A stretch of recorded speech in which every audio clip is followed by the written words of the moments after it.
Inside a classroom, a young guy suddenly wakes up with an expression on his face like he'd eaten shit, realizing in that moment that he'd went back in time, exactly 25 days before the college entrance exams, at the Xia Kingdom, specifically the Anqing No. 1 high school. Inside the 3rd grade of the 7th class, every student seems to be busy doing their assignment when suddenly, a young man stands up abruptly, screaming like a disfigured banshee. Horrified, he grabs his messed up hair and curses his rotten luck. Seriously, if he must be reincarnated, then at least let it be after he got into college.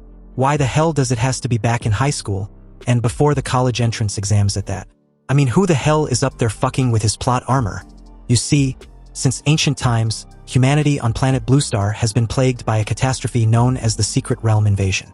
These secret realms connect to another world, filled with terrifying monsters. Sometimes they take advantage of rifts in the realm to invade the human world. Although these terrifying monsters differ in strength, some are extremely powerful that they can destroy several nations and threaten the entirety of human civilization. To fight back, humanity developed a beast gene system, injecting beast genes to awaken a monster template and unlock genetic talents. Only such warriors can save human civilization. This caused warriors to enjoy much higher status and treatment than ordinary people. The entire Bluestar entered an era where martial strength was everything. Everything else was inferior. Only martial cultivation stands above all. As the system announced that the completion of the World Traversal introduction, Ehi was designated as the body host for Traversal. And the system also initiated the process of implanting memories. Ehi grabs his head, still reeling with the reality of being a high school student. His colleagues laughed at his expense, claiming that a loser like him still wants to take the college entrance exam. One of the class beauties, Wang Tongtong, questioned why a loser like Ehi hasn't dropped out of school and become a common worker until his worthless life ends. Annoyed, Ehi just stared at her. It seems that every bullied protagonist story has a lead bitch in it. Anyway, judging from the situation, it's clearly obvious that the original owner of his body didn't have a good reputation in class. Primarily because his parents had an accident in his 2nd year, which made him lose focus on training and studying. His previously decent grades took a nosedive and became a drag on the class average. Meanwhile, Wang Tongtong was pissed off at the way he had been looking in her direction. She reminded the class loser that they are in a martial arts class. So, was he looking for a fight? Hearing this outrageous claim, Ehi was dumbfounded. He was just thinking, not trying to pick a fight. What the hell is wrong with everyone? The original owner of this body didn't study properly, and now he's the unlucky bastard suffering the consequences for his actions.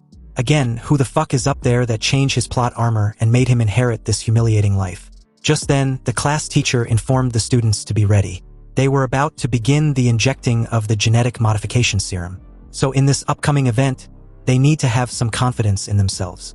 Their 3 years of effort in building their physique, their training, and their martial energy had led to this moment. But as for those who had never took this matter seriously before, his words trailed off as he pushed his old glasses and stares at Ehi in annoyance.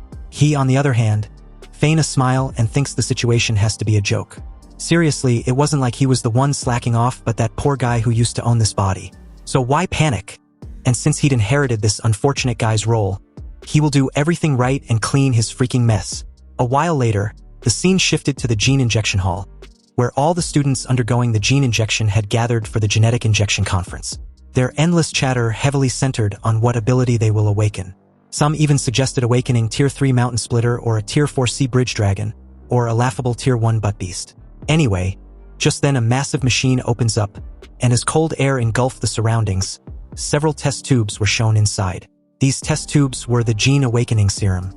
They contain the primal genes of all magical beasts ever recorded by human warriors. And after injection, the students would absorb one at random and awaken. Usually, the stronger their physique, the stronger the gene they awaken. The crappy-looking class teacher continues, telling them not to be nervous. Once the serum was injected, they should calmly accept the surge of power. Now, those whose names are called should come up to receive their serum.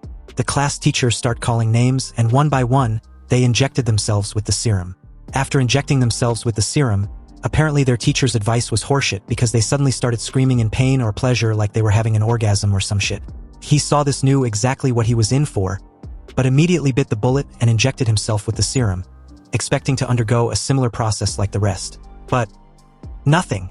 With his eyes opened wide, he remained speechless as the class teacher approached him with a skeptical look on his face. You don't seem to have changed much, he questioned. Clueless as to why, he replied that he might have gotten a fake dose. Wang Tongtong mocked and laughed at him as she approached, stating the obvious that he seemed to have not awakened anything at all. She poked his irritated face and continued, commenting that a warrior who hadn't awakened was like a bird without wings. So, isn't he royally doomed? After all, this suits him just fine, right? Now he doesn't have to be a warrior. As Wang Tongtong continued her teasing session, yapping like a chatterbox, He found her to be extremely annoying. After all, she was also the one leading the bullying against the original owner of the body. Unexpectedly, this immense emotion suddenly burst out a strange feeling inside him.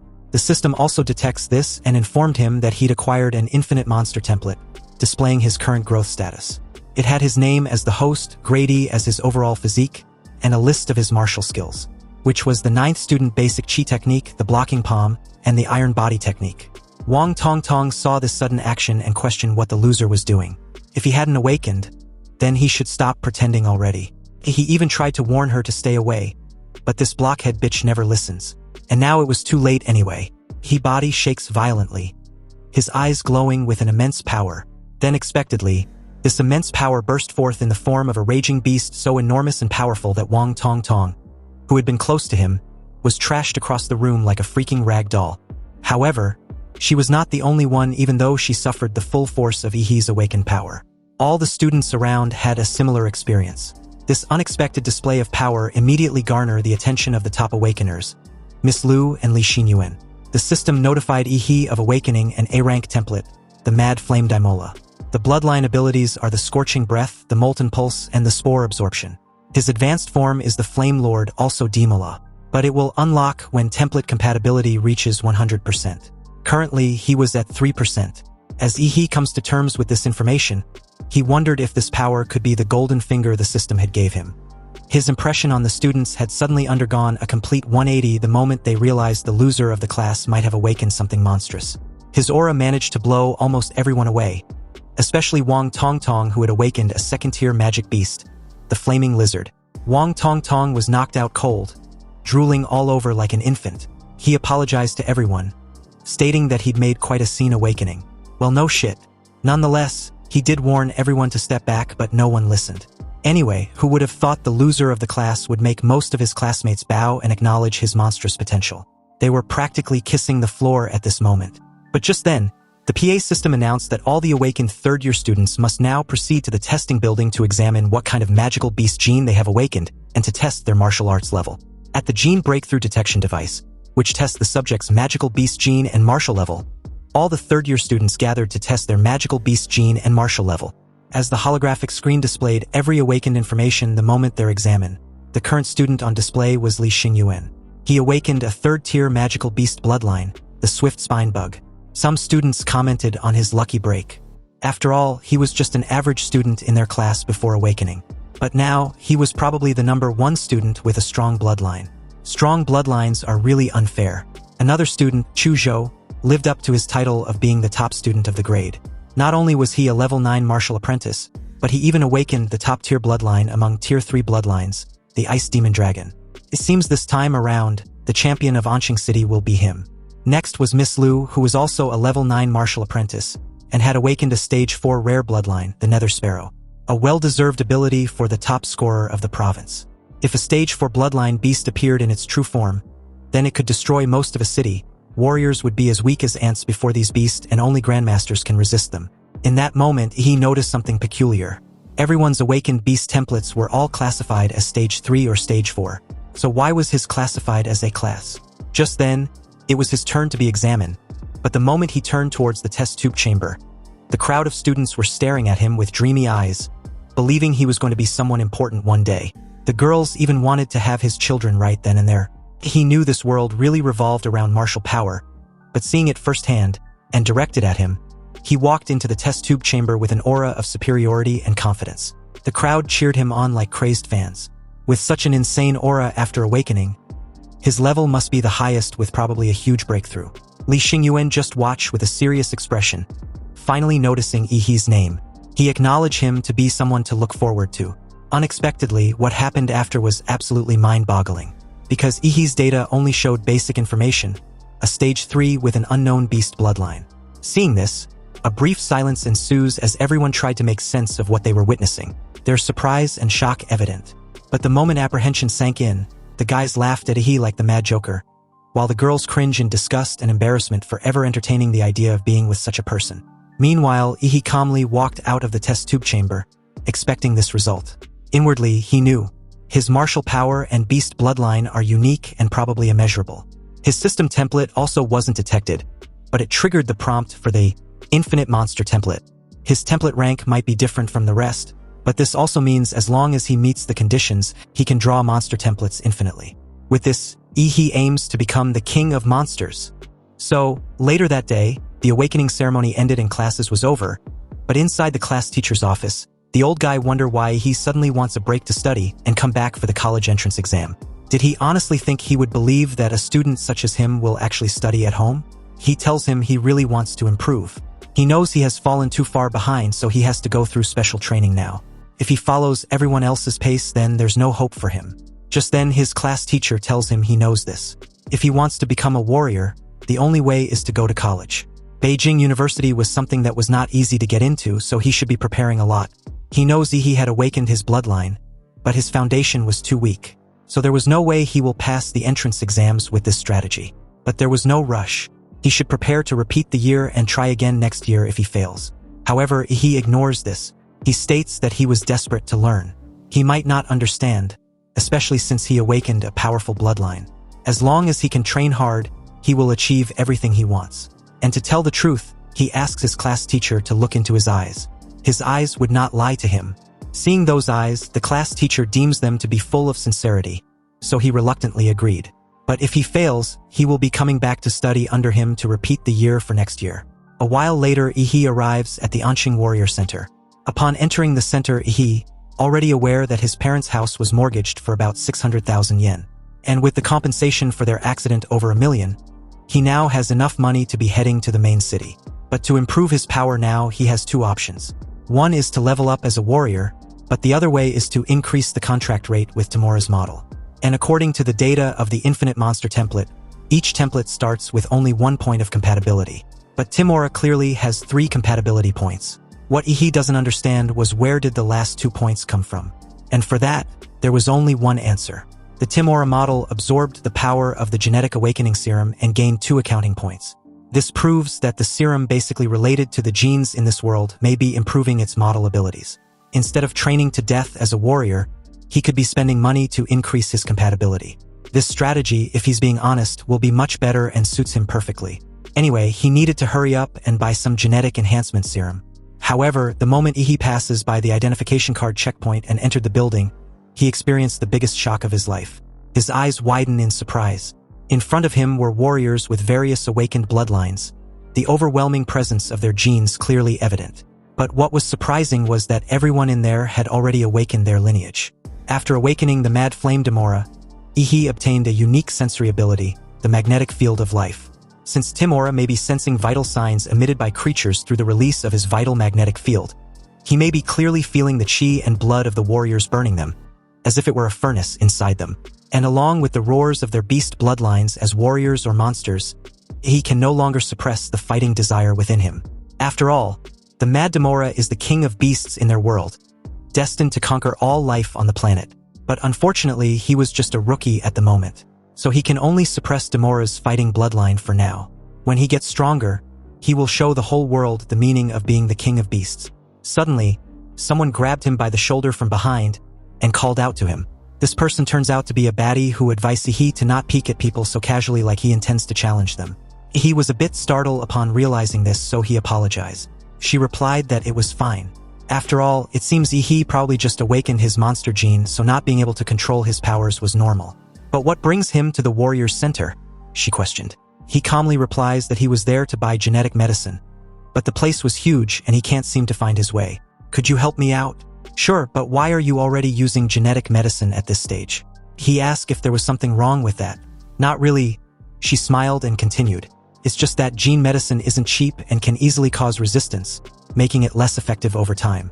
If you want to maximize the effect, warriors usually wait until their bloodline reaches the bottleneck before using it. He then asked how much one gene potion cost. At Ehi's current stage, he can only use the solid-type beginner potion, and it costs around 400,000 yen. This price tag scared the young king of beasts shitless. It was way too expensive for a broke guy such as himself. Even if he used all his savings, he couldn't afford 5. But he still needed to buy it, so he wanted to know if the lady knew anyone who could get him the potion at a discount. The lady, who happens to be a good person, ends up giving Ehi a business card. It was a recommendation from a veteran warrior so he could get a really good discount if everything goes his way. He thanked her and took his leave. If fate allows it, they would likely meet again. After clearing out his account, he heads to a warrior's weapon shop. And after his insane spending, it was already nightfall when he got home.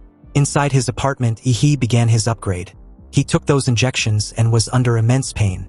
He could feel his bones shuddering and blood boiling as his compatibility increases from 3% to 4%, then to 7%.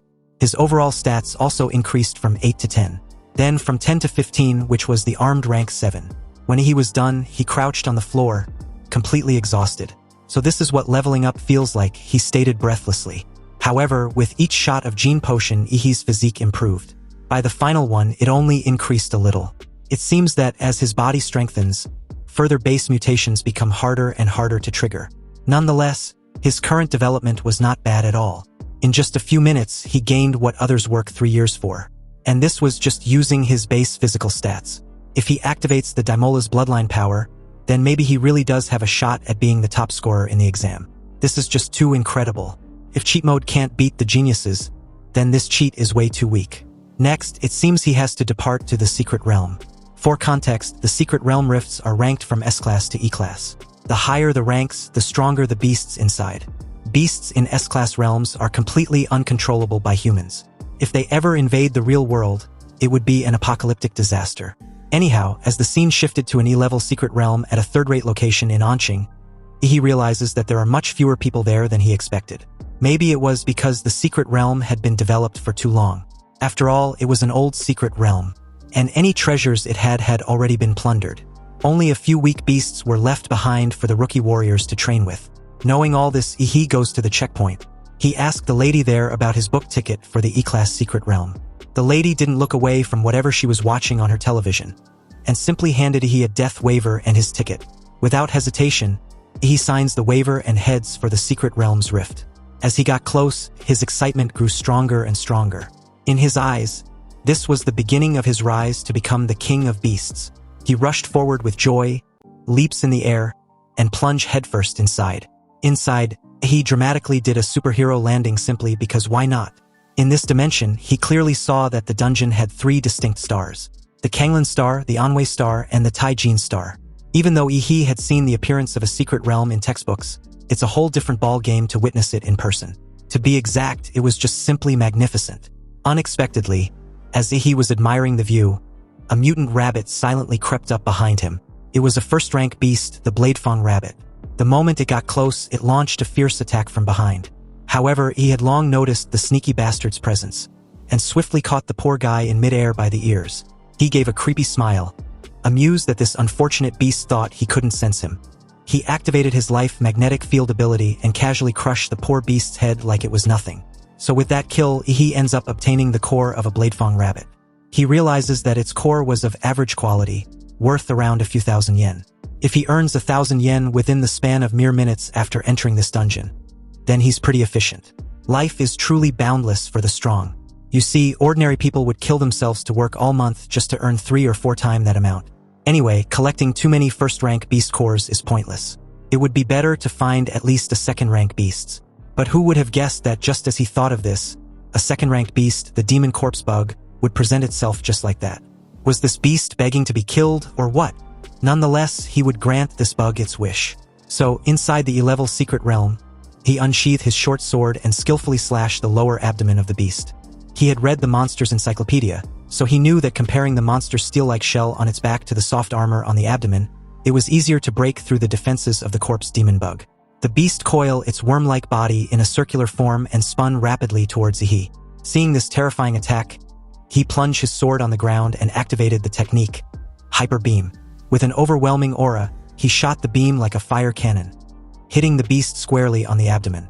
However, this wasn't enough to kill it, and in retaliation, it also shot out several spinning discs from its mouth. He was surprised with the attack. Managing to use its mandibles to fire projectiles was something unexpected and also meant the monster was going all out. So, with agile and nimble movements, Ehi skillfully dodged the attack. But his outfit wasn't so lucky. He screamed like a suffocating Bart, questioning the beast if it knows how expensive the outfit was. Anyway, with his current level as a martial artist, he can't do anything to this bug. Without powerful martial techniques as support, even with deep Dantian energy and strong blood vitality, he can barely exert 50% of his strength. And that's mainly because the original owner of the body was such an academic failure. Nonetheless, he has no choice but to cheat. Done with this fight, Ehi activated his Mad Demola, the Emperor Demon's bloodline, empowering his physique from 15 to 21. His arms managed to transform into a beast form, with lethal claws and impregnable skin. As the demon corpse bug launched forward with its wide-open mouth with razor-sharp teeth, he leaped into its mouth. And the moment he was swallowed whole, he starts tearing the beast from the inside. The monster bellowed excessively until he pierced its skin and came out from its lower abdomen. It died immediately after. Now that his overall physique had skyrocketed to level 21, he completely crushed a second-rank corpse demon bug effortlessly. However, after deactivating his transformation, he must still be expelling the excess heat from his body. This will make him feel like a jet engine. On the ground, the short sword he just bought was corroded by the corpse demon bug's venom. A 250,000 yen weapon couldn't even handle a tier 2 monster. What a scam. The quality control was terrible and deserve a bad review.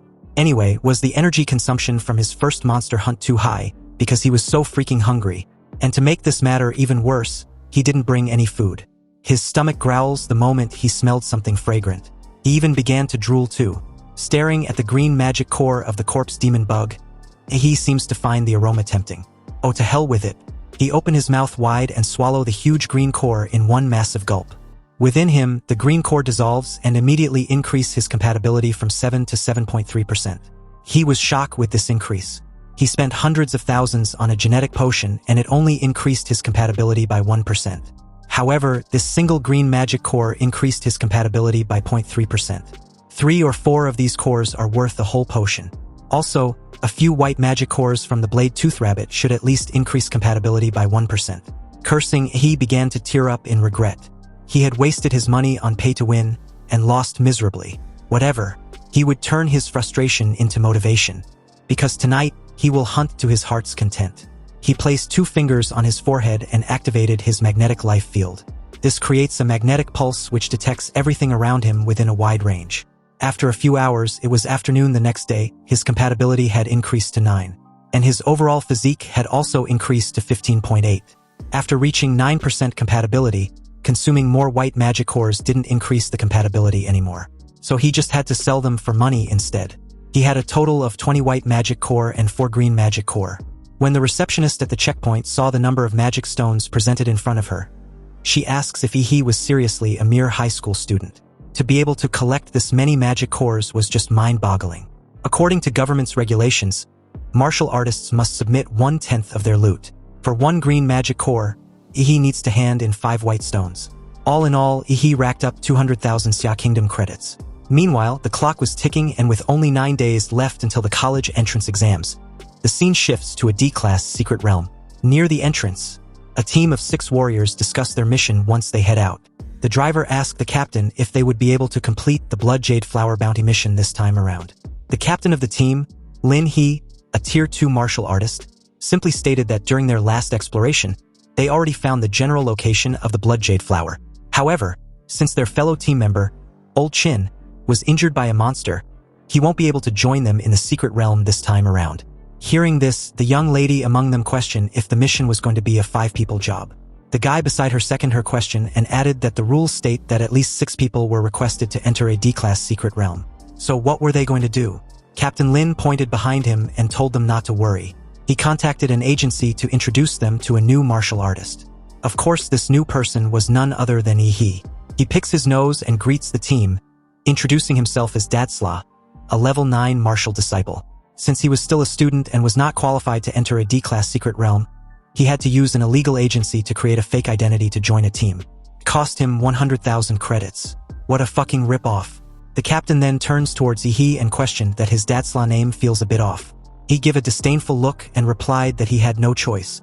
If he used his original name, then it would violate the copyrights. Captain Lin dropped the matter, stating that Godzilla was just a codename anyway. At Ehi's level 9 martial disciple strength, he really doesn't qualify for a Class D secret realm. So, their team will let him observe and learn, but he shouldn't hold them back. Ehi agreed. He had no problem with this arrangement. After all, clarifying responsibilities before a mission was actually pretty reliable. Far better than screwing him over during the mission. They soon took off and drove into the portal. According to the tracker, the bloody jade flower was in an oasis a little further ahead. It was guarded by a Tier 2 monster with general-level bloodline. He observed his surroundings and noticed something. Just recently, he was at a rainforest, now a desert. It seems that the secret realms were not connected to just one world. In that moment, the driver noticed the horde of earth demon rats from his rearview mirror. He notified the captain, adding that they seemed to have locked on their scent. The guy in the back seat named Hood was ordered by the captain to take care of them. With a murderous glee in his eyes, he replied that he understood. He took out a couple daggers, then casually threw them at the horde of earth demon rats. The moment the daggers pierced the earth demon rats, they exploded. The team casually proceeds forward without any further interference. Mr. Hood nonchalantly stared ahead, inwardly feeling full of himself. He, on the other hand, just stared at the guy. Mr. Hood infused martial energy into his throwing dart, which exploded like a bomb upon impact. Seems this guy is ruthless. Shortly after, the group arrived at their destination. They got out of the car and walked the remaining distance on foot. He, like a true rookie, casually asked why they weren't driving. There was still some distance to the oasis.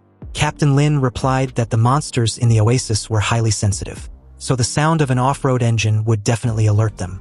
Anyway, to distribute tasks while walking, Captain Lin tells Xiao Xia to throw the stun grenade later to lure the beast out. Xiao Wu and Hood would set up the traps. Old Lu would provide suppressive fire, and Lin He would handle the front line. Oh, and for Godzilla, he would stay still and watch. Fine by me, he answered, already bored. So, just like that, the strategy was put in play. The stun grenade contains high-level monster pheromones, making some beasts think their territory was being invaded. This will obviously attract them. Almost immediately, a Tier 2 Earth Dragon appears, roaring fiercely like a crazed animal. Seeing this, Captain Lin reminded Ehi to be careful because the monster was heading their way. Meanwhile, elsewhere, a silhouette of a mysterious guy appears at the site where Mr. Hood eliminated the horde of earth demon rats. He casually picked a dagger up and licked the blade with a sadistic glee. Back at the oasis, Captain Lin imbued his sword with martial energy and skillfully decapitated the earth dragon. The moment he landed, Xiao Xia and Xiao Wu rushed to his side, questioning if he was okay. Captain Lin sheathed his sword and replied that he was okay. They should proceed forward as planned. But in that very moment, a massive paw suddenly loomed dangerously over its target, Captain Lin. His teammates warned him to watch out, but it was too late. The dying creature planned on taking the captain along with it. Unexpectedly, he exerted a considerable effort in his legs and leaped high in the air. In the air, he spared no effort, unleashing a terrifying hyper beam at the beast. With his current level and strength, the poor creature stood no chance. If it wasn't dead before, it was super dead now. Everyone was stunned with Ehi's sudden display of martial prowess. After all, he was just a mere martial novice, yet he had the power to shake a Tier 2 beast. Seriously, what an incredible punch. Xiao Xia, Xiao Wu, and even the captain began to fawn over him. He just casually basked in all the attention and simply acted like it wasn't a big deal. Captain Lin then thanked him for saving him. With the death of the Earth Dragon, Old Lu pulled out its soul essence and called out to the captain to take a look. Everyone's attention shifted to the great harvest they've gotten, which, to be honest, looks like a large fruit. Xiao Wu was surprised that the soul essence was worth that much. Of course, the captain stated and added that it could also greatly improve a warrior's template. It was a close call this time around, but he believes they would be able to defeat the dragon and find the blood jade flower. But in a surprising and unexpected turn of events, his lower abdomen was suddenly pierced from behind by a sharp dagger. The shady backstabbing weasel was none other than Mr. Hood. He told the captain that there was no point in thinking of such things now, he was going to die, and soon his entire team will follow. The group was shocked with this betrayal and questioned Mr. Hood what he was doing. Mr. Hood made a massive leap backward the moment the captain swung his fist behind him. He landed beside Huapeng, the bulky guy from earlier. Huapeng simply replied the group that Mr. Hood was doing what he was always meant to do, which was to strike it rich. The team was furious with the sudden appearance of Huapeng, so he questioned Xiao Wu if they know Huapeng personally. Xiao Wu informed Ehi that Huapeng robs martial artists of their loot they find in the dungeons. And recently, he had set his eyes on them. Old Lu helps Captain Lin, but was surprised to know that the blade Hood used was poisoned. That damn traitor. But how did Huapeng know about the location of the oasis? Even his teammates only learned the Blood Jade Flower's location after entering the dungeon. Just then, Ehi remembered Mr. Hood's explosive daggers. Apparently, Mr. Hood not only imbued them with martial energy but intel on the oasis location as well. Mr. Hood gave a menacing smile and told Ehi that he was pretty smart.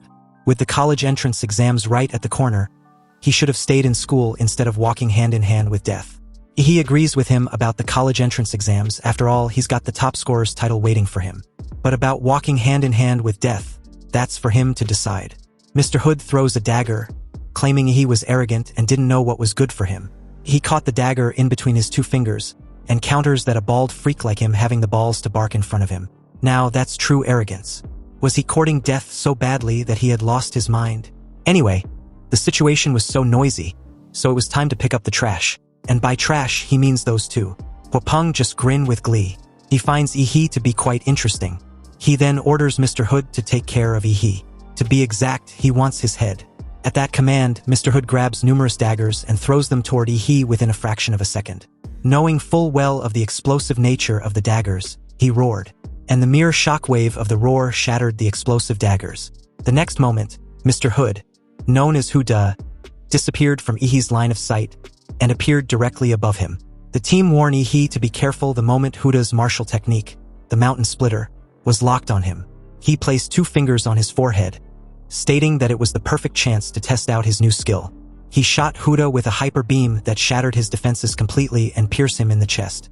The group was again surprised to see how effortlessly Ehi managed to defeat Huda with just a single move. Was he really a martial novice? He blows the smoke from his finger as Huda's lifeless body falls to the ground with a dull thud. Of course, Huapeng was annoyed and surprised with Ehi's gene technique, so he questioned which family he was from. Family? He repeats with a dark look. Well, if you must know, I'm from the Damanra clan. Why? Are you planning to beg for mercy? Brat, even with a gene technique, you can't possibly close this massive martial gap. With a massive bear-like roar, Huapeng activated his Tyrant Terror Black Bear bloodline, his already massive size growing 1,000 times over. As his imposing figure looms over Ehi, he activated his Peak Shaker martial technique. He bends lower, and with his hyper beam, aims at Huapeng's legs. The mountain beast of a man roared in pain the moment he was shot at. The moment he closed his hands into one massive fist and slams down on Ehi, he was already above him in the air. Huapeng immediately leaps in the air as Ehi comments about how second-tier martial artists are really something else. His atomic beam couldn't even penetrate or melt Huapeng's ankle bone. The moment Huapeng leaped in the air, his massive hands appeared on opposite sides of Ehi, intending to literally clap him into meat paste. The clap created a terrifying shockwave the moment they connected. But obviously, he dodged and suddenly appeared behind Huapeng, stating that it was his turn. Huapeng's eyes widened the moment Ehi activated another technique, the core-fused mountain-crushing fist. His hands grew in size and was imbued with martial energy. With this, numerous fists rained down on Huapeng like a tsunami. Huapeng was done for and could not even dodge a single blow. As the dust settles, he, with steaming fists, stood tall over Huapeng's body. The idiot's body was raided with countless blows. Not even his face was spared. The group stared at the scene with wide eyes, speechless at the sight. As Huapeng's disfigured face came to view, he painfully states that Ehi's gene technique emits toxic gas. It was so despicable. A wicked martial artist like him will definitely be punished. He curses Ehi with this fate. With an overwhelming aura, he glared at the idiot and presented him with another core-fused mountain-crushing fist. With people cursing him left, right, sideways, and center, their curses will just keep piling up and Huapeng's own will only have to wait in line. So, who the hell was he supposed to be again? The scene shifted and just like that, 9 days had passed, and the college entrance exams was about to begin in full swing. The event was taking place at the Central Sports Stadium of An City. The host of the event welcomed everyone, mainly the students. The year's General Higher Martial Arts School enrollment was about to begin, so he would like to wish everyone good luck in the competition. The college entrance exams adopts a competition system. Candidates will compete in pairs, and the winners will advance to the next round. The exams will last for 3 days with the first 2 mainly centered on additions. The students who advances will take the exams on the 3rd day.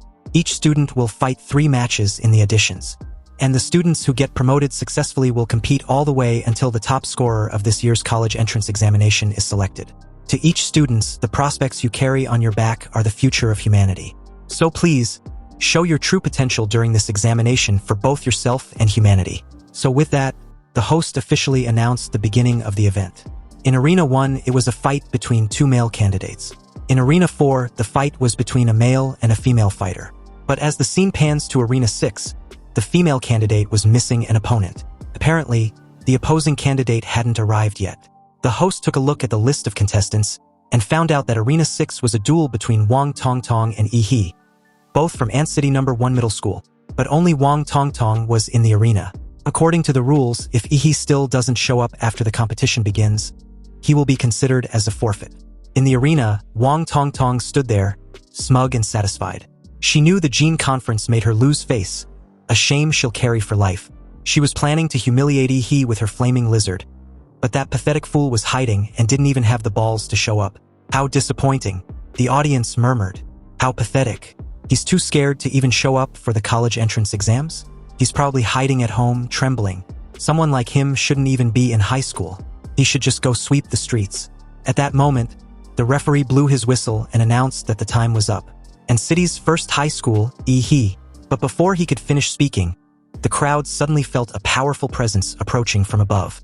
They all looked up and were shocked to see something heading towards Arena 6 like a meteor. Wait, is that a person? What kind of immense power could allow someone to fly like that? Just as the audience below were debating, the person suddenly landed in the arena, and the immense force caused the entire platform to shake. When the dust cleared, Wang Tongtong was still confused. But in the next moment, a foot was seconds away from warming her face.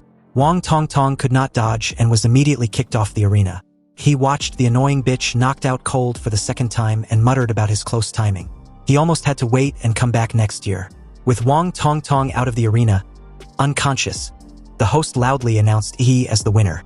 Hearing this, Ehi scoffed at how easy it was to defeat his previous bully. The audience was amazed at what they had just witnessed, and immediately began shouting and praising Ehi for his martial prowess. One kick and his opponent was done. Also, the way he entered the arena was so cool. Is this what they call a kick from the heavens? At that moment, the system displayed that Ehi's total physique was at 226, and his compatibility was 20%. This sick fucker couldn't help but feel smug. This was all thanks to Captain Lin, who gave him the blood jade fruit. Although it took some time to improve his physique, he can relax and enjoy what's about to happen. After defeating Wang Tongtong, Ehi continued his winning streak. First, it was against a guy from Ant City's No. 4 Middle School, Long Tao. Then against another from the same middle school. 3 matches, 3 wins. And each one ended with a single kick with no hesitation. The audience went wild, shouting like crazed fans, and even named Ehi as the one-kick Superman. As expected, the host announced Ehi from Ant City's first high school as the winner of 3 matches in a row with just 1 strike. And with that, he had advanced to the 3rd round. In the stands, a crowd gathered around Ehi, asking for his contact information. Some even recommended their own schools, and reporters asked him about his dream university. Upon hearing these questions, Ehi's eyes flashed with a proud yet creepy smile. He confidently replied that he was aiming for Huadu University. Hearing this, the crowd around him suddenly dispersed, deeming him to be too arrogant. He sighed helplessly. They didn't believe in him, and he couldn't blame them. Huadu University was the best martial arts college in Xia Kingdom, one of the top 5 in the world, a holy land for all warriors. Cities like Ant City only allow the top students to enter that sacred place. But that's fine. Martial artists are judged by their strength. He couldn't wait to see the look on their faces once he wins first place. At that moment, the examiners noticed Ehi's performance and approached him, asking for a retest of his martial level. After a quick scan, the examiner was shocked. He exclaimed that half a month ago, Ehi was just a level 3 martial disciple, but now he had reached level 9. Upon further investigation, they found out that Ehi had frequently visited E-Tier's secret realms after leaving school. So they asked him why he ventured into such dangerous places right before the college entrance exams. He casually explained that it was to find himself. His father left him a message before he passed away. If Ehi wants to surpass humanity, then he has to stop being afraid of death and become courageous and strong. So he had been entering secret realms, battling and breaking through his genetic locks. The examiners froze when he heard the mentioning of breaking through genetic locks. He needed to report this right away. As the examiners rushed off, he couldn't help but feel like he had somehow become a subject of intense scrutiny. Inside the waiting room, Ehi took out his phone and was surprised at the amount of live streams being conducted on the streets as interviews for parents and friends of the examinees. Sadly, there was no one who came to cheer for him personally. He was just an orphan that no one cared about. Unbeknownst to him, his class teacher was fiercely cheering for him in the comfort of his home. He stepped onto the arena once again, and this time around, his opponent was Luo Xian from the city's third high. He was a martial disciple level 8 with the bloodline of a rare second-tier monster, and both of his parents were warriors. He looked at Luo Xian with boredom and motioned for him to make the first move. Luo Xian, feeling belittled, couldn't help but feel some anger rising within him. He immediately activated his bloodline and used his martial skill, Dashing Lightning Claw, to accelerate to his top speed. His heart beat like a supercar engine, and as he ran, his body accelerated again and again. His sharp claws aimed at Ehi's throat. Luo Xian's martial skill cut through the air like a bolt of lightning, creating sparks with a sonic boom. His attack could even kill a martial disciple of the 9th level if he made contact. However, he never expected that as his arm came near his opponent's throat, he would effortlessly grab it. He casually stated that Luo Xian's momentum was quite good, but he was far from the collision force of Huapeng. Luo Xian, shocked, scared and sweating bullets, begged for mercy. Without hesitation, Ehi delivered a palm strike to Luo Xian's head, and the immense force knocked Luo Xian out cold right on the spot. Ehi then arrogantly asked for a decent opponent. Or are there really no such contestants? The host quickly announced another victory with one strike, and this time, Ehi defeated the seated player Luo Xian. Dozens of high-speed cameras focused on Ehi, capturing shots from every angle, and the live broadcast was buzzing. Viewers couldn't stop talking, some in awe, commenting that although Luo Xian looked so fierce, he was defeated in the blink of an eye. Ehi's strength was on a whole different level compared to the other candidates. In this martial arts-driven era, Ehi's overwhelming display of power stirred the passion of everyone watching. Like seriously, the women even wanted to have his babies. Su Zhou watched as Luo Xian was carried off the stage by medics, his eyes filled with fierce determination. As expected, he smiled. This guy was the one I've been rooting for. When we meet in the finals, I'll definitely defeat you with an overwhelming power. At the head of the Huadu University admissions office, having watched Ehi's impressive performance through the live broadcast, demanded to have all of his information within half an hour. Just after he finished his match, the second group of the qualifiers was already in full swing. This match was even more heated than his, as both competitors were top-tier beauties with larger followings, making it even more of a spectacle. One of them was Kai Shaoling from N-City's second high, a petite girl with an incredibly sexy figure. She flipped her long golden pigtails, giving Lu Qingzhu a provocative look, and remarked that she hated the robotic expression of Lu's family's young lady. Lu Qingzhu didn't respond. Instead, she simply bowed slightly and greeted her, her face expressionless, as if she didn't take Kai Shaoling's challenge seriously at all. The referee blew the whistle, signaling the start of the match. With the aura of a martial disciple level 9, Kai Shaoling instantly appeared in front of Lu Qingzhu, sweeping a kick towards Lu Qingzhu's neck, threatening to slam her to the ground. Lu Qingzhu still made no move, lightly waving her palms, causing the air around her to thicken, becoming as viscous as a swamp under the influence of her martial technique. When Kai Shaoling's kick met the air in front of Lu Qingzhu, she felt as though her leg, which could tear through military-grade steel, had instead sunk into soft cotton.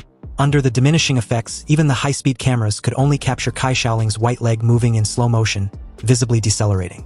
Kai Shaoling, furious at Lu Qingzhu's immovable expression, intensified her attack.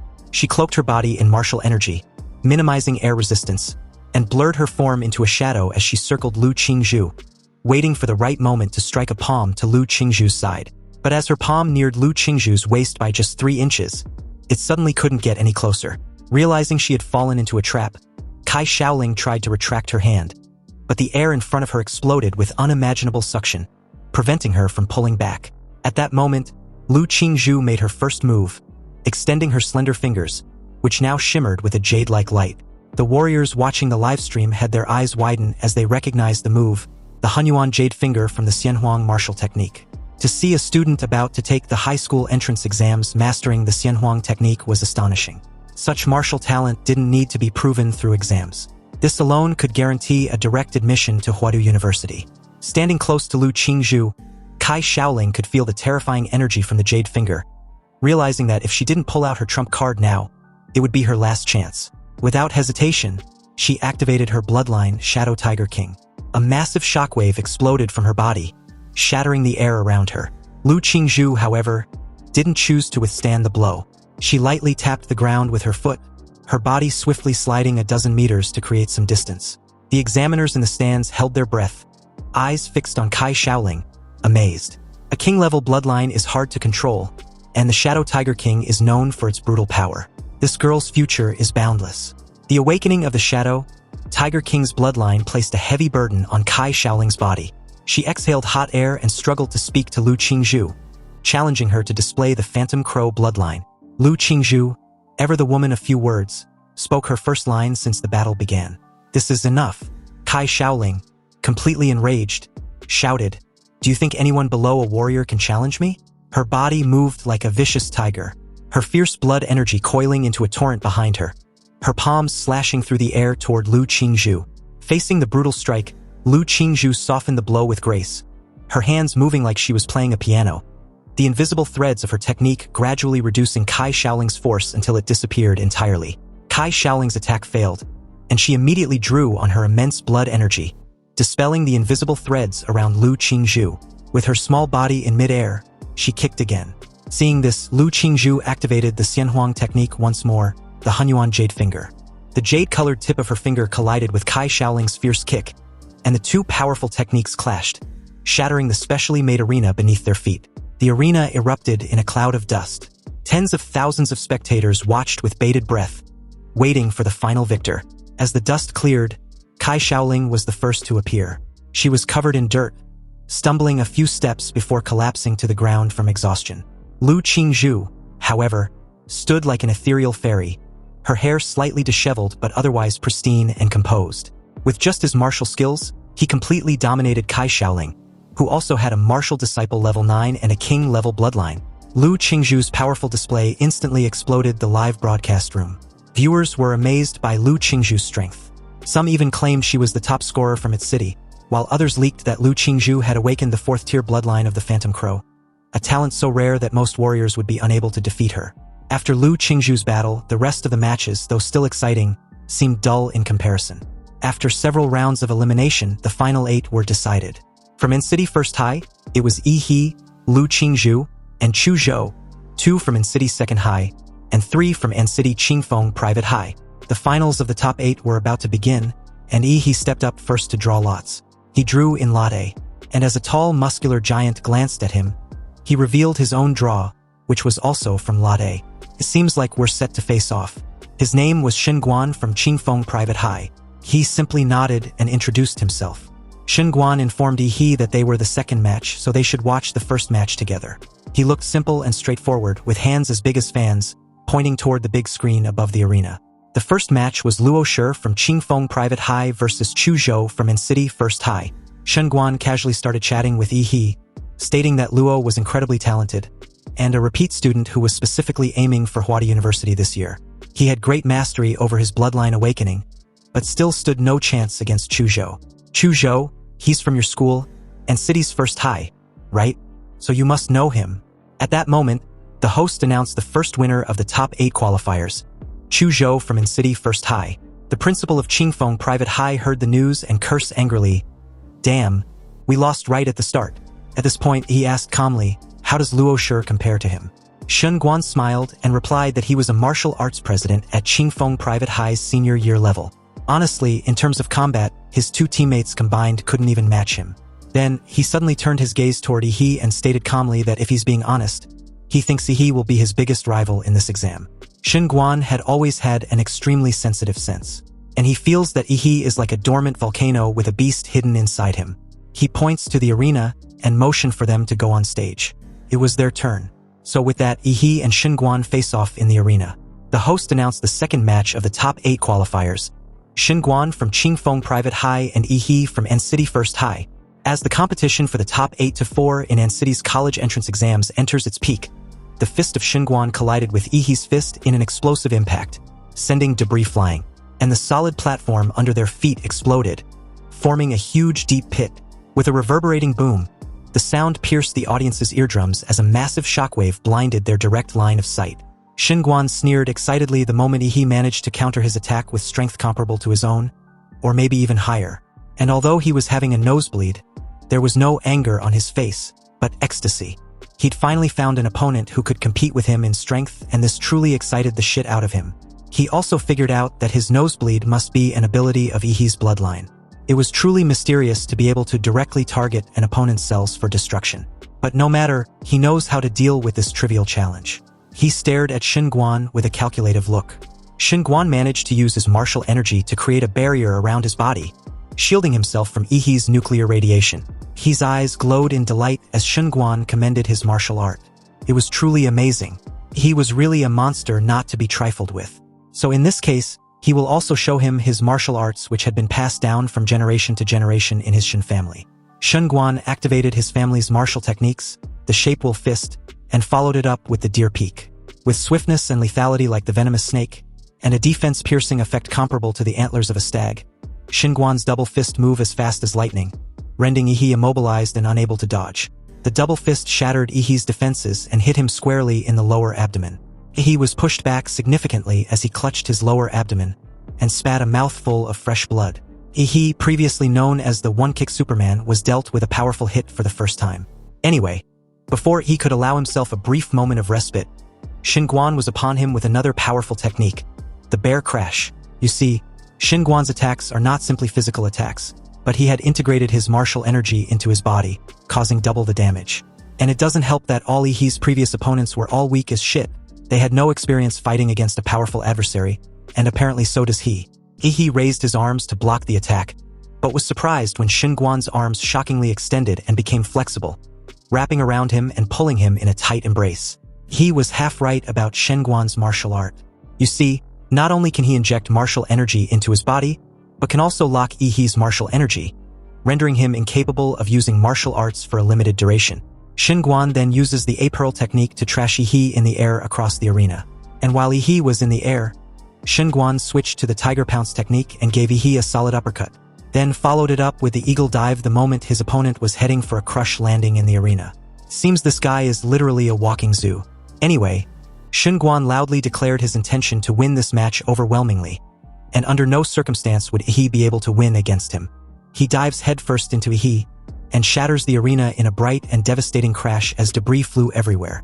Xinguan crossed his arms and laughed with satisfaction, believing he had won. With this overwhelming and relentless barrage of attacks, Xinguan believes Ehi had no chance to fight back. He's definitely got the match in the bag.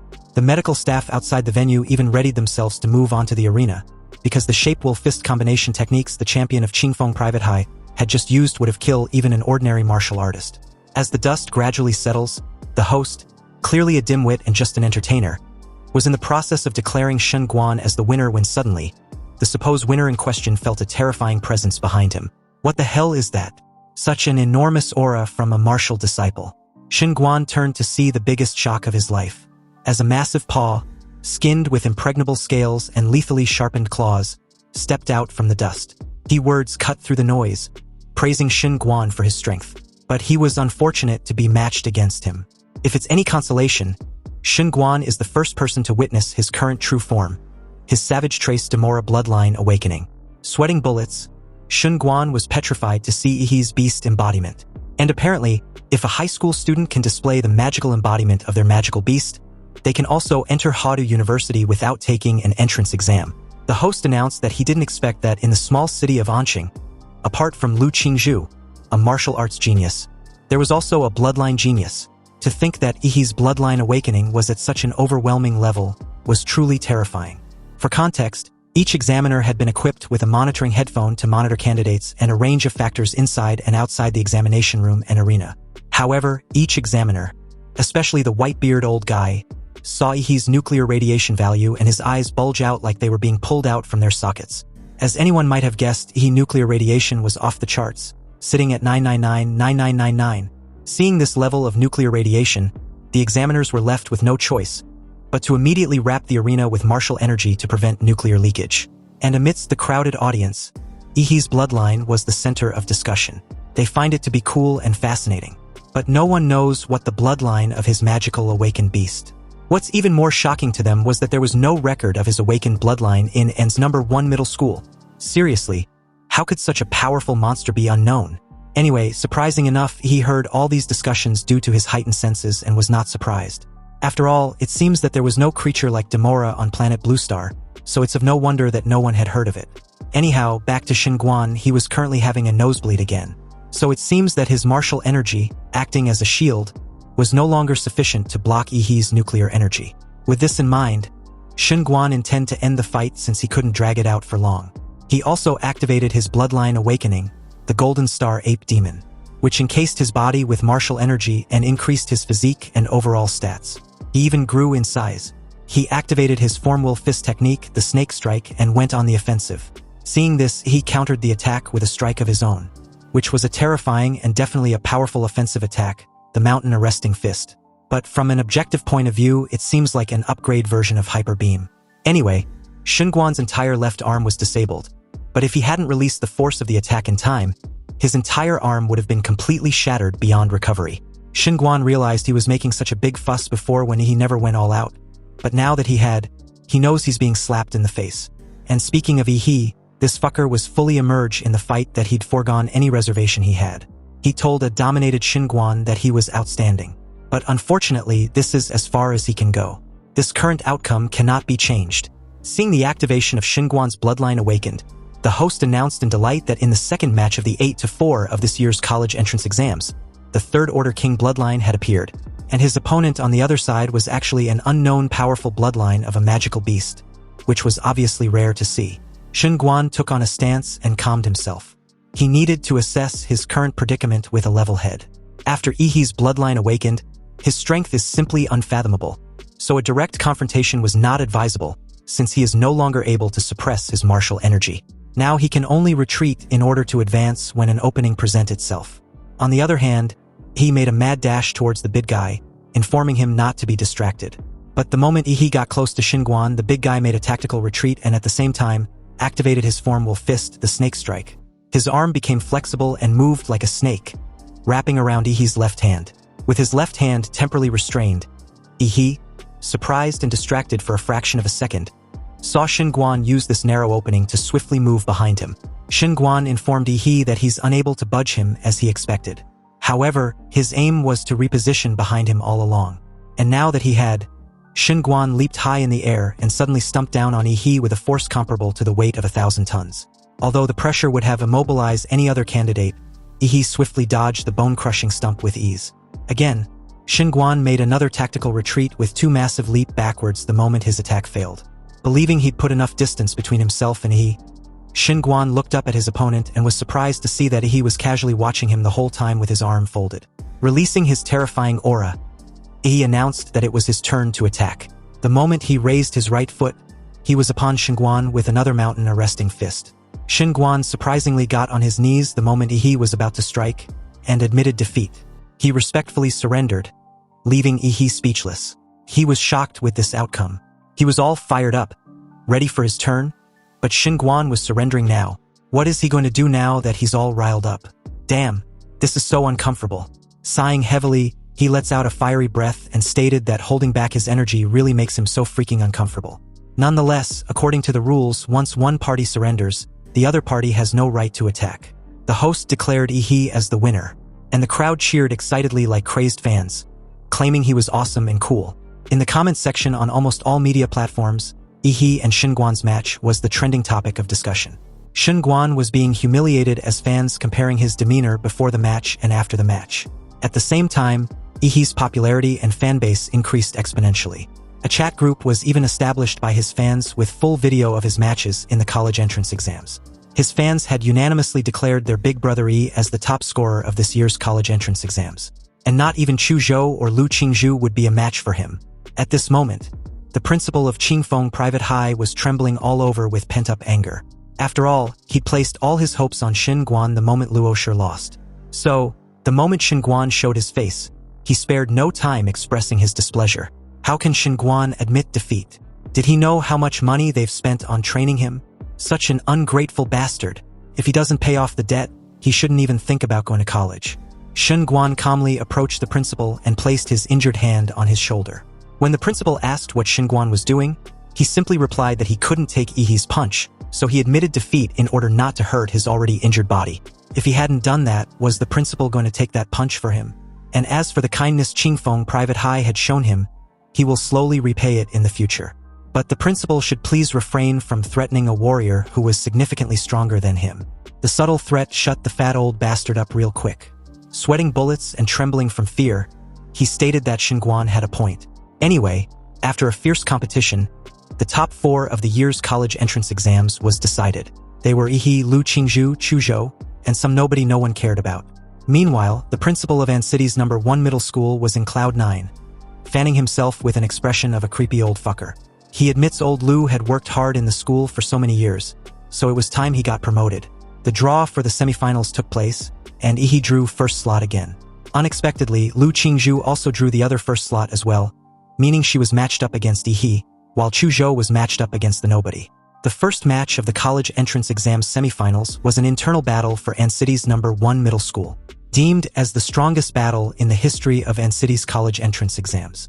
The most anticipated showdown since the exam started. The goddess Lu versus the supposed one-punch Superman. Some fans believe that the goddess Lu has a better chance of winning, because apparently, the intel revealed so far was that she had mastered 2 mysterious royal martial arts.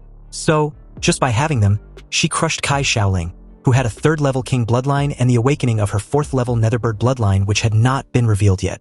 Meanwhile, Xinguan also had a 3rd-order king bloodline, and Ehi was forced to awaken his bloodline by Xinguan. Although Ehi's bloodline seemed to be very powerful, it is estimated that he also has a 4th-level bloodline. However, he cannot compare with their goddess, who also had a 4th-level bloodline and superb martial arts background. A while later, the awaited time finally arrived. The arena was set, and the crowd at the venue erupted in excitement. He and Lu Qingzhu stepped on the arena, and the referee spared no time starting the match. The moment the match officially began, a cloud of dust and steam cast around Ehi, encasing him completely. This briefly covered the entire arena, blocking Lu Qingzhu's direct line of sight. But the moment she stared up ahead, she was surprised to see a silhouette of a terrifying presence encased by the dusty smoke and steam. Steeling herself, she hopes Ehi is strong enough. The audience, clearly obstructed by the thick steam covering almost the entire arena, wondered what was going on. They couldn't see Ehi, and could barely make out the silhouette of Lu Qingzhu. So technically speaking, in that current moment, they couldn't see anything and could only rely on the host to help grasp the situation of the battle. Anyway, the host kept the engagement high and anticipation palpable, questioning how Lu Qingzhu, the talented young miss from the Lu family, would deal with Ehi, the dark horse in this year's college entrance exams. With this amount of steam, could it be that the dark horse Ehi had awakened his bloodline again? They can only wait and see. But apparently, it turns out that Ehi had only directly entered the state of blood awakening to burn out this amount of steam. And the reason for this was to hinder Lu Qingzhu's direct line of sight, and by just a little more time to assess his battle strategy more in depth. And besides, he knew Lu Qingzhu wouldn't make the first move anyway, so this works in his favor. He had studied the battle video between Lu Qingzhu and Kai Shaoling, and had formulated a battle strategy based on it. Ehi was obviously aware that Lu Qingzhu's martial arts skills were far superior to his. With her magical martial arts skills, no matter how strong his power was, he can't hurt her. She was the kind of martial arts genius that had a very high combat IQ.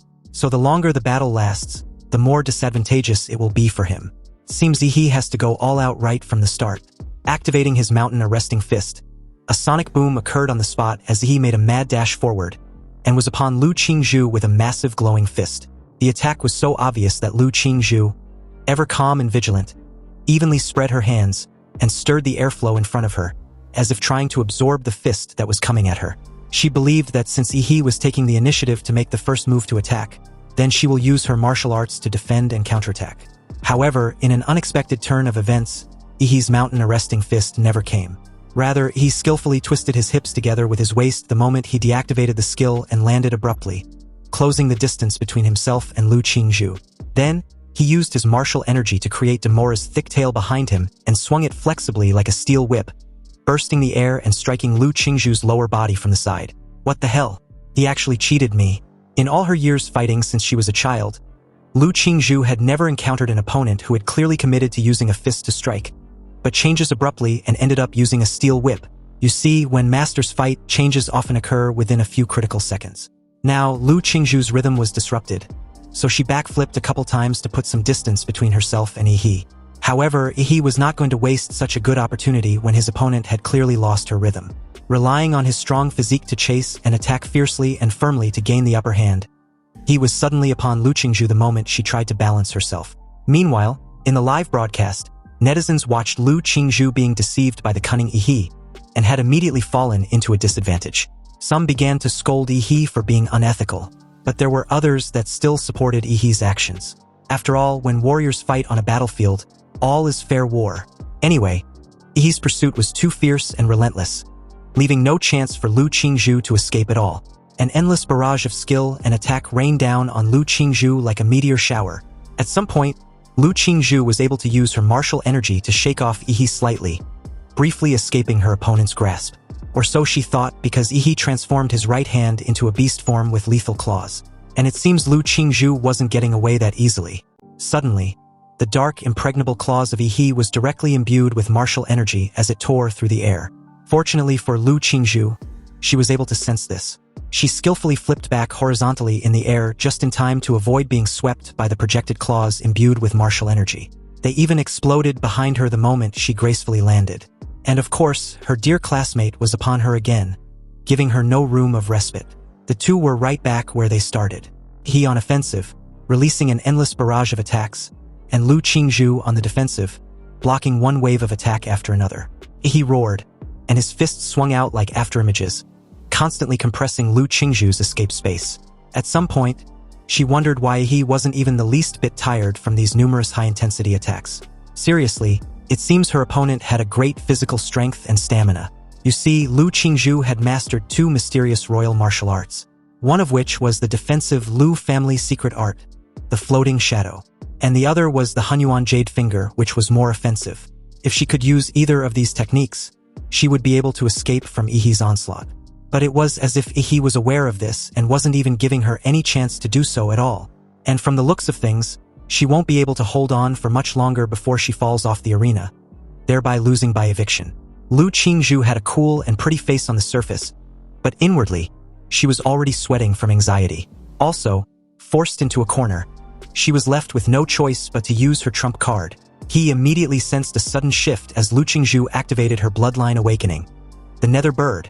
At that very moment, Ehi, who was about to punch Lu Qingzhu, quickly retracted his fist and retreated. The reason was the dark purple sparks that came out of Lu Qingzhu's body. With a loud and sharp cry of a bird, he saw Lu Qingzhu soaring into the sky, and the Demora's blood flowing in his body began to boil, as if he felt the provocation of another creature at a very high level of life. Plump dark purple wings had grew on Lu Qingzhu's back, and under the light, the wings sparkled with colorful light. The dark purple wings did not need to flap because the wind element automatically lifted Lu Qingzhu into the air. Her amethyst-like pupils stared directly below at the dark blue demon on the arena, and the air suddenly seemed to be sparking with the fighting spirit of the two. The host loudly and enthusiastically announced that although Lu Qingzhu was still far from mastering the true form of her bloodline, she was able to develop the most important organ of her bloodline, the wings of the Netherbird. For the first time, the Netherbird can be seen on full display by none other than our genius beauty Lu Qingzhu. Subsequently, the live broadcast platform lit up at this moment as comment kept pouring in like a tidal wave. After her bloodline awakened, Lu Qingzhu stretched out her slender jade finger and pointed at Ehi as her fingertips began to turn a transparent jade color. In a cold tone, Lu Qingzhu declared for Ehi to be careful, because she can't control her strength in this awakened form. Really? Ehi replied excitedly from below. I'm glad you said that because up until now, I have only exerted about 50% of my strength. So I guess I can finally go all out. Don't disappoint me. Accompanied by a strong wind that swept across the entire arena, Lu Qingzhu was behind Ehi in an instant like a bolt of lightning. He even smelled a faint and beautiful fragrance before he even registered Lu Qingzhu's presence behind him. Lu Qingzhu activated her mysterious royal martial art, the Hunyuan Jade Finger. He immediately turned and activated his atomic blast fist. A crystal blue light shone on his fist, and this was the skill Ehi used to combine Demora's atomic reaction ability with martial arts. The elegant jade fingertips collided with the ferocious blue magic fist, and a massive energy reaction occurred where the two touched. Then, following a huge explosion of light and heat, the audience were blinded by the bright impact and the strong gush of wind. In the arena, the two, on the other hand, were also blown away by the turbulent airflow at the same time. Lu Qingzhu's dark purple wings flapped, and the wind elements automatically gathered together, offsetting the impact of being blown away by the airflow. Lu Qingzhu used this force to break through the smoke and dust, and was about to head straight for Ehi when she suddenly felt a fatal threat. Shocked and surprised, her pupils suddenly shrank, because on opposite end of the arena, a sudden protruding vertebrae had appeared on Ehi's back, and immediately began to lit up one after another in a dazzling sequence. Every time a vertebra lit up, it meant that a horrible atomic reaction was beginning to occur, and was gradually gathering at a single point in Ehi's mouth. The immediate space around Ehi was heavily charged with atomic energy, as blue thunderous sparks emitted on his protruding vertebrae like lightning, illuminating the massive stadium with a blue glow. In that very moment, instead of the immeasurable nuclear radiation being leaked everywhere like previously, it was rather controlled and gathering rapidly in the mouth of the undisputed king of all monsters. Lu Qingzhu was momentarily frozen in place the moment she felt this enormous energy fluctuation aimed directly at her. This was not good, and to make matters even worse, it was impossible to completely dodge this impending attack. And it seems the radiation around Ehi was too massive to get close. Leaving the airspace of the stadium was not an option either, since it counts as stepping off the arena. The audience wondered what was going on as the host announced excitedly that apparently, Ehi's magical beast form looks to be gathering power, and the protruding spine on his back also seems to be where this huge stored power was generating from, and was finally being transmitted to his mouth bit by bit. All the vertebrae on Ehi's back inevitably flashed a blue light as Ehi's wide-opened mouth showed a blue atomic light emitting a breath of destruction that was brewing in his throat. This unfathomable nuclear energy beam was Demora's atomic breath, and just like that, a dazzling blue particle beam spurted out from Ehi's mouth. This terrifying torrent of nuclear energy created instantly submerged his opponent Lu Qingzhu. Already feeling the fatal threat of the nuclear attack, Lu Qingzhu still chose to bore the full force of it, or to be exact, angle majority of the energy away from her. She decisively folded her wings, wrapping herself tightly and activating her latent ability Awakening. Suddenly, the blood power of the Netherbird was stimulated by Lu Qingzhu in the very moment of life and death, and the countless dark purple feathers sparkled and reflected light like crystals. This was the Netherbird's feather deflection. The blue particle beam collided with the dark purple feathers, and like being refracted by a mirror, a thick condensed beam was refracted by the countless feathers into several small rays of light and reflected out. The light was centered on the dark badminton transformed by Lu Qingzhu, reflecting in all directions, and had already shot out of the arena. The examiners wanted to stop it, but it was too late. The audience saw this and was immediately washed in horror. They dreaded their fate because there was no way they could survive the numerous reflected beams. Fortunately for them, in that precise moment, a golden martial energy enveloped the entire arena, and all the beams that was directed outside the arena disappeared as if it was digested the moment it came into contact with the golden martial energy. This power act of neutralizing the countless beams was from City's mayor, Huang Qing. The audience and examiners wanted to greet the mayor, but he gave them a stern look to signal them not to do so. He told everyone to watch carefully. The strongest champion in the history of City will be born today. With enthusiasm, the host announced to the audience that they were fortunate to be protected by Mayor Huang, and with his presence, they can be assured that nothing unexpected like what just happened would repeat. Anyway, after about what seemed like 15 seconds, the atomic breath finally ended. Thick smoke was coming out of Ehi's mouth and back like a steam engine, and his eyes were fixed on the girl in front of him who looked somewhat miserable. Lu Qingzhu spat out a mouthful of fresh blood. Her two dark purple wings had melted after reflecting the atomic breath to the limit. If she had not used Vanity and Shadow in time to dissipate the remaining energy impact to the surroundings, she might not have been able to withstand Ehi's attack. It's a pity that the bloodline of the Netherbird's true form was too difficult to control, so she hadn't unlocked its core attribute abilities yet. Otherwise, she wouldn't have had such a hard time facing that energy beam just now. You see, from the moment Lu Qingzhu was born, the Lu family had placed high hopes on her. Under the expectations of her family, Lu Qingzhu had to fight in one battle after another to establish her reputation as the eldest daughter of the Lu family. Although outsiders praised her genius and strength, she was not keen on these titles. Maybe she herself didn't even know why she was fighting, or even that she wanted to fight. She felt that it was meaningless to compare herself with others.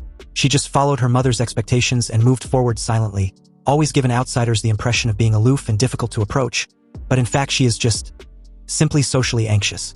And the cold and expressionless demeanor is just a protective front for her social phobia. Anyhow, mentally and physically, she was so tired and drained, But based on the current situation of the battle, this could be about the extent of it if she plays her cards right. And no one would be the wiser. After all, with such a strong opponent, it's only natural that she couldn't win, right? Lu Qingzhu thought of this, and immediately prepared herself to pretend to admit defeat after a few more moves with Ehi. She came in front of Ehi and slapped his chest with a palm, inwardly begging him to hurry up and defeat her already. She knew Ehi was smart enough to be able to seize the flaw she was showing. Unexpectedly, Ehi didn't make any move and took her palm strike head-on. Lu Qingzhu's big beautiful eyes widened with great confusion in them. She wondered why he didn't dodge like he obviously should, but rather lowered his gaze and just stared coldly at her. Classmate Lu Qingzhu, Ehi spoke calmly. Why don't you have the fighting spirit? I felt you were a little absent-minded since the start of the battle. Lu Qingzhu was surprised by this. She never expected that Ehi would reject her subtle offer. He continued, his tone cold and clipped. Lu Qingzhu, have you ever looked me in the face? Because if you had, even once, you would have seen instantly that I'd always intended on winning this title fairly and squarely. He suddenly swung his fist, imbued with martial energy, downwards, and the wind from his fists whistled. In desperation, Lu Qingzhu used her arms to block her face and mobilize the airflow, trying to block Ehi's fist. But in that moment, all the airflow mobilized by her was torn apart by her opponent. And although her arms protected her face, the punch still managed to connect with the lower section of her face. He called her out on her earlier move and warned her to better start facing him seriously. If she cherished her face, that is. You see, he didn't just throw that one punch and call it a day. He pounced on Lu Qingzhu and began raining punches on her face wildly, furiously urging her to start getting serious. Lu Qingzhu, on the other hand, protected her face with her arms, looking extremely embarrassed. She felt extremely wronged, recalling how she had never been beaten like this since she was a child. And now she's been dunked on the ground in front of hundreds of thousands of live viewers, with punches raining down on her head endlessly. She clearly wanted to give Ehi the victory, so why was he still provoking her, trying to force her to fight seriously? You see, everybody has a bottom line, and Lu Qingzhu had tried her best not to lose control, but she finally reached her limit to what she could tolerate after being punched in the face. She roared like a phoenix rising from the ashes, calling Ehi an asshole for hitting a girl in the face. Her eyes turned red, and an extremely powerful martial energy burst out, knocking Ehi back a couple steps. When the scene shifted to Ehi, the fucker looked extremely pleased. That's more like it, he coldly murmured. If the eldest daughter of the Lu family doesn't want to be hit in the face again, then she needs to get serious. There was a strong fighting spirit in Ehi's eyes. As the king of monsters, his innate desire was to conquer other monsters. He wanted to let other monsters know that even if they try their best, they will inevitably submit to him in terms of strength. Lu Qingzhu's eyes were red, and the sudden burst of power was her activating the Lu family's forbidden martial arts secret technique, the blood ignition. It can increase the purity of the user's blood in a short period of time, squeeze out the maximum potential of the user, and increase the user's strength dramatically. However, this secret technique has too many side effects and should not be used until it's the last resort. This also means that Lu Qingzhu was starting to fight for her life. Ashes flew all over the sky, and a huge pair of dark purple wings spread out, stirring up a howling wind. There were strange patterns that had spread on Lu Qingzhu's pretty face, and the tail feathers behind her were swayed like an imperial robe as the shrill cries of the bird in her body echoed in all directions. Lu Qingzhu had also unexpectedly entered the true form of the Netherbird, and after her true bloodline awakening, she looked radiant and confident, staring at Ehi from above. Classmate Ehi, I will defeat you with my strongest form as you wish. So, in that very moment, the fight between Lu Qingzhu and Ehi reached the point where both parties were finally clear and explicit about their intentions to go all out. All the expectations from her family and everything that goes with it, such as her reputation as the eldest daughter of the Lu family, any lingering doubts, and all the expectation of affirming her status of being the strongest student in this year in city's college entrance exams faded at this moment. Lu Qingzhu was ultimately resolved, and her only focus was on defeating Ehi. On the other hand, Ehi, finally successful in pushing Lu Qingzhu to fight seriously and revealing her strongest form, was satisfied with this outcome. From below, he stared at Lu Qingzhu's radiant and dazzling Netherbird's magical beast form with excitement. Now that his opponent's true form was revealed, the battle was eventually getting interesting. And since it had finally come to this, he won't be negligent either. He will also reveal his true form. Suddenly, the martial energy of Ehi attached with his atomic reaction energy enveloped his whole body as blue flaming lights and thunderous sparks surrounded him. Shortly after, his entire body was skinned with impregnable scales radiating with a terrifying energy, radioactive energy to be precise. This was Ehi's physical skill that combines Demora's template with his hard qigong, named the Nuclear Light Combat Body. Accompanied with a sudden explosive boom, the energy gathered under Ehi's feet made a deafening sound as he was propelled into the sky. This huge energy explosion pushed Ehi straight towards Lu Qingzhu like a missile. But this sudden display of engagement did not faze Lu Qingzhu at all. She just watched Ehi with an eerie calm. Then, she flapped her wings, mobilizing the surrounding air currents to gather into a hurricane. This hurricane, known as the Tearing Hurricane, was attached with the Netherworld energy, which had the property of devouring any form of energy. The Tearing Hurricane enveloped the entire space, crushing the base of the arena to pieces.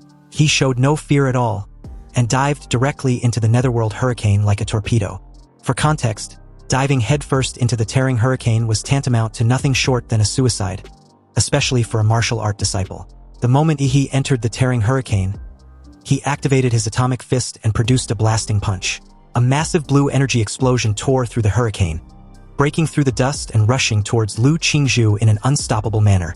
Seeing this, Lu Qingzhu tapped into the explosive power of her Netherworld bloodline and activated the Cry of the Netherbird.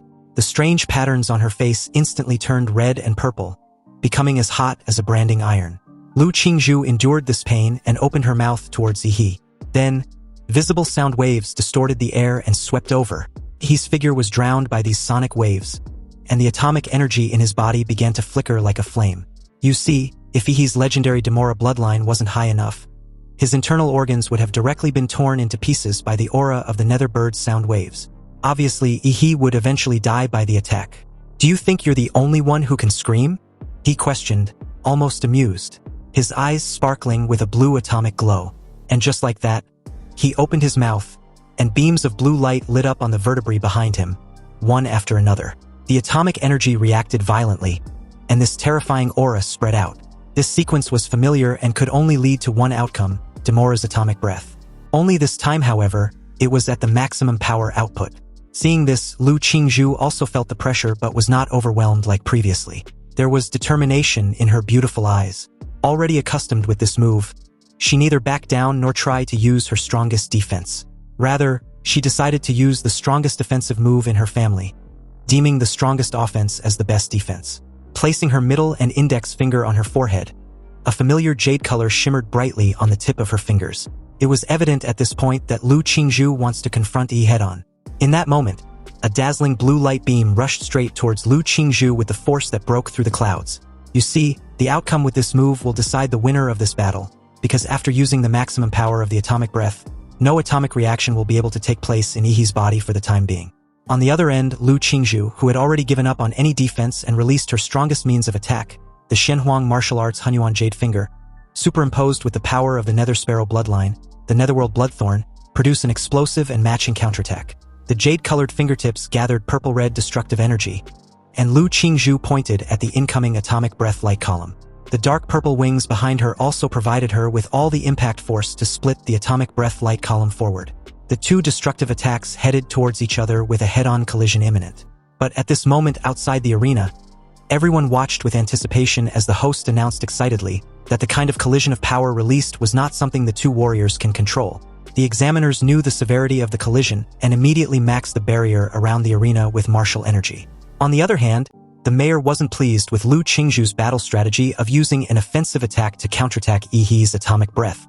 In his eyes, no matter which of these two geniuses had an accident, it would be a loss for the entire Anqing and even the Xia Kingdom, so he decided to intervene. Not to stop the match, but rather to make sure neither Ehi nor Lu Qingzhu ends up as collateral damage. They've proven to be too important for their city to suffer any irreparable damage. Activating his genetic earth magic, the divine leyline wall, the earth trembled, and three thick high walls blessed with his martial energy rose up in an instant, blocking the atomic breath and netherworld blood thorn. The next moment, the stone wall collapsed and dazzling colorful light flooded everything. So as the dazzling energy explosion drowned everything, the martial arts shields released by the examiners together were all crumbling under the impact of this energy. Dust and smoke filled the entire arena and covered a huge portion of the stadium. Witnessing the aftermath of the collision, the audience realized that if the mayor hadn't intervened, most of them would have been collateral damage. Anyway, speaking of the mayor, the guy just stared at the smoke-filled arena with a solemn expression. You see, although he had just released 3 divine leyline walls in time to slow down the full-strength attack of Ehi and Lu Qingzhu, his preparation time was too hasty, so the 3 divine leyline walls were not as strong as usual. In the end, they were smashed one after another from both sides, causing Ehi's atomic breath and Lu Qingzhu's netherworld bloodthorn to inevitably collide with each other. You see, if anything goes wrong with either of these 2 people, even if he resigns as the mayor, he will not be able to quell the public's anger. In the hearts of the Xia people, a martial arts genius had the same appeal as a top star. Anyhow, at this moment inside the arena, a slender hand came to view as fresh blood drips onto the floor continuously. This hand obviously belongs to Lu Qingzhu, who had her entire left arm severely burned and messed up. She looked very miserable, crouching on the ground with her wings utterly burnt off. The martial power of her magical beast's true body had also been exhausted, so no more transformation for the time being. But even after all this, Lu Qingzhu didn't want to give up. She urged on, trying to will herself to still continue fighting. And just as she was about to get up, he came out from the dusty smoke, his sudden presence towering over her crouching form. If you don't get rid of the nuclear radiation in your body, you will be crippled in the future. Lu Qingzhu was silent for a moment. She recalled vividly that her move clearly hit her opponent, but why was Ehi unharmed in any significant way? She finally spoke after a brief silence, wanting to know why he kept pushing her. She didn't even want to fight him to this extent, so why did Ehi have to force her to fight seriously? Ehi squatted down and looked at her directly in the eye. Do you really not want to fight me? Or are you just being rebellious and not wanting to admit your competitive spirit? When you were fighting so hard just now, I could feel your desire to win. Lu Qingzhu was speechless when she heard this, but when she thought things over during her recollection of the battle, she realized that Ehi was right. She was thinking about defeating him just moments ago. That's why she even gave up on defending and used all her strength to attack. But then she suddenly wondered what was wrong with her. She obviously hated fighting and wanted to lose to Ehi as soon as possible. But when she was fighting just a while ago, she felt it, a shift, an exhilarating feeling of fighting not for anyone but just for herself. Her wondering thoughts were cut short as Ehi placed a hand on her left shoulder. This unexpected contact suddenly made Lu Qingzhu blush like a cherry tomato. He informed her of the reason she lost decisively. Apparently, she had too many distracting thoughts when she was fighting, and that's a recipe for failure against powerful opponents. He absorbed all the nuclear radiation in Lu Qingzhu's body, and then stood up. As she stared at her healed arm in confusion, he gave her a side comment, stating that she was still the strongest opponent he had ever met. So he hopes the next time they compete, if fate allows it, she would give it her all from the start so they can have the purest battle. This statement obviously deepens her blush even more. In that moment, Lu Qingzhu saw Ehi under a different lens. The smoke and dust dissipated at this moment, and all cameras focused on the center of the arena. Under the watchful eyes of the crowd, Ehi stood proudly. The referee waited for a moment, and after seeing the current state of Lu Qingzhu, he declared Ehi as the winner. And with that, the first match of the semifinals came to an end. In the next battle, Chu Zhou won without any suspense, and advanced to the final with Ehi. Obviously, the final, being the last battle and the supposed biggest climax of the N-City's college entrance examination, will determine who will be awarded the title of N-City's top scorer. But to be honest, the biggest beneficiary had undoubtedly become N-City's #1 middle school, with the grand finale of the college entrance exams consisting of only its students. The dark horse from N-City's #1 middle school, Ehi, against the talented apex of the same N-City's #1 middle school, Chu Zhou. In the live stream for viewers, the hundreds of thousands of people watching at this moment with great excitement and anticipation had skyrocketed to tens of millions. And although the finals had no suspense like the semifinals between Ehi and Lu Qingzhu, this was primarily because Ehi was just too OP, and not necessarily that Chu Zhou was not talented enough. Anyway, an opponent like Ehi, who had defeated Lu Qingzhu, no one was optimistic about Chu Zhou. But Chu Zhou did not let this affect his fighting spirit. He was a pure warrior with a firm warrior's heart. When he first awakened, he was admired by thousands of people, but he never allowed such fame to get to his head. Now that he wasn't the favorite with no attention centered on him, he wasn't discouraged either. Because in terms of willpower, Chu Zhou believes he was much stronger than Lu Qingzhu, thereby could match Ehi. At the referee's command, the final battle officially began. "Come at me with everything you've got." He showed his white teeth, his eyes shimmering with evident delight. Even though Ehi defeated the supposed strongest candidate, Lu Qingzhu, he would not be careless when facing Chu Zhou, because according to his observation, Chu Zhou's combat IQ was likely to be the highest among this year's candidates. "Please enlighten me," Chu Zhou stated calmly and placed his hands together, then slowly opened them, and a cold ice sword condensed in his palms. This activation was the power of his bloodline, the ice sculpture. Chu Zhou covered his body with a layer of frost martial energy that isolated the surrounding nuclear radiation, which showed that he had also carefully studied Ehi's fighting style. He came prepared. With his eyes fully focused, he took the 7-star steps. Then suddenly, his body left behind unpredictable afterimages, and he moved towards Ehi. The moment a loud whoosh sounded, hundreds of swords stabbed at Ehi from all directions. He just stood there, too lazy and unbothered to try to directly pursue the real Chu Zhou among his countless clones. He had his own way to break through these numerous illusory images. His fists were clenched tightly and his arm muscles became as hard as steel bars. But the most amazing thing was the blue atomic and martial energy radiating all over his arm in waves. The crystal blue light made the bulging veins on his arms clearly visible. Activating his explosive fist, he punched the floor in an explosive manner. The ground was shaken and a blue energy exploded forth, and with a deafening boom, the 10-meter radius around him was covered by nuclear energy. Chu Zhou was forced to retreat. What a monster! Chu Zhou looked at the dented arena that looked like it had been bombarded by cannonballs, feeling extremely fearful. With his defensive abilities, he couldn't possibly fight Ehi head-on. In other words, is there really any warrior of the same age who can fight Ehi in hand-to-hand combat? Even Shen Guan, the monster of Qingfeng Private High who specialized in physical strength, had no choice but to admit defeat and surrender when facing Ehi whose bloodline had awakened. At this moment, Chu Zhou decided to use his long-ranged attack to consume Ehi since he couldn't fight him in a close combat. Chu Zhou activated his bloodline awakening, the Ice Element Dragon. Dragon scales as crystal clear as ice grew out of Chu Zhou's body. His eyes turned into golden vertical pupils, and a pair of obsidian-like horns grew out of his head.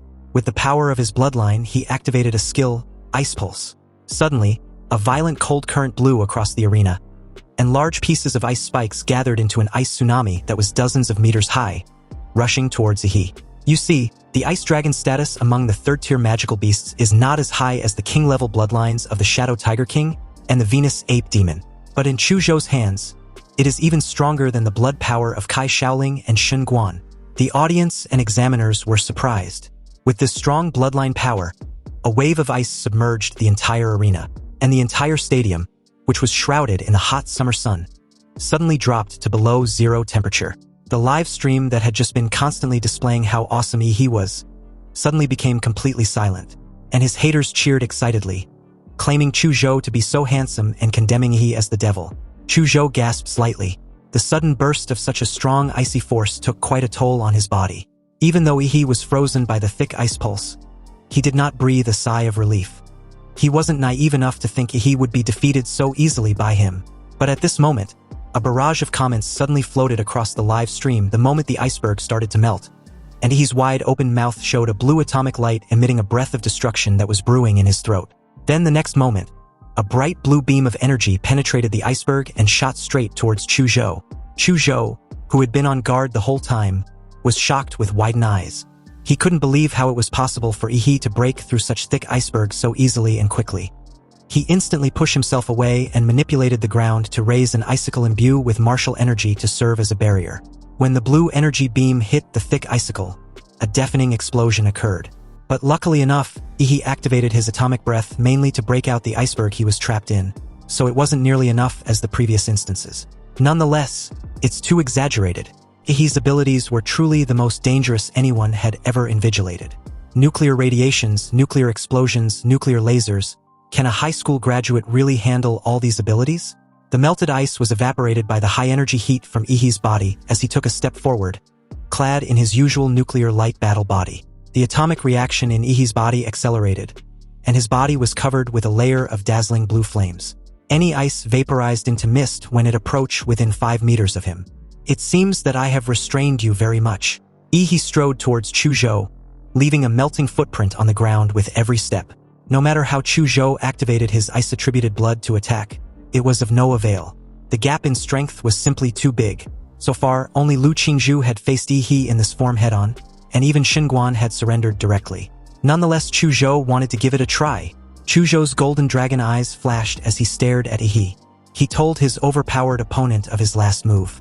It was the current limit of his martial arts, and what he originally saved to face Lu Qingzhu with. Chu Zhou closed his eyes, shut down his 5 senses, and pointed the ice sword in his hand directly at the sky. A layer of frost covered his body, and the ice crystal dragon scales on his body appeared even more dazzling. This was a manifestation of the full activation of his bloodline power. Soul-damaging sword intent. The first person to react was the mayor. The shock on his face was no less than when he saw Lu Qingzhu performing the Shenhuang martial arts. This is sword intent, he thought silently. But how old is Chu Zhou to already possess such strength? Accompanied by a gust of cold wind, Chu Zhou was already upon Ehi, and a high-pitched dragon roar and sword sound echoed throughout the arena. A few drops of hot fresh blood dripped onto the ground, burning several pits in the ground as Ehi showed his slightly injured hand. There was a sword wound on the back of his hand that was deep enough to draw blood, but the flesh on the wound began wriggling and also started to flash a familiar blue light, as if it was slowly healing itself. He calmly told Chu Zhou to wait until he gets a better sword in the future. Then there might still be a chance to seriously cut his skin. Chu Zhou's eyes widened as he stared at the broken ice sword in absolute disbelief. He knew full well he had lost, but his curiosity made him ask Ehi how much of a chance he had. Well, the chance of success is a little better than being a dog licker. Sighing softly, Chu Zhou raised his hand, looked at the referee, and announced that he'd given up. And just like that, Ehi became the winner of An City's college entrance examination finals. The audience and the viewers across all platforms on every live stream erupted in joy and celebrations, especially the numerous fans of Ehi. It was unbelievable for the dark horse of this year's college entrance exams to truly be the dark horse to the very end. Ehi's face and title was displayed on every billboard, every news channel, and every live streaming platform as netizens praised and celebrated their city's champion. Everyone knew that the level of this An City's college entrance examination qualifying tournament was much higher than in the past, and Ehi, who was able to make it out of it, was naturally the strongest number 1 scorer in the entire Anqing's history. No one will be able to surpass him in the future. Back at the stadium, the audience chanted Ehi's name repeatedly as the mayor joined him on stage. The host also quickly got on the stage and announced with bated breath. To all the viewers who followed the 24th college entrance examination in Anqing on site and through the live broadcast, after 3 days of bloody battles, our Anqing city's top scorer in the college entrance examination has finally been born. He is Ehi from An City's number 1 middle school. Student Ehi, I heard that your strength is the result of catching up from behind and accumulating strength over time. Now that you have won the top spot, do you have anything to say? He was beyond stupefied. He thought the host was indeed a cultured person. He can even describe his cheating in such a subtle way. First of all, I want to thank my teacher. He was the one who did not give up on me and encouraged me when I was at my lowest point. That's what gave me the fighting spirit. At this moment elsewhere, the head teacher who was watching Ehi's speech through the live broadcast began to shed tears, thinking that he was really unworthy of Ehi's praise. He was really derelict in his duty by not noticing this monster until just before the college entrance exams. Anyway, the moment Ehi was about to continue, a lean, middle-aged man suddenly appeared in the audience and waved his hands excessively in front of Ehi. But realizing Ehi had no intention of acknowledging his presence, he raised his hands in the air and made the number 2 million. The middle-aged man lip-synced, and he turned out to be the principal of An City's number 1 middle school, who wanted Ehi to promote their school. His reward was a 2 million scholarship. This changed the attitude of the money-hungry hyena real quick. Also, I want to thank my alma mater and my principal. Without his wise leadership, we wouldn't be here. Ehi originally didn't know what to say, but after seeing the principal's clear instructions, he suddenly understood how to finish the award speech. Finally, I want to thank myself. Without my hard work and wisdom, I would never be as glorious as I am today. Seriously, this bastard didn't even feel the least bit embarrassed when he spout those lies. Unexpectedly, in that very moment, the system also congratulated him for winning the title of champion. He will be rewarded with a random template ability. His eyes widened. It turns out that this template also had an achievement system. He wanted to check his new template ability right away, but he also knew the awards ceremony was going on, and with tens of thousands of eyes staring at him, he would have no way of studying it carefully. It seems he could only wait until later. After that, the mayor gave a summary and announced how smoothly the college entrance examination was held and how it ended successfully. But the moment he left the arena, passing through the stadium's corridor and heading towards the entrance, a swarm of reporters, like a cackle of crazed hyenas, rushed him with cameras of all kinds as soon as he passed through the open door. Student Ehi, do you feel any pressure in winning the first prize? How did you grow so fast in just half a year? Are you going to Huadu University? He screamed desperately for the reporters to stop chasing him. He had to pee. But a sleazy-looking guy made his way beside him and shoved his phone in his face. Smirking. Student Ehi, quick question. Between Lu Qingzhu and Kai Shaoling, who's prettier? Or do you prefer Xinguan? Or maybe Chu Zhou? He said nothing and bolted even faster. He didn't have time to waste with these reporters and their weird fan service interviews. After finally ditching the frenzy media, Ehi made his way inside an empty basketball court, his eyes full of excitement with this new system's development. Seriously, who would have known that Ehi was not limited to just one template, but more can be drawn through the system rewards? This is just too freaking insane. Just then, a man in a black windbreaker came to him and interrupted his amazing reverie. Student Ehi, congratulations on winning the top spot. He jolted in surprise, wondering if the guy was a reporter. The man took off his hat in a respectful gesture and smiled knowingly. Don't get me wrong, I'm not a reporter. I'm from the imperial capital, so let's talk about something more classified, something like the issue of genetic lock. He immediately became nervous when he heard this. He knew that he hadn't unlocked any so-called genetic lock. All his abilities came from the monster template. Did this guy know of his abilities? Who exactly was he? As Ehi remained silent, the guy then asked if he'd heard of the term genetic lock from his father. He replied calmly that he had. You see, according to the memory from the original host, this is indeed the case. But from the little memory he obtained after the traversal, that term had only come up once from his supposedly ordinary father. The guy pulled an envelope from his bag and asked Ehi if he was curious about how his father, an ordinary taxi driver, knew the word that was completely inconsistent with his profession. He raised an eyebrow. Could it be that there was a big secret? Or was there another expert? The guy handed Ehi the envelope and stated that due to his special status, the imperial capital had authorized a restricted document for him. He opened the envelope, and his eyes widened the moment he began to read through. Project Prometheus, the research institute which was once a giant in the field of biological genes on Blue Star, was wanted and blocked by various countries due to a certain incident. Therefore, a large number of core researchers were forced to hide their identities and disappear in the city. Apparently, it was said that genetic lock technology was once a key project of Prometheus. After reading through the document, Ehi's expression was full of disdain. He understood what the man in the windbreaker meant. Apparently, these guys believe Ehi's ordinary father was a senior researcher at Prometheus. And he, the son, was definitely one of the secret research results of Prometheus. The guy in the windbreaker assured Ehi not to worry. The country will not make things difficult for him. He specifically came there just to let Ehi know the situation. After all, as the person involved, he had the right to know. The guy clearly feared Ehi might panic and do something reckless. As a key prospect in the cultivation program of the country, his safety was their top priority from here on out. He just stared at the guy, deadpan. Seriously, if he tells this guy that he was calmer than even him right now, would he believe him? Then his attitude suddenly shifted, feeling all smug like he's been burdened with an enormous duty rather than an enormous convenience. Damn, it's so annoying being famous and important these days, isn't it? When one becomes famous, they get more attention and invite more trouble. Society was really all about status. Anyway, with that, the guy took his leave first and left the basketball court. The moment the guy left, this shameless money-hungry hyena rubbed his hands in delight. Now that he had made a lot of money in this college entrance exams, everything seems to be heading in the right direction. Not only did he get a ticket to Huadu University, but he also received a $2 million scholarship from the principal and an additional $800,000 bonus. However, the most important thing was of course being able to draw a new template ability. Although he knew that a template as powerful as the legendary Madflame Demora was hard to come by, he still looked forward to the new template. He spared no time initializing the beginning of his new template ability. A swirling dark purple vortex appeared in front of him, and the roars of countless monsters were heard from it, like a cursed void full of ancient beasts. He stared in awe, slack-jawed. A moment later, he understood what template he had drawn the second the result appeared. A chaotic sound of footsteps shook the earth as a D-rank Colossus-type humanoid template came to view, with its bloodline ability being giantification. A 60-meter colossal titan with an ultra-heated steam.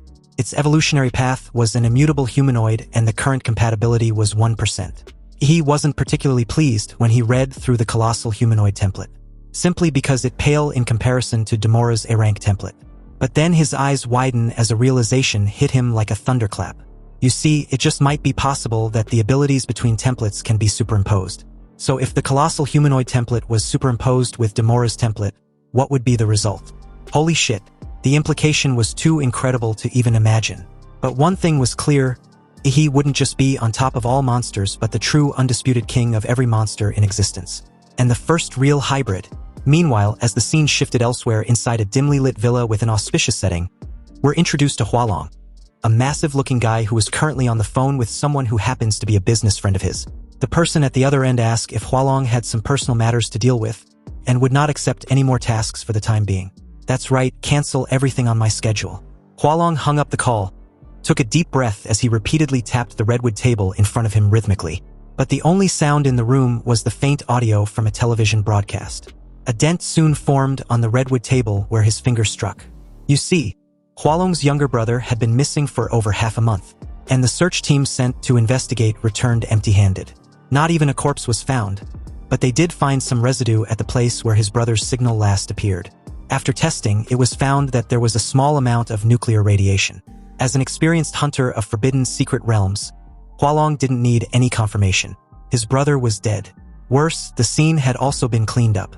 No trace, no mistake. Hualong's gaze was locked on the television screen, and as it replayed the footage of Ehi's battle with Lu Qingzhu, specifically the moment Ehi unleashed his atomic breath beam, Hualong knew. He just had the gut feeling, and on top of that, the only known warrior with a nuclear radiation ability was Ehi. Hualong closed his eyes regrettably, weighed down with sorrow and guilt. He repeatedly told his younger brother to quit with the underground involvement in society, but he didn't listen to his advice. And now he'd failed their mother. Hualong promised their mother that he would take care of him before she passed away. The moment Hualong opened his eyes, his entire demeanor and facial expression had transformed into something grotesque. He stared at a motion picture of Ehi being declared as the winner and acknowledged as a rare genius in An City. It's obvious that Huadu University would be vying for him. However, it's too bad that they would not be able to witness his enrollment. Early the next day, Ehi was just about to head into a secret realm to test the new template along with some other theories when he received a delivery. A handwritten letter from Chuzhou. In the letter, Chuzhou informed Ehi that according to the investigation of the Huadu Central Research Bureau, a new secret realm rift was projected to open in An City's Redwood Mountain at 3 p.m. that very day. The estimated level of the secret realm was around C rank or probably higher.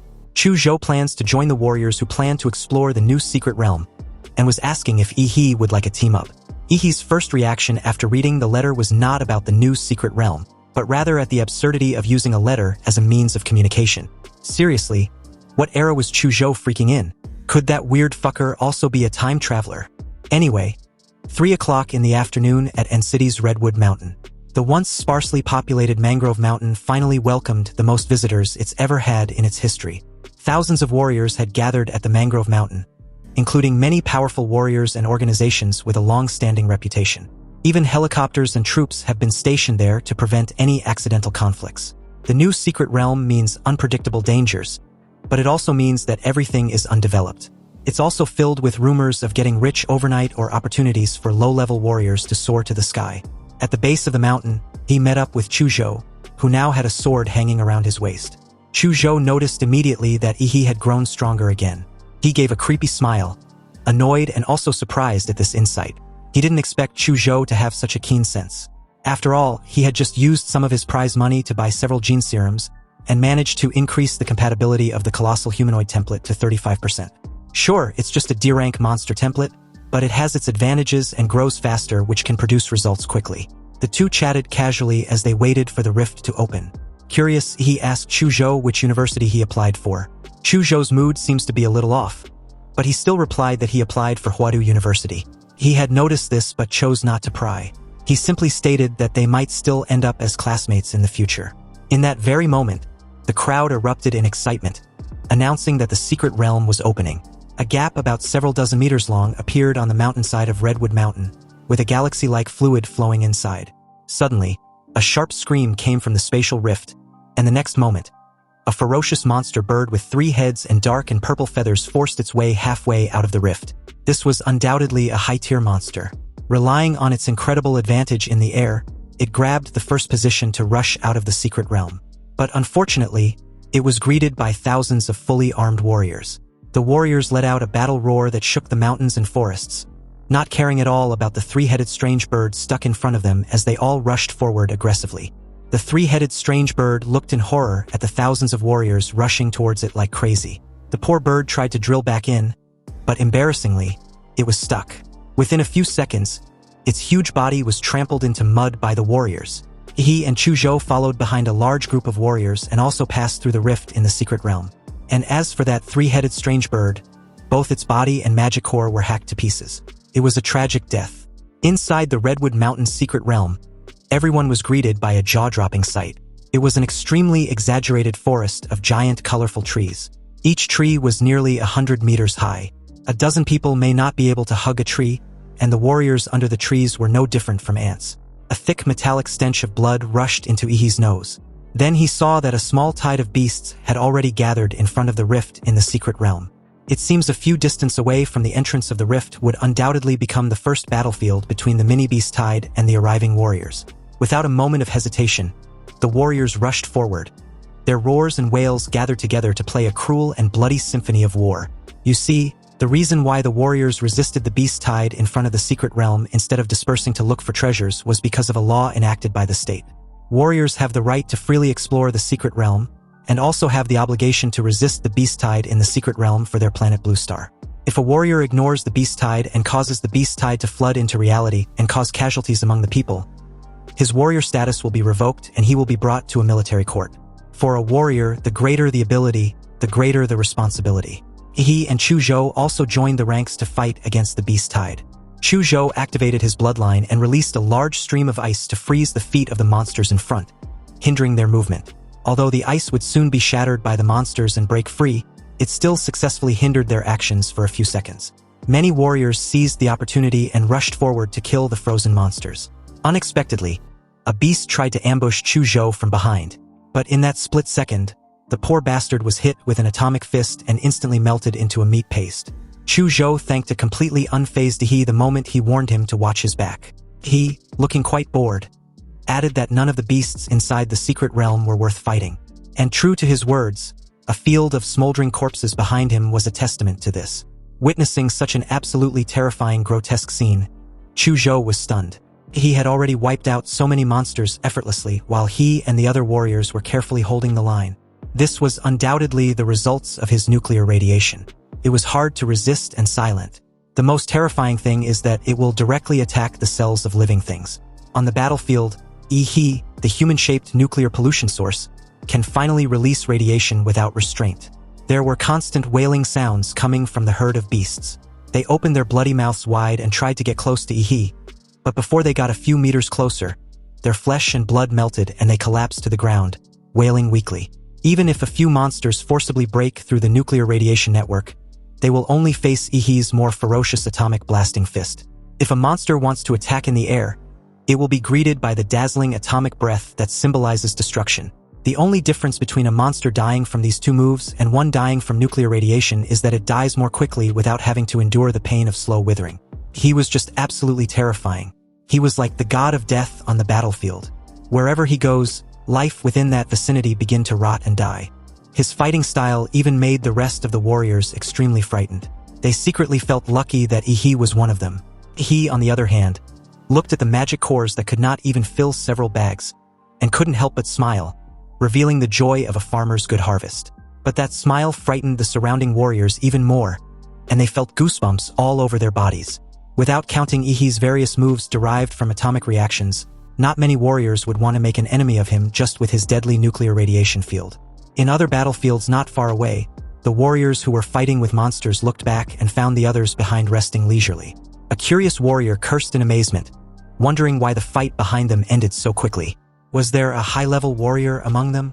No, another calmly replied. Obviously, among them was Ancity's top scorer in the college entrance exams. The top scorer in the college entrance exams? Isn't that a martial artist? How could a martial artist possibly kill so many monsters?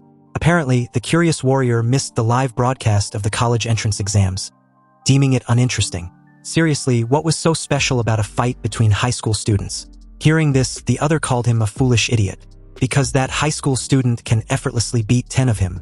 You see, a beast tide can be formed because there were several lord-level monsters leading them. As long as these lord-level monsters were beheaded, the beast tide will disperse. Currently, about 10 high-level warriors had joined forces to go deep into the beast tide to search for lord-level monsters and carry out a decapitation operation. As for the other monsters in the beast tide, although their average strength was weaker, Their numbers were endless. As the battle dragged on endlessly, the warriors began to show signs of fatigue, so they decided to drive the monsters towards their champion. It's unclear who came up with this idea, but the warriors quickly reached a strategy to use Ehi's nuclear radiation field to fight against the beast tide. More and more magical beasts were led to Ehi's location, including some high-level magical beasts with extremely terrifying strength. He did not need to take the initiative to attack. He just needed to stay under the protection of the warriors and continuously release lethal amount of nuclear radiation to attack the beast tide. As for the nuclear radiation that managed to breach the martial energy of the warriors and accidentally made contact, Ehi easily absorbed them. With Ehi as the core on the battlefield, every warrior in his vicinity gathered around him, and together, they resisted the invading monsters. And although there were also some highly intelligent beasts among the tide, they discovered Ehi's peculiarity and could only guide other monsters to attack continuously in an effort to overwhelm their enemy. For a moment, the fighting intensity on the battlefield escalated rapidly, and it was unknown how long this intense battle lasted, until a flare flashed in the air, signaling the successful decapitation operation of the leaders of the beast tide. The eyes of the warriors, which had been numb from fighting, finally lit up. They won, and the beast tide was beginning to retreat. On the other side of the battlefield, Chu Zhou, who had been forced into a desperate situation a while back, finally wiped the sweat on his face in exhaustion. Chu Zhou breathed a sigh of relief. He knew that the fight against the first wave of beasts in the Redwood Mountain secret realm had been won. The beast tide retreated, and the thousands of warriors that had originally gathered were now reduced to just over 800 people. Those who survived were covered in blood, and many were left disabled, ending their path as warriors. This is the life of a warrior, enjoying glory and unfathomable danger, and never knowing which will come first. He walked towards Chu Zhou carrying several large sacks on his back. His relaxed look was very conspicuous among the warriors after the battle. He asked Chu Zhou if he knew how he can transport all his goods. You see, during the beast's tide retreat, he slowly came to the side of each magical beast that died of nuclear radiation and dug out their magic cores. Perhaps the warriors could still take advantage of the magical beasts that died from other attacks, but facing the magical beasts covered in deadly nuclear radiation, no one dared to even get close. Anyway, Ehi, feeling somewhat helpless, dropped the several large sacks filled with magic cores on the ground the moment Chu Zhou handed him a silver-black ring. It was his space ring. The money-hungry hyena couldn't help smiling when he saw a space ring worth tens of millions. He never knew Chu Zhou was that rich. A sudden bustling from the crowd behind them drew their attention. He and Chu Zhou looked up and found that many people were crowded in one place, each with eyes full of admiration. Soon the crowd made a path, and a tall, particularly upright man named Wu San strode in. He found that he was actually walking towards him. Apparently, Wu San and his group of friends were the high-level warriors who managed to eliminate the Lord-level monsters, ending the beast tide before the rest died of exhaustion sooner or later. He walked up to Ehi and introduced himself as Wu San, the leader of the Silver Wolf martial arts group in Anqing. He had just heard of Ehi's heroic performance from the members of the group, and was wondering if Ehi would like to join them. Joining the Silver Wolf martial arts group will not affect Ehi's college education, but will allow him to enjoy various subsidies and benefits. Wu San was even willing to sign an S-level group membership contract with Ehi. Wu San's words made the surrounding warriors extremely envious of Ehi. On planet Blue Star, warriors can apply to the Warrior Association to form a martial arts group. The group will receive sponsorship from various companies, which will be converted into activity funds for the group and various subsidies for the members. Without the support of a martial arts group, a single warrior cannot support his extremely expensive career. The Silver Wolf martial arts group was considered as a large-scale martial arts group in the entire Xia Kingdom.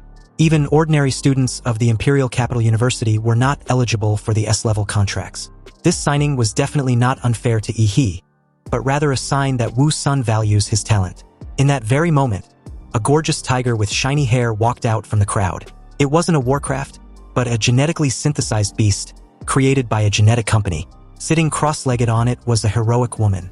The woman previously wondered why Wu San left the moment the beast tide ended. Turns out he was running ahead to snatch away a prospect. She then invited Ehi to join the Chengda martial arts group. Although they were smaller than the Silver Wolf, she can guarantee that after Ehi joins the group, he can enjoy 15% of the group's monthly training resources. As soon as these words were spoken, all the warriors' eyes widened. 15% of the training resources? Isn't this equivalent to investing? It seems that they still underestimated Ehi's potential, causing these martial arts groups to make crazy concessions and scramble for him. Other martial arts group leaders were all silent. They also wanted to win over Ehi, but Chengda and Silver Wolf both offered such high conditions.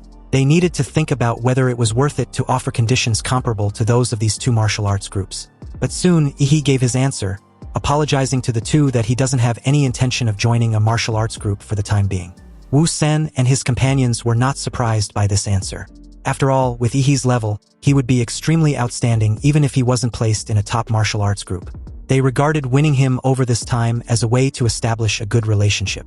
Several people came forward and extended the same courtesy. And after a few brief greetings, they all left. During this period, Chu Zhou was also invited by Wu San and others. He was also offered an S-level contract, but just like Ehi, he declined. The Beast Tide crisis ended, and many warriors left one after another, starting the stage of free exploration. Since the secret realm was a forest of giant trees, he suggested they go to the top of the tree canopy to see the overall layout of the entire area before making any plans. Chu Zhou had no objection, he thought so too. Looking at the giant tree that was hundreds of meters high, they used their own methods to climb up. Chu Zhou gathered strength with his knees and then jumped up suddenly. When his jump reaches the highest point, he will control the moisture in the air and condense it into ice under his feet as a fulcrum, and then perform a double jump. He was even simpler and more brutal. He directly activated his nuclear light combat body mode, gathered nuclear energy under his feet, and then ejected it like a rocket, propelling his body into the air. He was the first to reach the tree canopy, seconds before Chu Zhou did. But what the two saw made Chu Zhou's eyes widen in absolute disbelief. What the hell is that? The two saw a group of black humanoid creatures moving slowly in the distance. Their bodies are as huge as mountains, and they can be seen even hundreds of kilometers away. Such a huge body must be more than 1,000 meters tall. It's really hard to imagine. Hearing this, he disagrees. It is not difficult to imagine that they were still young. In the next few years, they may be able to even conquer these mysterious beasts and even find out the truth about the secret realm. Chu Zhou looked at Ehi in silence, feeling that his classmate was worthy of his name. He would feel fear when facing an unknown powerful existence, while Ehi would be confident that he could defeat such powerful existence. It seems he was not as good as Ehi not only in martial arts but also in willpower. He was the real warrior. Ehi, on the other hand, didn't know that his casual remark had written a 1,000-word essay in Chu Zhou's mind, and being regarded as a life mentor. Anyway, Ehi was not simply looking out from the treetops, he was also maintaining his life magnetic field to detect the distribution of life in the secret realm. But the strange thing he noticed was the location of a lake that appeared completely blank in his magnetic field, like a vacuum zone. There must be something wrong when things are abnormal. Where there's smoke, there's definitely fire. And the bigger the wind and waves, the more valuable the fish. He pointed a finger southeast and told Chu Zhou to take a look. There was a lake there, so they needed to go take a look. He decisively took Chu Zhou to the lake to go all in. The two of them quickly passed through the giant tree forest and came to the edge of the lake. When they arrived, 3 people had already gathered there, one of whom was an acquaintance of Ehi. He was surprised to see Huang Yuli, who joked about his sudden appearance with a chuckle. Well, isn't this our top scorer? Huang Yuli didn't expect the high school student she helped weeks ago to be so powerful. She sponsored Ehi with a discounted warrior business card when he debuted. And although it wasn't a big help, he always remembered it. The teammate beside her, a tattooed bald guy, also joked when he found out Yuli knew the little top scorer of An City. Exactly, hurry up and introduce him to us, the other teammate in glasses added. After all, this top scorer was quite impressive when he was fighting against the Beast Tide a while ago. Huang Yuli briefly recounted the story of Ehi's first entry into the Warrior Center, which made the other 2 teammates marvel at the wonder of fate. A young man who was met by chance would surprise everyone half a month later. Curious, Ehi asked how long Huang Yuli had been there. She replied that they just arrived not long ago, and 2 of her teammates who were good at swimming went down to the lake to explore the way. But just as Huang Yuli finished saying this, a figure rushed to the surface of the water. He was a teammate of Huang Yuli and the others. Yu Yang said to everyone with evident excitement, "Jackpot! We've hit the jackpot, guys, we're gonna be rich." Hearing this, Huang Yuli asked Yu Yang to explain what he just said more clearly. How did they strike it big? Yu Yang explained that there's a ruin under the lake. Upon hearing this, the entire team, especially Huang Yuli, was extremely excited. But with the exception of Ehi, everyone understood what Yu Yang had just explained. He nudged Chu Zhou's arm and asked him to explain.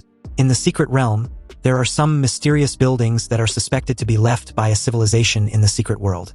They were collectively called ruins by experts. The ruins contain technologies or artifacts left behind by a civilization in the secret realm. Chu Zhou paused, and then continued. It is said that the theoretical basis of our modern human martial arts and many genetic technologies come from these ruins.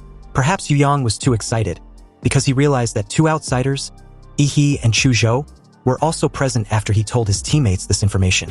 Yu Yang secretly regretted having leaked the news without surveying his surroundings. He immediately stared at the two with hostile eyes. Chu Zhou sensed the murderous intent as Yu Yang placed a hand on the sword at his waist. People die for money every day, so it is not uncommon for them to kill each other in front of ruins where interests are important. Anyway, just as Yu Yang was about to engage, Huang Yuli angrily shouted, stopping the idiot. He placed an elbow on Chu Zhou's shoulder as the two stared at Yu Yang with a mocking look. Huang Yuli explained that Ehi and Chu Zhou were the first and second in City's college entrance exams. Their strength far exceeds that of most ordinary warriors, so it would be better to have them join for the raid. This made Yu Yang ask how they were going to divide the spoils. Hearing this, he was unbothered. As external aid, the two of them will be allocated according to their effort. The more they contribute, the more loot they get. Yu Yang's eyes flickered, and seeing that the remaining two teammates agreed, he didn't say anything more. After all, he was in an extraordinary position now and was destined to be a big shot in the future, so it was better not to make enemies with him if possible. Finally, Yu Yang led the way as everyone followed him into the lake. Relying on a warrior's powerful lung capacity, the six of them dived 30 meters to the bottom of the lake. Yu Yang found the mark left before and led everyone to a cave at the bottom of the lake. There was a hidden secret passage in the cave. When everyone surfaced from the water, they found themselves in an underground cave. After Yu Yang got ashore, he muttered in confusion. This is really strange. Where is that guy Li Wei? Wasn't he asked to stay here? Maybe he found some treasure and left first. The tattooed guy stated a little angrily, obviously thinking that Li Wei was very unfair. Yu Yang took out the walkie-talkie and called Li Wei several times, but there was no response. Yu Yang had a bad feeling that something had happened. But then Huang Yuli asked calmly, after you guys came to this underground cave, did you explore whether there are any signs of monster activities? No, Yu Yang replied. Li Wei and I released all the monster bait bombs, but not a single monster hair appeared. The other female teammate was shaken. This underground cave seems very dangerous, and Li Wei was also missing. Maybe they shouldn't continue exploring. This annoyed Yu Yang, who shouted in response. We must explore. If we dare not take the wealth and glory in front of us, then we will be low-level warriors all our lives. Those who are afraid of death should get out now while they still can. Due to this, no one present withdrew, and even the female teammate who had just proposed the withdrawal remained silent.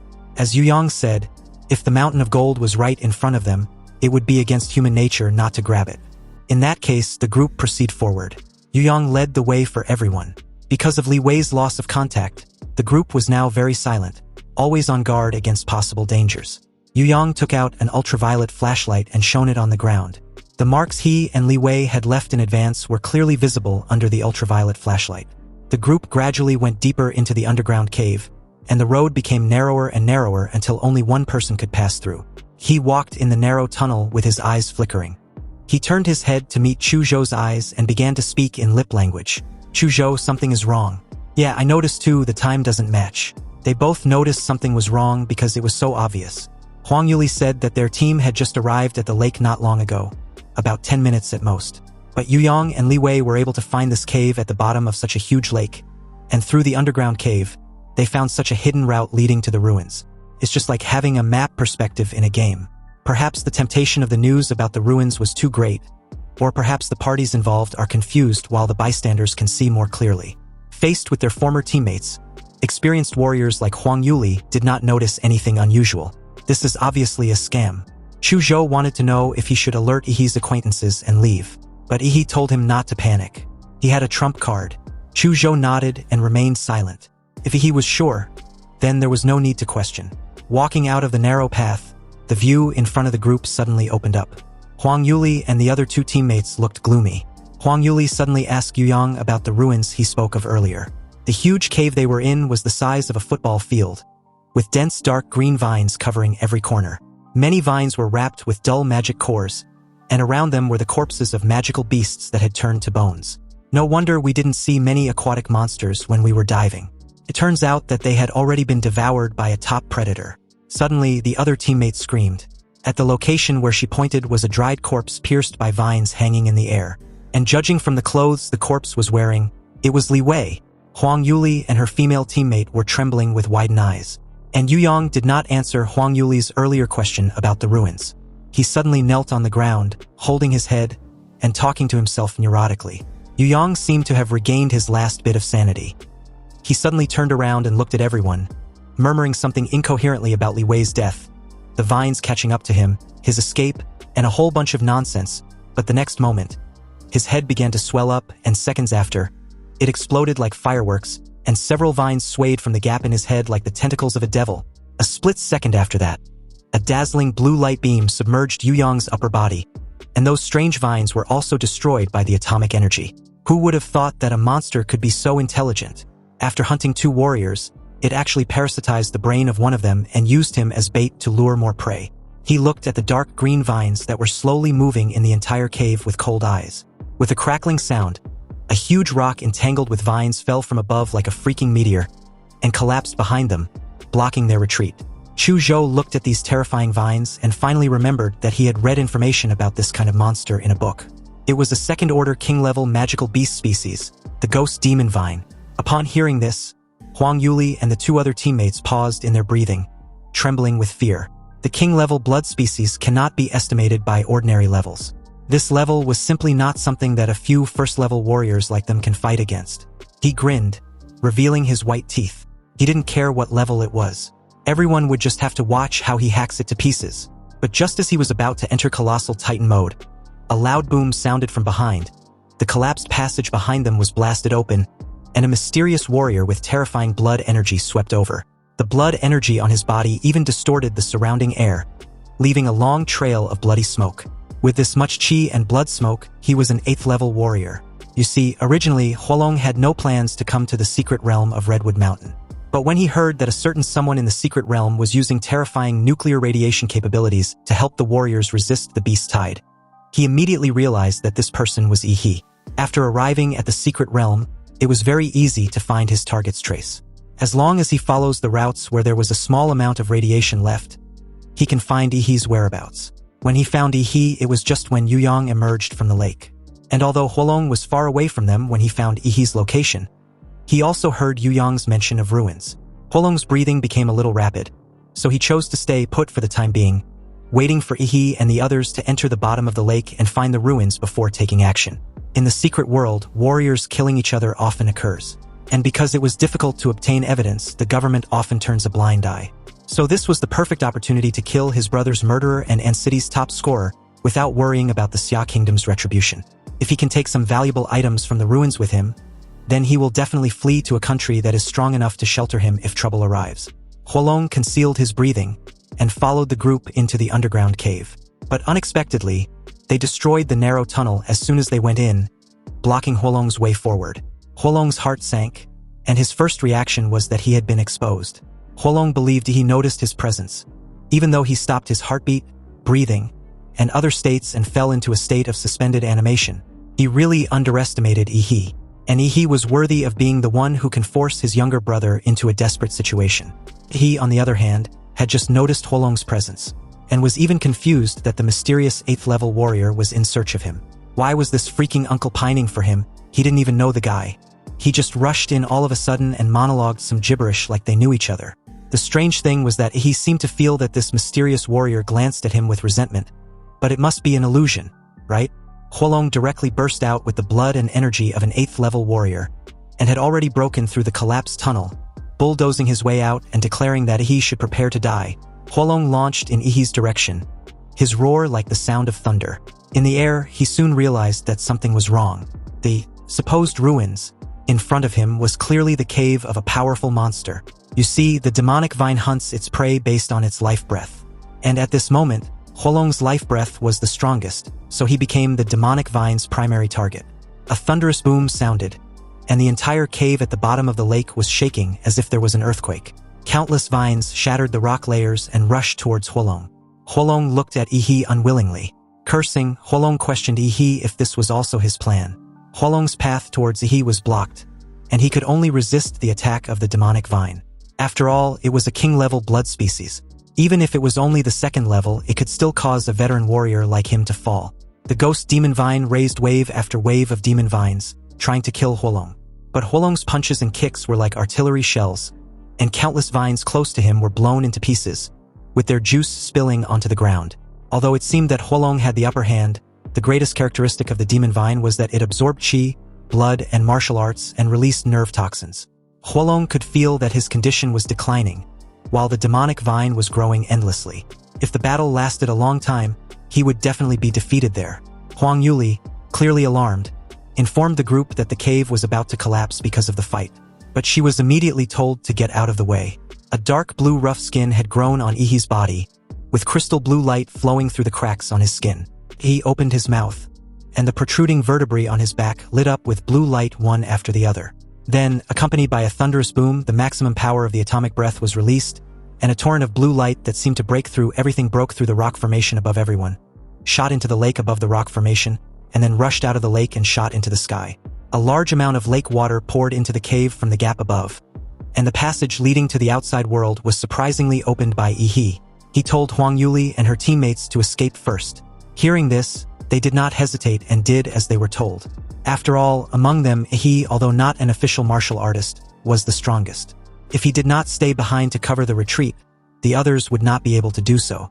"Don't even think about running away," Huolong shouted loudly, and all the martial energy burst out of his body, shattering all the demon vines within a radius of dozens of meters. He stomped the ground, and a wave of air exploded behind him, and he rushed towards Ehi like a missile. Chuzhou, who had been on guard the whole time, drew his sword at the first opportunity, and the power of his bloodline burst out, pouring all the cold air into this sword made of cold attribute material with a martial energy transmission rate of up to 82%. He activated his soul-damaging sword intent, and an extremely sharp sword energy cut a vacuum zone in the air, and a thick layer of ice condensed wherever the sword energy passed. Huolong threw a punch, and his fist rubbed against the air to create a flame, and his raging blood made the flame appear blood red. The blood flame fist and the icy sword intent collided, causing a large amount of water mist to scatter. He knew that Chuzhou's sword could not stop the opponent. After all, the gap in martial arts was too big, so he rushed into the water mist right after him, activated his nuclear light combat body, and the terrifying atomic energy gathered on his fist. The dazzling blue light illuminated the entire underground cave as Ehi activated his atomic explosive fist. Huolong, who was caught off guard by Ehi's punch, flew backwards and smashed into the stone wall. Huolong spat out a mouthful of fresh blood and crawled out from the stone wall. After receiving Chuzhou's strongest sword and Ehi's charged punch, except for the burns on his skin, he still exuded a powerful aura. High-level warriors have their skin, flesh, and bones tempered, and even their internal organs have been tempered in every way. Their entire body has long since turned into an incredibly tough killing machine. He told Chuzhou to leave first. After Chuzhou swung his sword, his momentum weakened. He knew that he could no longer help Ehi, so he decisively withdrew so as not to cause him any trouble. Not long after Chuzhou left, the cave began to collapse on a large scale. Countless rocks fell down, revealing the thick ghost vines inside. Meanwhile, Huang Yuli and the others stood on the shore, watching the lake become turbid, and the sound of the ground collapsing continued to echo at the bottom of the lake. It was obvious that the demon vine had gone completely crazy, and it was stirring up the entire lake bottom into a mess. Huang Yuli was relieved when Chuzhou also came ashore, but she found that Ehi did not follow Chuzhou. "Where's Ehi?" Chuzhou looked at the bottom of the lake and didn't say anything. At this moment, a brilliant blue lightning flashed across the lake, illuminating the entire surface. And the moment Ehi bit his palm, fine blue electric current burst out from the wound.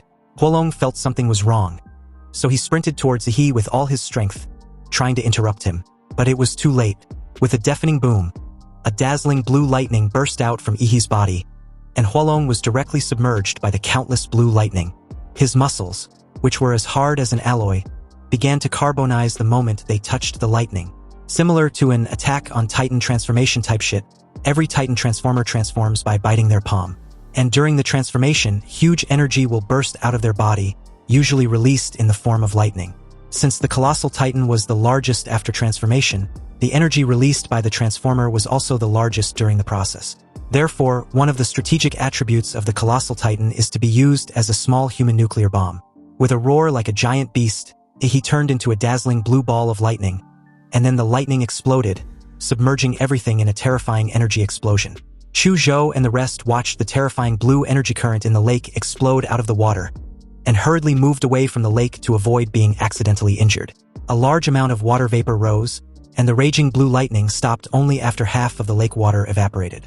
Chu Zhou and the rest vaguely saw a huge figure flash by in the mist, but soon the huge black shadow disappeared, which made them wonder if they had seen it wrong. Just as they were on guard, a naked Ehi rushed ashore and asked Chu Zhou for some clothes. Chu Zhou took out a dark leather pants and a tank top from his space ring and threw it to Ehi. Fully clothed, Chu Zhou asked Ehi about the sudden explosion just now.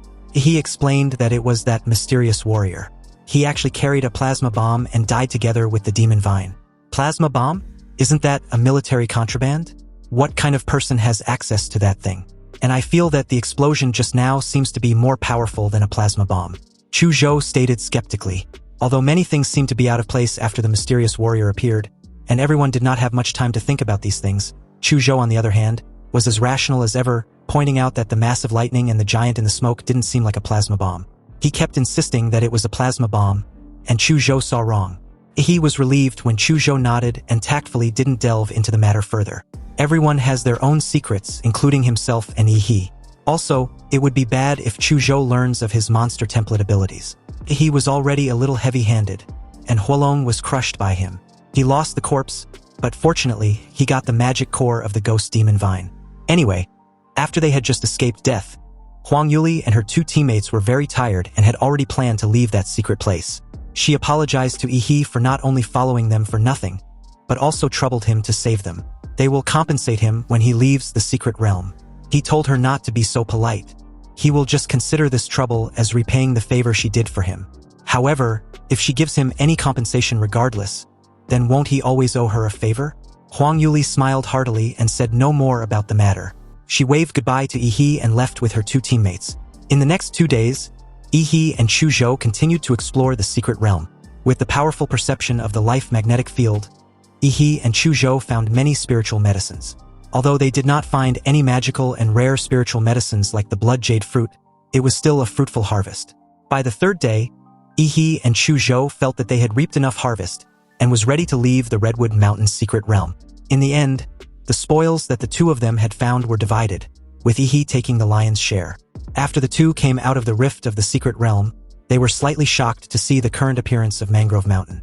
The Redwood Mountain, which was once a barren mountain, has been completely transformed.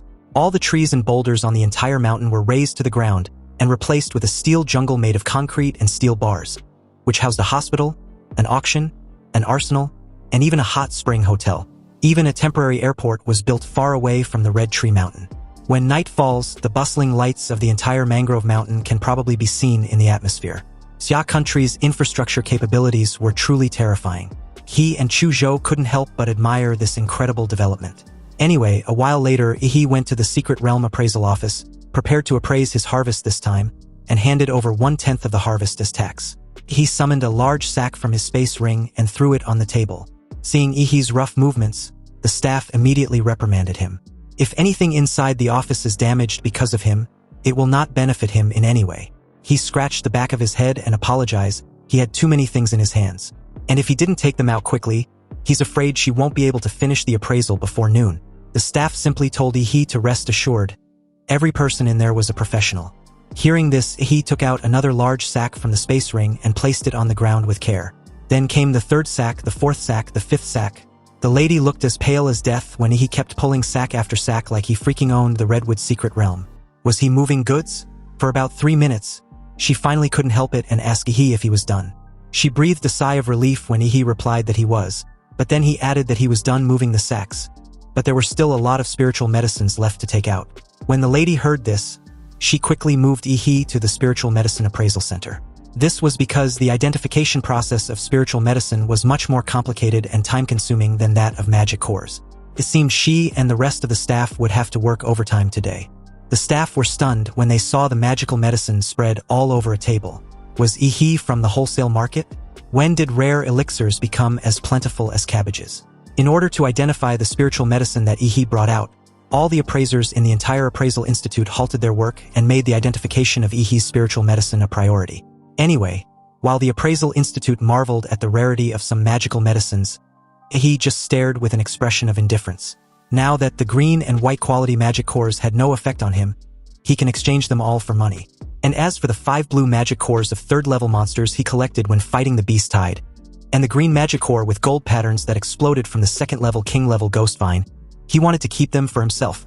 After coming out of the magic core recycling station, Ehi had more than 27 million Xia country currency deposited into his bank card.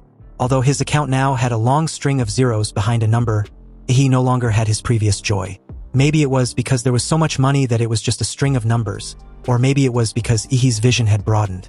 He felt that such a large number was not as beneficial as being able to improve the degree of his template compatibility by 10%. Just as Ehi was about to pick up the elixir stored at the appraisal center, an extended luxury business car stopped beside him, and a friendly middle-aged man got out of the car and greeted him with a warm smile. He introduced himself as Li Yutian, the owner of Physique Pharmacy. He heard that Ehi got a large number of spiritual medicines from the secret realm of Redwood Mountain, and was wondering if he was willing to sell them to him. Li Yutian was willing to buy them at a price 1 point higher than the market price. He just stared silently. As expected, he thought. Personal information was not confidential. It seems that his information had been leaked by those old foxes in the identification center. But it didn't matter. It just so happens that he needed to sell this batch of spiritual medicines anyway. Then someone suddenly comes along willing to do business with him. This definitely spares him the trip of running around for potential buyers. The deal went smoothly, and as the owner of Physique Pharmacy was leaving, he happily handed over a contract. Those who didn't know would have thought that it was him, the pharmacy owner, who was begging for purchase. Of course, this was indeed the case. The reason why Li Yutian was willing to suffer a loss and give profits to Ehi was because of the young man's talent in finding a large number of elixirs in one raid. As a businessman, Li Yutian keenly sensed that Ehi was exceptional. He wanted to take this opportunity to establish a long-term relationship with Ehi, and perhaps he would be able to purchase rare and large quantities of goods from him in the future. With a large sum of money added to the bank card, Ehi also faced a new difficulty. All this money still couldn't compare to improving 10% of his personal strength. The genetic potions generally available on the market, and the white magic and green magic cores also give almost no improvement. Thinking of this, he couldn't help but sigh. It turned out that the template had a picky appetite, more so than himself, the host. Ehi wanted to get a higher-level genetic medicine, but unfortunately that kind of thing was subject to purchase restrictions, and his current status did not even allow him to have the privilege to purchase it. If Ehi wants to improve the degree of compatibility, he must get another rare treasure like the blood jade fruit, but that kind of thing was in short supply and there was no place to spend money even if he wants to buy it. But suddenly, his eyes lit up when a realization occurred to him. There was another way to improve his strength. And this was none other than martial arts techniques. In the college entrance examination, he was able to defeat Lu Qingzhu and the others, relying entirely on the powerful abilities of Demora's template. However, in terms of martial arts, he was no match for those martial arts masters. He only had the upper hand because of the powerful bloodline abilities. After realizing this, Ehi thought of the only person he knew who had the best social connections around and could help him obtain advanced martial arts, Principal Lao Deng. With this realization, he immediately bolted in the direction of An City's No. 1 middle school. At the principal's office, Principal Lao Deng poured Ehi a cup of hot tea, massaged his shoulders, and stated that he didn't expect his champion to still come back to visit his alma mater. With his experience, this old fucker naturally saw that Ehi had something to ask for. He happily took out a bottle of white wine, in which was soaked a rare ginseng elixir. This was the medicinal wine he had just obtained from Li Yutian, the boss of Physique Pharmacy. According to him, no middle-aged person could refuse this bottle of treasure that could invigorate blood circulation, strengthen his yang, and maintain health. When the principal saw this, his eyes lit up like stars. It seems our top scorer was indeed a good student who is not only good in character and academics, but also respect his elders as well. He told the principal that it was his duty to honor his elders. That was the reason for his gift, a fine traditional virtue of their Xia country. The principal said no more as Ehi handed his gift over. The moment he did, he knew it was his opportunity to speak frankly. He asked the principal if he had any connections. He wants to learn martial arts. Although there are a large number of martial arts circulating on the market, most of them were of varying quality, and high-end martial arts were extremely rare. There are only two ways for a warrior to obtain more powerful martial arts. First, within the university, students of the school can redeem it through contribution points. The second type is the martial arts passed down within the warrior family, such as the Lu family's secret techniques, which was a martial art that only the core members of the family or outsiders who have made special contributions to the family can learn. This is why Lu Qingzhu, Chu Zhou and even Ehi, the top scorer, had been stuck at the peak of martial arts apprentices and had not been promoted to warriors. It obviously couldn't be because of lack of talent. And it wasn't because of lack of physical foundation either. After all, in terms of physique alone, these 3 top-notch martial art apprentices were better than many martial artists. This is because all the training methods for martial artists to become warriors can only be learned in college. The country does not allow civilians to control the methods of promotion to martial artists. Only college students can become real warriors. Now, Ehi wants to rely on Principal Lao Deng, a well-known person in An City's education circle, to help him find a way out. Curious, the principal asked why Ehi doesn't want to wait until he gets into a university to learn martial arts. He was too impatient. He already applied to Huadu University, which he was 100% certain to get accepted. He gave the principal his most sincere signature move and stated that he really wants to improve. Seeing those dazzling eyes, the principal reluctantly agreed to help Ehi with this matter. After all, he had a special talent, and his future achievements would definitely be higher than his own. And as educators, they must teach students according to their aptitude and not be fixated with a dead end. He, the sly fucker, even edged the principal on, adding that the rules were dead and not meant for people like them.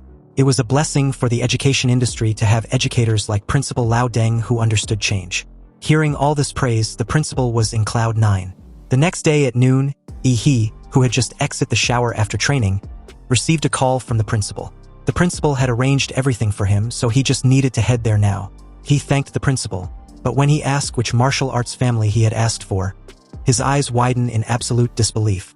Apparently, the Lu family was willing to teach him their family's secret techniques. This was wonderful but suspicious. How could the Lu family be willing to teach their family's secret techniques after Lu Qingzhu, the jewel in their family's crown, had been defeated by him in front of hundreds of thousands of spectators? Was the principal teaming up with the Lu family to cheat him? He had many doubts, but he decided to go anyway. The Lu family had a leased manor on the outskirts of An City as their family land. Meanwhile, a while later at the outskirts of An City, Lu Chengjie, a guy in a slick dark glasses and a leather jacket, leaned over and drove a black modified motorcycle which cost about 2 million yuan.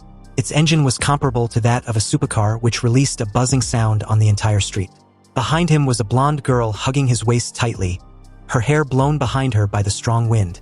Feeling an unprecedented stimulation, she hugged Lu Chengjie even tighter and praised him endlessly about how awesome he was.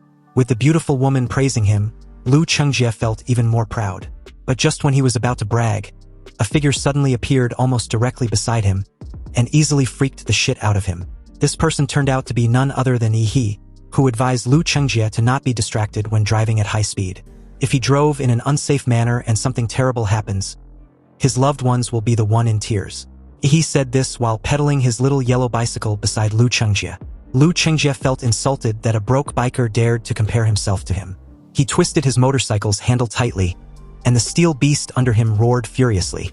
In a flash, Lu Chengjie left Ehi behind and gave him the middle finger. No matter what Ehi's status was, he was not worthy of being on par with him. Again, the blonde girl behind him praised him for being so manly.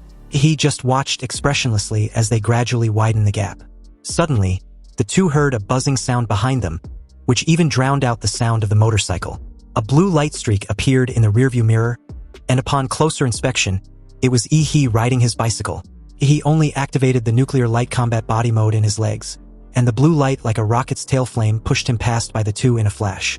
Lu Chengjie, like his girlfriend, stared with an embarrassed expression, wondering when a shared bicycle became so fast. It was even faster than a freaking airplane. He arrived at the entrance of Lu's manor, and as he stared at the castle-like building, he wasn't surprised, although he did admit the place looked magnificent. The setting of the entire Lu family manor was centered on the Lu family castle, with various garden landscapes built in circles around it. The manor employs professional gardeners to trim the green plants into various shapes, mainly animals, and there are also various bronze sculptures and park fountains that complement each other, adding a lot of beauty to the empty manor. The Lu family castle itself was much more solemn and dignified, with towering stone walls and spires, combined with an old-fashioned architectural style with a strong historical heritage, making anyone feel intimidated when standing in front of the castle. This was as expected of a wealthy martial arts family. They were completely different from a nouveau riche like him. Ehi then activated his life magnetic field to detect any powerful being in the Lu family manor. When he did, he found several of them. At that moment, from a distance, he saw a graceful figure in a white dress approaching the gate of the manor. It was Lu Qingzhu, Lu Qingzhu had her cold demeanor to hide her nervousness when she welcomed her classmate. Seeing this, he asked if she was unhappy to see him. Lu Qingzhu lowered her head and replied that that wasn't the case. Then that means you're happy to see me? He was amused. He never thought that the young miss was so fun to tease. Lu Qingzhu, with a flushed face, explained that her mother asked her to greet and welcome him. Lu Qingzhu did not dare to look up at Ehi and walked quickly in front to lead the way. He didn't plan to tease her anymore. He just followed her quietly and admired the scenery of Lu's manor. At the manor main door stood two maids with impeccable etiquette and dress. After they bowed to Lu Qingzhu, they opened the door for them. Stepping on the expensive high-end carpet, he walked into a spacious hall with exquisite and grand decoration. The high ceiling and huge arched windows made the whole space look bright and luxurious. On the wall opposite the gate were self-portraits of successive heads of the Lu family, showing the Lu family's heritage and confidence, and displaying the glory and brilliance of successive heads of the family to outsiders. Lu Qingzhu raised her head and announced to her mother that he had arrived. The crisp sound of high heels clicking on the floor was heard. He looked up and saw a beautiful woman with mature charm, dignity and grace slowly walking down the stairs. The beauty of Lu Qingzhu's mother has not faded with the passage of time. Instead, like aged red wine, her temperament has become more fragrant and charming. He held his breath and shouted Prime Minister Cao Cao's name in his heart, stating that he finally understands. Back on the day the college entrance examination ended, at the Lu family's manor, Lu Qingzhu returned home, thinking she would be scolded by her strict mother. She was prepared to accept the punishment. But unexpectedly, her mother just called her to the manor's study over a cup of tea immediately after arrival. Qin Lan personally brewed a cup of tea for her daughter. Her every move was impeccable in etiquette. Lu Qingzhu, nervous as hell, was about to apologize, but her mother cut her off with a raised hand, revealing a lazy and elegant temperament. She told her daughter that there was no need for her to be nervous. She watched the live broadcast of the battle between her and the boy named Ehi, and she performed very well. Ehi's strength was such that even if he was in the Imperial Capital College entrance examination, he would still be a dark horse. She doesn't have to blame herself. Lu Qingzhu remained silent. She just lowered her head and didn't even take a seat or take a sip of the tea place in front of her. Qin Lan let her daughter be, but continued after a brief pause. In your generation, you are the only one who can shoulder the heavy responsibility of the Lu family. Your younger brother's ability is limited and he cannot inherit the Lu family. But you are a girl after all, and you are so beautiful. Qin Lan raised Lu Qingzhu's beautiful face. Your father passed away early, and now our Lu family has no master to back us up. So our family power has no choice but to retreat to this small city of Anqing. If a big family asks for a marriage alliance with you, we have no right to refuse. This also means that the Lu family will be annexed, and the century-old foundation will be handed over to others. Ehi seems like a very good boy, with outstanding talent, a simple family background, and a bright future. From what I have observed, he is definitely not an ambitious person. I want to pair the two of you together. What do you think? Lu Qingzhu's eyes widened at the thought of this, and her mother looked directly into her eyes with her aggressive phoenix eyes. But before Lu Qingzhu could say anything, Qin Lan added that she didn't have to answer now, but should just try to get along with Ehi first. Back to the present, Qin Lan walked down the stairs and officially welcomed Ehi to the Lu family. He greeted politely with a serious expression, trying hard to suppress the wayward thoughts that emerged in his mind. He presented a gift, but Qin Lan just stared expressionlessly. I heard from Principal Lao Deng that you want to learn some advanced martial arts. He replied that she was correct. Without hesitation, Qin Lan added that her daughter will show him the way. He was a little surprised. He didn't expect Qin Lan to be so generous. Qin Lan walked down the remaining stairs, took the gift but didn't even bother to look or know what it was. She simply stated that her daughter will take Ehi to the Lu family's martial arts pavilion. Since the martial arts in the pavilion were not allowed to be taken out, he will only have 1 day to study inside. There were 3 sets of Shenhuang martial arts deep in the martial arts pavilion. Whether Ehi can learn them depends on his ability. When Ehi heard that he could also learn Shenhuang martial arts, he was once again surprised. He thought that learning some slightly more advanced martial arts would be enough, but he didn't expect Qin Lan to give him the right to learn the Shenhuang martial arts. He didn't know whether to say that Principal Lao Deng had a lot of face, or that Qin Lan was too generous, or was investing in him. After all, there are so many benefits, it can't be without reason. Nonetheless, the cake was already in front of him, and he couldn't refuse to eat it. Even if there was a knife hidden in the cake, he had to lick the cream clean first. Got it, madam. Then he would like to thank the Lu family. He thanked the Lu family instead of Qin Lan herself. The meaning of this could be very different. It meant that Ehi had made a promise to the Lu family. If the Lu family needs him in the future, he will fulfill his promise. Qinlan was very satisfied with Ehi's clever answer, and the more she looked at Ehi, the more she liked him. Ehi, on the other hand, saw the way Qinlan suddenly looked at him and felt like he'd done something wrong. After saying goodbye to Qinlan, Lu Qingzhu took Ehi out of the manor to a very long corridor to the martial arts pavilion. On the way, the two were alone together again, and Lu Qingzhu couldn't help but remember the subtle look her mother gave her. He, completely oblivious to this, discovered that Lu Qingzhu seemed to have become even more shy. Lu Qingzhu, why do I feel like you're trying to avoid me? Lu Qingzhu denies this, but when he suddenly walked quickly to her side and met her eyes, Lu Qingzhu panicked like a frightened deer and hurriedly took a half step back. You see, Lu Qingzhu had never been so close to a boy before, but in that brief moment, she could even feel his warm breath on her right cheek, which made her lovely face suddenly heats up, carrying no trace of the coldness of the flower on the mountain top that she once was. She asked why he was getting so close. He followed Lu Qingzhu and came to an underground stone chamber. In front of them was an ancient, thick, and rough surface of a large stone door. He could feel that the material of these stones was definitely not ordinary. Seeing Ehi's curiosity, Lu Qingzhu took the initiative to explain. The stone door was made of the power transformation stone, a special stone excavated from the secret realm. It can dissolve the attack power of the Xuanwu master level without breaking. Of course, when Ehi heard this, he asked whether he can punch it. Lu Qingzhu didn't expect Ehi to say such a strange thing after hearing of the power transformation stone. Shouldn't Ehi be marveling at the magic of this stone? The moment she told Ehi he could try, he clenched his fists, and with every cell in his body violently generating atomic energy. The familiar dazzling blue light covered the fist. Seeing this, Lu Qingzhu's pretty face sank, recalling the horrible memories about that blue glowing punching technique, and simply turned her head away. With a reverberating boom, the fist tore through the air and slammed into the stone wall. The violent air wave blew Lu Qingzhu's white skirt to the side. Unexpectedly, the blue energy impact did not explode. Instead, it was completely absorbed by the stone wall and turned into ripples on the water, dissolving in circles, unscathed. He clearly felt his strongest and fiercest punch, but the moment it touched the stone wall, it was like punching the sea and sinking into a quagmire. More than 90% of the power was absorbed. It was rare to see he also experiencing moments of failure, and Lu Qingzhu found this funny. She covered the corners of her mouth, which had curled up subconsciously. She opened the stone wall, welcoming Ehi inside. With brisk steps, Ehi entered the Lu family's martial arts pavilion. All the martial arts inside were displayed in the form of copies on shelves. They looked like they were arranged in rows, which was dazzling and impressive. Lu Qingzhu explained that the martial arts inside were divided into body movement, defense, horizontal training, swordsmanship, and a lot more. If Ehi wants to learn any of them, he should just use an ID card to access it. Lu Qingzhu handed Ehi a black and gold card. He then asked of the Shenhuang martial arts. They were in the small stone chamber at the deepest part of the martial arts pavilion. She replied calmly. Also, he needs to swipe his card to enter. But you won't be able to comprehend the Shenhuang martial arts in just one day. You can only learn the basics at most, she continued, pointing a finger towards something else. I think that my mother giving you access to Shenhuang martial arts may not necessarily be good for you. I can pick out a few martial arts books for you that are second only to Shenhuang martial arts and suitable for you.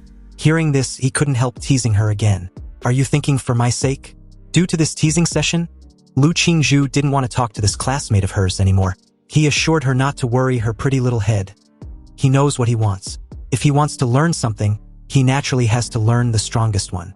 So, if the Shenhuang martial arts were placed in front of him and he doesn't have the courage to learn it, then shouldn't he just go home and continue to work hard on the template compatibility? Moreover, Qinlan opened up the learning rights of Shenhuang martial arts for him, which was both an investment and a test. If he couldn't pass this level or didn't dare to take the risk, he would probably never have the chance to be invited to Lu's manor again. Seeing Ehi's persistence, Lu Qingzhu said no more. You see, the secret room that stores Shenhuang martial arts was even more secure. So the kind of black-quality power-transforming stone of extremely rare was used. And in order to raise the materials for building this black power-transforming stone wall, Lu Qingzhu's great-grandfather's generation has been collecting them. Lu Qingzhu spoke more frequently, which was unusual. She obviously seemed to be very proud of the history of her family. The black stone door opened, and 3 safes appeared in front of Ehi. Each safe was strong enough to withstand tank bombardment. Once the wrong password was entered 5 times, the original copy of the Shenhuang martial arts inside would be automatically destroyed. Ehi saw the names of two familiar martial arts, Floating Shadow and Hunyuan Jade Finger, which were exactly the two that Lu Qingzhu mastered. The name of the third Shenhuang martial art was the Devil in the Flesh, and Ehi has never seen Lu Qingzhu use it. Lu Qingzhu explained that the way to learn Shenhuang martial arts was not to watch, but to feel the martial rhyme left by the creator. If Ehi can't feel it, or his martial artist's attributes conflict with the martial rhyme, he can't start practicing her family's Shenhuang martial arts. In short, the Shenhuang martial arts were alive. And it was not the martial artist who chose the martial arts, but the martial arts that choose the martial artist. After Lu Qingzhu's explanation, he understood why Lu Qingzhu did not use the third Shenhuang martial art in the college entrance examination.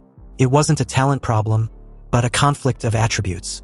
How can a beautiful girl like Lu Qingzhu be compatible with the rough martial arts called the Devil in the Flesh? But Ehi, on the other hand, was very suitable for this direct and violent Shenhuang martial arts.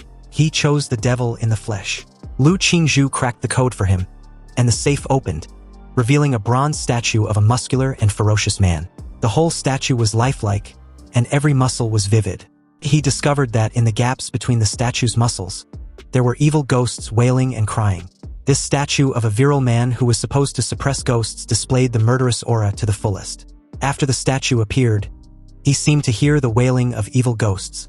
It seems the Shenhuang martial arts was not a book, but a statue. Not only statues, but also paintings or utensils. Basically anything can be the carrier of martial rhyme. This is one of the mysterious arts of the martial master. Lu Qingzhu continued yearningly. Only martial masters can condense the martial arts rhythm and attach it to objects to pass on the mantle to future generations. Many martial arts not only fail to improve the warrior's combat effectiveness, but will also leave hidden injuries. But only the Shenhuang martial arts can be created by the Grandmaster. High threshold also means high quality. Lu Qingzhu walked out of the secret room and left the space to Ehi. The rest of the journey could only be completed by Ehi himself. Ehi was surprised. He didn't understand how to feel the martial arts rhyme. So he asked Lu Qingzhu, but she simply replied that if Ehi was fated, then he will be able to sense the martial art rhyme. He looked a bit disappointed. He even felt that Lu Qingzhu was withholding any insight on her experience as a form of revenge.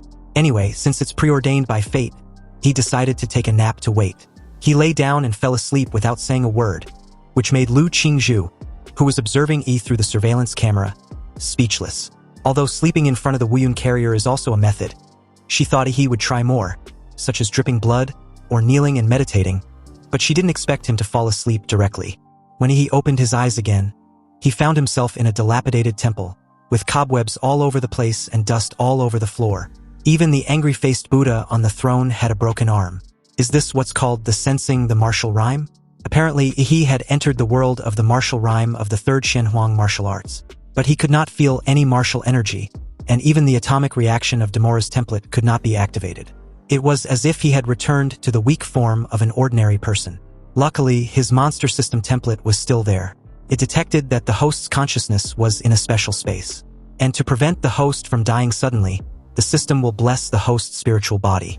Suddenly, a domineering and ferocious voice entered Ehi's ears from above. Only a real man can inherit my martial arts. Otherwise, I would rather let it rot in the ground. Boy, prove to me that you are a real man made of iron. At some point, a ferocious man as big as a wild bear sat on the only remaining arm of the angry bodhisattva. He stared at Ehi with his wild eyes like a wolf. He raised his head and stared slack-jawed at the mysterious man, who looked exactly like the statue. When the thunderstorm comes, there will be hundreds of ghosts roaming at night. When that time comes, you must guard this dilapidated temple for me and don't let this angry-faced Buddha be defiled by evil spirits. If you succeed, I can at least grant you the ability to guard the house. However, if you fail, you will go insane because of the ghosts devouring your spiritual body, and you will never be able to cultivate martial arts again. If you are a wimp, then run away quickly. A drop of cold rain passed through the broken ceiling and dripped onto Ehi's face. He came to his senses and found that the vicious man sitting on the arm of the angry-faced bodhisattva had disappeared. And the rain also means the trial has begun. The rain was getting heavier and heavier, and the world outside was pitch black with only the howling wind. He could feel countless malicious eyes spying on him. He found a rusty and broken sword from behind the throne of the angry bodhisattva. He held the sword, and each of them blocked the entrance of the ruined temple with a sword. The pale thunder illuminated Ehi's face. This thunder seemed like a signal, causing the dark outside world to boil. There was a thunderstorm and the night parade of 100 demons began. He saw a shadow rushing towards him in the darkness, and he slashed at the shadow's head with his sword. The moment the sword blade touched the shadow, a golden light burst out from the rusty sword body. The shadow screamed miserably and turned into ashes. As expected, the trial would not allow a warrior to fight against hundreds of ghosts unarmed. There must be hidden props. He became excited and no longer retreated to the ruined temple. Instead, he took the initiative to attack, swinging his sword directly towards the darkness outside. Behind Ehi, the vicious man appeared again. He looked at Ehi with disdain as he rushed out of the ruined temple with a sword in his hand. The hundreds of ghosts in this Wuyun trial are the occupants of my evil spirit. How dare a mere martial artist break out of the protection of the ruined temple? He is really courting death. It seems that the person who came to the trial this time is another fool. The martial artists are really getting worse with each generation. The vicious man sighed. Just as he was about to head down to collect Ehi's body, he suddenly stopped, his eyes full of disbelief. How did this kid do it? Why can't hundreds of ghosts get close to him? Outside the temple, he, who didn't know how to use swordsmanship, just randomly wielded the sword. If any ghost came near, he would just slash it and it would be done. As for defending and avoiding the attacks of those evil spirits, an evil ghost screamed and swung its claws towards Ehi, but its claws passed through the moment they touched him. The attack was ineffective. He turned around and split the evil ghost into two halves with a sword. It seems that in the spiritual world, the system will automatically protect the host, making Ehi immune to attacks. Doesn't this mean I have an invincible golden body inside this world? The broken sword in Ehi's hand flew up and down under his turtle sword skills, slashing left and right, harvesting one evil ghost after another like chopping melons and vegetables. This made the vicious man dumbfounded. When did the levels he set become so simple? As the wind howled, he stood proudly with a sword in his hand. But those ferocious evil spirits retreated like little lambs at this time and did not dare to approach Ehi at all. Seeing that hundreds of ghosts could not do anything to Ehi, the vicious man had to show up in person. "Boy, how did you do it? You are not affected by my martial arts." Ehi replied that it was nothing but hard work and diligent practice. What a good and convenient excuse.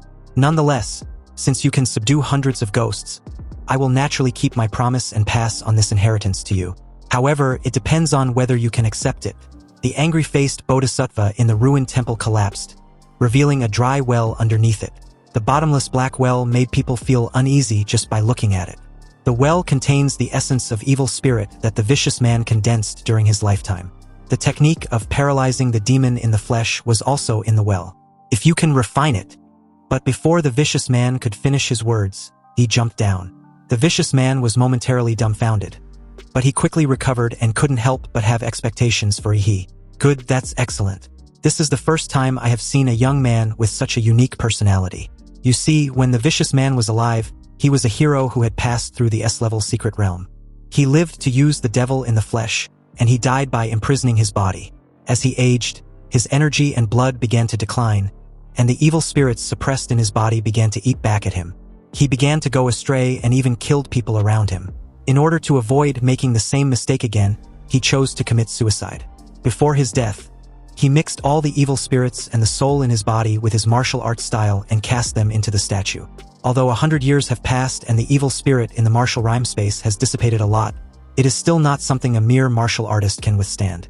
If Ehi can conquer the evil spirit that caused his failure, he will surely surpass himself on the road of the devil in the flesh. Back inside the observation room, Qinlan joined her daughter as the two watched Ehi fall asleep and entered the martial rhyme space. Worried and confused, Lu Qingzhu's eyes widened when she saw Ehi's sudden reaction on the floor. She asked her mother what was going on. After Ehi fell asleep, Lu Qingzhu could still see a smug smile on his face, as if he was doing something happy in his dream. Now, the statue of the muscular man suppressing ghosts suddenly cracked out of thin air, and Ehi felt as if he was pricked by a needle. His body began to tremble uncontrollably, and traces of blood even seeped out of his pores. Qinlan was not surprised by this situation. She took a deep puff of the cigarette in her hand and then exhaled. A pair of charming phoenix eyes hidden behind her hair appeared mysterious and profound. This third Shenhuang martial art was acquired by Lu Qingzhu's grandfather by chance in his later years. He had tried to practice before, but he didn't expect that with his grandmaster level of cultivation, he would be directly repelled by the martial arts in the statue and even suffered internal injuries. Since then, No one in the Lu family has been able to successfully practice this martial art. Since the power is extraordinary, the way to obtain the power must be unbearable for ordinary people. If he wants to wear the crown, he must bear its weight.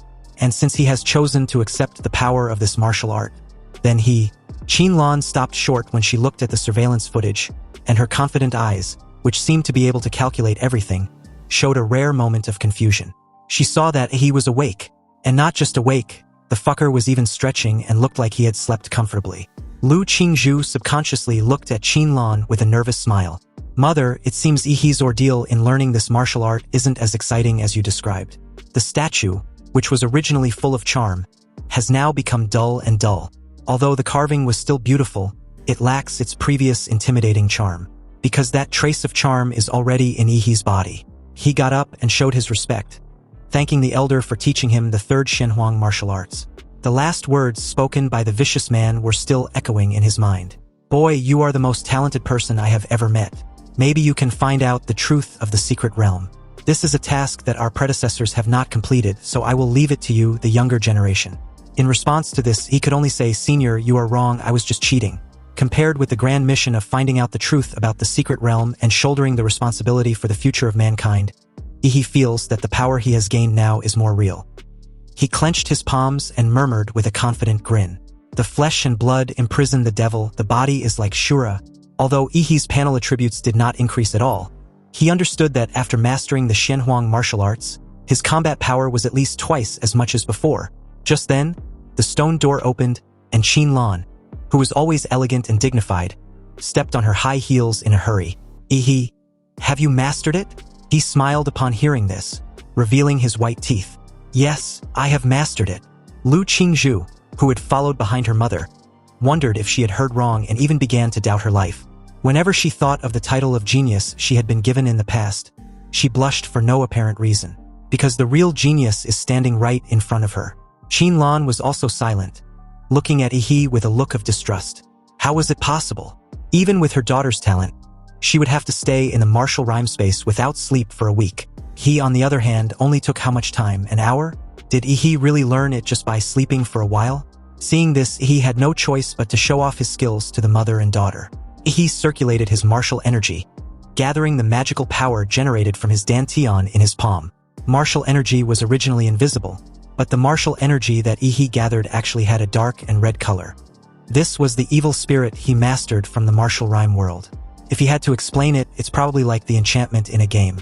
It can be added to his martial energy to make it more lethal. Activating a new technique, the mountain blocking fist. Ehi's back was tensed like a big bow, and he exerted strength from his core, and punched out with his fist wrapped in black and red murderous energy. The airflow exploded, releasing the screams that sounded like the wailing of evil spirits. The pupils of Lu Qingzhu, a martial arts genius, shrank slightly. She could feel the extremely high purity from the punch and the strong aftershock. She also seemed to have heard a ghost-like howl. Could that be the evil spirit Ehi mentioned? Unexpectedly, Qinlan looked at Ehi with a puzzled look in her eyes. Although she had taken a liking to this young man during the college entrance exams, she did not expect that she still underestimated him. He felt very embarrassed when he felt Qinlan's fiery gaze. Madam, he thought nervously, your daughter was still by your side. Can you be more reserved? I don't want to be called Prime Minister. Classmate Ehi, since you have already mastered one Shenhuang martial art, would you like to learn the other two? You still have the rest of the day to learn. Lu Qingzhu didn't think too much about Ehi's stunning performance. At most, she was a little discouraged because she seemed to be inferior to Ehi in every way. Her mind was still very pure. Upon hearing this, Qinlan closed her eyes and held her head helplessly. Was my dear daughter really stupid, or was she just pretending to be stupid? You said you didn't want to be with Ehi, so why are you just offering the entire family property to him? Although Qinlan was investing in Ehi, she was also prepared to take him in as her worthy son-in-law. How can her daughter give away all the Lu family's assets when Ehi was not even a member of the Lu family? Qinlan felt a headache when she thought of her earlier exchange with Ehi, regretting the arrangement to let him learn any martial arts within a day. Who knew that this guy would learn so quickly? She really underestimated Ehi's ability. He replied Lu Qingzhu that there was no need. One Shenhuang martial arts book was enough for him to digest for a long time. He won't learn other martial arts for now. He respectfully told Qinlan about his desire to leave. He had some things to deal with at home. Alright, my daughter can send you off. She touched her chin and continued thoughtfully. I heard from the housekeeper that you came here on a shared bike. Can you drive? If you can, then pick a car from the garage for the journey back home. It will be convenient for you. He thought that Qinlan was really a generous person. Was she giving him a luxury car as another investment gift? When he thought about it, the black motorcycle under the guy who was carrying the blonde girl was both cool and handsome. He asked if there was a motorcycle. Of course. Does student Ehi like to ride motorcycles? It seems you have the same hobby as my troublesome son. I wish my son could be as good as you. Qinlan replied leisurely, then called the housekeeper and asked her to take out the best motorcycle in Lu Chengjia's collection. And speaking of Lu Chengjia, he was currently taking a walk around the manor's garden when he learned from Aunt Hong, the housekeeper, that his mother had invited a son-in-law to come over.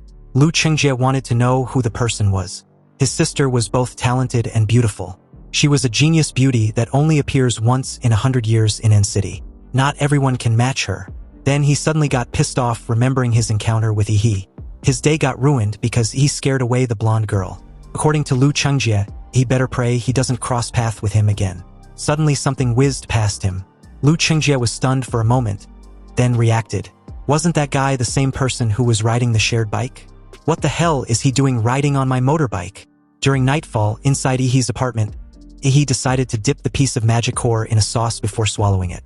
The monster core he swallowed last time didn't taste good, so this time he decided to add sauce to enhance the flavor. The rolling heat filled his limbs and bones. Then Ehi summoned the system template. Back inside the Redwood Mountain secret realm, Ehi superimposed the Colossal humanoid template and the legendary Demoris template, which now had their compatibility at 85 after several absorption and 21% respectively.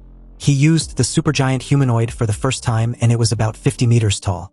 Although compared with ordinary monsters, it can be called a behemoth. But compared with the mysterious creatures as big as the mountains in the secret realm of Redwood Mountain, it is still too small. He wants to be bigger, so he added all points to the Colossal Titan template. He picked up the green magic core with gold patterns, dipped it in some sauce and swallowed it. Ehi was ready to use this special magic core to enhance his Demoris template for absorption. So the very second he did, a surge of energy exploded within him and an intense lightning enveloped his whole body. But after the excruciating process, something unexpected happened to Demoris template.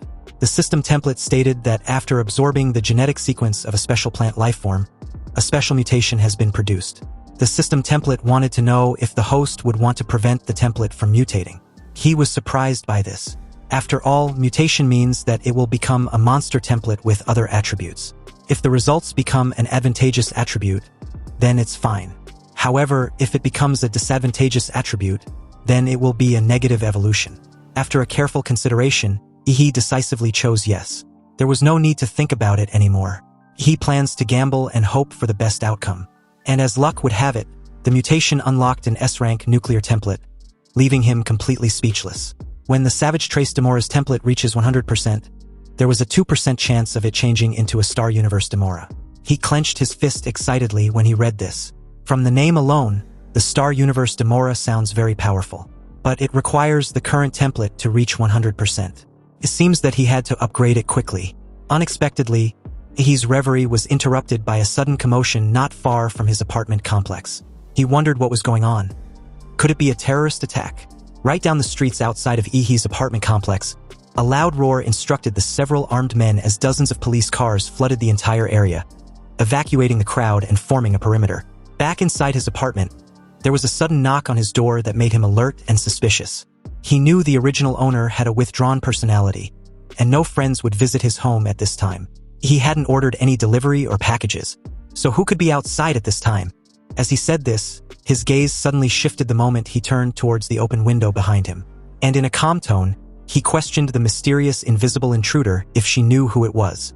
Under Ehi's knowing gaze, the air around the window distorts and vibrates. Then seconds after, a figure suddenly appeared out of nowhere.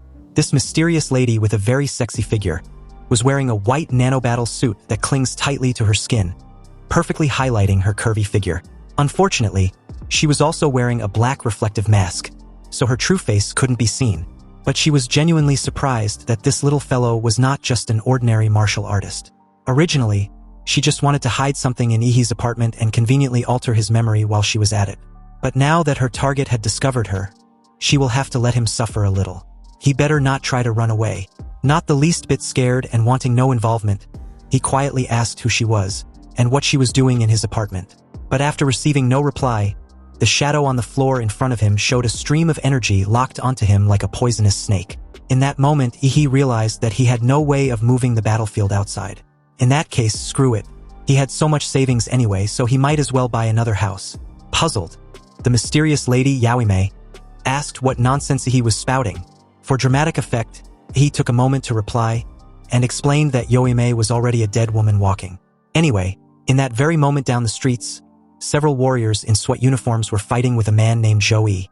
Facing the siege of so many special warriors, Joey seems to actually have the upper hand until he was caught off guard and hit in the abdomen by a powerful punch. The opponent's martial energy penetrated his internal organs, and the piercing pain made Joey clutch his lower side in pain. One of the special police soldiers instructed his group to take Joey down the moment he revealed a flaw. You see, these special police fighters were good at cooperating in combat. And after Joey revealed a flaw, everyone tacitly pursued him and forced Joey to retreat step by step. Although Joey was about to lose, he felt much more relaxed because everyone's attention was drawn to him. This was his plan all along, to buy time for Yaoime to escape with the golden gene. Thinking of this, Joey laughed out loud like a crazed victor, and even used the forbidden blood-burning technique to fight to the death to resist all the armed police. The flames rose, illuminating the streets, but just as the battle became increasingly intense, a bright blue beam of light suddenly burst out above everyone's heads and shot straight into the sky. A dark figure fell beside Joey, creating a hole in the ground. Joey recognized this person as Yaoime at a glance, because her figure was so recognizable. But wasn't the nanobattle suit on her body white? How come it has now turned as black as charcoal? Joey had risked his life just to let her take the item and escape. Why was she suddenly back? Yaoime stood up from the shallow pit, feeling extremely gloomy.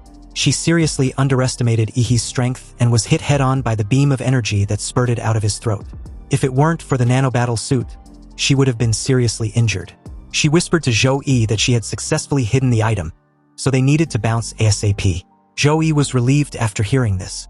But the moment the armed police realized the two were partners, they tried to surround them. Unexpectedly, a special smoke bomb that was strong enough to block the perception of martial warriors was released, engulfing the large area with a thick white fog. The armed police hurriedly used their martial energy to create a strong wind in an attempt to blow away the white fog. And by the time the white fog dissipated, they saw that the enemy had escaped into the sewers. Half an hour later, Joey and Yaoime emerged from an alley and heard the sirens in the distant street. They knew they had temporarily escaped pursuit and finally breathed a sigh of relief. But just as Joey was admiring the repair efficiency of the nanobattle suit, a cold voice echoed through the silent night, questioning why the beautiful lady still hadn't explained why she broke into his house. Yaoime's eyes widened in shock. She realized that she had made a serious mistake, which was to randomly select a lucky resident, but having the shittiest luck, she ended up picking Ehi, the final boss, and as a reward for breaking into his house, he will make sure to have some fun with the two of them. Joey looked at Ehi with murderous eyes and shouted, questioning Ehi how he found them when the special cops hadn't. Ehi naturally would not explain to him that Yaoime was contaminated with his nuclear radiation. After all, when it's time to take action, he always had few words. A tiny explosion occurred under his feet, and Ehi took off like a missile using the recoil. The air buzzed, and a fist instantly appeared in front of Joey. With the blessing of the dark and red evil spirit, a cellular-level atomic reaction was also taking place inside the fist. Activating his super mountain blocking fist, Joey's arms that were protecting his chest tried blocking Ehi's fist. But the dark and red energy lightning burst out, blasting Joey's tough skin like it was nothing. The moment this huge force hit him, he spat a mouth full of fresh blood. Joey felt as if he was hit by a train and was directly thrown into the air. His flying body smashed into the concrete wall behind him as dust flew wildly in the air. Yaoime couldn't help but gasp when she saw her brother being knocked flying. A 6th-rank martial warrior was actually severely injured by a punch from a young boy whose martial energy fluctuations were that of a martial arts apprentice. Whose master's disciple was he? Joey struggled to even get up as he grinned brightly at Yaoime. He replied that he was the disciple of Emperor Guangla. Yaoime had never heard of Emperor Guangla, and she didn't expect a small city like Anqing to have hidden masters. Joey interrupted at this moment, telling Ehi not to get too cocky.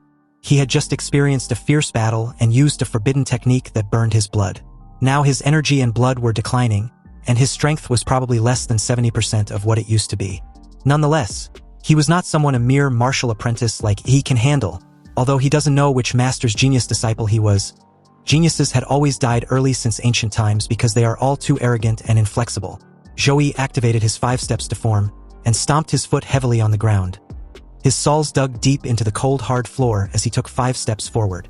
With each step, Joey's momentum would rise to a higher level, and the surging blood and energy gathered behind him turned into a blood and energy smoke. Under the dimly lit night sky, Joey's skin was stained with a layer of steel-like silver color, and a thick-looking silver horn grew on his forehead. This was the true form of his bloodline, the iron-crowned rhino.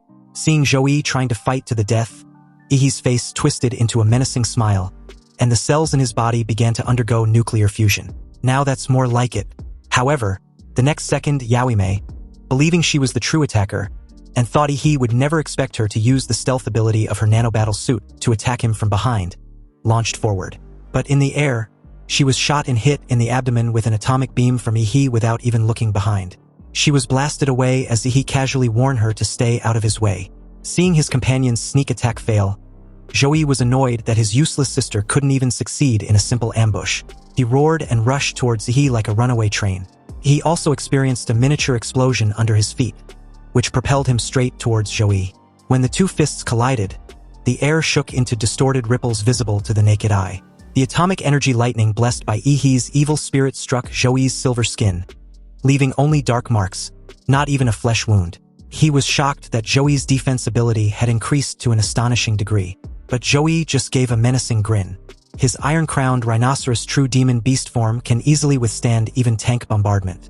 What does Ehi have that can break through his defense? Also, not only had his defense power increased, but the attack power had surged even more.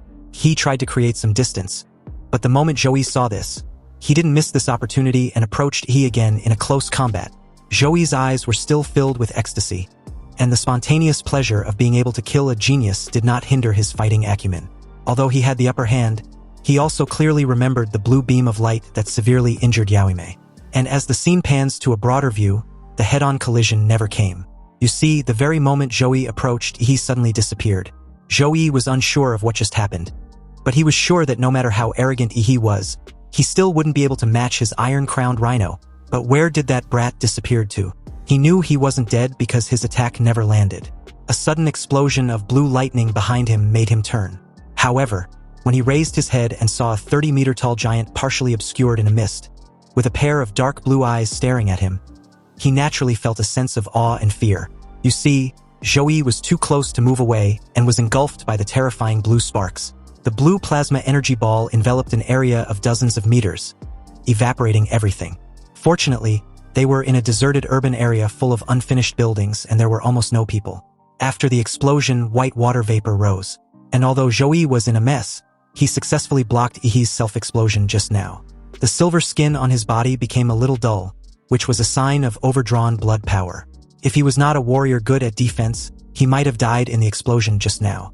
At this moment, Joey suddenly felt a sense of being spied on. He was still stunned for a moment, staring at such a strange and terrifying giant. Is this a monster? Where did he come from? Could it be that little brat transformed? At this moment, the giant moved, and a large hand with exposed flesh, fascia, and burning blue blood flowing in its veins pushed aside the mist to grab Joey directly. Joey's body, which had experienced countless battles, felt the threat and jumped up, dodging as if by muscle memory. But the giant's other fist had already broken through the mist and was heading towards him. Joey was unable to dodge in midair, so he gritted his teeth and used the forbidden blood-burning technique again, madly squeezing the power of his blood, causing the silver skin on his body to glow again as he was smashed down with tremendous force. The earth shook and the wind blew away everything. The giant punched Joey deep into the ground.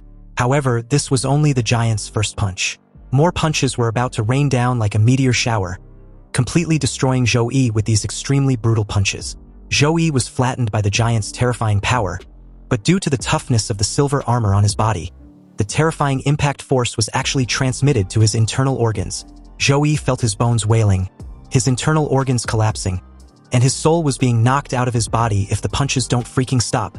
Meanwhile, on Ehi's system panel, he could see a string of data indicating that his colossal giant overall physical fitness had risen from 23.8 to 29.4.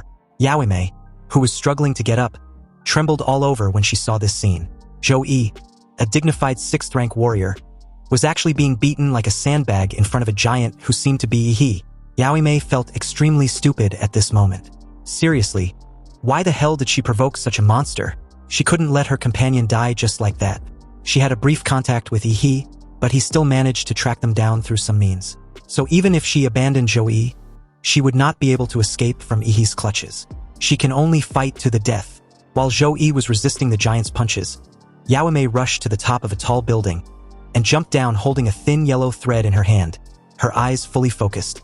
She came to the giant's throat, and with the molecular yellow line pulled from the nanosuit which had enough strength to cut through high-grade alloys, she immediately wrapped it several times around the giant's throat. Although the giant in front of her, who was suspected to have been transformed by Ehi through some kind of genetic technique, was powerful, but the weaknesses of the human body must not have changed.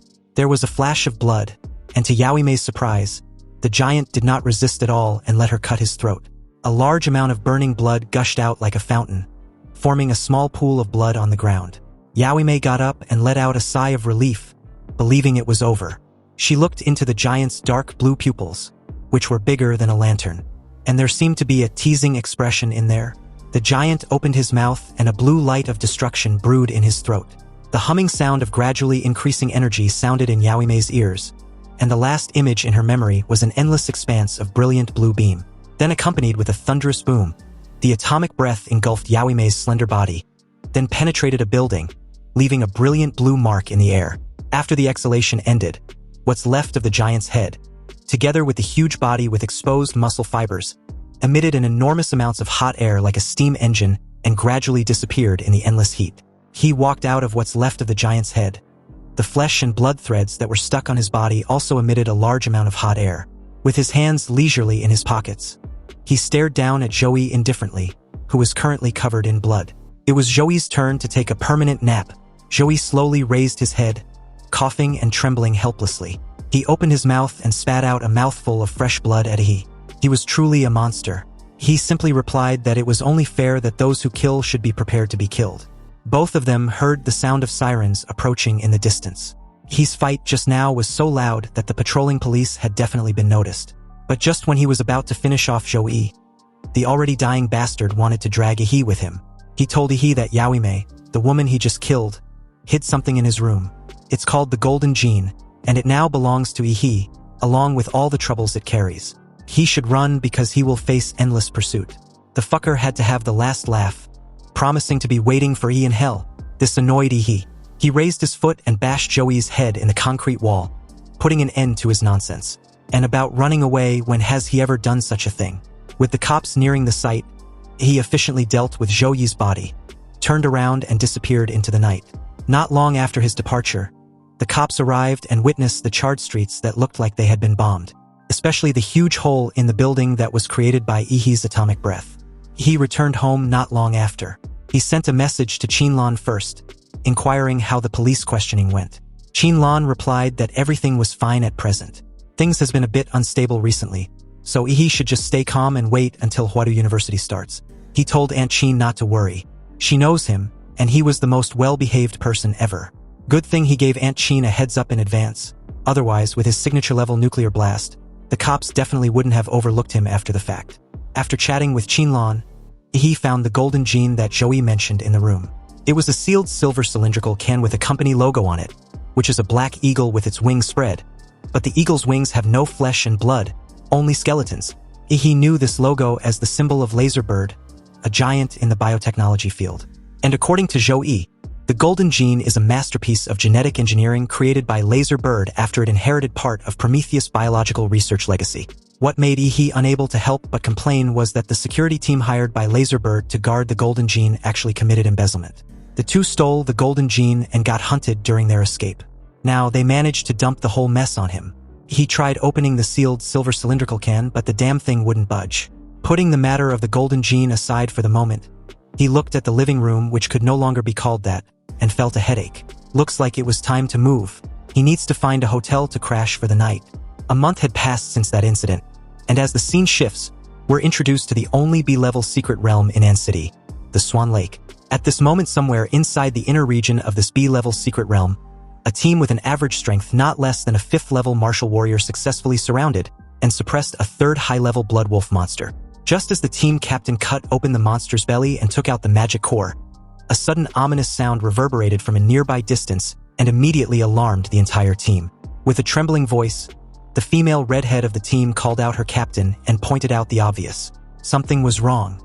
From this distance, the trees collapsed, and footsteps of numerous monsters sounded like rolling thunder, crushing everything that stood in their way into pieces.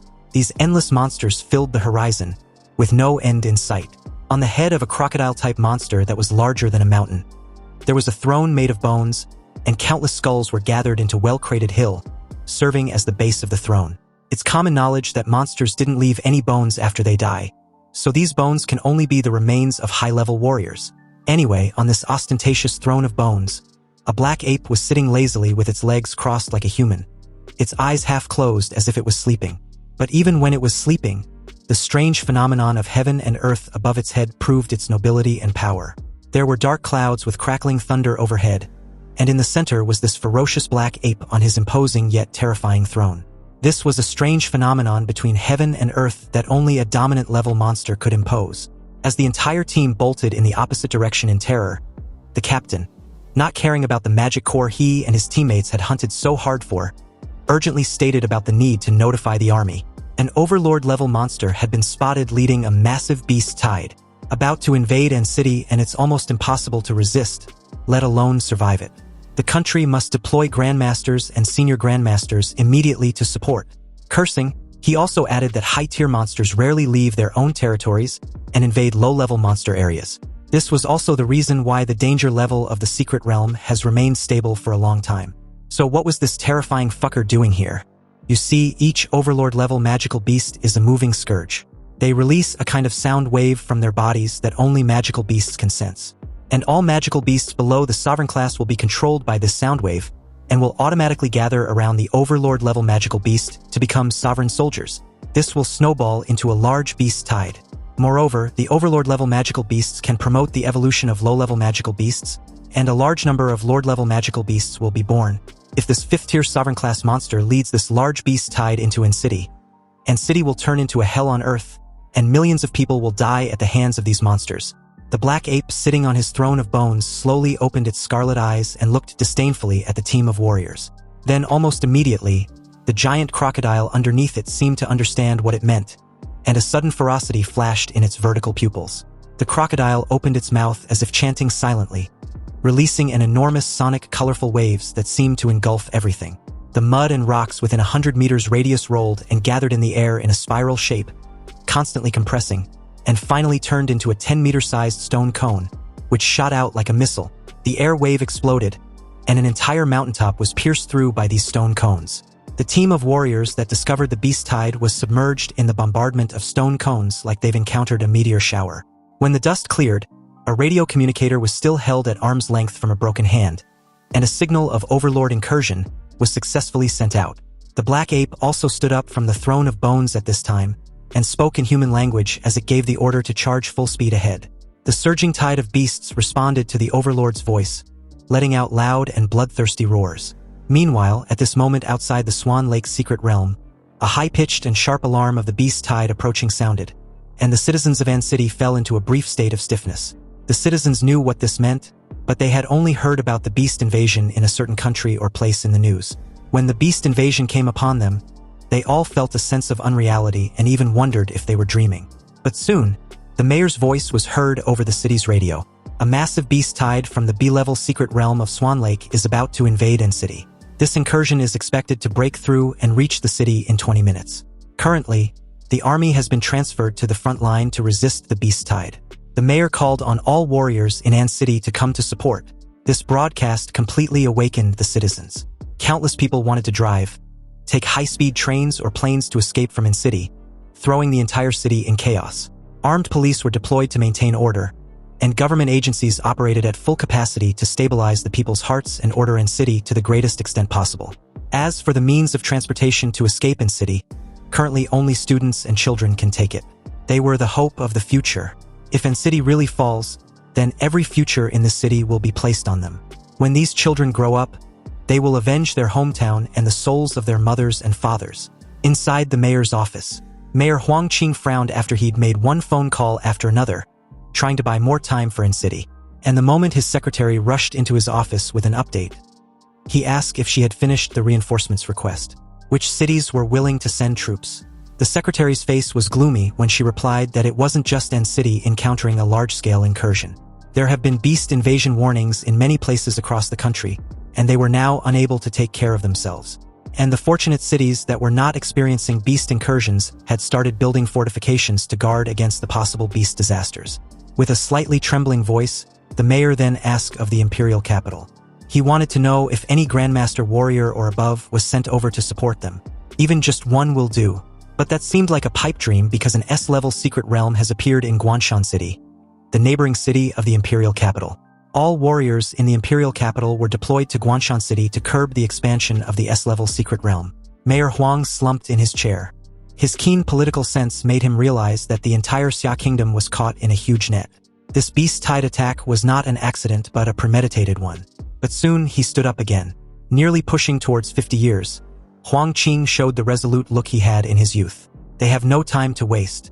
The battle to defend N-City had already begun, and they can only rely on themselves. Meanwhile, in the Chu Zhou family's training ground, Ehi and Chu Zhou were having a sparring session. Chu Zhou now understood that any so-called temptation was meaningless in front of Ehi, and only by trying his best could he make him take things seriously. However, it seems his best was still not enough. He gave Chu Zhou a bright smile as he punched him in the chest. Chu Zhou quickly condensed ice armor on his chest for defense, but he still underestimated the power of this punch.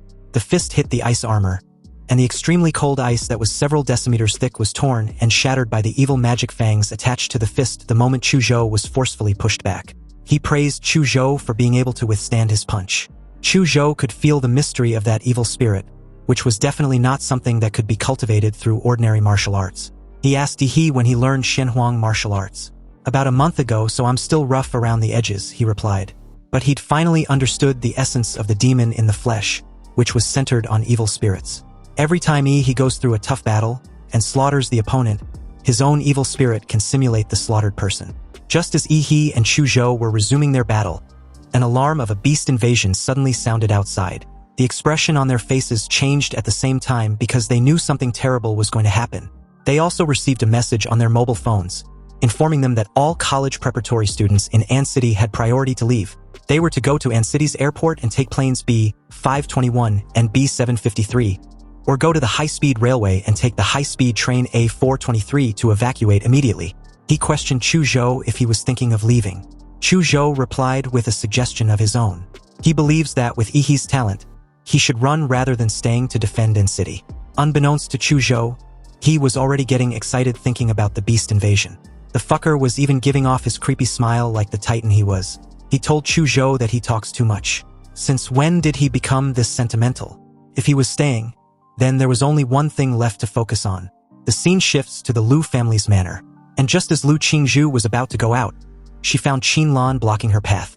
Lu Qingzhu wanted to go and support the fight against the beast tide. But her mother's only priority was her well-being. If she heads out to fight in the beast invasion, how confident was she to return alive and intact or even at all? There are about 30,000 warriors in N-City. Even if they include the old and weak retired warriors and the warriors who volunteered to join the war, there are less than 50,000 of them. This number of people was like a small sailboat in front of a large beast tide. Once it hits the beast tide, it will be buried in the sea. As for the Overlord level monsters, they were not monsters that N-City could face at all. They were beings that only Grandmasters can barely fight against. Her daughter's life was not only her own, but also the life of the entire family. Lu Qingzhu was silent for a moment, but her action of still moving forward showed her attitude. To her, a warrior family that cannot resist monsters probably has no value in existence. Qin Lan didn't answer and let Lu Qingzhu walk past her. The moment she shut the door behind her with a loud thud, Aunt Hong suddenly appeared from the shadows behind Qin Lan. Qin Lan gracefully lit a thin cigarette, half of her face hidden behind her long hair. She didn't need to give the order for Aunt Hong to know that Lu Qingzhu wasn't allowed to leave the manor. However, Aunt Hong was curious about the boy named Ehi.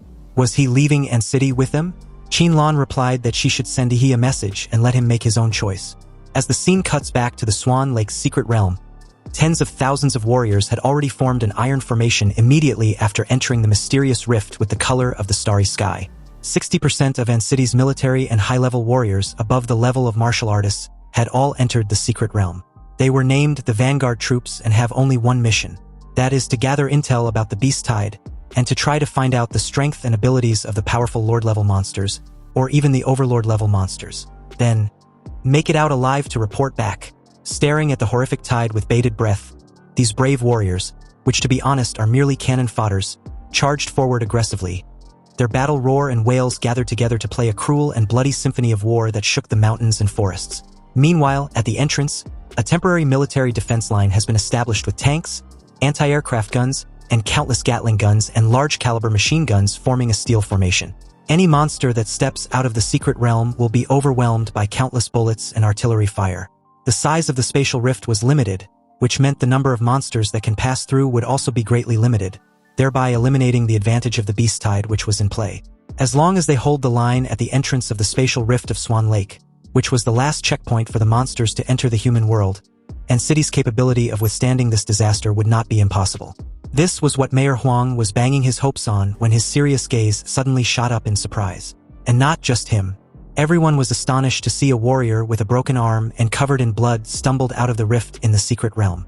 The moment the guy got out of the rift, he drops to the ground helplessly like a bag of sand, desperately calling for Mayor Huang.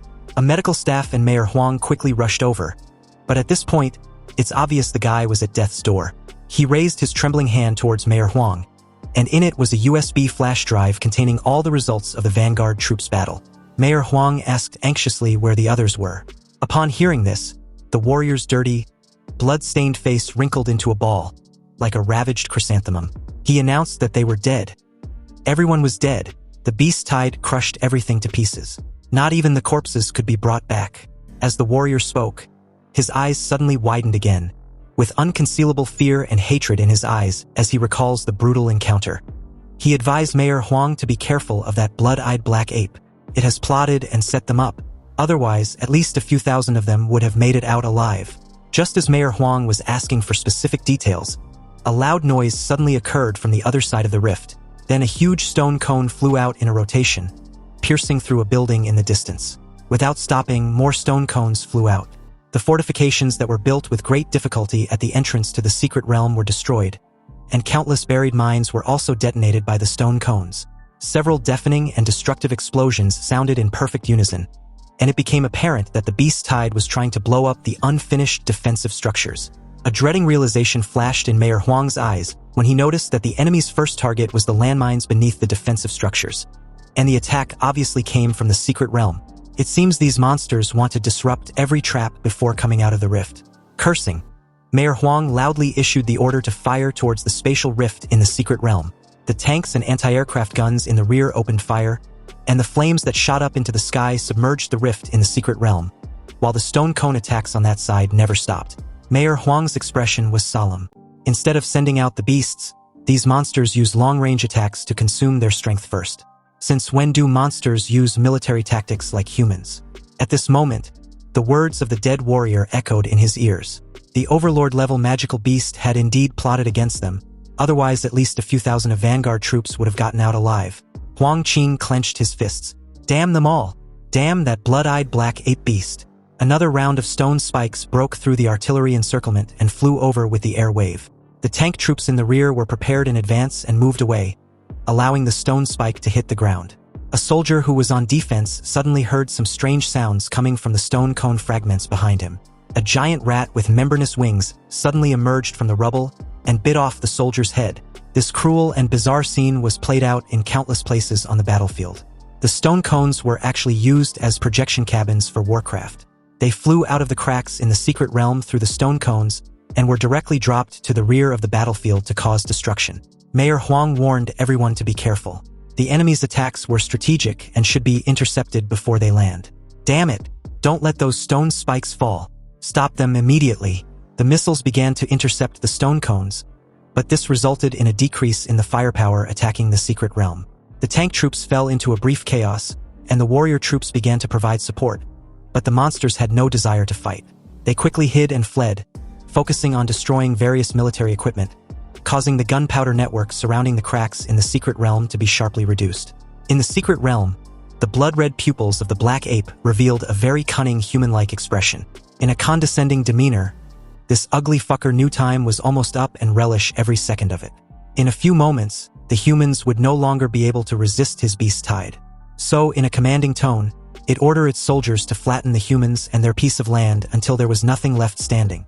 A white-haired giant gorilla king of lord level, with the size of a small building, rushed out first, and the group of beasts behind it followed closely, all charging towards the rift in the secret realm.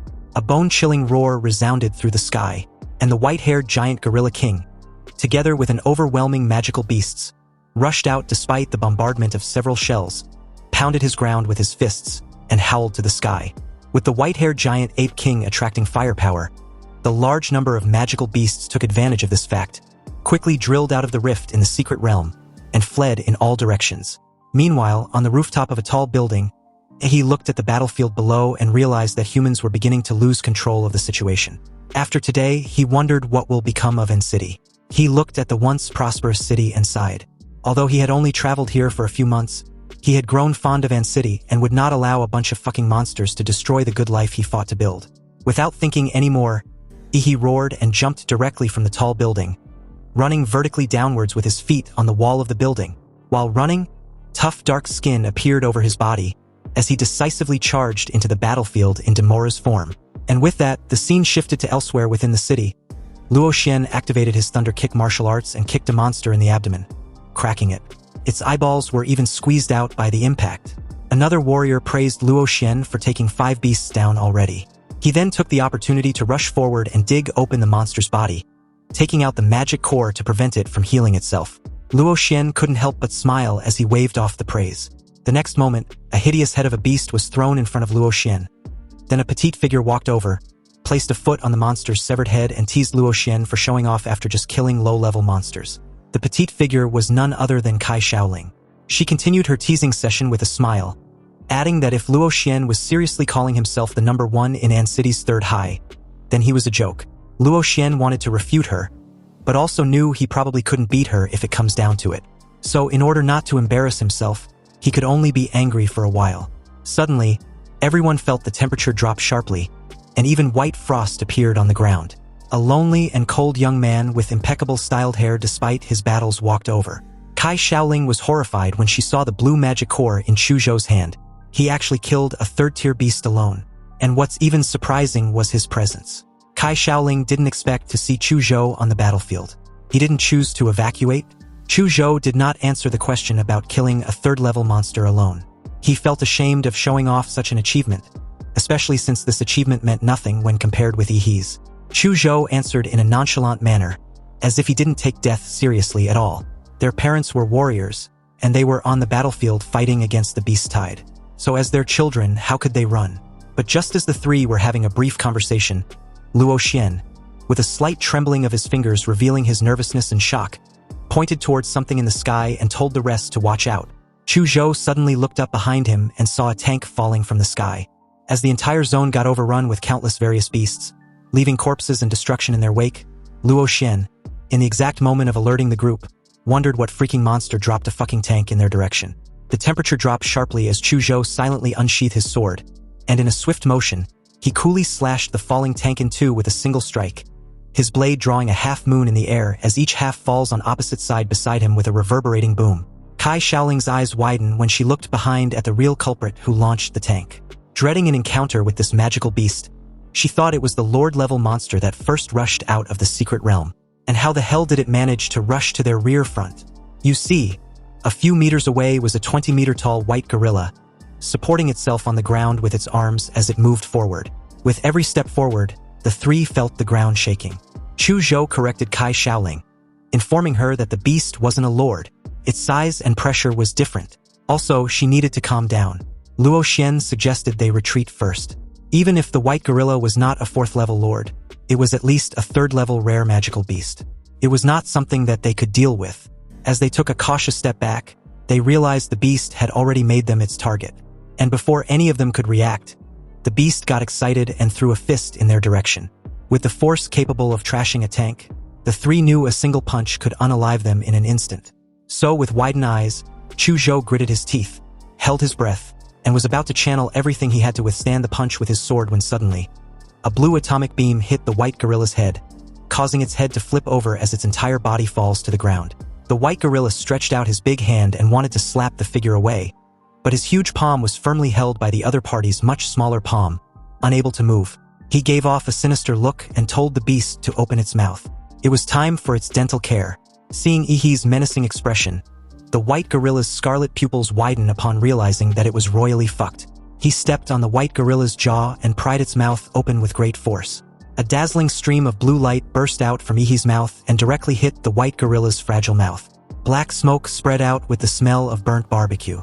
The white gorilla struggled desperately, but in just a few seconds, its head and torso got melted by Ehi's atomic breath. Kai Shaoling and Luo Xian looked at the familiar blue light, then looked towards Chu Zhou as if to confirm. Their stunned expressions seemed to be asking if it was really Ehi. Chu Zhou looked at Ehi's back as he stood on the massive corpse of the white gorilla.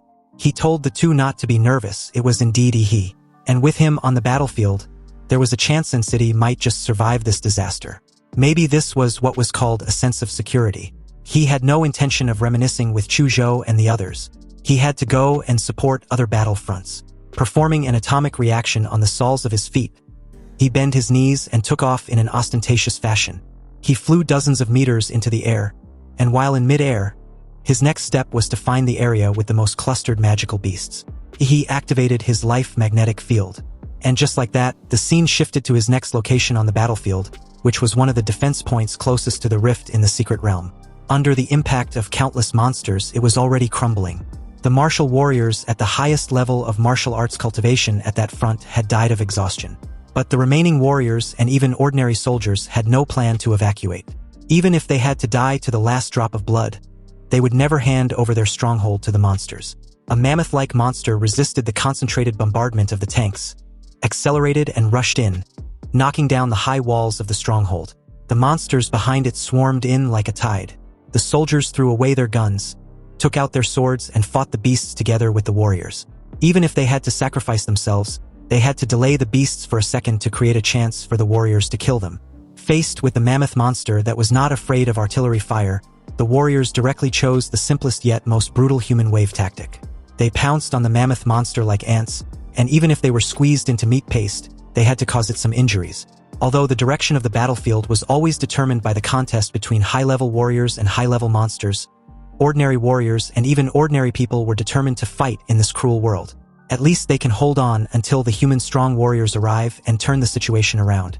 Suddenly, a large number of dark and red magic shadows appeared on the battlefield. They did not attack humans, but interfered with the beasts. Countless monsters were confused by these dark and red magic shadows, allowing the warriors to seize the opportunity to kill them successfully. Just when the warriors were wondering where these demonic shadows were, a brilliant blue light stream hit the mammoth monster. The mammoth monster, which had been resisting the artillery fire silently, let out a painful wail for the first time. When the atomic breath ended, the mammoth monster's huge body collapsed onto the ground, and its invulnerable skin and flesh actually melted to form a burnt blood mark deep enough to see the bone. As the remaining low-level monsters could do nothing but stare at the incoming threat with evident hostility, Ehi activated a new skill named Thunderfang Cleave. He created a blue explosive airflow under his feet and plunged downward like a missile. A sonic boom sounded as Ehi tore through the sky and crashed into the monsters below with a destructive power so massive that not a single beast in that vicinity survived. Meanwhile, on other battlefronts elsewhere, the warriors were dumbfounded when they saw the beasts temporarily giving up on besieging their stronghold and were moving towards a location. What was going on?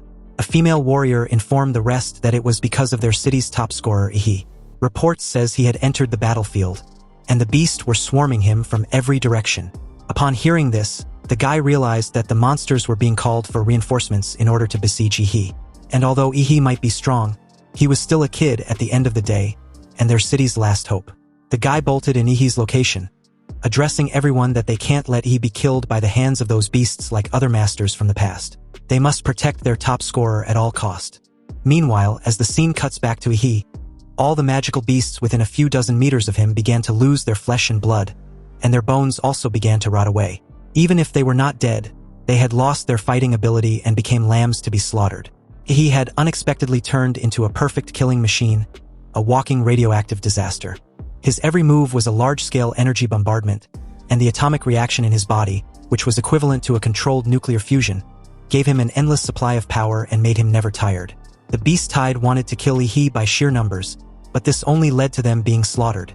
Ehi was already at the center of the Beast Tide, and as countless dark and red magic shadows burst out of his body and began to sweep across the beast herd, all the monsters rushed at him from every direction. Activating his atomic breath, the familiar blue light on his body became brighter and brighter, turning him into a small blue sun as he spewed out a torrent of atomic beam from his mouth, piercing through and cutting through all the powerful monsters around him that were not killed by the intense nuclear radiation. Soon, the situation on the battlefield began to reverse, from a tide of beasts attacking human strongholds and humans having no choice but to defend, to humans taking the initiative and chasing the monsters. Ehi's battlefield was also noticed by many warriors and even high-level magical beasts. The warriors marveled at Ehi's powerful combat ability. After all, most ordinary warriors did not have the means to carry out large-scale attacks, and even high-level warriors found it difficult to have such a high efficiency in killing the enemy. A small number of human strongholds even started a counterattack with the help of Ehi. Whenever he arrives at a human stronghold, the warriors in that place become more defensively resilient. At some point, Ehi was no longer a simple battlefield support soldier, but a symbol of hope. Every time he arrived at a human stronghold, it meant that there was hope of defending that stronghold. A Lord-level monster successfully rushed out of the rift in the secret realm, and after seeing that Ehi was actually leading the humans to control the Beast Tide, it began to charge towards him regardless of everything like an enraged bull. And due to the sheer size and strength of the beast, it was difficult for any high-level warrior to even get close to the crazy Lord-level monster when suddenly, out of nowhere, 4 massive stone walls nearly 100 meters high rose from the ground very abruptly, trapping this bull-type Lord-level beast along with 4 other Lord-level monsters inside. Mayor Huang, who currently had the highest combat power in An City, stood high in the sky and was responsible for casting the genetic technique of the Earth Vein Divine Wall. He knew his Earth Vein seal won't stop all the primal beasts, or even be able to hold them indefinitely. Only the decapitation of the Overlord-level beast would seal the deal permanently. But at the moment directly below his figure, the Lord-level bull-type monster madly rammed the Earth Vein Divine Wall. Each collision had a force of hundreds of tons, but the stone wall not only did not move at all, but it was constantly shrinking, as if it wanted to squeeze the Lord-level monsters to death. Unexpectedly, a white-haired ape king stepped on the other Lord-level monsters and jumped suddenly, as if trying to jump out of the stone wall. Mayor Huang clasped his hands together as a golden energy began surging in between his close palms, and was directly aimed at the Lord-level white-haired ape. This golden energy shot out in a massive beam that instantly vaporized the head of the white-haired ape king to dust. The poor bastard had the rest of its massive body inches away from Mayor Huang in midair. This was the power of the Black Tortoise Warrior, which has the ability to suppress the existence of Lord-level monsters. Mayor Huang's strength had exceeded the scope of ordinary creatures, making him the optimum option for fighting the Lord-level beasts. However, just as he was about to descend to deal with the remaining Lord-level monsters, something suddenly burst out from the spatial rift that immediately got his attention. His gaze locked at the huge crocodile's head that had barely squeezed out from the dimensional rift in the secret realm. It was so big that its main body could not pass through the rift at all. A drop of cold sweat broke out on Mayor Huang's forehead. He had learned about this terrifying monster from the information brought back by the Vanguard troops. It was the mount of the 5th Order Overlord monster, the blood-eyed black ape, the giant mountain crocodile, a 4th-tier lord level of king class, with a towering figure capable of flattening anything in its path. Those missile-like stone cones were also condensed by this giant mountain crocodile using the Earth-attributed bloodline power. The appearance of the Overlord's mount meant that the fucking sovereign-level monkey could no longer hold back. Mayor Huang quickly made his way to the ground, placed his palms on the floor, and as he shook violently, an endless amount of powerful martial energy spread across the earth. This was the activation of his genetic earth magic, the mountain-crushing dominator hammer, commonly known as the rock tsunami. The hard soil and rocks began to soften like water, and the earth's crust in front of him rose hundreds of meters, and then collapsed like a tsunami towards the half-exposed head of the giant mountain crocodile. Facing the collapsing mountain, the giant crocodile flashed contempt in its deep green vertical pupils. As the king of the earth attribute, this was the first time that it encountered a human warrior who chose to fight with the same ability. Under the will of the giant crocodile that sank the mountain, the center of the rock tsunami began to collapse and gather, forming a huge stone ball. The stone ball absorbed the rocks that collapsed around it, causing the mass and volume of the rock tsunami to continue to shrink. But what the giant crocodile didn't notice was that Mayor Huang's figure was hidden in the mud and sand, quietly approaching in front of the enormous bastard. The moment the giant crocodile finally realized the threat and wanted to condense stone armor for defense, it was too late.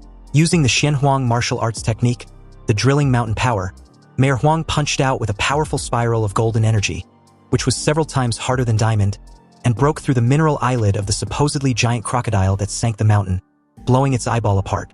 Blood spurted out like a fountain as the giant crocodile's howling and anger reverberated throughout the entire city of Anqing. The glass of the surrounding buildings was all shattered, and the earth also responded to this giant enraged mountain crocodile. Sharp stone spikes protruded from the ground within a radius of hundreds of meters, and in the blink of an eye, a huge stone forest was formed. Fortunately, Mayor Huang had obtained the information about the giant crocodile in advance and evacuated all the warriors and remaining citizens in time, preventing them from approaching within 1 kilometer of the giant crocodile, thus avoiding too many casualties. If the enormous bastard had completely entered in city, he would have hardly been able to weaken it. However, since it only showed its head, it was literally begging to be slaughtered. Approaching the enraged fucker in the air, Mayor Huang performed the 1,000 Hands of Guanyin and used several powerful martial arts in a short period of time. The air around him suddenly got filled with flames from his high-speed fists and feet. Mayor Huang attacked the weak point of the giant crocodile with all his strength.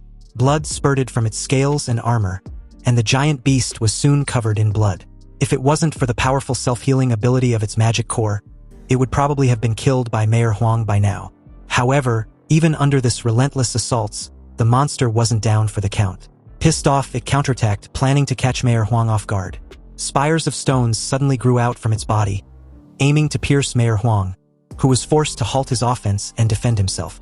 The mountain giant crocodile, now resembling a living mace, had been covered completely in jagged spikes.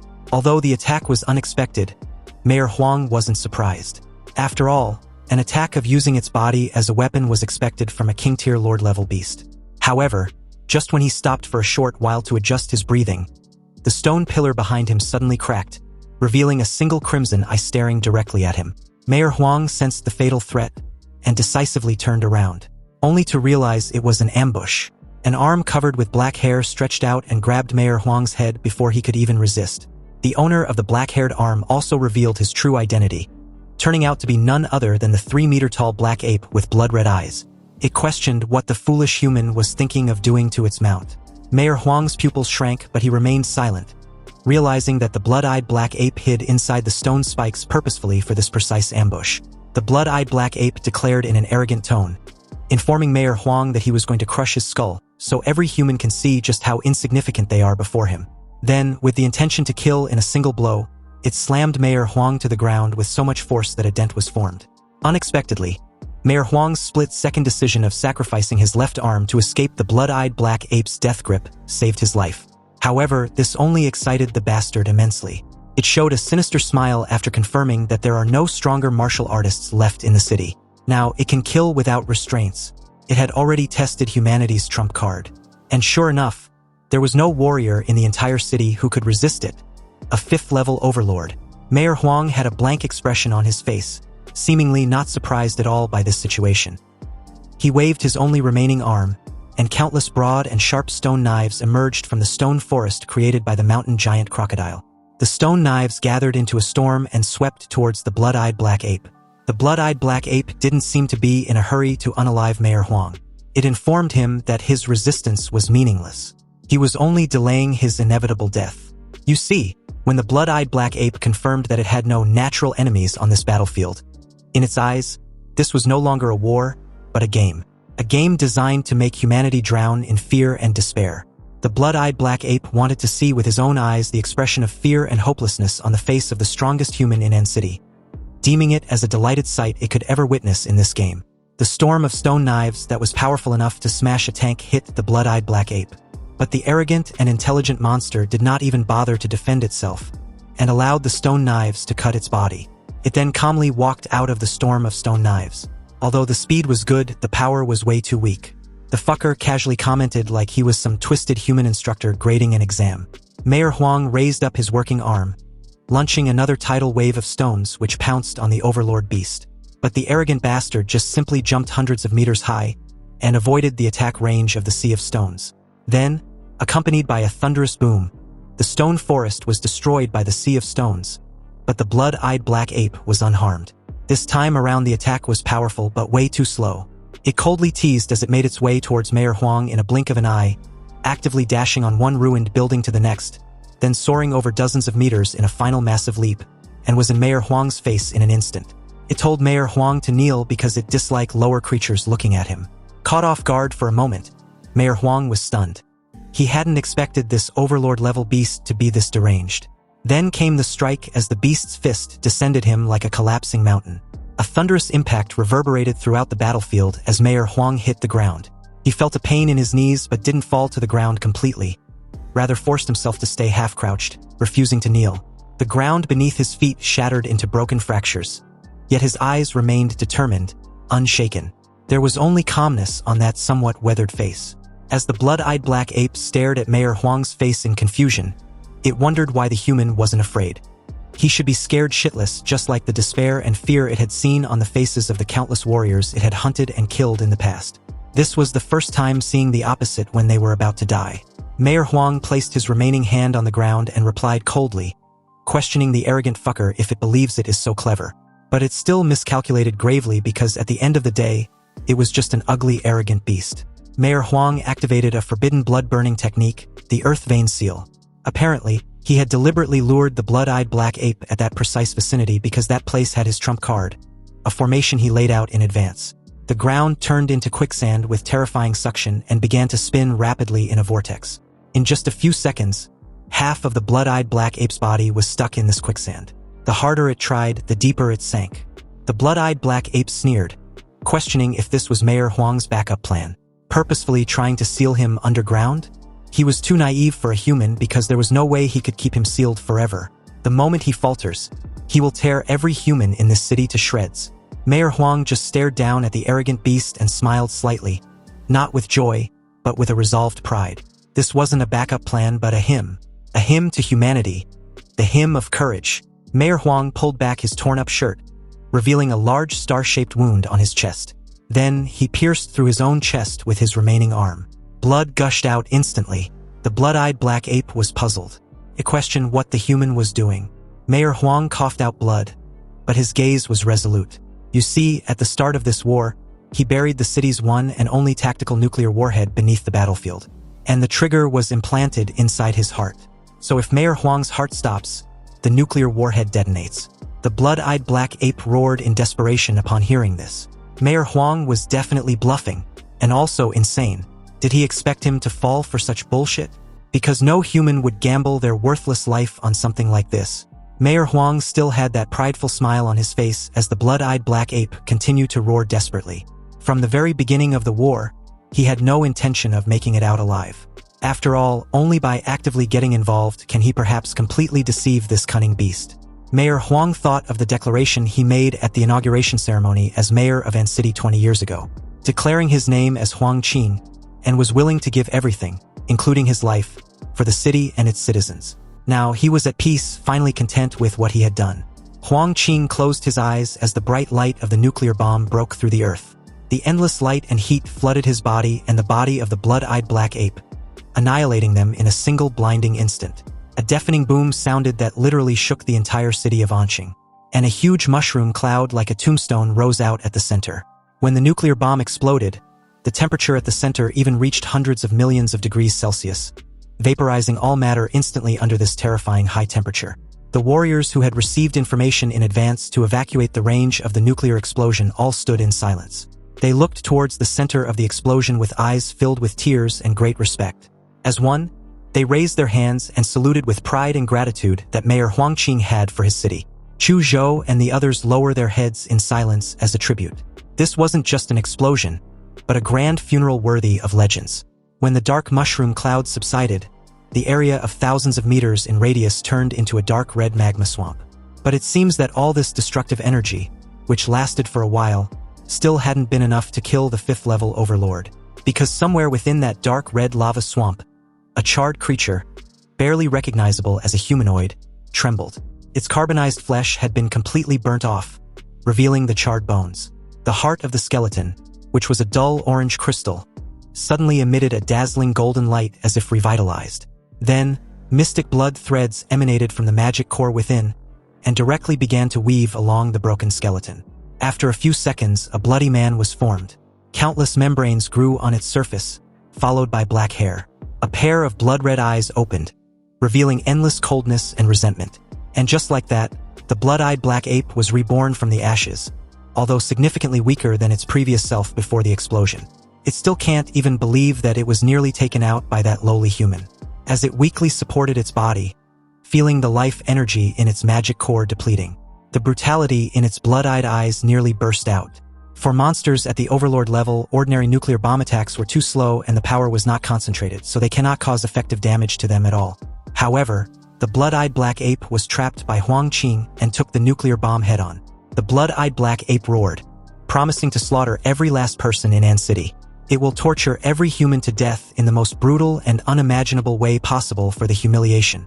The unbearable humiliation of being forced to the brink of death by a human warrior who he could have easily eliminated with a single move. For now, it needed to first go back to the Sin realm of the secret world, the place where it came from.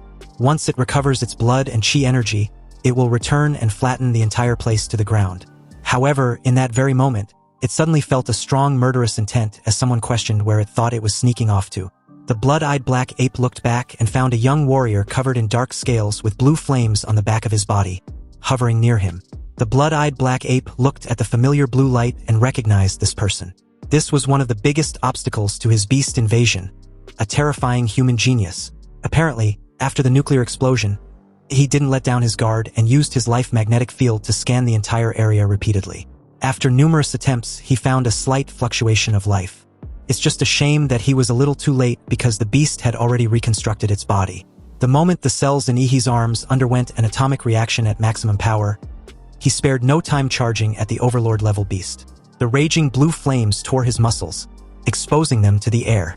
With his superatomic blast fist already activated, Ehi punched directly in the direction of the Overlord level beast. However, to his utter shock, the monster was unharmed even though it took the attack head-on. Its bloodshot eyes flickered, and greed arose in its heart. Human geniuses had always been heavily protected and were extremely difficult to be killed.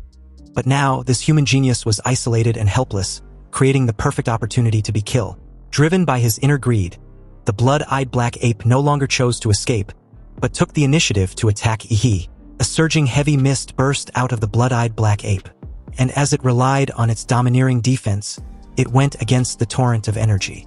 But when it barely came in front of Ehi, what it saw was not his frightened face, but a smile. If the cunning bastard had run, then Ehi's mini-nuclear bomb probably wouldn't have been able to nuke his ass up. But since it was so eager to die, then he will grant the beast its wish. Suddenly, Ehi activated his 60-meter Colossal Titan with the familiar ultra-heated steam. And as this enormous ultra-heated steam engulfed everything in sight, brilliant arcs of electricity also burst out, and the blood-eyed black ape felt the familiar energy explosion. Before it could finish his words, it was engulfed in a blue light and heat.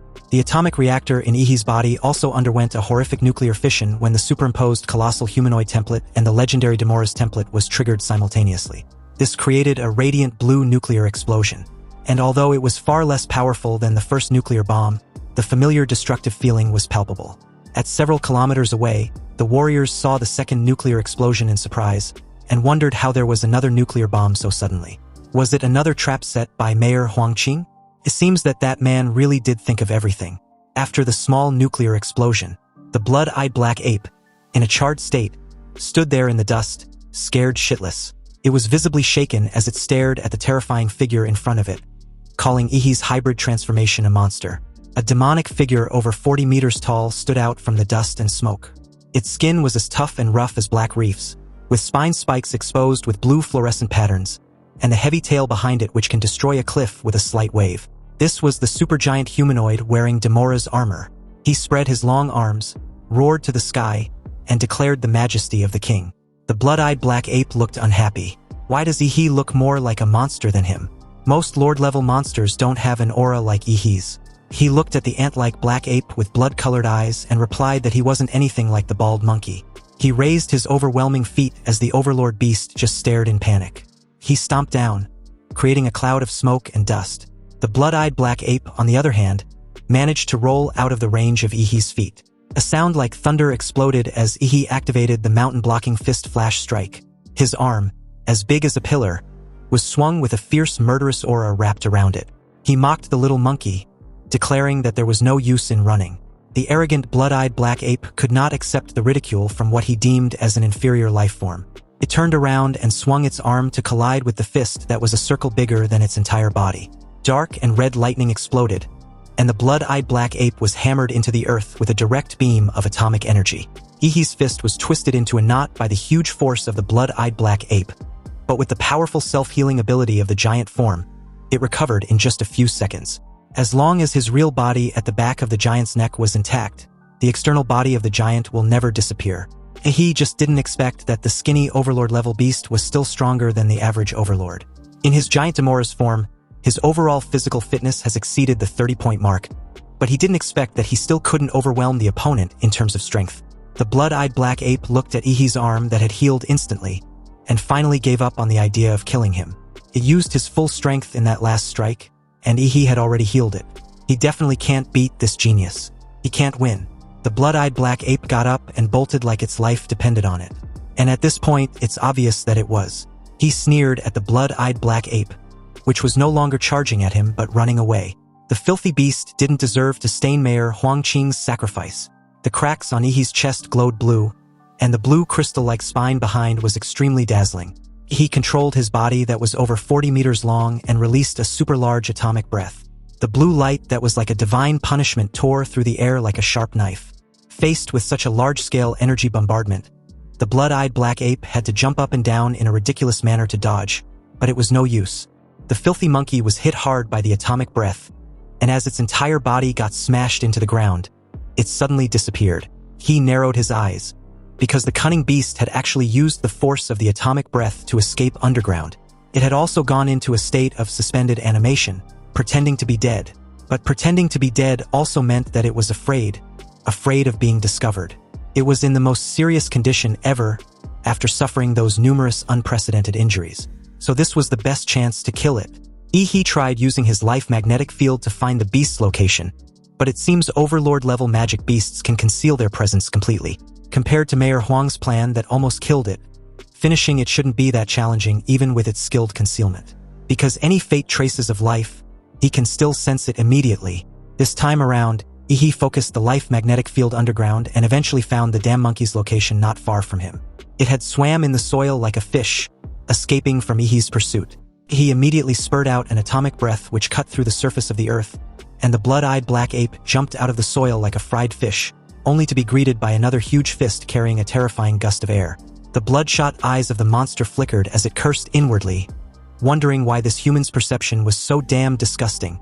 It had already sensed the entrance to the secret realm not far away, and was hoping that once its energy and blood was recovered, it can devour this young warrior who dared to chase him. The punch sent the sovereign-class monster crashing into the earth upon impact, creating a cloud of dust. He confidently declared to make the Overlord-level beast wish it was dead, adding that it was what the filthy monkey deserved for trying to defile Mayor Huang's sacrifice. However, the sovereign-class monster just scoffed at this, telling the human to not push his luck. He was a vile worm, and if it weren't for that damn mayor's trap, he wouldn't have to endure such humiliation. In its current state, the sovereign-class monster plans on squeezing the magic core of its body to burn out the last bit of energy to drag Ehi to hell. The completely torn-off right arm of the blood-eyed black ape briefly recovered to its peak. And the moment it did, it leaped high in the air and launched at Ehi in one last final and desperate attempt. He raised his fist and countered the attack head-on. The very moment the two fists collided, a terrifying force was created upon impact that literally formed a brief vacuum zone. The burst of black and red electric current was dispersed by the monster's fist, and this terrifying force extended along Ehi's fist to his shoulders and chest. His python-like layers of muscles first collapsed and the bone fragments mixed with blood shattered completely. Ehi's entire arm exploded into bloody mist, and a bloody rain fell on the nuclear explosion wasteland. He even seemed to be injured at this moment, however. He had a mocking smile on his face because the Overlord-level beast had definitely had the worse if the two are compared. After his desperate attack, it was finally at the end of its rope. Squeezing its magic core to temporarily throw a final punch made the monster unable to dodge as it drops to the ground. It was about to be hit head-on by an atomic breath when suddenly, a melodious and eerie song sounded in this empty nuclear wasteland. Ehi's dark blue eyes turned blood red in an instant.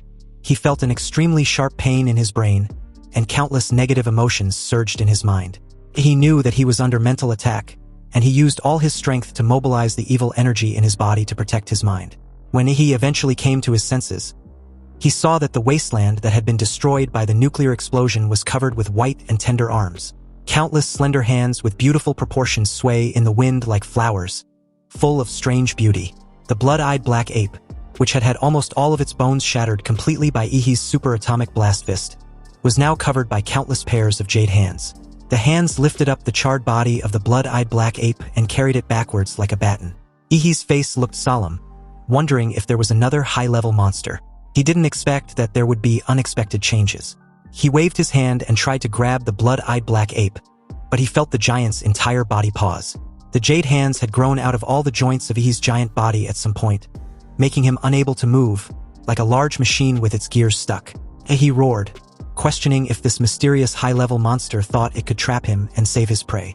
Suddenly, Ehi's 40-meter-tall giant body burst into shining blue flames. He intensified the atomic reaction in his body, causing his body temperature to increase rapidly. From 100 degrees Celsius to 200, then 400, followed by 600, 800, 900, and by the time it rose to 1,000 degrees Celsius, the shell of Demoras on the colossal humanoid began to melt, revealing the flesh and blood flowing in the blue magma underneath. The terrifying temperature caused the ground beneath his feet to start burning with wild, inextinguishable flames. The jade hands stuck on his giant's body also began to spontaneously combust. They made sharp cries like babies and eventually turned into ashes. At this time, the blood-eyed black ape had been sent by the jade hand and flowers to a position 50 meters away from the spatial rift of the secret realm. It was almost there when it heard a loud commotion not far from him. Driven by curiosity, it raised its trembling head to have a look with its remaining eye, only to see a giant body which was chasing him with big strides like a devil who had literally crawled from hell. He stepped on the ground, and every step made the large jade hands burn like wildfire. The flaming giant roared loudly and stretched out his hands to grab anything in its path as he moved forward. The blood-eyed black ape screamed in horror for the jade hands to hurry up. The flaming giant was catching up. For the first time in its existence, it felt that death was so close that it could practically taste it. In the face of the instinct for survival, it forgot its cunning and its arrogance, and only primitive fear remained. The strange singing voice appeared again, mixed with a woman's charming laughter. From the dimensional rift in the secret realm that was 100 meters high, countless arms stretched out like a tide and was as high as a huge mountain. In the center of the wave of arms, there was a woman's head, and two beautiful hands like masks covered her eyes. Ehi was aware that the other party was on the other side of the rift, influencing him across the two dimensions. With such terrifying power, what the hell was it? Was it a monster? And if it was it also an overlord? If this mysterious creature's true form happens to appear out of the spatial rift, Ehi will probably be on his knees in that very first second. The woman's head seemed to feel Ehi's approach. She opened her eyes, finally having enough with this young human's meddling. Under such a terrifying stare, she lets out a scream as loud as the glorified, disfigured banshee she was. Her screams made Ehi felt as if his brain was about to explode. Even though he had blocked out the giant anthropomorphic hearing, the eerie scream could still reach his brain. The giant howled in pain, and Ehi tore open the flesh at the back of its neck and crawled out. The filthy monkey had killed so many people, and now it wants to leave just like that. He was like a madman, and with only endless murderous intent and madness in his eyes. He roared and added that the fucking monkey was dreaming if it thinks he would just accept that. He poured all of his atomic energy into the giant's body. And the giant's body with Demora's genes immediately entered an overload mode. All of his flesh and blood was melted by the blue magma-like blood, leaving only a huge skeleton to support its movements. He controlled his giant's flaming body to the edge of the rift and shot out from the neck like a missile, burning all the jade arms, blocking his way to ashes. When the giant's body was about to step into the rift of the secret realm, he faced the head of the woman with covered eyes and gave her the middle finger. He gave her a mocking smile and added that it was a local specialty of his hometown, a nuke to light up her ass, and he hopes the bitch likes it. The woman with her eyes covered stared directly at the flaming giant which had entered the secret realm like the harbinger of death. At that moment, her screaming session intensified, but it was out of sheer desperation and shock.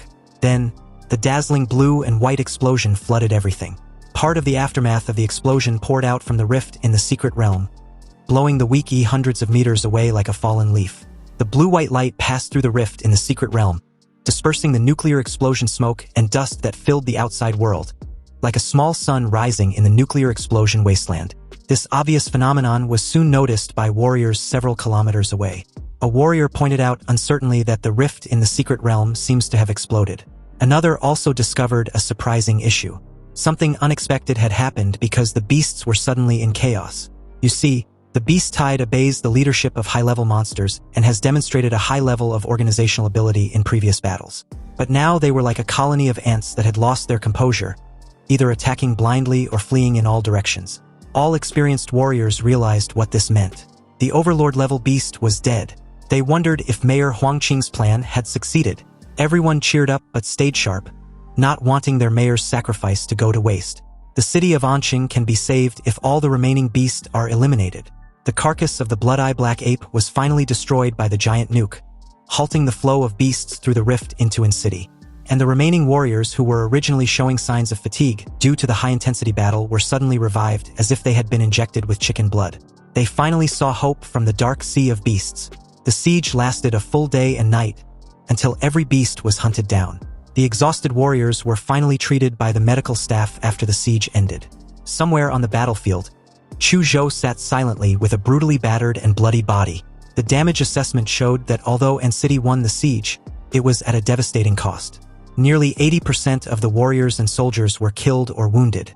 Meanwhile, at the site of the previous nuclear blast, a young man finally opened his eyes just when the city finally got a respite and a new life. He sat up, a bit disoriented. He wondered just how long he had been unconscious. After pouring all his remaining atomic energy into the giant's body to create a small nuclear bomb, his body fell into a sleeping state. Fortunately, the place where he lost consciousness was full of fresh nuclear radiation and residual atomic fission energy which recharged him after he depleted his energy. This battle was extremely brutal. So much so that Mayor Huang had to even intervene himself, luring the blood-eyed black ape to the nuclear explosion zone and obliterate it. Thanks to that, Ehi was able to use the home field advantage in the nuclear explosion zone and self-destruct repeatedly to finally kill the blood-eyed black ape before the woman's head tried to rescue it. With the little vitality left in its magic core, it was impossible for it to heal itself. The subordinate beast tide chose to retreat because they sensed the death of the Overlord. Even though Ehi's infinite monster template was strong, it still couldn't match an Overlord-level beast. Winning this battle was sheer luck, advantages, and fate combined. He clenched his palms, feeling the surging atomic energy rushing through his body. Given enough time, he will reach the peak of martial power in Xia Kingdom. However, this time the secret realm riot throughout Xia Kingdom has given him a sense of urgency. He has no time for growth. He doesn't know when the next template will be available, and it may not be a gold tier or higher if he draws it. It seems that the collection of plant attribute magic cores needs to be accelerated, because merging with the planet Demora's template was the fastest way for him to become a top-tier warrior. There is also the Shenhuang martial arts. Since the infinite monster templates can help him cheat in the Wuyun space, he must also grasp the martial artist's extraordinary system. Although the growth period of Shenhuang martial arts was slower than that of his template abilities, its potential was also extremely high. After all, this was a cultivation system in the high martial arts world, and perhaps being transported to this world was part of his destiny. On the wasteland, he looked at the city in the distance that had just experienced war and silently planned for the future. 1 month after the beast invasion, City had mostly resumed operations. In the city center, a bronze statue several tens of meters high of the former mayor, Huang Qing, was built. This was for the citizens and the future generations to remember the great warrior who dedicated everything and saved the city of Anqing. He also learned about the damage in other cities from the news. On his smartphone, he was informed that a total of 18 cities in the entire Xia Kingdom were attacked by the beast tide, and 12 of them were completely destroyed. After the S-level secret realm appeared in Guanshan City, the entire city was shrouded in an undetectable and impenetrable gray fog.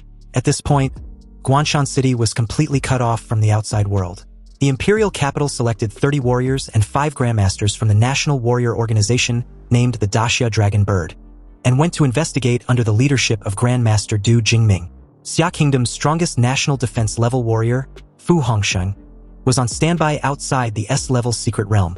After 12 hours, none of the 36 warriors left Guanshan City, so Fu Hongsheng went into Guanshan City in person. Finally, after 8 hours, the seriously injured Fu Hongsheng walked out of Guanshan City with the 2 surviving masters. Xia Kingdom also listed Guanshan City as the 11th life-forbidden zone in the world, and 1.8 million people in the city were confirmed dead.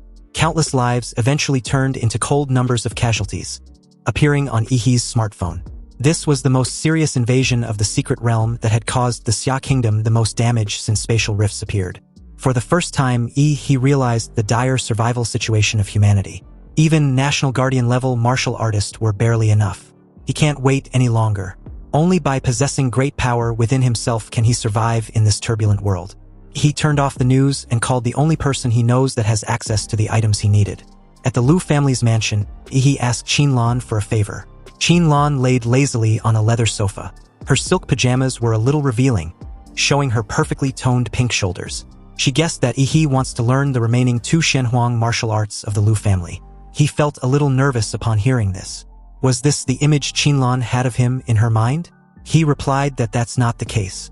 He would like to ask her to help him acquire some high-quality plant attribute magic cores, preferably blue magic cores or even purple Lord-level magic cores. Plant-type magical beasts were already rare, and Lord-level magic cores were even more precious. He has a really big appetite. Anyway, since he wants these items so much, what can he offer in return? This reply was not a no, so Ehi grew more confident. He stated that at the beginning of each school year at the Imperial Capital University, there's a secret realm assessment for freshmen. He can team up with Lu Qingzhu and help her get first place. When Ehi made this declaration, Qinlan's lazy posture was immediately alert, her gaze becoming sharper. Ehi was underestimating the top talents from other provinces and cities. Her daughter's ability was only above average among the freshmen of the Imperial University in previous years, not even in the upper reaches. Although Ehi had outperformed Lu Qingzhu in the competition, he was still short behind the top geniuses. He gave a sly smile upon hearing this. He boldly stated that Qinlan chose him to revitalize the Lu family, right? He can write an IOU. If he doesn't get first place in the freshman class, he will work like a slave for her in the Lu family and provide for her retirement. Qinlan got up from the leather sofa and made her way towards the window. She agreed to help Ehi just this once.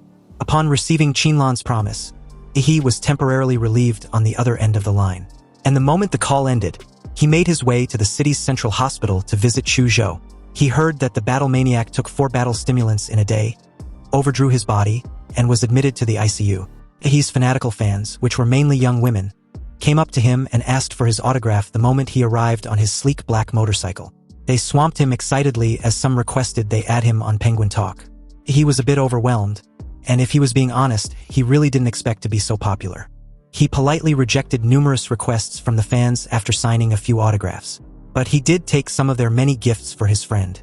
When he entered the ward for Chuzhou and Luo Xian, he couldn't hold it in and broke into a fit of laughter. The originally handsome classmate was now wrapped in bandages like a mummy.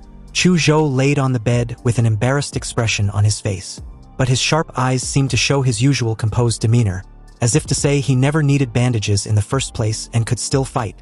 Ehi was interrupted by Chuzhou's fellow patient who casually called him as if they knew each other. He asked who the guy was. Luo Xian gave an awkward laugh and introduced himself, reminding Ehi that he was his first opponent in the promotion match a few weeks ago. Ehi was genuinely curious as he tried to recall Luo Xian, but was suddenly stopped short after noticing something unexpected. At first glance, Luo Xian might look like he's been dealt a better hand than Chuzhou, but that was far from it. Luo Xian had been hurt badly, and Ehi was truly caught off guard when he noticed his broken leg. Luo Xian reassured Ehi that his leg was not that broken yet, so he shouldn't look at him like he was done for. He can get a limb regeneration surgery. But if that doesn't work, he can also use the latest combat prosthetic limbs launched by Laserbird. As if to prove that he was fine, Luo Xian kicked his broken leg. Luo Xian was a bit speechless when he saw Ehi looking at his broken leg with pity and respect. Although Luo Xian was a little green, he was undoubtedly a real warrior who lost his leg defending in city. He was really admirable. Anyway, Ehi's cell phone rang inside his pocket at this moment. And after taking a quick glance and confirming that it was an unfamiliar phone number, he hung up and marked it as a nuisance call, then blocked the number. The process was smooth, but 10 seconds later his phone rang again.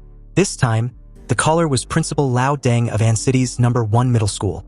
He picked up the phone and heard Lao Deng's somewhat anxious and furious voice, questioning why he blocked that important person from the capital. He should unblock him right now. He realized what he had just done and unblocked the number immediately. Moments after doing so, a call came through and a man's voice came from the other end.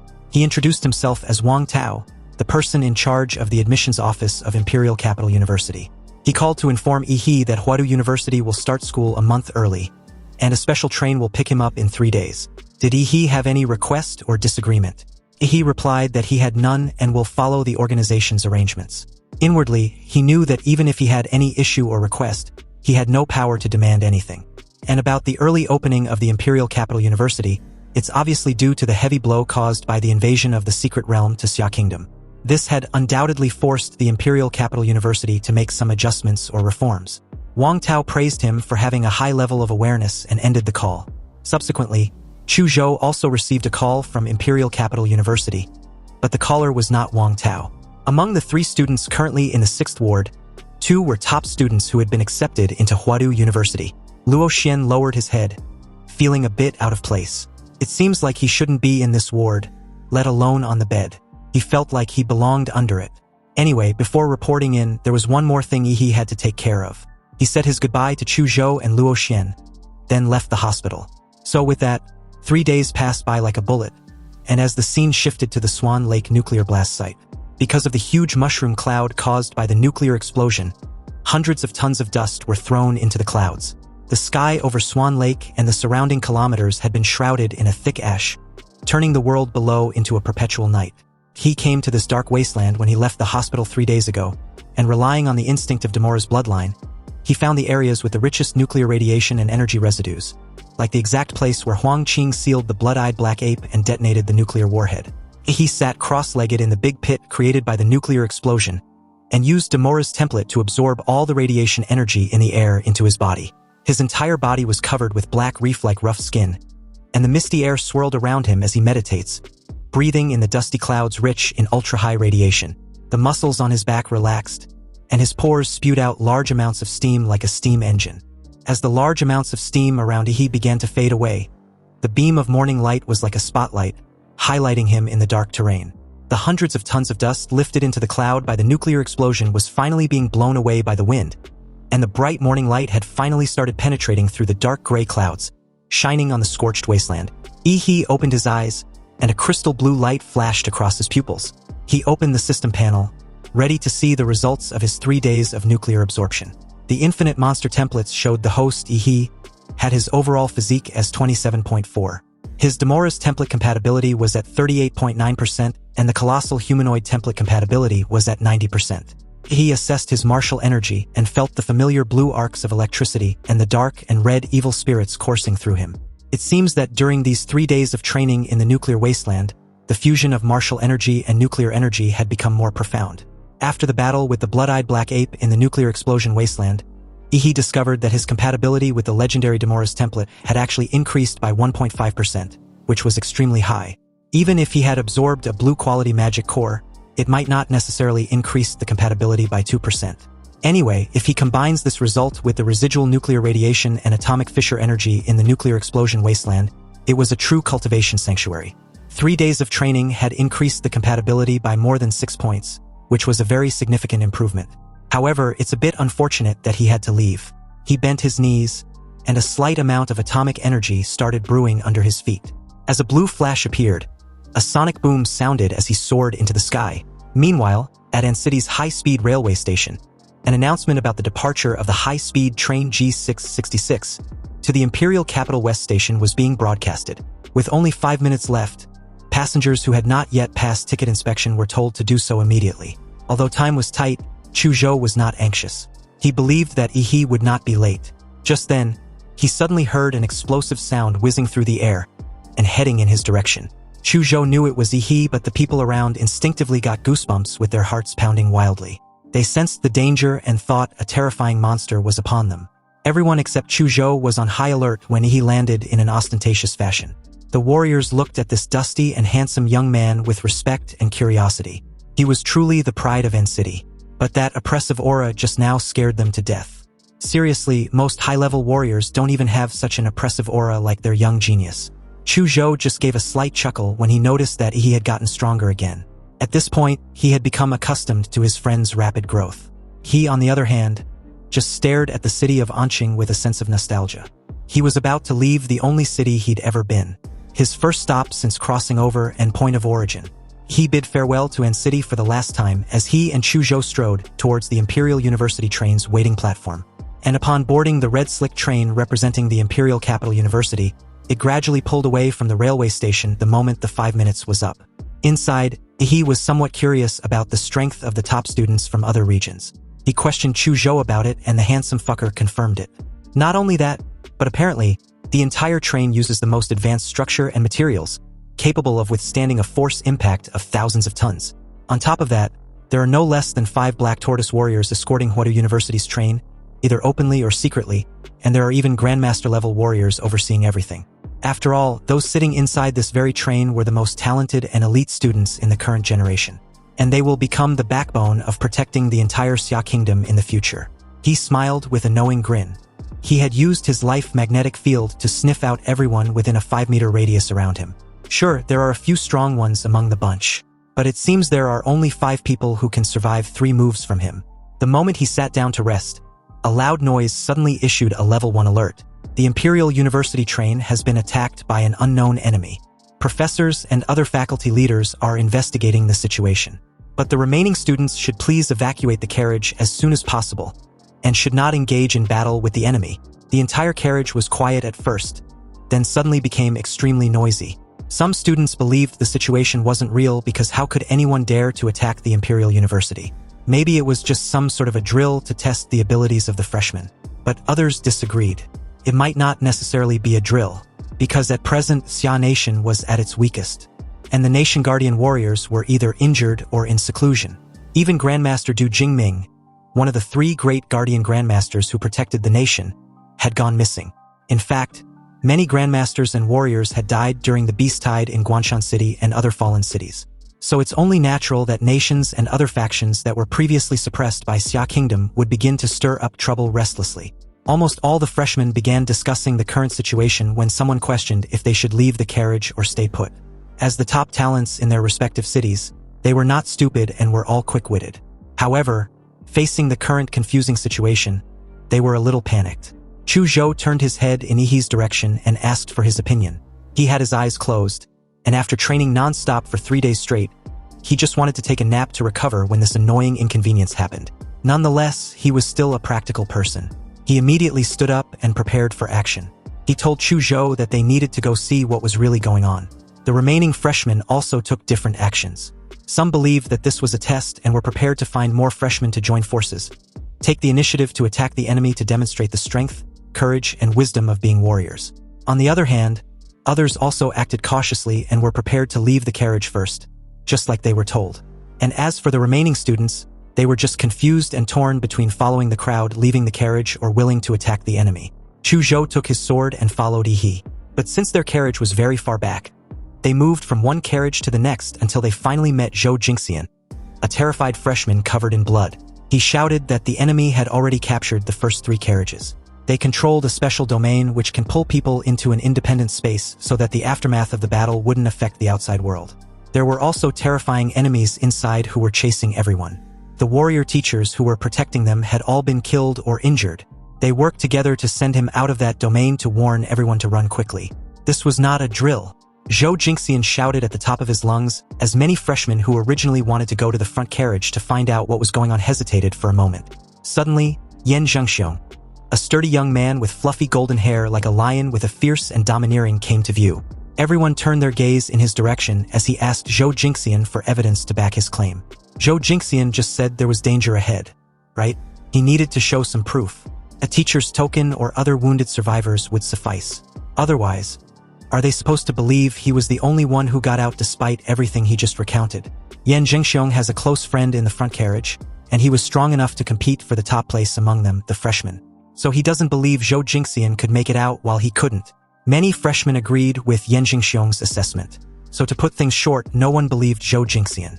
Yan Zhengxiong strode past Zhou Jingxian and headed towards the front carriage. Behind him were many freshmen who supported his viewpoint. They were going to go to the front together to see what was really going on. Zhou Jingxian couldn't believe his warning fell on deaf ears when he saw many people brushing past him and insisting on proceeding forward to die. In that moment, covered in blood, Zhou Jingxian looked as pale as death when he seemed to recognize the person beside him. His eyes suddenly lit up as he confirmed Ehi's name. He looked at the freshman in front of him, and after using his life magnetic field to confirm that there was no problem with his breath, he nodded in acknowledgement.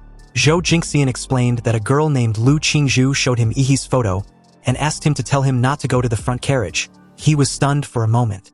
He asked Zhou Jingxian if that was all Lu Qingzhu said to him. That's right, Zhou Jingxian replied. And apparently, Lu Qingzhu was severely injured by a sword in order to protect him. He couldn't persuade the others who were dead set on getting themselves killed.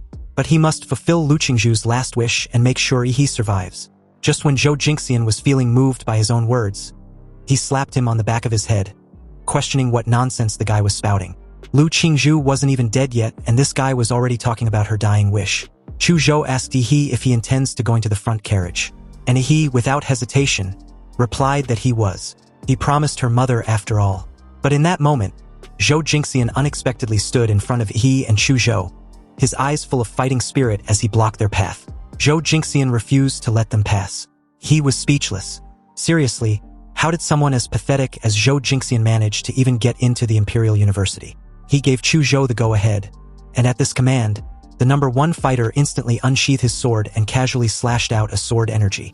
Zhou Jingxian frowned. He didn't expect these two guys to be so shameless and start fighting over a disagreement. How could such a refined person like Lu Qingzhu know these two brutes? As the top scholar in Huqing, Zhou Jingxian easily dispersed the sword energy. But he soon realized that he was totally out of his league, because a sudden incoming fist hit him in the abdomen seconds after. Even though his eyes caught the fist's shadow, his body was unable to fully react. The pure force of the punch alone made Zhou Jingxian's eyes roll back, and the wound that had finally clotted with blood burst open again. Ehi apologized to Zhou Jingxian, who was retching and clutching his abdomen in pain. He was also barely struggling to stay on his feet. But considering that he had good intentions, Ehi gave him some blood essence pills and left with Chu Zhou. Lu Qingzhu was injured and they were in a rush to find out what was really going on. They soon arrived at carriage number 4, which was already in chaos, and the door in front connecting to carriage number 3 was wrapped in a layer of hazy purple chaotic color, as if one could enter another world by passing through. Ehi picked up a traveling bag and threw it in, but no sound was heard, as if the bag thrown in was swallowed up by silence. Also, his life magnetic field could not even perceived through this layer of hazy color. However, just a while ago, many freshmen walked inside this carriage. It seems like they've already entered. This could be interesting. Ehi told Chu Zhou he was heading in before plunging head first inside. And of course, Chu Zhou immediately followed, their bodies twisting as they disappeared into the hazy purple chaotic color.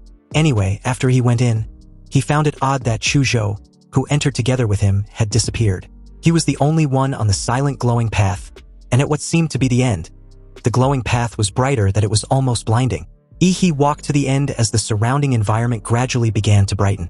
He finally reached the end, and emerged at the other side only to be stunned to realize that he was no longer on the Imperial University train. With his sight fully restored, he questioned where the hell he was at. The gray sky looked like a group of dilapidated buildings that were in absolute ruins, like a disaster had fallen. In this strange environment, Ehi became unusually solemn because his life magnetic field had disappeared. Or, in other words, it had been blocked by this strange place he was at. In that case, the old way still worked, and that was getting to a higher ground to see the entire view of this strange place. Ehi kneeled down and jumped. Ehi jumped dozens of meters and reached the top of a building. Looking around, the buildings there were very monotonous and there was no sound around, like a dead city.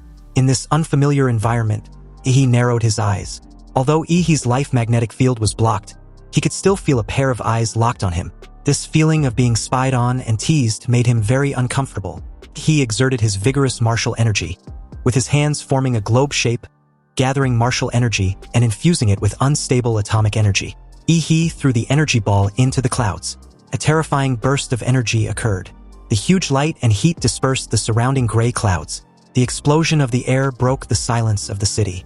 If the other party intend on playing tricks on him, then he will light up the entire place and announce his presence. As the huge burst of energy gradually dispersed the surrounding gray clouds and lights up the entire dead city in an ostentatious fashion, every freshman of the Imperial University who had been holding their breath in hiding suddenly stared at the explosion in the sky.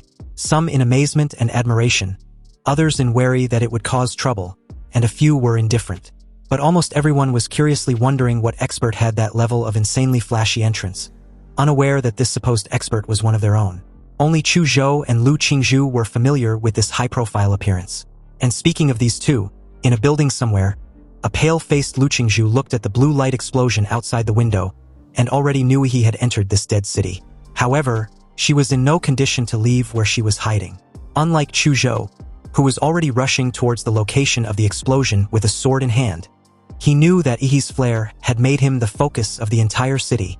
Anyway, back to Ehi, the arrogant fucker looked at the restless city and realized he had not only attracted the attention of his teammates, but their enemies as well. Right on cue, Ehi heard the sound of footsteps nearby, and at some point, a strange figure wearing black clothes and a white pig head mask had appeared behind him. In this mysterious person's hand was a rusty chain, at the end of which was a blood-stained long knife. Seeing this strange-looking man, he could tell at first glance that he was no good. So without any hesitation, blue flames came out of Ehi's feet, leaving a scorching mark on the floor. Then, accompanied by a sonic boom, he was upon the guy in an instant. He punched directly at the opponent's pig-headed mask with his atomic fist, enunciating his intention to rip the guy's head off. But unexpectedly, the moment Ehi's atomic fist hit his target's head, the long sharp knife in this mysterious person's hand also stabbed him in the abdomen, directly ignoring his martial arts shield and Demora's skin defense. But surprising enough, Ehi's atomic fist, which was thousands of degrees high and could even melt steel, only managed to just submerge the pig-headed man's head in blue flames, but didn't really burn it off. The pig-headed man clenched the handle of the sharp knife that had stabbed into Ehi's abdomen. He exerted force with his arms, trying to cut Ehi's body open, but no matter how hard he tried, he failed to swing the long knife. In fact, his sharp knife was stuck in Ehi's quickly healing muscle layer. The pig-headed man immediately wanted to retreat, but Ehi grabbed the rusty iron chain wrapped around the pig-headed man's arm tightly and pulled him towards him. The guy's strength wasn't much, but his weapon was very special. It seems to have the ability to ignore any defense. He grinned mischievously and questioned what the hell the guy was. He then grabbed this strange-looking guy's pig-headed mask with both hands and opened his pig-headed mouth, declaring that it was time for his oral surgery. He should stop resisting and open obediently. What followed next was a blue beam of high-temperature light gushing out of Ehi's mouth and pouring directly into the guy's pig-headed mask. The pig-headed man struggled violently with his limbs, but no matter what he did, he could not break free from Ehi's firm hold. As the smell of burnt barbecue wafted out, the pig-headed man finally stopped struggling. But his pig mouth had been pierced by the atomic breath and his neck had been melted by the high temperature. Holding the pig's headed mask, he declared himself as an honest person. He did what he said he would. But in that moment, he also noticed something inside the mask he was holding. He pulled out a green pendant from the wide-open mouth of the pig's headed mask. With this, Ehi was convinced that everything was actually a trial of the Imperial University, and they were probably supposed to kill monsters for loot. Also, the long sharp knife which was logged inside his abdomen shatters into tiny fragments in that moment. It seems the masked person's weapon must have been blessed with the martial energy of a high-level warrior, making it extremely sharp. Once the martial energy faded, the weapon reverted back to an ordinary item. He stared at the pendant in his hand, thinking of how to pass the trial arranged by the Imperial University. The entire setting felt like a battle royale. So did he have to find a bunch of masked enemies and take the pendants from their masks? Just then, he sensed an arrow aiming towards the back of his head. But before the arrow could get any closer, a ferocious evil shadow instantly rushed out of Ehi's body, opening several bloody mouths from all angles, stopping the arrow and biting it into pieces. He looked in the direction where the arrow came from and saw another masked figure with crossbows. Already pissed off with the earlier ambush, Ehi rushed forward with the intention of ending this fucker's existence when suddenly, a sharp spear pierced through the concrete ground directly in front of him and pierced his heart. Then the masked figure also seized this opportunity and shot several sharp arrows directly at Ehi's vital points. After getting rid of the pig-headed man, he hadn't even had time to catch his breath before he was surrounded by murderous intent from all directions, but it was still a bit too naive to think of taking him down this way. Ehi roared angrily and summoned the power of the humanoid giant from his monster template. Intense flames and steam burst out from his body, and huge ribs grew around him, woven with a burning new colossal figure entirely enveloped in dark and red evil spirits. The masked figure with crossbows, clearly scared shitless, stared at the insanely massive fist descending upon him like a freaking meteor. He roared as his explosive punch shattered the entire building into a cloud of dust and debris, and with it, the masked figure with crossbows. Most of the freshmen watched the chaos from afar, wondering what was going on for an entire building to collapse so suddenly. He walked out of the dusty debris with the spear in hand. He wanted to see the person who nearly skewered him like a kebab. And in that moment, the person in question appeared in front of him on his own initiative. This time around, the person was wearing a red-eyed rabbit mask and a black suit. In his hand, he held a brand new spear. It seems that as long as these masked men's bodies are not dead, their weapons can be regenerated continuously. The guy bent his legs, and his calf muscles bulged as big as a balloon. Then he exerted his entire body strength to jump and flew towards Ehi like a cannonball, his spear aimed at him. He raised his leg and tried to kick the rabbit-headed man mid-air, but his body was too soft. Before the force of the kick could hit the rabbit-headed man, he spun in the air and changed his trajectory with his spear still aimed at his target. He was stunned to see this. The mysterious rabbit-headed man knew martial arts. What the hell?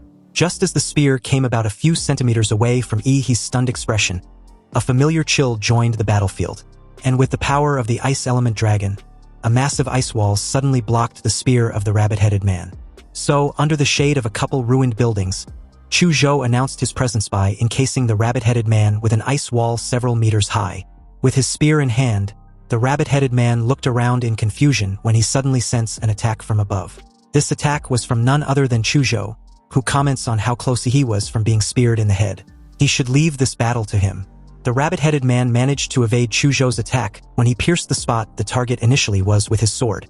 As countless ice shards erupted from underneath the ground, the rabbit-headed man jumped out of the encased wall of ice.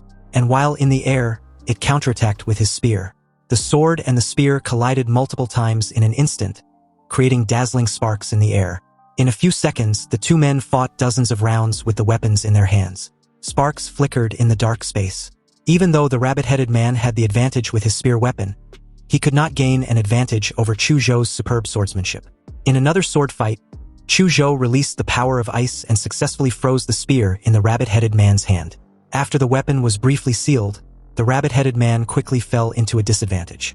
Chu Zhou seized this opportunity and punched the rabbit-headed man in the chest with his open palm. Although the rabbit-headed man was sent flying, he still managed to block the full force of the attack with his frozen spear.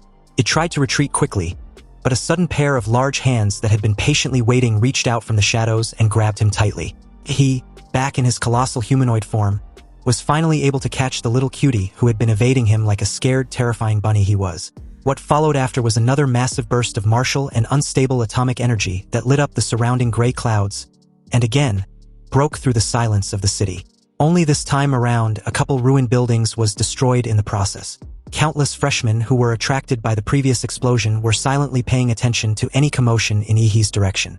Meanwhile, as the scene shifted to a strange urban space a few minutes ago, two freshmen who were in a temporary alliance were hiding in a building not far away.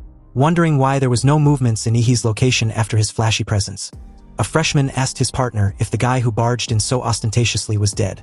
He must be his partner, a female freshman replied calmly. They had had over a dozen people ambush those masked men, yet none were injured. And on top of that, their weapons could break through any defense. They were simply opponents beyond their current level, and they had no way in dealing with them. That guy who came in blasting skyward and started talking trash was too arrogant. He must be a student from a small city, definitely a local, who got into the Imperial University by sheer luck. A frog in a well and probably full of self-importance. To be honest, the top scholars in big cities were simply not on the same level as those in small cities like them.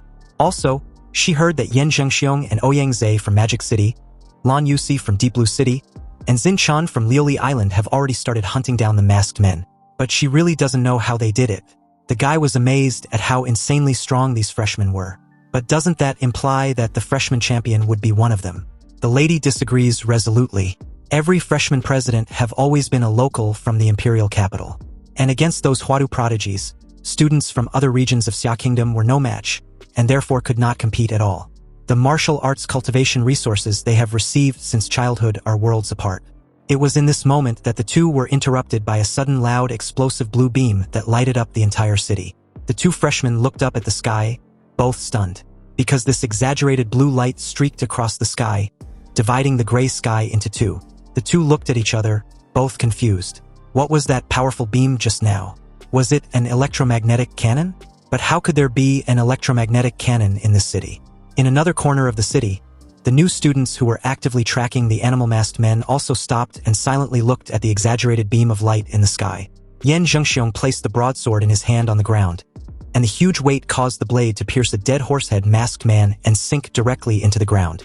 He kicked the horsehead masked man under his feet and looked at his good friend and the top scholar in Magic City, Ouyang Zhe. Ouyang was wearing a black jacket with a white sweatshirt underneath. At this moment, he was wearing the hood of the sweatshirt and staring at the blue beam of light in the distance that had penetrated the sky. Yan Zhengxiong asked of Ouyang thoughts on the blue beam. Ouyang answered that the attack method doesn't seem like the masked man style. It's most likely some newcomer's method. New student? Yan Zhengxiong repeated with a slight edge in his tone.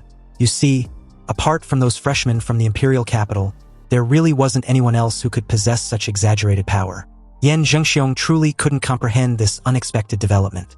Yan Zhengxiong suggests they go check it out. After all, they have already collected the pendants of rat, dog, monkey, and horse. Lan Yusi from Deep Blue City has at least one goat pendant. Xin Chan from Liuli Island has at least one snake pendant. And a female freshman named Lu Qingzhu seems to have killed the Minotaur and obtained an ox pendant. If the masked men are really arranged according to the 12 Chinese zodiac, then there are only 5 pendants left. Pig, rabbit, chicken, tiger, and dragon. As for the dragon, it's undoubtedly an absolute monster. Definitely a creature that could kill anyone with one touch. It's obviously a boss that can only be escaped and not fought. As for the remaining pendants, there are definitely a few of them in the mysterious freshman's place where those blue beams were released. Xin Chan and Lan Yusi will most likely be attracted over there as well. Ouyang told Yan Zhengxiong that the game had entered the final round. If they want to win, they had to snatch it from the others. As Ouyang made this bold declaration, half of his face was shrouded in the shadow of his hood, and an obvious flame of ambition flickered in his pupils. Meanwhile, as the scene shifted back to Ehi and Chu Zhou, the duo had successfully obtained the rabbit pendant. The rabbit-headed man took the full force of the atomic breath at close range and was vaporized without any resistance, leaving the pendant which remained intact. Seeing the rabbit pendant in Ehi's hands, Chu Zhou felt a little confused and asked for clarification, wanting to know what the pendant was. He answered after a brief consideration. Before Chu Zhou arrived, his friend had already killed a guy wearing a pig head mask and got a pendant with a pig shape carved on it from his mask. If he had to guess correctly, this trial should be about collecting all the pendants in the heads of these animals. This made Chu Zhou ask if they were going to proactively hunt for the masked men. Exactly, he answered upon hearing this question. On the rooftop just now, another mysterious figure shot an arrow at him. It must be another masked man. Apparently, the masked figure with crossbows survived and escaped during the chaos. He clearly remembered the exact location where the arrow was shot at him, and he intends on finding the masked figure and settling the score. The two quickly came to where the archer used to be and found no traces of the masked figure with crossbows. But since Ehi was hit with his arrow, he can track him with it. After a while of intense tracking and searching the dead city, they came across what looks like a battlefield. It seems someone has already gotten to their target first. Chu Zhou looked at the traces of the fierce battle on the ground, and it seems that the damage was caused by some high-temperature attack which was particularly eye-catching. He touched the scorch marks on the ground, and it was very warm, which meant that the opponent had not gone far. The next moment, Chu Zhou's ice demon dragon bloodline gave rise to a strong hostility. An ice crystal dragon aura automatically appeared on the surface of his body. Chu Zhou clenched his fists tightly and slashed out with a sword in a certain direction based on his instinct. A 10-meter-high ice front rose from the ground and crashed straight into the air somehow, and with it a pained sound from a fellow freshman, Lan Yusi. In a calm yet disappointed tone, she stated that her optical invisibility got detected. Lan Yusi feigned being a delicate girl, and with her pair of blue-purple eyeshadow that particularly highlighted her attractiveness and helplessness. Her demeanor was a far cry from someone with ill intentions, or so it might seem. But for someone caught sneaking around, Lan Yusi didn't seem the least bit threatened when Chu Zhou straight up struck her with his ice element. He also pointed out how anyone who preferred hiding in the shadows were always up to no good. Anyway, before Lan Yusi could reply, another freshman, a guy, with exquisite clothes and gray middle-parted hair appeared out of thin air. The moment he appeared, the temperature around him began to rise rapidly as red flames danced around his hands. He told a cautious Lan Yusi to get out of the way before his palms quickly turned shiny and red like a branding iron. Activating a genetic technique, the Flame Demon Battle Body, Xin Chan slammed his palm against the impressive ice front. Flames flickered in the ice as they shattered into broken fragments, and a large amount of water vapor exploded, quickly filling the entire area. Xin Chen, with a laid-back yet arrogant demeanor, held a pack of cigarette as he teased Lan Yusi for having such a weak optical camouflage. It's no-brainer that she was discovered so easily. He didn't exchange pleasantries and went straight to the point, asking if the two were planning on ambushing them. With an innocent look, Lan Yusi replied before Xin Chan could, stating that he got it wrong. Everything that had just transpired seemed to be a little misunderstanding. They just dealt with a guy wearing a chicken mask and hid only to lure out other masked men. Xinchen, who was standing aside, took out a cigarette as if nothing had happened, rubbed his fingers together and snapped them, then smoothly lit the cigarette with a tiny flame on his fingertip. Really? Then what's this supposed to mean? His hand suddenly grabbed to the side, and a woman who looked exactly like Lan Yusi appeared out of nowhere. He grabbed her throat tightly, raised her in the air, and as she struggled in pain, she dropped a dagger with a strange blue-purple color. Obviously, the dagger was coated with poison. He casually crushed the neck of the clone in his hand as the expression of the real Lan Yusi instantly darkened. Xinchen beside him gave a rogue smile. He had never thought that Lan Yusi's sneak attack could succeed. Otherwise, it would be too boring. After smoking the entire cigarette in one breath, he dropped it and took a step forward. Xinchen puffed out his cheeks, and they enlarged grotesquely like an inflated balloon. He then exhaled a large cloud of black fog towards Ehi and Chuzhou. The two retreated in time and avoided the black mist spitted out in their direction. But they didn't expect Lan Yusi to take out a yellow fan with flashing runes and violently fan the black mist. The strong wind blew, causing the black fog to spread rapidly, submerging Ehi and Chuzhou. Xinchen rubbed a massive fireball from his fingertips and decided to heat things up. He shot it straight into the black fog. A deafening boom immediately sounded, and with it, the black fog was instantly ignited. The scorching temperature caused the air to twist and turned into a ball of flames. Satisfied, Lan Yusi smiled and covered his face with her fan. So what if their opponents were strong? They were still no match for them. Anyway, just as the creepy-looking bastard raised his eyebrows proudly and gave a sadistic smile, a thunderous clap rang out. He had clapped his hands in the fire cloud, and the incredible shockwave generated directly extinguished the entire cloud of flames. Xinchen's eyes bulged out as he shouted in absolute disbelief. He couldn't comprehend how a simple clap was enough to dispel his fire cloud. Xinchen's incredulous expression suddenly turned into confusion when he saw a fist inches away from rearranging his face. Looking at the incoming fist, his pupils shrank. He wanted to defend or dodge, but compared to that fist, he was too slow. He had activated his mountain-blocking fist and made his way towards him like a torpedo. A reverberating bang sounded as Xinchen's right cheek flattened with half of his face. He instantly turned into a straight line and was trashed away like a ragdoll. Lan Yusi didn't expect Ehi's speed and strength to be so terrifying. This kind of physical strength made her feel incredibly powerless. You see, most of the freshmen, including Lan Yusi and Xinchen, currently don't have any skills that can advance them to the warrior rank. When their martial arts cultivation remains at the level of a martial artist apprentice, their physical strength are always blocked by a membrane. Even though the upper limit of the freshmen at the martial arts stage of the Imperial University was higher, there was always a limit. But Ehi was nothing like a college freshman because he has the system template. Even if his martial arts skills remain at the 9th level, he can still stack up his physical stats by increasing his template compatibility. Anyway, Lan Yusi didn't know that she would be fighting against an absolute monster, that teaming up with Xinchen wasn't even enough. The suffocating aura alone was enough for her to regret ever facing an opponent she had zero chance of winning. She was about to flee when she felt a sudden coldness at her feet. Lan Yusi immediately realized that something was wrong. She had been so focused on Ehi that she forgotten about Chuzhou, who had frozen her feet in place. Lan Yusi waved the wind-attributed magic fan in her hand with all her strength, creating multiple wind blades which shattered the ice underneath her feet. Lan Yusi's light body was quickly lifted up by the wind the very moment she freed herself. But before she could flee, he suddenly grabbed her delicate ankle. In the face of Lan Yusi's evident shock and absolute fear, he slammed her to the ground, creating a shallow crater as she drops her fan. He showed no trace of hesitation as he raised his fist. And the moment Lan Yusi saw this, she immediately consumed a large amount of martial energy in order to escape from Ehi's clutches. A strange cloud of jade energy exploded on the spot, and as countless clones of Lan Yusi rushed out, fleeing in all directions, the real Lan Yusi among them thought she was in the clear.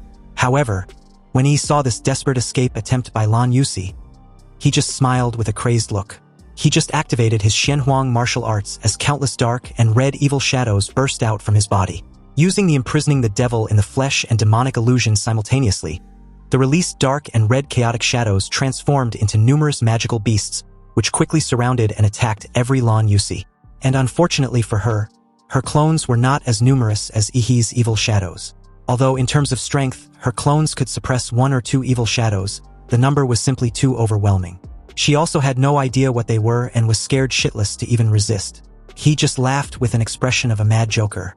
Lan Yusi was completely at his mercy. She can't fight or flee, but she can accept her fate. Facing Ehi's tyranny, Lan Yusi surrendered and obediently handed over the sheep and the chicken pendant.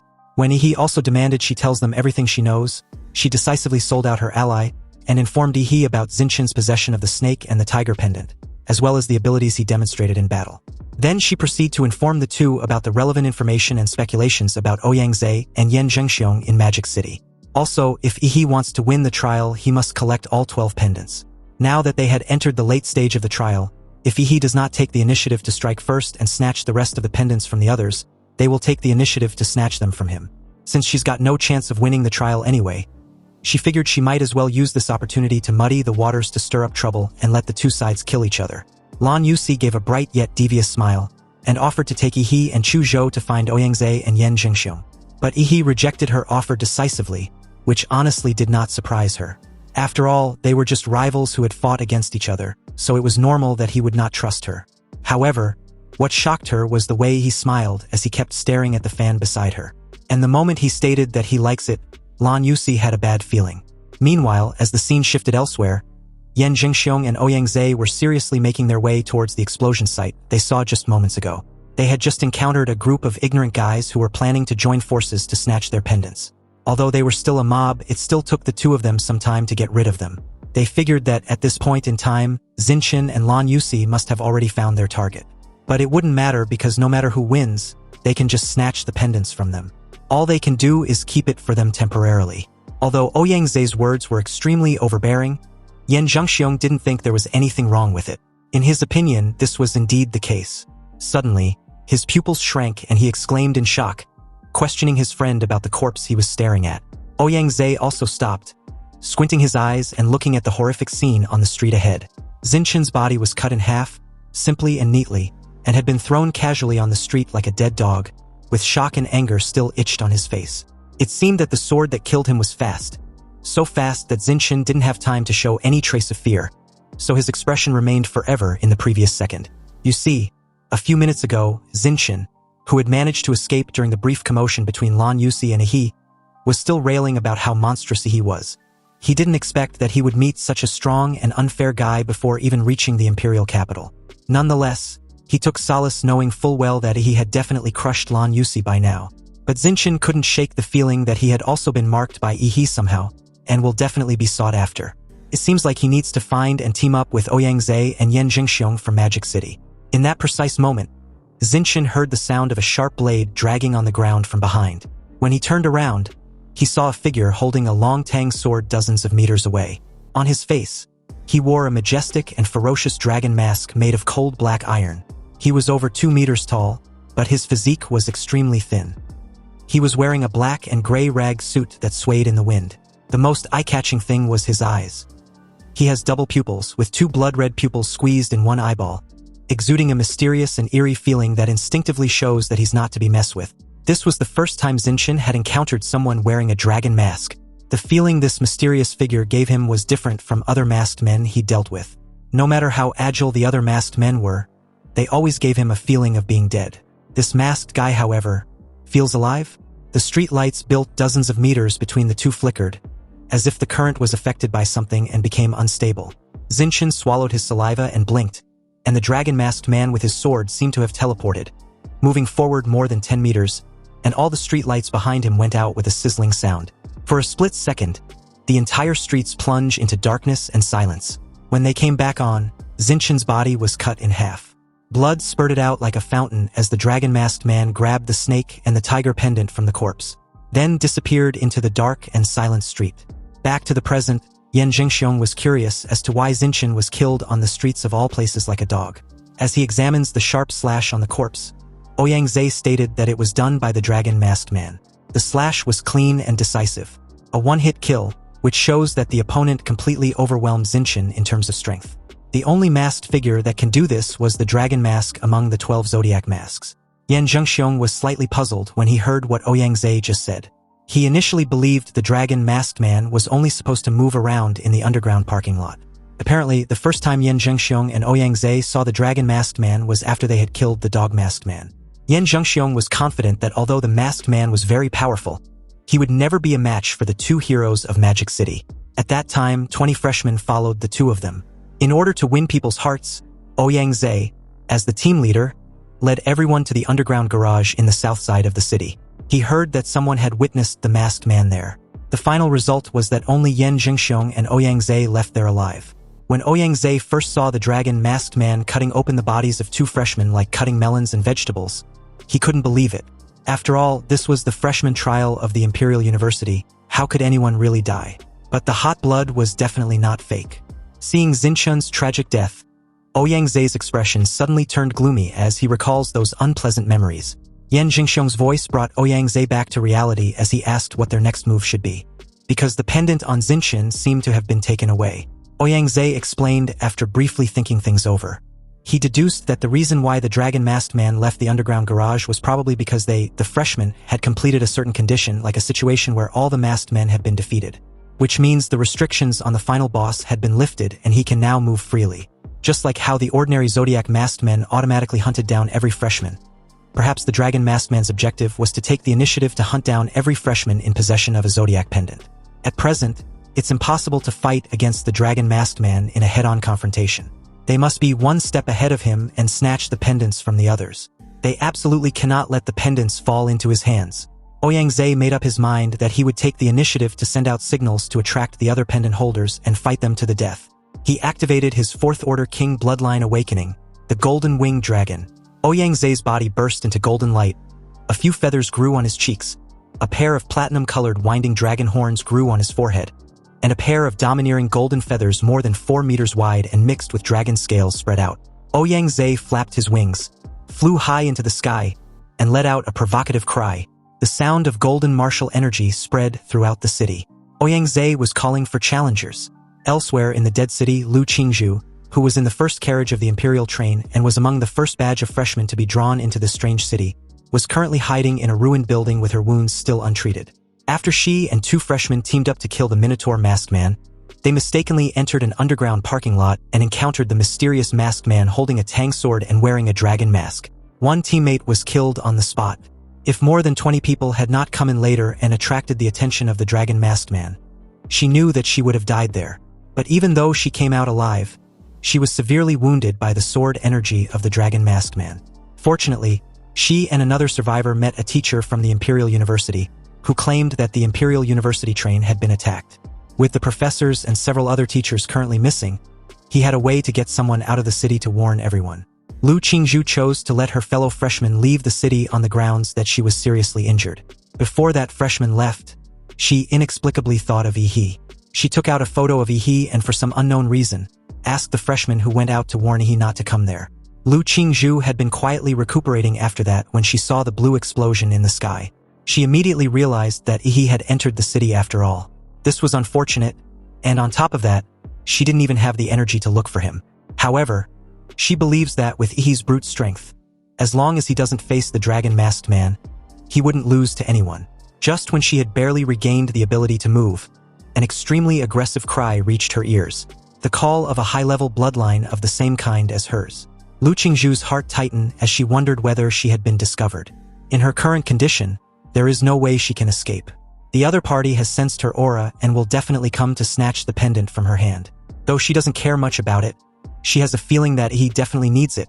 So at the moment, she can't have a head-on confrontation with them, but can only lure them at the underground parking lot of the Dragon Masked Man. Ouyang stood high in the sky, and a faint blood connection made him look in a certain direction. He remembered this feeling. He had sensed it from the girl who was almost killed by the Dragon Masked Man in the underground parking lot. Ouyang recalled her name as Lu Qingzhu. You see, during the college entrance examination, he heard that the impoverished Lu family had someone who had awakened the bloodline of the Netherbird, and because they were both of the bloodline of a divine bird and a high-level magical beast, Ouyang had specially looked up Lu Qingzhu's information. But he heard that she was defeated by an unknown person in the competition. As expected, the Lu family was still in decline. Even with the emergence of a powerful bloodline warrior, they still couldn't change their decline. Lu Qingzhu seems to have the Ox Pendant, which is quite a pleasant surprise. Without waiting for the mysterious freshman and Lan Yusi to come over and challenge him, Ouyang flapped his wings and disappeared on the spot after informing Yan Zhengxiong that he was going to apprehend someone, so he should wait where he was. Ouyang swooped down from the sky at an accelerated speed. And as his golden figure penetrated one floor after the next into the dark underground parking lot, he wantonly released his golden martial energy and pressure, and informed Lu Qingzhu that she couldn't escape. The idea of using the dragon-masked man as a shield was desperate and silly since he was no longer in the underground parking lot. But in that exact moment, a familiar sound of a sharp blade dragging on a concrete floor reached Ouyang ears, causing him to subconsciously break out in a cold sweat. In the darkness ahead, a pair of creepy blood-red pupils were staring at him. Ouyang, who always prided himself on being smart, realized that he had seriously overlooked a glaring problem. The dragon-masked man, also known as Qianlong, should have gone hunting the zodiac pendant bearers who weren't actively avoiding him. However, if he was hunting down pendants bearers with primacy being the place with the most, then he would definitely give priority to this underground parking lot since there were currently 5 zodiac pendants there. And he had 4 on him. His arrogance had only brought nothing but a self-inflicted danger. A sizzling sound was heard as the lights in the underground parking lot began to flicker. And the moment Qianlong's blood-red double pupils shone brightly, Ouyang suddenly felt some sort of dimensional shift. He looked solemnly at the tall and thin figure holding a long knife in front of him. Although Qianlong was so thin, Ouyang could still feel an indescribable sense of oppression. Just facing him alone feels suffocating. He wanted to escape from there, but he couldn't even if he tried. If he'd guessed correctly, Qianlong possesses a special domain that activates when anyone lock eyes with him. So the moment Qianlong looked at him, Ouyang was forcibly pulled into his field domain. Now, he can only leave if certain conditions are met or Qianlong, the caster, is eliminated. He had been so careless to the point that he was being pushed to such dire straits. The reason why he and Yan Zhengxiong were able to escape last time was the 20 other freshmen who unknowingly became their cannon fodder. This time, however, he was alone. All the lights had disappeared, and in the dead silence and darkness of the underground parking lot, Qianlong left an afterimage from where he stood the moment he dashed forward, then followed it up with multiple slashes with his sword. Ouyang immediately flapped his wings in front of him as a shield, and bore the brunt of the cold slashes of the sword on his wings. But within that split moment, Qianlong had already made his way behind him with his sword raised. Ouyang golden pupils widened with a sense of dread. He had a premonition that he would not be able to avoid the next blow and could only brace himself. Elsewhere at this moment, Yan Zhengxiong, who had never seen anyone more arrogant than himself, was unfortunate to have encountered 2 at once. He used his broadsword to block a casual punch from Ehi, who stared at him with a lofty look. He questioned Yan Zhengxiong if he was seriously using a global voice server just to provoke everyone in the city. Chu Zhou unsheathed his sword and told Ehi to leave Yan Zhengxiong to him. He wants to test his own strength. Yan Zhengxiong was pissed off when he realized he wasn't taken seriously. Did these 2 freshmen believe they've got him? Hence why they've become arrogant. Yan Zhengxiong launched at the 2 with his raised ghost head broadsword, exuding a domineering and ferocious aura like that of a tiger.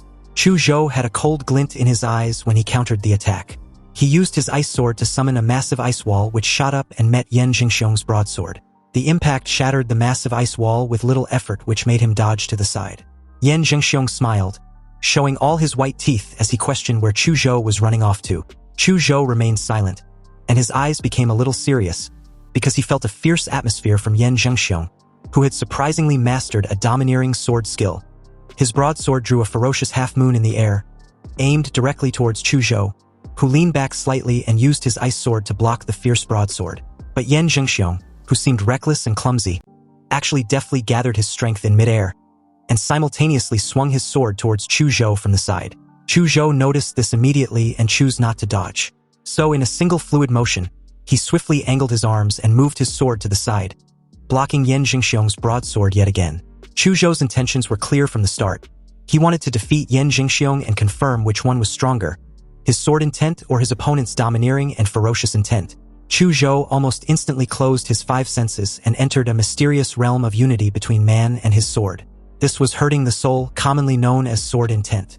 Compared to the college entrance exams a month ago, Chu Zhou's sword intent at present was of higher purity, and he can even integrate some of his own attributes into the skill. A powerful slash of pure sword light burst forth, mixed with the crisp dragon's roar. Yan Zhengxiong also released his ferocious and domineering aura of his broadsword with a tiger's roar. As the energy of Yan Zhengxiong's broadsword and Chu Zhou's ice sword energy clashed fiercely, the sounds of the broadsword with the roar of a tiger and the sword with the roar of a dragon got intertwined and spread throughout most of the street. He sat aside with a bored look, but didn't disturb Chu Zhou's fight. He understood pure warriors like him had their own self-respect and confidence in fighting. Suddenly, Yan Zhengxiong, who was fiercely fighting just moments ago, frowned slightly, as if something unexpected had happened, making him lose interest in fighting with Chu Zhou very abruptly. Yan Zhengxiong suddenly retreated when Chu Zhou swung his sword and slashed out horizontally.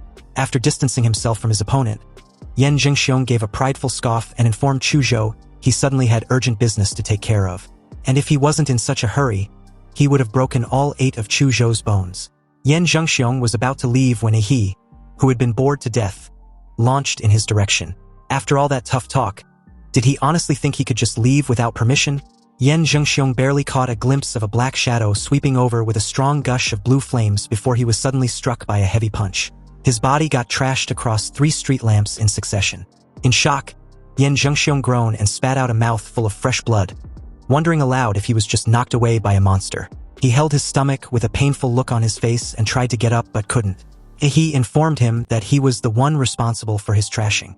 After all, his flimsy excuse was too unpleasant to hear, so he might have used a little too much force. Yan Zhengxiong, angry as hell, questioned if Yi sneak attacked him. He sighed with disinterest. He doesn't think of it as a sneak attack.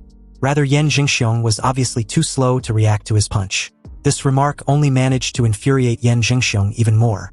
He will only be satisfied after claiming Yi's worthless life. Yan Zhengxiong was so pissed off that he even forgot about his friend's distress signal.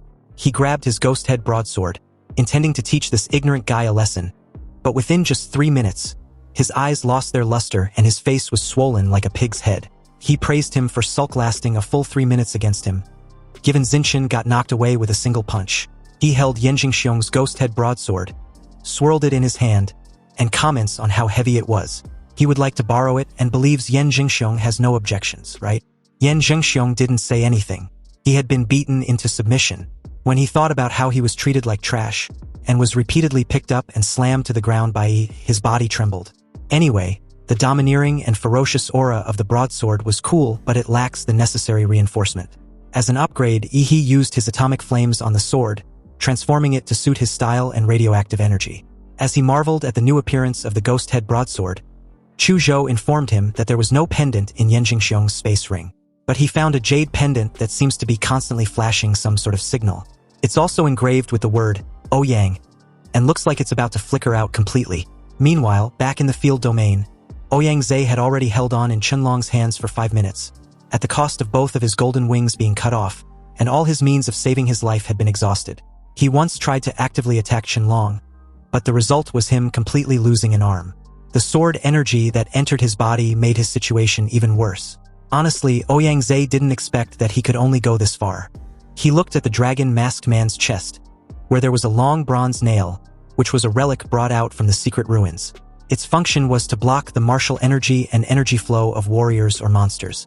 Unfortunately, even though Ouyang Zhe paid the price with an arm, he was unable to pierce the nail into the dragon-masked man's heart. He missed by just 3 fingers' widths. If only he could manage to pierce the dragon-masked man's heart directly, the relic would have sealed his martial energy and energy flow. And although it was still possible to weaken Qianlong's martial energy output, reducing his strength by about 30%, for the seriously injured Ouyang Zhe, this would mean that if one blow didn't kill him, he would have to hit him again. He lost the only chance to defeat Qianlong, this damn bug.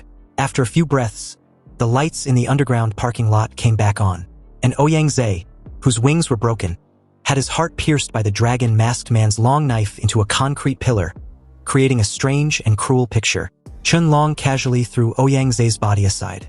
He tilted his head, sensed the nearest jade pendant holder, and quickly disappeared into the underground parking lot. After seeing Ouyang Zhe being swallowed by the darkness surrounding Qianlong, Lu Qingzhu quickly left the underground parking lot. But she also understood that Ouyang Zhe would not be able to hold on for too long, and she did not have the strength to run too far. If she wants to survive, she can only find a way to get He over to where she was and escape with him. So she set her sights on the tallest building nearby. He's signal flare inspired her, and she also wanted to release a flare of her own to him. Lu Qingzhu endured the sword wounds that kept tearing the muscles on her back, climbed the stairs, and finally reached the rooftop. She activated her Netherbird bloodline awakening as strange patterns appeared on her cheeks, and gorgeous purple-black tail feathers spread on the ground. Lu Qingzhu gathered her remaining strength and let out a cry. With sweat on her forehead, Lu Qingzhu came out of the state of blood awakening and collapsed on the floor. Her wounds hurt like hell. She just hoped he got her message. But just then, she heard the familiar sound of a blade dragging on the ground. Not behind her, but under her feet. Lu Qingzhu stood on the rooftop and looked down in disbelief. She stared at the pair of mysterious blood-red pupils of the ferocious and majestic dragon masked man.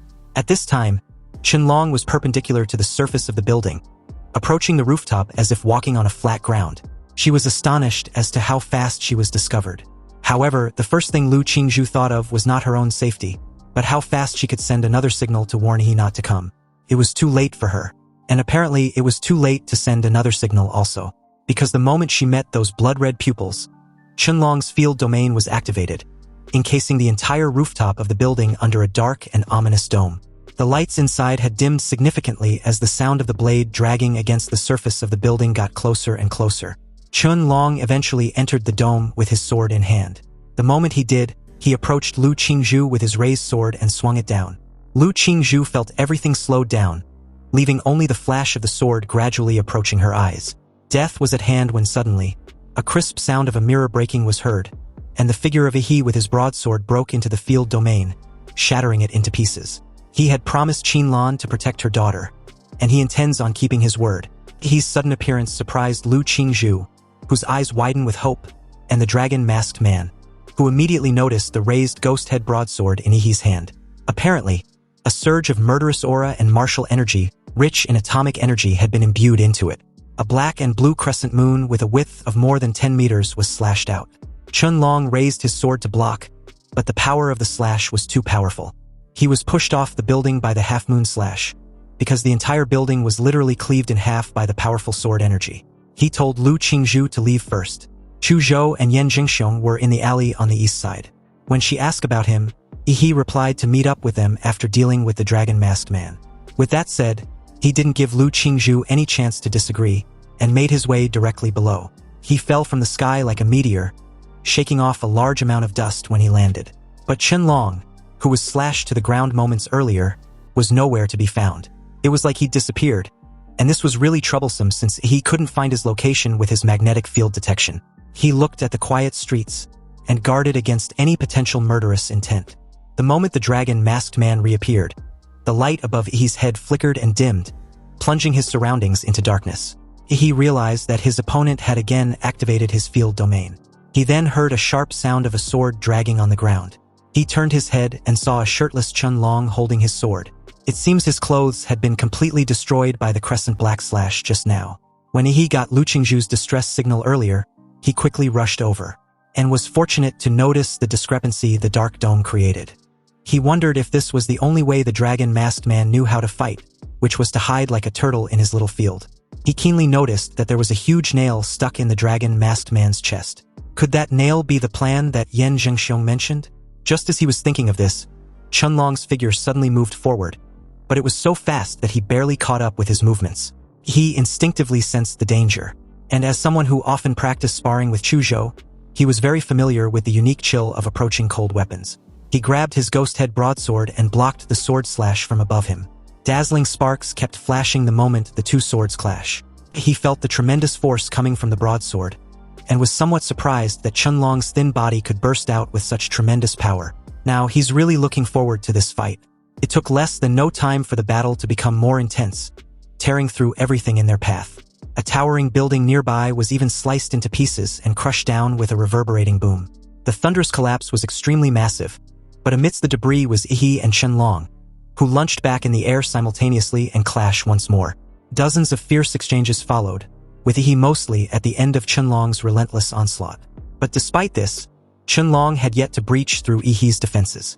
This got him all riled up as he lets out a thunderous roar that echoed throughout the entire dead city. He gritted his teeth as he blocks yet another massive sword slash. The tremendous energy from Qianlong's long knife even made him do a double take.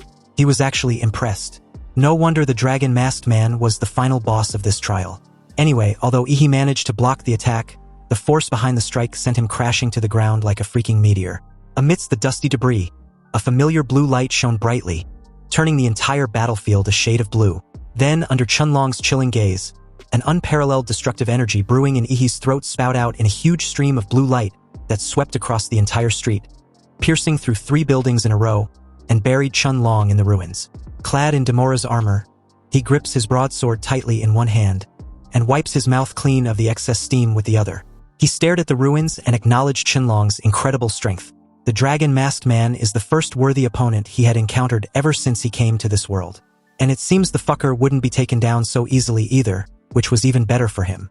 Just as Ehi expected, a hand suddenly grabbed a massive waste stone as Chun-Long rose to his feet. A huge part of his dragon mask was broken into pieces, making his mysterious double pupils more conspicuous the moment half of his face was revealed. Seeing this, Ehi grinned in excitement. "That's more like it," he comments, glad to be right. The supposed invincible boss like the dragon-masked man definitely wasn't going to go down so easily. Chun-Long's figure suddenly blurred as he dashes forward in an instant, leaving afterimages from where he previously stood. His movements and aura no longer the same as before. He braced himself upon seeing this, no longer underestimating the threat Chun-Long possesses. Without interruption, Chun-Long's blade was directly upon Ehi as expected.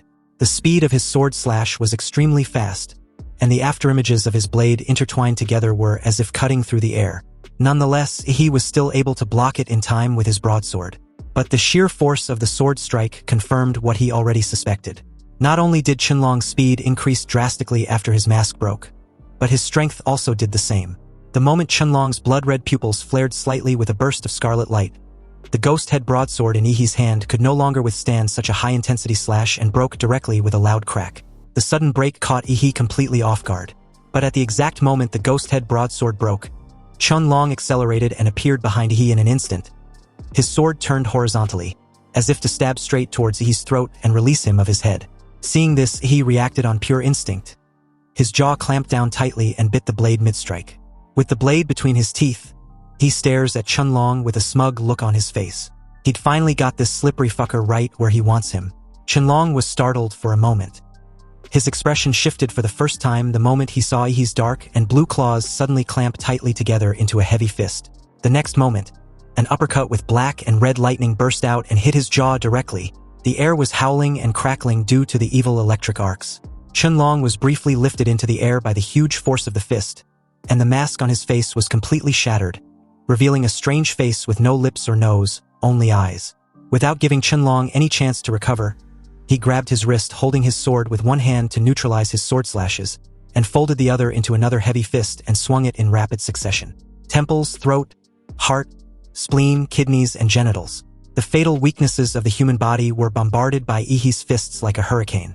Also, with the help of Ehi's punches, the condensed evil spirit penetrated into Chun-Long's important acupuncture points and meridians, causing deep damage. Chun-Long's meridians were already blocked, and his martial energy was not flowing smoothly because of Ouyang Zhe's bronze nail piercing his body. After being hit in the fatal points by Ehi and having his body invaded by evil spirit, Chun-Long started bleeding all over in an instant and his breath also weakened drastically. But even then, he still maintained a strong murderous intent and hostility towards Ehi, just like a boss setting in a game data. His restrained hand let go of his sword, then kicked it up with his foot, aimed to stab the tip of the blade straight into Ehi's chest. But Ehi expected this and was ready as he effortlessly dodged the attack. He sneered, already aware Chun-Long wasn't the type to just die even under this barrage of attacks. But the only chance Chun-Long would have had to kill him was the moment he first arrived. Chun-Long could have taken advantage of the information gap to catch Ehi off guard, but only with a 30% chance at best of winning against him, since he definitely wouldn't use his full strength then, and also hadn't at present. With a flip of his palm, a yellow fan engraved with runes appeared in his hand. He roared for the fucker to die, then fanned violently, and a strong whirlwind rose from the ground, sweeping up Chun-Long, who had pounced into the air. The magic fan that was filled with evil spirit was even more powerful than in Lan Yuxi's hand. The dark red wind blades kept cutting at Chun-Long's body, and the suction of the strong wind threw him dozens of meters into the air. Without the leverage of the ground, Chun-Long completely became a sitting duck. He leaped forward, turned into a dazzling blue meteor, and came in front of Chun-Long. The first punch was the atomic blasting punch, which reverberated with a thunderous boom. The violent atomic explosion blew away the nearby buildings after shattering all the glasses. Chun-Long was blown away in the smoke produced by the explosion. With the help of the blue explosion under his feet, he caught up with Chun-Long, who was knocked flying in the air again, and followed up with the second punch, the mountain-blocking fist-black flash. The scene in the sky became extremely one-sided, with Ehi following up with one punch after the other like he couldn't get enough. He beat Chenlong from the east side of the city to the west, then directly blasted him against the wall of a building afar. The originally invincible and oppressive Chenlong has now turned into a blood gourd with broken bones, and completely at Ehi's mercy. He was totally unimpressed. After all, wasn't this supposed to be the dragon boss of this trial? He got him all excited and misled him to believe he was powerful, but in the end, he was nothing more than a worm. He approached Chenlong and pried open his fingers that were tightly gripping the hilt of his sword. He took away the sword, and without any hesitation, beheaded Chenlong with it in one swift motion. Chenlong's pair of magical double pupils quickly lost their luster when his head fell to the ground. He collected all the pendants from Chenlong except the ox pendant, which was in Lu Qingzhu's possession. It was time to end this freaking game. Yan Zhengxiong didn't expect Ehi to really do it, to crush Chenlong all the way till the very end, beating him senselessly from one side of the city to the other. When Ehi casually passed by Yan Zhengxiong didn't even dare to look at him directly, and he couldn't dare to mention the issue of Ehi breaking his broadsword. Lu Qingzhu was relieved to see Ehi safe and sound, but she wasn't pleased with his arbitrary behavior. He shouldn't have gone to fight the dragon masked man alone. Chu Zhou disagrees with Lu Qingzhu. Aside from Ehi, the rest of them would have only gotten in the way. Lu Qingzhu remained silent because she knew Chu Zhou was right. She herself was injured so badly that she couldn't even use her martial arts techniques. If she had gone with Ehi, she would have only distracted him by making him protect her instead of himself. Lu Qingzhu, who had never had the desire to win and fight before meeting Ehi, finally had a genuine desire to become stronger. At the very least, not to hold Ehi back. He questioned what she was thinking about when he suddenly waved a hand in her face. Lu Qingzhu snapped back to her senses, somewhat puzzled as to why he was directly in front of her.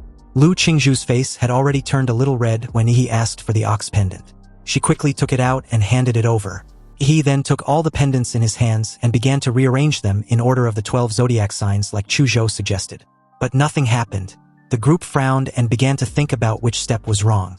Lu Qingzhu also suggested a way, but in the end nothing changed. Finally, Yan Zhengxiong, who had been silent all this time, suddenly had an idea. According to Yan Zhengxiong, the dragon pendant was not designed as one of the masked hunters, but a hunter who specializes in eliminating pendant holders. So, under normal circumstances, pendant holders probably weren't supposed to use the dragon pendant to clear the trial. The moment Yan Zhengxiong said this, he also took out the dragon pendant from the arrangement. Instantly, the entire city space began to tremble violently, alarming the four worriedly, and the gray fog that filled the sky began to swirl with a golden glow at the center. It shone brightly and illuminated the entire dead city. He felt something and raised his head to look directly at the center of the vortex. What he saw made his eyes widen in shock. A huge platinum pupil emerged from the vortex and was staring directly at them. Anyway, the moment the platinum pupil in the center of the vortex spotted them, he felt a falling sensation like skydiving. The world seemed to be turned upside down, and he actually fell from the ground of the city to the eye in the sky.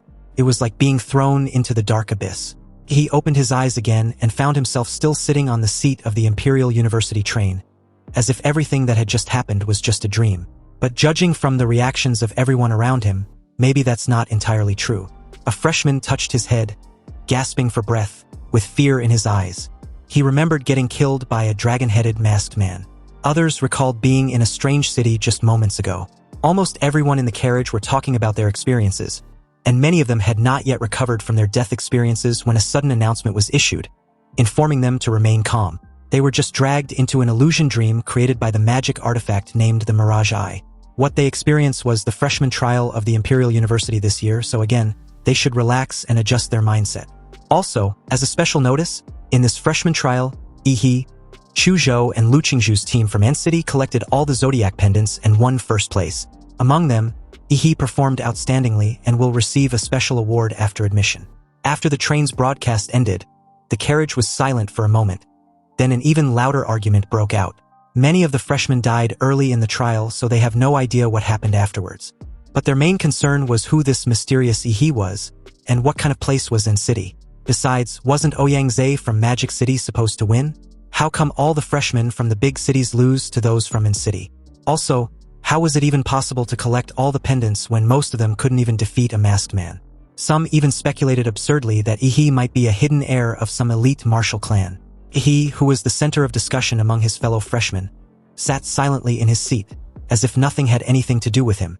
The reason was that the system panel was also congratulating him for defeating all the freshmen in the Emperor's Mirage Eye trial. His reward was a chance to draw a new template. At this point, Ehi had finally concluded that fulfilling special conditions grants these sort of opportunities.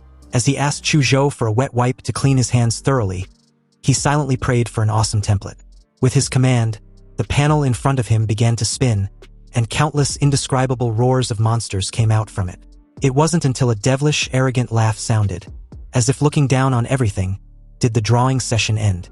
The new template showed a level 13 D-class vampire Raked. Its bloodline abilities were corpse infection, blood manipulation, and undying body. The compatibility was 1%, and the evolution form was Crimson Calamity. He nearly lost his shit the moment he saw the D-level template. But when he realized that the evolved form of the template had a time freeze ability, his entire demeanor did a complete 180. Although the bloodline abilities weren't worth mentioning, and the inherent evil, cold-blooded, domineering, bloodthirsty, insidious and cunning nature of a vampire wasn't particularly appealing either, the ability to manipulate time, even if it's only 5 seconds, could allow him to directly become a top powerhouse. It seems this SR Gold card lucky draw just granted Ehi a broken ability. In that exact moment, a young man in a familiar sweatshirt and jacket walked towards him, then introduced himself. Behind Ouyangze was Yan Jingxiong, who looked very nervous. He was afraid that his arrogant friend might disrespect Ehi, which might lead to them throwing hands. Yan Jingxiong was keenly aware that if a fight really broke out, there wasn't an infirmary on the train to aid Ouyangze with his recovery. Anyway, Ouyangze asked Ehi if he really defeated the dragon-masked man. And to this question, Ehi corrected the guy that he didn't just defeat the mouthless, noseless fucker, but killed him. After all, winning and killing were 2 different levels of difficulty. Ouyangze, who had personally fought against Qinlong and died by his hands, immediately realizes the difference. Staring at Ehi with a solemn look, Ouyangze took a deep breath and confidently proposed the reason for his engagement. Ouyangze planned to set up a new club in Huadu University that was different from the student union. He hopes Ehi can join him, and he will appoint him to be the president. Over the years, the freshman chief and the student union president have been firmly controlled by local students from the imperial capital. He asked for Ehi to join him because his strength only gives him hope of breaking the tradition of Huadu University. Ouyangze spoke in a loud voice and extended his hand towards Ehi, his eyes full of sincerity. The entire carriage fell silent, and all the freshmen watched this scene with bated breath. They felt that this would be the beginning of a legendary organization in Huadu University. This was going to be a historic moment. Unexpectedly, it turned out to be a historic rejection. Ehi apologized and stated that he wasn't interested in competing with the student union or setting up an organization. He prefers to be alone. Ouyangze did not show any displeasure at Ehi's answer.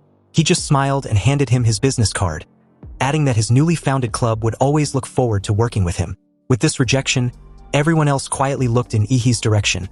Some were puzzled by his solitary presence, others were unhappy with his indifference, and some admired his decisiveness in simply refusing. Only Chu Zhou was indifferent upon hearing Ehi's answer. In his opinion, a powerful person like Ehi had his own agenda and didn't need to be evaluated by outsiders. The train continued to move forward with no further interruptions, and by the time it arrived at its destination safely, it was already nightfall. Chu Zhou looked out the window and announced that they had arrived. He did the same and was amazed. He had arrived at the city where Xia Kingdom used the most cutting-edge technology, the imperial capital. Neon lights interweave into a colorful light net, and in the distance, towering skyscrapers reach into the sky, as if competing with the stars for brilliance. After the Imperial University train stopped at the Imperial Capital High-Speed Railway Station, Ehi and the rest of the freshmen, under the guidance of the Imperial University staff, came to a helipad where a hovercraft was parked. The entire aircraft was made with the most cutting-edge technology of the Imperial Capital, embellishing a futuristic design from a sci-fi world. The entire freshman was stunned to see such a beauty as their ride to Huadu University from the station. They were instructed to board the aircraft in an orderly fashion, and their seat numbers were matched with the seat they had on the train. But in that moment, Ehi spotted Lu Qingzhu nearby. He rushed over and poked her lower back. The sudden touch made Lu Qingzhu tremble all over, and her ears turned red visibly. Lu Qingzhu subconsciously recalled the little ladylike gestures her mother taught her, and her face flushed. Ehi was her fiancé in name, and their marriage wasn't official yet, so she shouldn't act too close to Ehi in public. Also, she should protect herself and shouldn't let Ehi take advantage of her. Lu Qingzhu questioned what Ehi was doing. They were in public for fuck's sake. This made the clueless idiot wondered why she was suddenly acting all serious. Anyway, he just wanted to know why they were taking an aircraft when they were already in the city. Hearing this, Lu Qingzhu visibly relaxed and lets out a soft sigh, wondering why her mother betrothed her to a country bumpkin like Yi. She then proceeded to explain that it's because Huadu University was in the sky. He followed her gaze and looked up at the sky with a somewhat puzzled expression, insinuating that he still didn't get it. So the moment the aircraft made its way up in the sky and above the dark clouds, he finally got to see Xia Kingdom's most prestigious university as an aerial city floating above the imperial capital. The night scene of the city had a cyberpunk appearance which slowly unfolded before Ehi's eyes like a flowing painting, with the outlines of high-rise buildings appearing sharper and more three-dimensional under the city's night sky. The entire campus was comparable to 1/4 the size of the imperial capital, and the outside world was always covered by a layer of electromagnetic wave protection net. When the imperial aircraft approached, the protection net automatically recognized its identity and opened a circular hole to allow it to enter smoothly. After entering the city, he clearly felt that his life magnetic field was disturbed, and he could only detect the area within 100 meters around himself. Each student who got off the aircraft received an Imperial University student ID. All their future training and life activities will be inseparable from this card during their stay at Huadu University. Next, the freshmen were to proceed to the maglev station to take a train to their respective dormitories. They need to rest because their courses will officially begin the next day. The train passed through the bustling city and came to a skyscraper with hundreds of floors. This was one of the student dormitories of Huadu University, and Ehi, like the country bumpkin he was, made a loud comment about arriving at the highest city in the world. Everyone except Chu Zhou glanced at him with a strange look, wondering where he came from and what he was talking about, or perhaps he was simply not right in the head. But in Chu Zhou's opinion, it was normal for powerful people to have some quirks. Inside one of the many elevators, Ehi learned that Chu Zhou's dormitory was in B7 on the 45th floor, while his was in A3 on the 42nd floor. Ehi said goodbye to Chu Zhou on the 42nd floor and entered his 100 square meter single room. The treatment of students at Huadu University was equivalent to living the dream for Ehi. Amazed with the finely decorated room and the latest model computer that came with it, along with an eye-catching jacuzzi no one could resist, he felt that the treatment was just like staying in a 5-star hotel. He had never experienced this sort of treatment in his life, so he intended on fully enjoying it. But first, he had to max out the Vampire Raked template. Back on the maglev train, he had figured out how to use the student card. He used his cell phone to scan the unique barcode on the student card and log into the exclusive network of the Imperial University named Huadu Pass. There was an Academy Cities marketplace which was accessible via Huadu Pass and uses learning points as its exclusive digital currency. He converted over 30 million coins into learning points in his account. Immediately upon doing so, he received a message that 322.43 learning points had been credited into his Imperial account. He was secretly shocked because 100,000 Xia country coins could only be exchanged for 1 learning point. This was way too expensive. However, the goods in the Academy Cities market were indeed solid. Many things that were not available on the market can be purchased openly there. This purchasing privilege can be considered a benefit for Huadu University students. He spent 300 learning points in one go and selected several magic cores related to blood attributes. He speculated that magic cores with the same attributes might further improve the compatibility of the template. He purchased just enough to max out the Vampire Raked template, recalling that the Colossal humanoid template didn't exceed 10 million to push beyond 90% compatibility. Within 10 minutes, a drone carrying a package arrived outside Ehi's window. It thanked him for his purchase and wished him success in his cultivation.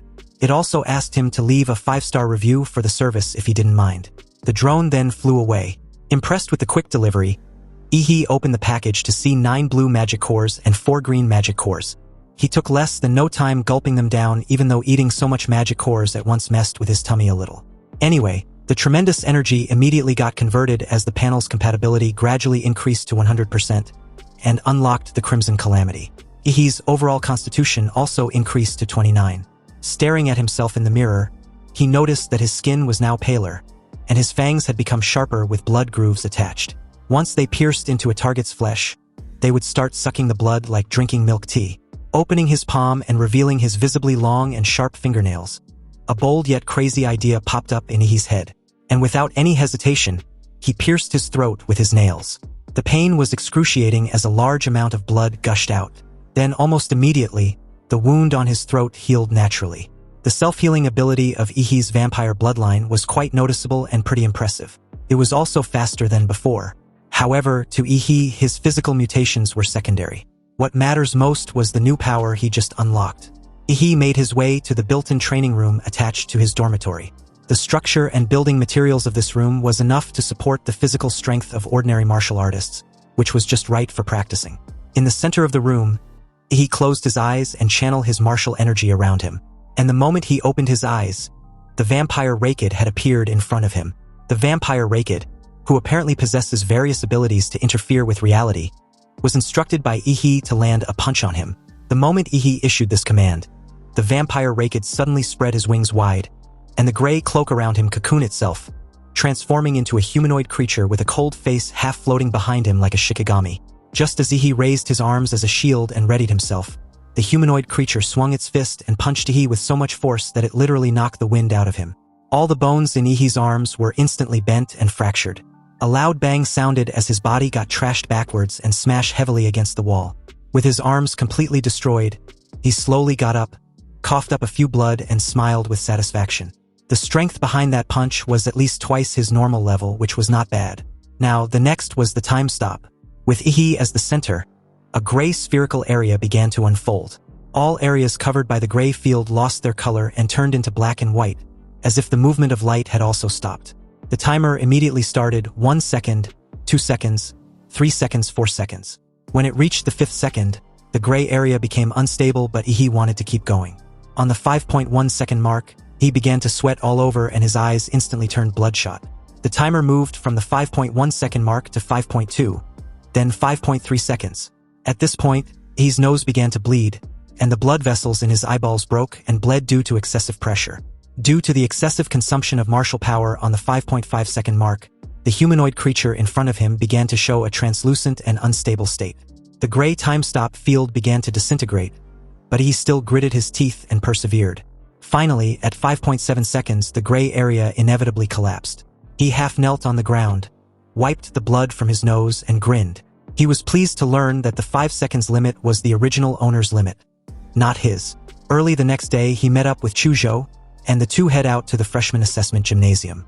On the way, he felt that the sunlight was somewhat glaring that early morning. Having fused with the vampire template, he had inexplicably come to dislike sunlight, even though he won't die from the exposure like a real vampire.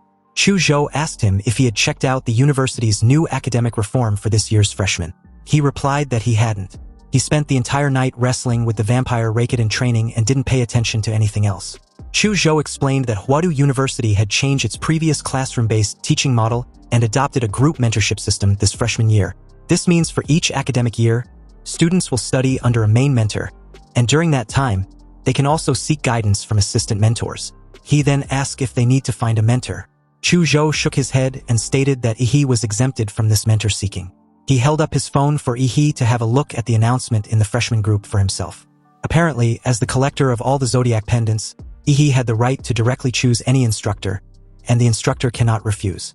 Obviously, he didn't give a shit but was rather concerned about how showy the announcement was being posted on the freshman group. When they eventually made it to the athletics hall, there was already a long queue inside. Generally, 3 people entered the assessment room simultaneously for the evaluation. Then the instructors lights up their buttons to make their selection. Seeing this, Ehi waved Chuzhou farewell as he left the gymnasium. Since he can choose any instructor he wants, it didn't matter when he would have his evaluation. He plans to just explore for the meantime because the whole process of picking mentors seems so boring. But the moment he left the gymnasium, he detected a faint smell of blood. He sniffed the air a few more times to be sure, then bolted in a direction to find the source. You see, if it was just an ordinary smell of blood, it wouldn't be surprising. But this smell of blood carries hidden yet ferocious intent, like an undersea current of murder and sin, which actually aroused the evil spirit in his body. He was naturally attracted by this scent. He followed the smell, bypassed the streets and alleys, walked on the small paths where the crowd had gradually become sparse, and saw the source of the scent. He stared at a cute little girl in front of him, who was eating a sweet potato like a harmless kitten. Such a cute little girl was really the source of that evil aura? He must be mistaken, right? At this moment, the little girl, with her icy hair combed into a bun, suddenly turned in Ehi's direction. Her big golden crimson eyes stared at him curiously before asking if he'd practiced the devil in the flesh technique. He grabbed his chin with a puzzled look. The white-haired lowly in front of him looked like a child, but acted like a grumpy elder, and also referred to him as a kid. He answered with a question of his own, wanting to know how this little stranger knew that. She replied that she was the one who helped Xiaohu perfect that martial art. Upon hearing this, Yi thought of the ferocious man in the Wuyun space who kept calling him boy. With her hands on her hips, the little white-haired loli proudly proceeded to explain that Lu Chenghu was her disciple over 90 years ago. He was stunned and thought she was messing with him. Sure, the lifespan of martial artists can surpass normal human limits to the point that grandmasters can still maintain their prime in their 80s and 90s. But in that moment, he was seriously wondering what the deal was with this little brat who still smelled like baby milk. You see, for warriors who practiced certain advanced martial arts techniques, it was not impossible to adjust their bone structure to the size of a child. But this white-haired loli in front of him, with that pure and innocent vibe that's either endearing or brainless depending on who wants to know, can never be acted out unless it's an Oscar-winning actor. The little white-haired loli saw Ehi's expression and questioned if he didn't believe her.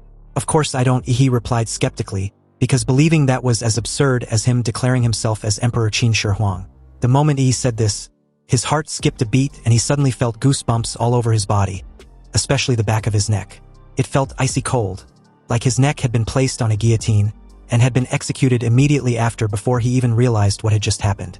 The purity of this murderous intent was so intense that he actually hallucinated the scene of his head rolling off after his decapitation. This immediately sent him on high alert, and just when he was about to subconsciously use his crimson calamity to pause time, a strawberry-flavored lolly was suddenly stuffed into his mouth. The little white-haired loli stared at Ehi with those big crimson golden eyes of hers, and acted all cute as she apologized. She might have gone overboard and hopes he won't report her to the school. It's already pitiful enough that she could only leave her home 1 or 2 hours a week. He ignored her deceptively cute appearance and stared into her eyes seriously. He wanted to know who she was. The little white-haired loli finally introduced herself as Gongku, a very powerful grandmaster. And just to let Ehi in on a secret, when the current president of the Imperial University, President Shi Jingwen, was a child, she once made him cry. He suddenly dropped to his knees, surprising Gongku. He realized that becoming a disciple of Gongku, the person responsible for improving the devil in the flesh technique, was a sure investment. Gongku can definitely help him break through his bottleneck. Plus, she's also a grandmaster who specialized in combat and killing, which suited his style perfectly. With his utmost sincerity, he loudly declared that he drifted for half his life and had never met the right master. But as of now, he believed he had and would like to become a disciple of teacher Gongku. He hopes she would grant him this wish. Speechless, Gongku was totally caught off guard with this cringe and ostentatious display.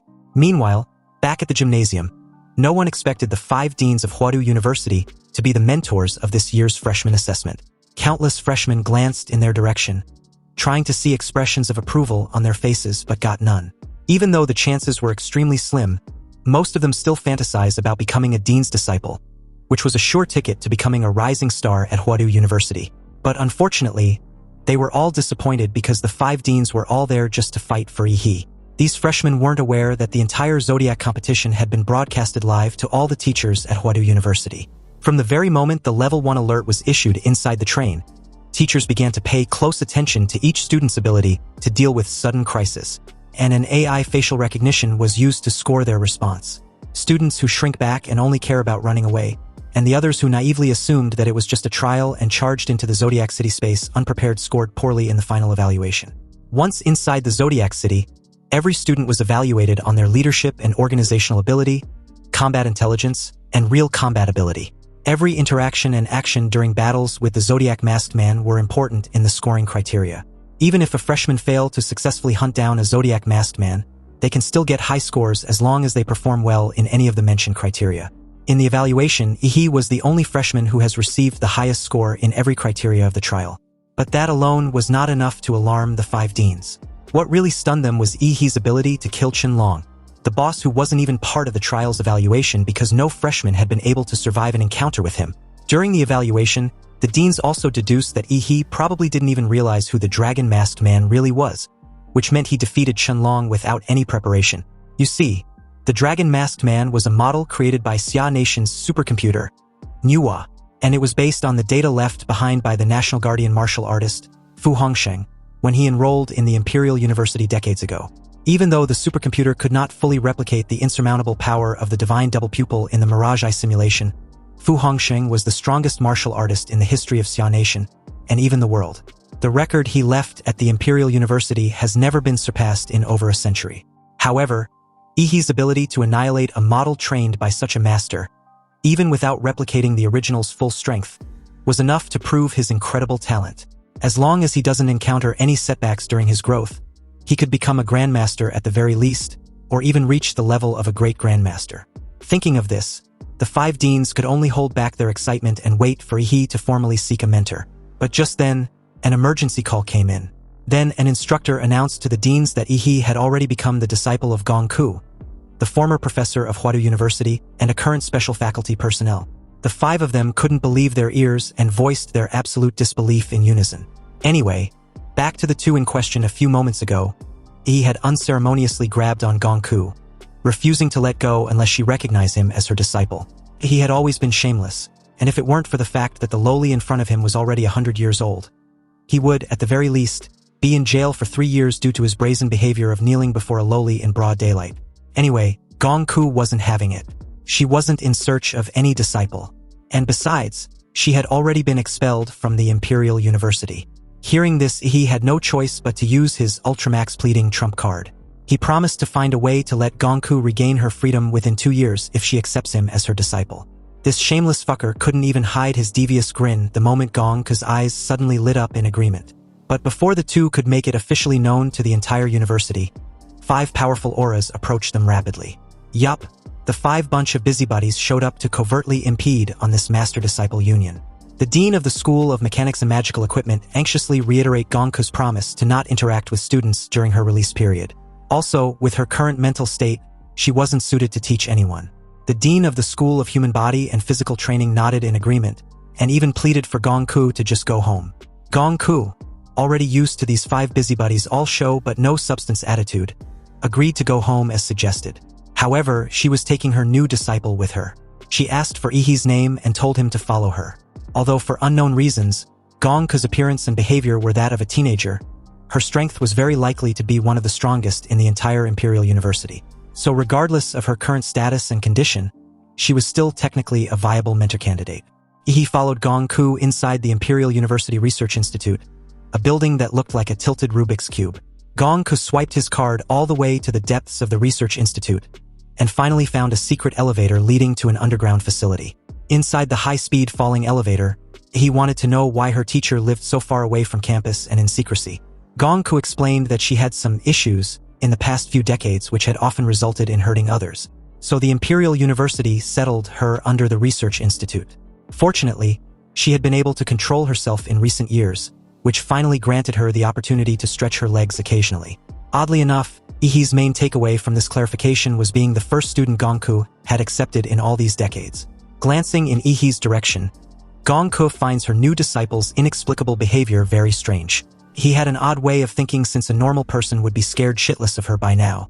Sweating bullets, he gave a nervous laugh because apparently, it hadn't even occurred to him that his teacher might kill him by accident. Anyway, when the elevator reached the bottom, what appeared before their eyes was a narrow passage that could only accommodate one person at a time. And at the very end was an alloy door with an electronic countdown clock attached above. At this moment, there was only 11 seconds left on the electronic clock. Seizing the last 10 seconds, Gong Ku bolted for the door, leaving a puzzled Ehi to question why she was in a hurry. Was it because of the countdown timer? Gong Ku explained that every time she leaves her confinement, the electronic watch would start a countdown, and if she doesn't return within the specified time, an alarm would go off directly at the office of the Imperial University president. Then, she would be hunted down by the entire university forces. He made his way inside after Gong Ku with just a millisecond to spare. The alloy door behind them closed automatically, and the complex mechanism inside was activated, finally locking it completely. Also, the moment the alloy door closed, a special electromagnetic field was immediately triggered inside the room. He felt it instantly the moment it became difficult for him to gather his martial energy outside his body. This meant that any martial arts techniques inside this confinement had been significantly weakened. To stop her from escaping, President Shi Jingwen and his crew of busybodies built this white-haired lowly's confinement cell, which was unexpectedly large, divided into 3 floors from top to bottom. The top floor was the living room, bedroom, and other living spaces. The second floor was the various video games and entertainment equipment, and the bottom floor, which was also the largest, was the training ground. Of course, everything was layered with high-powered magnetic suppressors to disrupt martial energy, just in case Gong Ku gets bored enough to break out. Gongku just flopped on her couch and made herself at home as her new disciple looked around the exquisitely decorated room. Various takeouts and the latest game cartridges were scattered all over the floor. It seems that even though Gongku had been imprisoned, as she calls it, she's basically living it up in this luxurious suite like a true empress with everything, including comfort, provided and met according to whatever she might need. It feels more like Huadu University had gotten Gongku enshrined down in this underground luxurious suite. Meanwhile, as the scene shifted to the Imperial University President's office, Shi Jingwen, dressed in a simple Zhongshan suit and a round-framed gold-rimmed glasses, was silently flipping through the materials of the recent meeting of the Imperial University. He doesn't look like a grandmaster standing at the pinnacle of human power, but more like an ordinary scholar. President Shi Jingwen received a phone call, informing him about Gongku accepting Ehi as a disciple. Although this choice was unexpected, President Shi Jingwen decided to let Ehi be. He reminded the caller to remember the reform goal of the current Imperial University. They weren't seeking to raise a pack of mid-tier talents, but at the very least, a talent which can shoulder the future of the entire Xia Nation and all of humanity. When a true genius appears, their job was to support that person fully and let the individual grow freely. President Shi Jingwen wants Ehi to train under Gongku for now, and since the special training camp for local freshmen was nearly over, he would be the whetstone used to sharpen those fledgling blades. The caller understood and ended the call. Subsequently, the computer next to him lit up and a synthesized electronic female voice sounded, informing him that freshman E had followed Gongku inside the safe room. At the moment, everything was stable. However, according to their analytical report, Gongku, with her special rank, has a 5% risk of losing control if confined with another person long-term. Ehi had an 89.7% chance of not surviving until rescue, and a 95.3% chance of not surviving even after being rescued. Shi Jingwen stood up, made his way to the floor-to-ceiling window overlooking the prosperous imperial capital below the Sky Academy city. His thoughts still on the issue concerning Gongku and Ehi.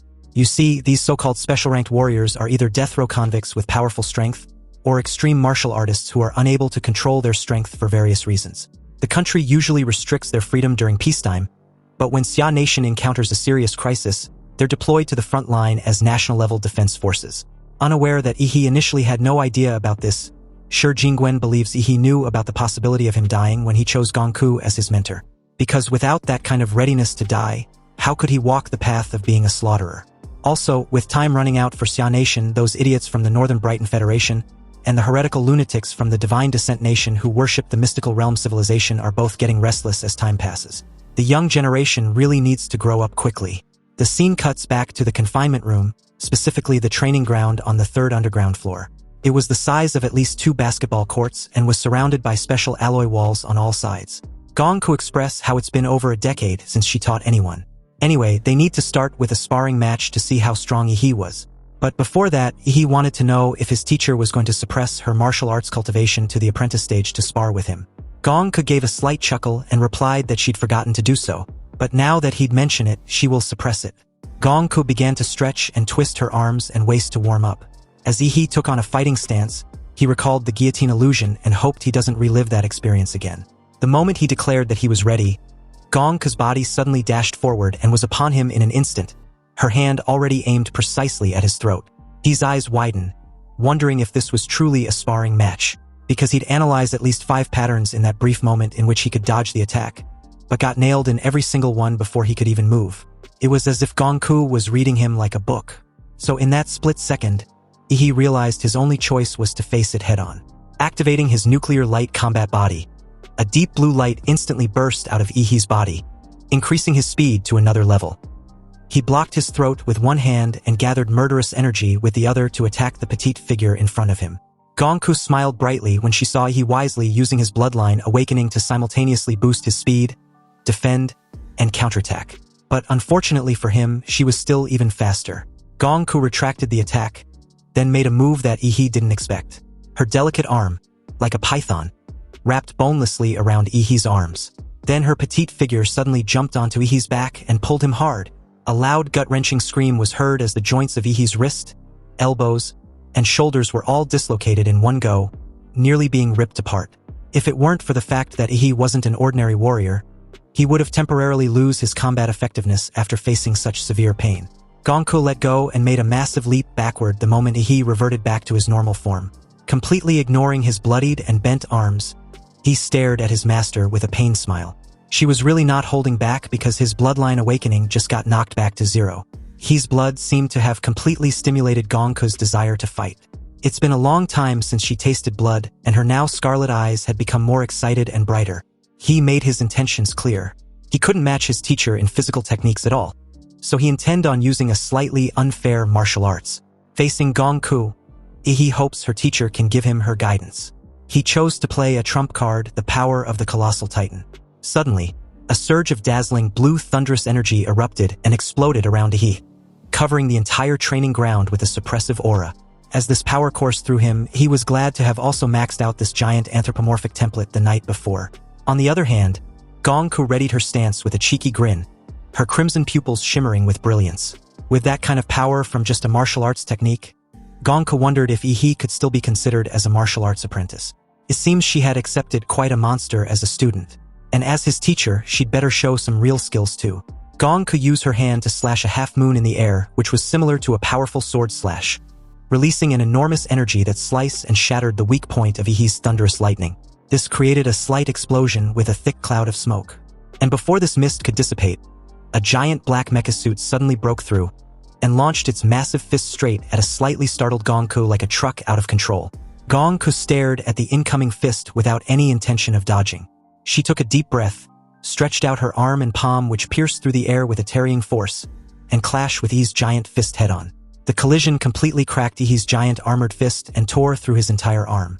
With gritted teeth, he stared at his shattered hand in surprise. The giant black mecha suit was created based on Demora's tough skin with its defense at least dozens of times stronger. Yet Gongku ripped it apart like it was nothing.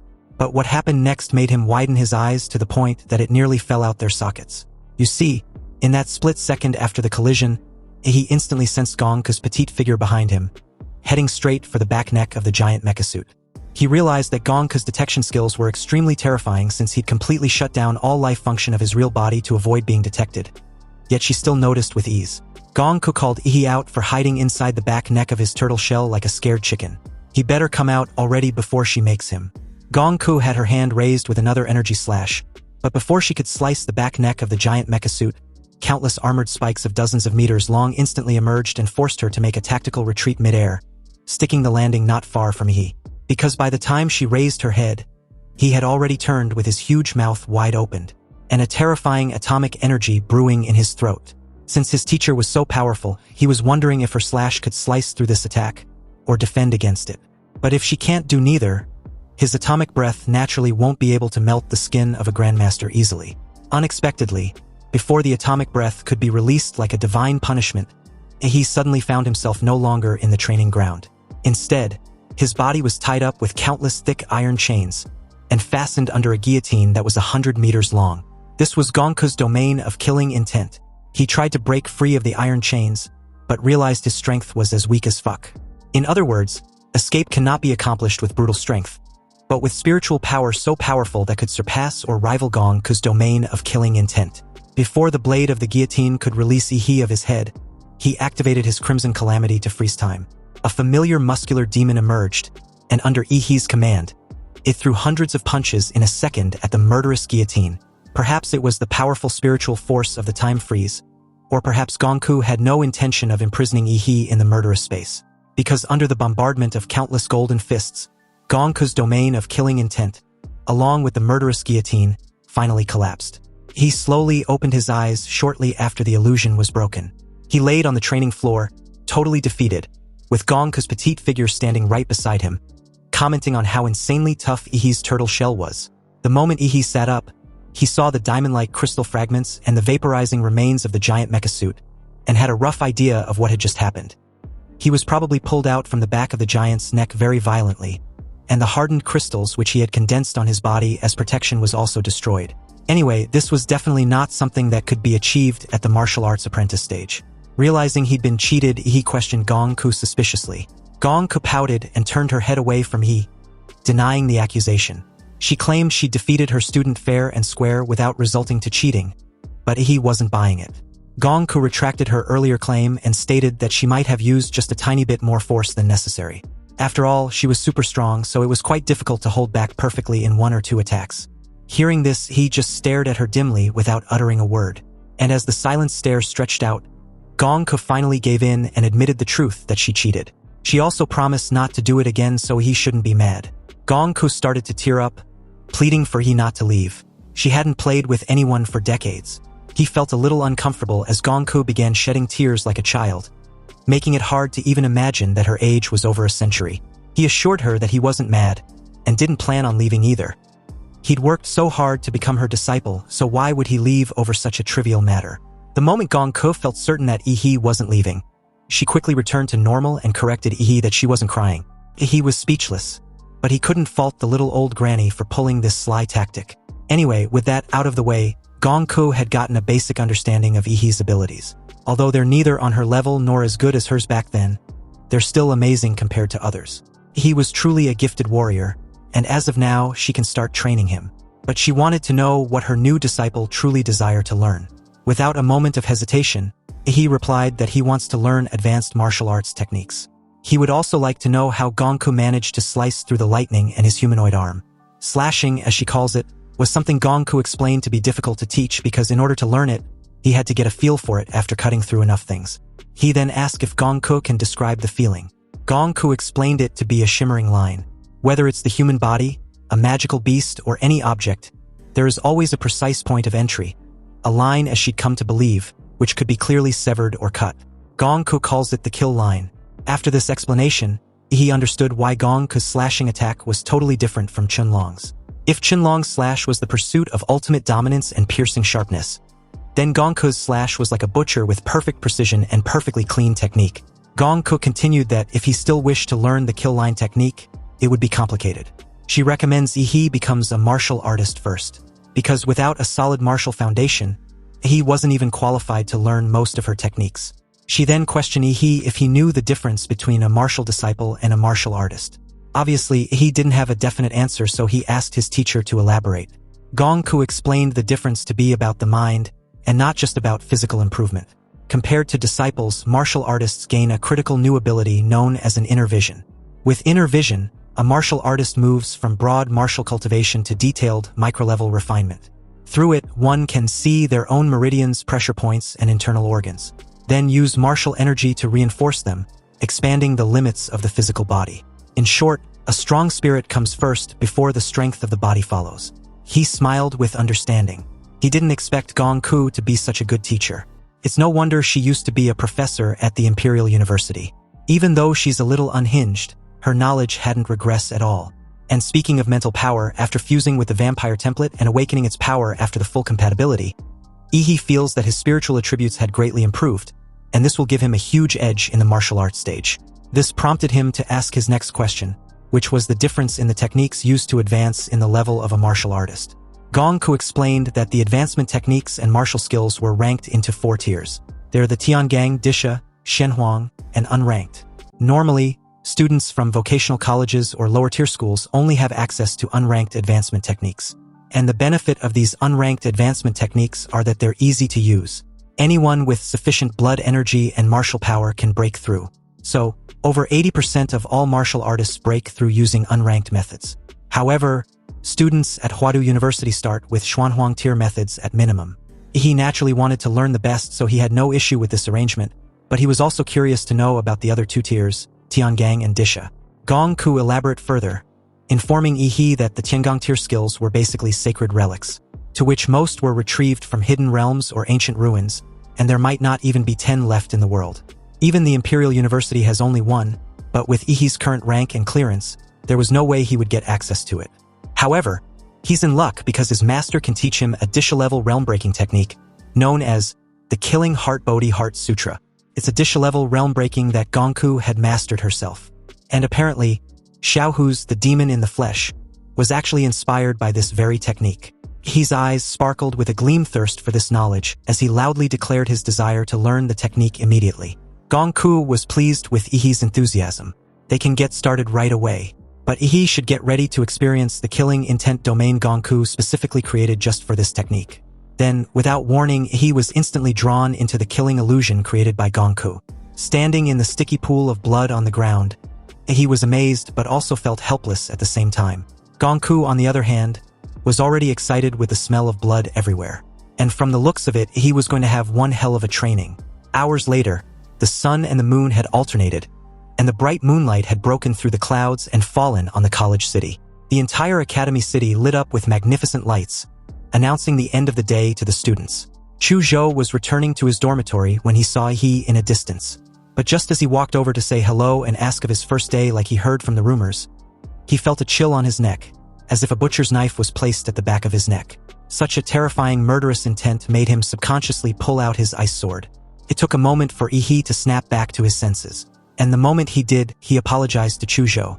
Chu Zhou was reeling about what he just experienced when Ehi explained that he was a little stressed and just had a reflex reaction. Although Ehi was clean, Chu Zhou could still smell a strong stench of blood. It was as if his friend had just fought his way out of a sea of corpses and blood. Well, this was indeed the case since the hell he went through just hours ago felt as if he was standing on a mountain of corpses to Aura Farm like a G. Apparently, inside the illusion realm 10 hours ago, Gonko created countless undead zombies to attack Ehi, and also restricted him to only fight with a sword.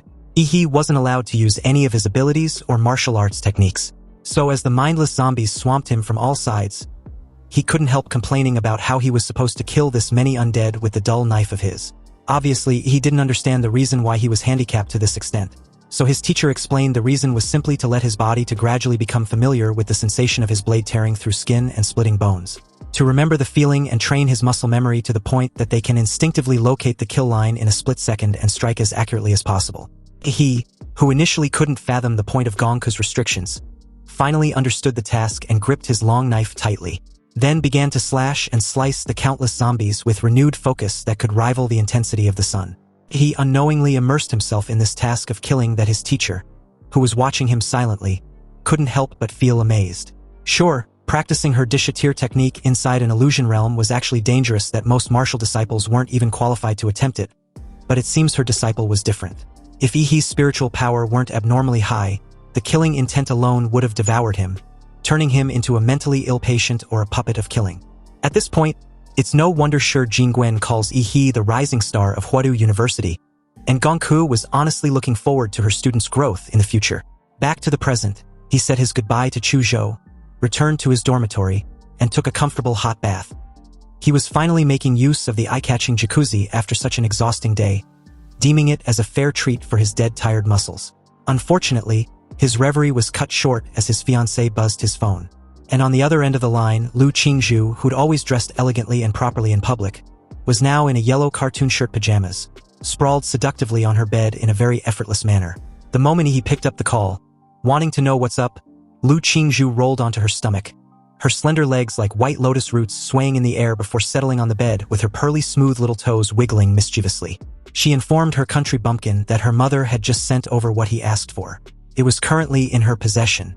Qinlan also wanted to thank Ehi for helping her daughter get first place in the freshmen's trial team.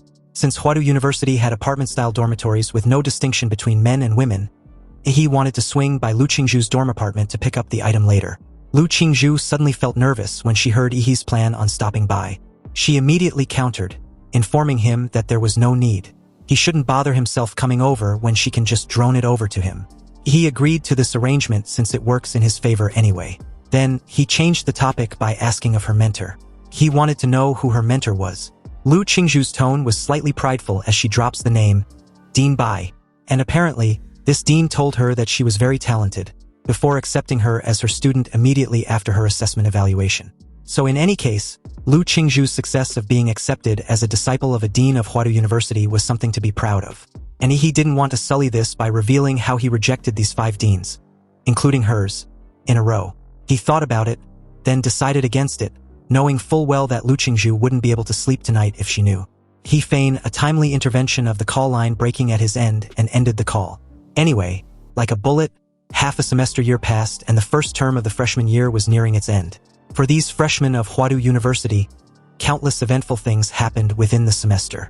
For instance, at the beginning of the semester, Ouyangze united the elites from several provinces to form the Dragon Blood Society, which quickly gained influence among the first years. Then, as expected, after the local freshmen finished their special training summer camp and returned to the Imperial University, they clashed with the Dragon Blood Society. The tension gradually escalated, and the members of the Dragon Blood Society began to engage in martial arts competitions with local students in the imperial capital. Naturally, they lost more than they won, and the development of the Dragon Blood Society began to decline. Currently, the most popular first-year student was Xiang Jianhui. Or to be precise, he was the most famous nationwide among freshmen. After all, he was the top scorer in the Imperial Capital's college entrance examination. During the live broadcast of the Imperial Capital College entrance exam, netizens were deeply impressed by his powerful strength. There were even rumors that Fu Hongsheng spoke highly of him, praising him as the next national-level warrior. And as for Ehi, who once stood in the spotlight at the beginning of the school year, no one remembered him anymore. After all, he had disappeared from the public eye for more than 3 months. Meanwhile, back at the underground of the Imperial University's Research Institute, Gongku's bare pink feet stepped on a broad-shouldered and broad-backed of her favorite punching bag, instructing him to be quick with his push-ups. You see, every time she steps on Ehi's back, she injects pure martial energy she'd personally condensed into his body. This martial energy was laced with Gongku's insights of the killing Heart Bodhi Inner Sutra, which will help Ehi strengthen his newly broken-through martial artist stage realm. When the petite lowly teased him of being lucky to feel her delicate little feet on his back, Ehi, whose martial energy was sealed, kept doing his push-ups with an expression like that of a constipated person. And speaking of being lucky, seriously, was this petite lowly messing with him right now? Sweating profusely with every push-up, he felt like he was lifting a freaking mountain. And on top of that, Gongku's martial energy felt ticklish as it flows through his body. As Gongku kept teasing him of not being able to hit just 1,000 push-ups, he, who was not willing to be outdone and teased about it later on, gathered his strength and picked up the pace. Realizing her punching bag was still full of fighting spirit, Gongku no longer just stretched out her little feet stepping on Ehi's back, but rather jumped repeatedly like she was having a field day, injecting more powerful martial energy to every part of Ehi's body. He groaned, swallowed the fishy sweetness in his throat, and endured the torture. Finally, after the 1,000th push-up, Gongku seemed to sense something and quickly jumped off Ehi's back. He unexpectedly exploded with a deafening boom, and a large amount of blood mist burst out from his body. With the sudden burst of blood energy which shredded his old worn-out muscles, Ehi's old skin fell off, and with it, a new layer of pink skin quickly covered his body's surface and hardened with every passing second. These brand-new muscles were evidently charged with an enormous martial power. The whole process was like the metamorphosis of an insect, where the old flesh and blood were erased and replaced with a brand-new body. With his shirt gone, Gongku called Ehi a perv, then did the opposite when covering her eyes with her hands. Embarrassed, he told Gongku to cover her eyes and close her fingers as well if she wasn't trying to peek. Ignoring Gongku's childish reaction, Ehi walked off, preparing to bounce. Gongku asked if he was leaving, and Ehi replied that he was. He had been holed up with her for 3 months. It was time for him to go out and see the sun. With teary eyes and a pitiful expression, Gongku wanted to know if Ehi would come back. He turned his head slightly in her direction and replied that he would. His teacher was terrible at video games, so she needs to practice more before he returns. Playfully, this petty lowly had to have the last laugh as she teases him of playing with her anyways. He made his way outside after the brief farewell. Outside, he took a moment to stare at the marvelous city and bask under the warm sun. It had been 3 months since he'd seen this hot star of gas, and although he disliked sunlight, he still missed it. He walked down the streets, feeling as if he were in another world. The entire experience felt like a lifetime ago. Anyway, he hadn't come out of seclusion just to stroll around, but for something important to do. At the Imperial University, a very important component of students' grades each semester was the off-campus assignments. These assignments include a wide range of activities. A student can either hunt down illegal wanted warriors, or investigate the situation in secret realms and support the fight against beast tides, or crack down on illegal organizations or even foreign forces. He left his quarantine to complete the off-campus tasks for the semester. He came to the Student Activity Center where these assignments were issued. At the entrance, Chu Zhou, dressed in a slick white shirt, had been waiting for his good old buddy for quite some time. The fucker sure knew how to keep someone waiting. He immediately asked Chu Zhou of his power-up. Had he made any breakthrough? Just like Ehi, Chu Zhou had also broken through to the martial artist realm, but his was 2 months ago. Anyway, speaking of breakthroughs, this was the first time Chu Zhou had seen his friend in 3 months. On the surface, there seems to be no obvious changes in either his aura or his physique, but that's the most terrifying change of all. With the help of his mentor's resources, Chu Zhou could feel his rapid growth in strength. But what about his monster of a friend? He couldn't imagine just how far Ehi's strength had grown. Just 3 days ago, he was invited to watch a private ring match between Huadu's local freshman rep, Xiang Jianhui, and Ouyang Zhe, the vice president of the Dragon Blood Society. The result was not unexpected. Ouyang Zhe was defeated in just 10 minutes. But the shocking aspect of the duel was that Xiang Jianwei didn't even feel the need to go all out. The fight, from his perspective, was a walk in the park. However, against all reason, Chu Zhou just has that gut feeling that Ehi's strength was above Xiang Jianwei's. Actually, if he's being honest, the gap might not even be as close as well. Anyway, Ehi, who didn't know what his brother from another mother was thinking, kept looking around, waiting for another teammate when a girl with long straight black hair and a cream silk blouse appeared behind him. Even in the Imperial University where there were so many beauties, the appearance of his girl still made those beauties around her look dull. Lu Qingzhu apologized to the two for being late, but Ehi raised his eyebrows, then asked what else she might have forgotten or failed to do. It's been 3 months, but Lu Qingzhu's face and ears still turns red whenever she sees Ehi's playful side, and remembers her mother's teachings about what official couples do when they're together in public and in private. He reminds this shy and inexperienced girl that they hadn't seen each other in 3 months. Yet she didn't even say hello to him. Lu Qingzhu didn't know what to do or say to make things right. Her delicate fingertips pinched her silk skirt, wrinkling it as she chose to enact a kissing scene on the spot to smooth things over. But to her surprise, this country bumpkin didn't even realize what she was initiating and ask what she was doing. Lu Qingzhu, caught off guard with this naive rejection, turned around in embarrassment and declared that she hated Ehi's guts. It wasn't until Ehi coaxed her, promising not to tease her anymore, did she relent. The three entered the University Activity Center, which was a 5-story dome-shaped building with a dome skylight in the center having a layered structure that looks like a blooming flower. This central pattern was the Imperial University's emblem, which was a pattern of 2 alternating palms forming wings. Anyway, inside was a huge central screen in the lobby on the first floor, which scrolls information about the latest popular tasks, and the corresponding students who have completed them with outstanding performance. Chu Zhou and Lu Qingzhu have completed 3 tasks, which was considered to be exceeding the target.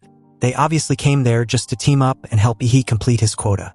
At the tablet-embedded booth for checking available missions, Lu Qingzhu selected 3 tasks which were best fit for them: the Hengqing's serial killer, the Lianqing's beast-tide anomaly, and the Linshui County's abnormality, each with a detailed description, location, requirements, and difficulty of the mission. Originally, all 3 were Tier 2 missions, but the Linshui County's abnormality just bumped to Tier 3. Apparently, the Imperial University students' off-campus missions are divided into 5 tiers. The higher the tier, the higher the difficulty. First-year students can generally only take on Tier 1 tasks. The only Tier 2 mission Chu Zhou and Lu Qingzhu had ever participated in was a team mission of 10 people. However, for a 3-person first-year squad, Tier 2 missions are rarely approved. Fortunately for the 3, Ehi had a privilege card. This was what Gongke gave him before pointing out that her student can already stand on his own. Among the freshman and sophomore years, there aren't many who can compete with him. At present, what Ehi needed was difficult missions to sharpen his edge. So with the privilege card, he can accept any level of mission within the school. However, he shouldn't just accept Tier 4 or 5 missions at random. The reason was simple. Missions at that level were too complex and varies a lot in fatal repercussions that even Xuanwu-class warriors aren't immune to said risks. To be honest, Ehi really wanted to take a level 4 or 5 mission to try it out, but considering the pressure from his 2 teammates, he gave up. Lu Qingzhu wanted to know where Ehi got a privilege card, but her question was coincidentally asked at the same time Chu Zhou asked for his suggestion on the 3 missions. The poor fucker thanked the heavens for Chu Zhou's timely intervention. Anyway, about the 3 missions. Benefits and risks coexist, so there was no need to brainstorm. The first mission is just pure manhunt, and Ehi personally believes the efficiency of handling it will be very low. After all, the criminal investigation team was trying to find a cunning rat they have been chasing for months. And the difficulty of this task lies in the tracking, not the killing. The second task was to assist in an investigation, so Ehi deduced it to be difficult for them to grow from it. With the Great Xia Dragonbird deployed, they would definitely be struck with trivial tasks, neither on the front line nor reconnaissance. They will never get a chance to take action, and besides, it wasn't their turn to be there anyways. But as for the third task, the 3 of them will be in charge of the entire process. Although there is no safety net which will lead to great variables. The greater the risk, the higher the reward. Also, if they grow up in a greenhouse and are always scared of the danger, then what's the point of being a warrior? He prefers the 3rd mission, and the 2 agreed with his decision. With that settled, the 3 went to the reception area. But the moment they handed in their task selection, the front desk staff nearly went bonkers on their asses. Seriously, what sort of nonsense were going through their heads for them to pick the Linshui County's abnormality, a Tier 3 mission, comprising of only 3 first-year students, They were seriously overestimating themselves. Didn't they see that a second-year team already got wiped out in Linshui County? He had to show his privilege card to end the lady's rant. But she still thought Ehi was lying, so she called the director of the Student Activity Center to expose him. A minute later, she came back, respectfully handed the card back to Ehi, and wished them a victorious fortune without any trace of her previous contempt on her face. Although the three were left dumbfounded, he still took a jab at her for the harsh attitude she showed earlier. As they walked out of the activity center, Ehi told the two to prep their gear while he goes to pick something up before setting off for Linshui County. He went to the College of Mechanics and Magitech Foundry, where a huge building stood in all its glory. This was the forging factory of mechanical and magical equipment of the college. Inside, his identity was easily verified and was granted access. He met with the dean of the School of Mechanics and Magical Equipment, where he requested for the something, as he called it. This was apparently the reward for his first place in the Zodiac Pendant competition. Ehi was there to claim a weapon made of special-grade alloy. An excellent choice he made over picking a set of Disha martial arts. With Gongku, the old monster, as his teacher, he definitely did not lack high-level martial arts to learn. What he lacked was a suitable weapon. After all, the materials of ordinary weapons could not withstand his violent fighting style. Hence why he chose the special alloy, meteorite gold, which has no attributes but has a martial energy conductivity of up to 95%, and was famous for its ultra-toughness. He also requested to use this material to create a saber that perfectly suited his physique and strength. Staring at the top-grade divine blade, he couldn't wait to play with his new weapon. This saber was about 1.2 meters long, with a wide and flat blade. The blade was dark in color, but it has spots that shine like the starry sky, which was the characteristic of meteorite gold. The back of the blade was also covered with dense serrated patterns, which increases its weight and impact, making every swing of the blade produce an amazing power. The handle of the long knife was wrapped with a special non-slip black leather, through which metal threads can be seen. This was also made with meteorite gold to allow the infusion of martial energy without any difficulty. When he drew out the saber and swung it, the air seemed to have been sliced apart. Every swing was accompanied by a whistling sound of wind and a dazzling light, which could make anyone shudder. Everything about the sword was excellent and impressive. The sword didn't feel light or fluttery. The weight was right, and it fits Ehi's hand very well, even though it was customized based on his old measurements 3 months ago. But apparently, the sword could still adapt to his strength after his martial breakthrough. Anyway, this was expected of a swordsmith from the Imperial University. The forger was truly amazing. Upon hearing this, the dean couldn't help nodding along. He even went as far as to dare Gongku not to call him anything less than the godfather of forging. But as Ehi was heading out, the dean implored him not to dare repeat what he said to his teacher.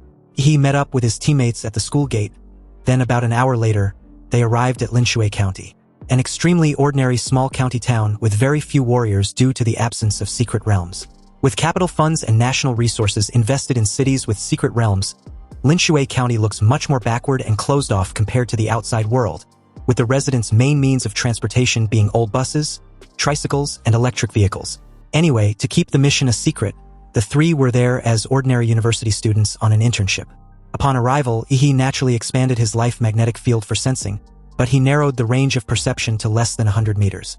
After half a semester at Huadu University, he had already raised Demora's template to 71%, so his life magnetic field was enough to cover the entire county. He was worried their arrival might spook the rats into hiding.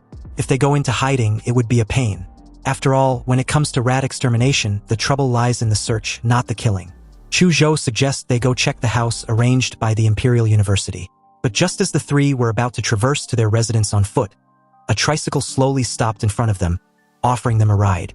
Lu Qingzhu instinctively wanted to decline the offer, but he agreed to the free ride before she could refuse. The three of them squeezed onto the back seat of the tricycle, with Ehi sitting in the middle.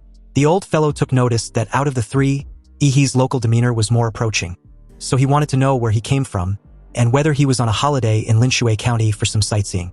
He replied that he was, and he brought his two classmates over for some fun. Also, he was currently attending university in Yunqing. Hearing that Ehi was a fellow Linshui County resident, the old guy was stunned. His cigarette even fell to the ground and was crushed by the tricycle. He wanted to know who his family was because he doesn't recall seeing him before. He calmly informed him of being the grandson of Yi Shourong, who passed away a few years back. He also added that he moved away right after his grandfather's death. As Ehi fluently spoke in the local dialect of Linshui County, He was pleased with himself to have learned it in just over 10 minutes on the plane. With his current memory, it was extremely easy for him to master the intonation of a dialect in such a short time. Also, the little interaction proved that his cover identity actually exists, and seemed to have fully convinced the old guy, who was currently laughing in sheer delight. He stated that he actually knew Yi Shorong, and was amazed that his grandson still remembered his roots. This meant that Ehi's life would be blessed. Soon, they arrived at the old house arranged by the Imperial University, which was also Yi Shorong's old house. He thanked the old guy as they got off the vehicle with their backpacks and suitcase. Interesting enough, the old man reminded Ehi that in 2 days, Linshui County's most grand evening party, which was held every 3 years, would be held and he must attend. But if he's too shy and prefer not to leave the house, he would personally come fetch him. He thanked him as he took his leave. Upon entering the courtyard of the old house, they found the place to be in ruins, clearly depicting that the house hadn't been lived in for over a decade. The cement floor in the courtyard was riddled with holes caused by tenacious weeds, highlighting how desolate the entire place was. He told the two to step back, raised his foot, then stumped on the ground with a strong radiation which instantly covered the entire yard, including the interior of the house. All the bugs died, and the weeds on the ground got vaporized real quick. Anyway, his two classmates weren't idle either. Lu Qingzhu was responsible for checking any monitoring means and abnormalities in the house, while Chu Zhou secretly installed microcameras around the property for surveillance. But a second later, Lu Qingzhu spotted something odd and called Ehi to come take a look. He joined her and saw the disconcerting sight. Embedded in the wall of the original owner's bedroom was a shrine with a clay statue. The statue had a small red cloth covering its head. He casually inspected the ominous statue and realized the shrine had just been recently installed. The shrine was made of wood, so if it had been placed in the house the entire time, then it would have rotted away years ago. Although the shrine in there was covered in dust, it was practically new once it's been wiped clean. In other words, the shrine was placed in this old house by someone else. Chu Zhou, who'd entered the room at some point, heard the two, pondered for a moment, then finally opted to chop it down. The damn thing makes him look very uncomfortable anyway. Lu Qingzhu felt that Chu Zhou was being too impulsive. How could he destroy such an important clue directly without checking it out first? However, Ehi, already charging up an atomic fist, agreed with Chu Zhou's assessment. Why shouldn't they take a hard look when in doubt? Lu Qingzhu's eyes widened as she screamed in annoyance. She initially thought Ehi would agree with her, but soon realized her battle maniac of a fiancé would always agree with anything that involves fighting and destruction.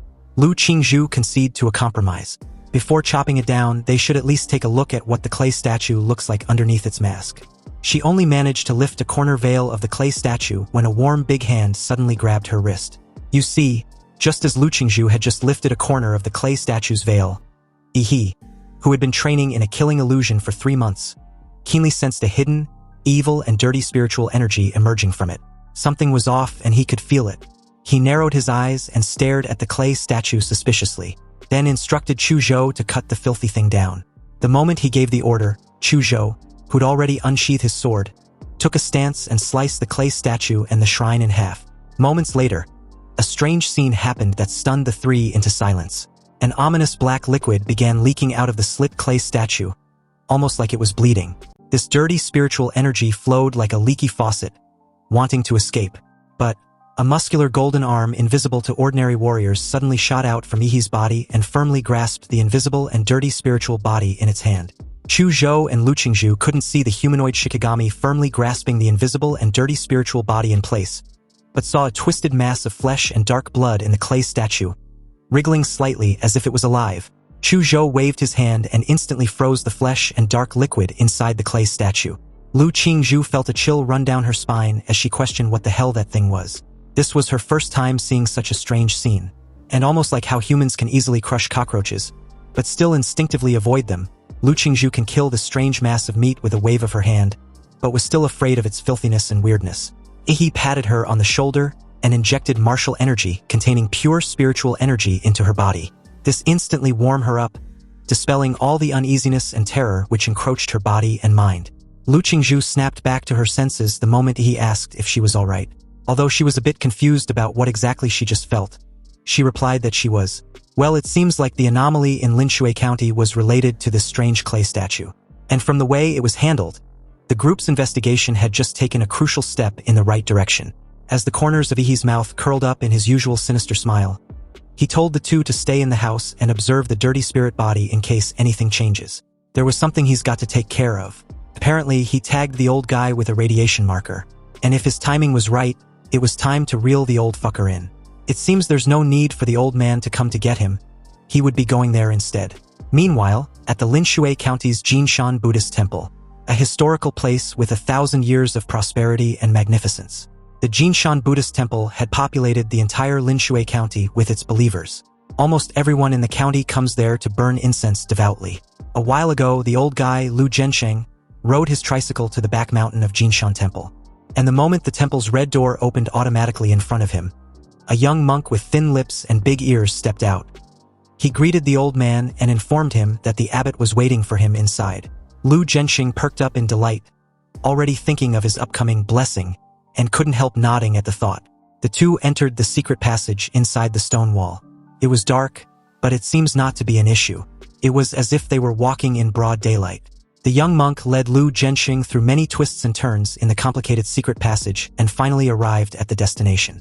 About a 22-meter tall, gold-painted, angry-faced bodhisattvas, with 4 arms holding demon-subduing pestles or swords, stood on their left and right, and in front was a vermilion gate with Buddhist scriptures engraved on it. The young monk came to the door, bowed, and informed Abbot that the donor, Lu Zhensheng, had reached the blessing standard. He also said he had something to report. Suddenly, a soothing voice rang out, questioning what Lu Zhensheng's intentions were. Why did he visit so suddenly? In that very moment, the young monk's pupils shrank, his face transforming into something grotesque when he sensed the presence of another person. Someone had tailed them to where they were. His terrifying face and body now resembled that of a lizard man, with scales, claws, and all. Lu Zhensheng, who was standing by, immediately knelt on the ground and exclaimed repeatedly, "A god on earth! A god on earth!" Above him, the foot of a black shadow suddenly came to view, then fell from the sky and stepped on the forehead of the monster that the young monk had transformed into. With time slowed to an incredible degree, he stared at the head of the lizard man which he'd just crushed into a meat paste. Luckily, all the filthy splashed contents didn't stain his clothes, because he had been isolated inside a protective field. Lu Zhensheng was so scared that he began to stutter. He couldn't comprehend how the young man he met just 2 hours ago was suddenly in front of him. He, on the other hand, didn't even spare the old guy a glance because the 2 angry-faced bodhisattvas in front of him had suddenly started moving, their eyes glowing with a deep shade of red, and their movements like that of a dance. One held a demon-subduing pestle, and the other held a demon-slaying sword. The 2 attacked simultaneously, but he didn't even bother raising his hand. The humanoid Shikigami behind him, however, raised his 2 big muscular hands and bore the full brunt of the attack. In Lu Zhensheng's view, it was like a divine punishment from the angry-faced bodhisattva had automatically stopped in front of Ehi. Meanwhile, the 2 angry-faced bodhisattva began to tremble slightly, because a much greater force was resisting them. One they couldn't see but could clearly feel. With one hand of each of the angry-faced bodhisattvas firmly grasped by Ehi's humanoid Shikigami, they couldn't pull back at all. So they simply gave up trying to pull back their arm and used the remaining 3 arms each, totaling 6 giant weapons, to attack Ehi together. He rubbed the spatial ring on his finger, which shined with a cold light. Then a moment later, he pulled out his starfall cleaver, drawing a lit crescent moon in the air. He calmly unsheathed his sword, and simply swung it in response. Like a hot knife through butter, the 6 weapons shattered into pieces the moment they clashed with the meteorite cleaver. Suddenly, the air around the red pupils of the angry bodhisattva twisted, and the next moment, a high-powered laser beam shot out from them. However, Ehi was faster. He quickly closed the distance between them and leaped high in the air. Then in one single effortless slash of his sword, the angry-faced bodhisattvas were released of their heads, but their eyes kept shooting out scarlet lasers that drifted uncontrollably in the air. And before Lu Zhensheng could react, he was cut in half by one of them. The 2 huge Buddha statues fell to the ground with a reverberating boom, revealing the sparking cables and mechanical structures inside. Apparently, these angry-faced bodhisattvas were not living things after all. But Ehi knew this from the very beginning since his life magnetic field never sensed anything from them. However, what he was more concerned about was how such an advanced technological invention existed in a backward little city like Linshui County. He walked to the massive door, wondering if the answers to his questions were behind it. Anyway, as an uninvited guest, he naturally shouldn't knock in a friendly manner, so he instructed his humanoid Shikigami to punch the door open. But upon doing so, it only left a dent the size of a fist on the door. So in rapid succession, golden fists rained on the vermilion door like a meteor shower. It took less than 3 seconds for the visibly dented and dilapidated door to finally turn into a pile of scraps, crumbling away. He casually walked into the vermilion gate and was surprised to discover that the entire place was actually a huge underground palace. Large vermilion pillars supported the space, and on the walls were hanging lotus lanterns, illuminating the entire underground palace. But the most eye-catching thing was the giant golden-painted Buddha statue about 70 or 80 meters high, located in the center of the underground palace. Such a huge thing would naturally make anyone feel intimidated or amazed. But he wasn't like most people. His voice echoed in the empty underground palace as he casually asked why the host was still hiding like a scared mouse when his guest was already there. He should come out already. It took a moment for an old monk wearing a red robe to walk out from behind the big golden Buddha, his voice sounding extremely helpless. The old monk wanted to know why he was there. After all, their temple bears no grudges with him. Close to the giant golden-painted Buddha statue, the old monk made his way beside Ehi, expecting a reply. He rubbed the spatial ring on his finger, pulled out his starfall cleaver and unsheathed it. Then, drawing a lit crescent moon in the air, he slashed out an energy blade in response. Like a hot knife through butter, the old monk in front of him was directly split in 2 halves, revealing a body of metallic steel beneath the robe. But almost immediately, another old monk appeared behind Ehi, and as he criticized him of committing a serious sin of killing, he, fed up with the ridiculous self-righteous horseshit these old monks were spouting, told him to just shut the fuck up already. But just when he was about to go cleave this bastard also, the entire ground underneath his feet gave way and began to sink, plummeting him about 20 meters in an extremely massive space underneath the underground palace. After landing sturdily in an effortless manner, he took a good look around and deduced the place to be some sort of a sewer system. But the glaring thing was the 18 dark large holes on the surrounding walls. Suddenly, several glowing green eyes began to permeate within them, followed by another ridiculous self-righteous horseshit about the need for he to spend some time with the evil spirits in the 18 levels of hell to control his temper. The next moment, as if a floodgate had been opened, a large group of humanoid monsters gushed out of these 18 extremely large dark holes. They had black gelatinous skin and lizard-like faces, and each one was actually giving off Tier 1 to Tier 2 martial fluctuations. In Ehi's perception from his life magnetic field, the life fluctuations of these humanoid monsters were highly similar, and it seems they were all mass-produced, meaning they were artificial bio-androids. And apparently, the enemy's strategy is to Zerg rush him, which was to eliminate Ehi by overwhelming him with these reptilian cyborgs. With murderous glint in his eyes, he added that the grass on the graves of those who once tried the strategy were now a meter high. Anyway, as a strong murderous aura poured in, the surface of the meteorite blade in his hand glimmered in the dark space, then suddenly turned crimson red the moment he activated the first sword form of the Shenhuang sword technique, the Thousand Lives Cleave. The dense evil energy condensed on the meteoric slash blade extended the blade to 30 meters. All the reptilian cyborgs within Ehi's 30-meter attack range were cleaved in half the moment Ehi used his crescent moon slash. As the green blood in their bodies spurted out like a fountain, the artificial bio-androids who were as densely crowded as an ant colony had no room to hide. They were harvested in one wave like leaks. However, the 18 dark holes still kept pouring in more, even though it kind of seems pointless. Because 10 minutes later he, a bit impressed as to how the temple had so many ugly monsters in its sewage system, stood on the pile of corpses with his long blade dripping with blood. His body still clean and fresh with no sign that he had just led a massacre. Grabbing the decapitated head of the old monk which kept looping its pre-recorded line, he death stared the puppeteer behind the lifeless electronic eyes and called them out. Were they still not going to show themselves? Then right on cue, a stereotypical evil laugh boomed throughout the entire underground space. This mysterious individual acknowledged Ehi's strength, recognizing that they've indeed provoked a formidable enemy this time around, but that's all there's to it. Behind Ehi, a humming sound of gears echoed within the Buddha's body, and soon after, the magnificent Buddha began to move. Hot steam rose from the scars on the Buddha's head. Then the 2 shoulders behind the Buddha opened up, revealing the rocket thrusters inside. As blue flames rose, the Buddha stood up from the lotus platform. Then the Buddhist beads on the Buddha's neck fell off one after another and hung in the air. And judging from the red light in the center of the beads, these were actually all electronic floating cannons. He was shocked by this scene. The giant golden Buddha was actually a freaking mecha. It declared that Ehi was beyond salvation, and for that, he would be sent back to the cycle of reincarnation. The huge Buddha's palm was raised, and the joint at the elbow cracked, revealing the turbo accelerator inside. With a thunderous boom, The Buddha's palm fell down like a collapsing mountain. A sizzling sound soon followed, then a dazzling blue thunder rose from the ground. The Buddha's palm was shrouded in thunderstorms. The gold-painted alloy on the surface turned red and melted visibly to the naked eye, and the delicate structure inside directly collapsed and exploded. The Buddha's built-in AI system detected a terrifying and rapid surge in the energy index and immediately activated an electromagnetic protective wave on its golden surface to prevent further damage to its body. But what happened next made the puppeteers behind the electronic eyes of the Mecha Buddha questioned what was going on. Because a black armored giant which was a head taller than the Buddha suddenly appeared before their eyes. And there wasn't much time to think either because a huge fist hits the Buddha hard on the face. Half of the Buddha's cheek was even cracked, revealing the steel skeleton inside which kept sparking.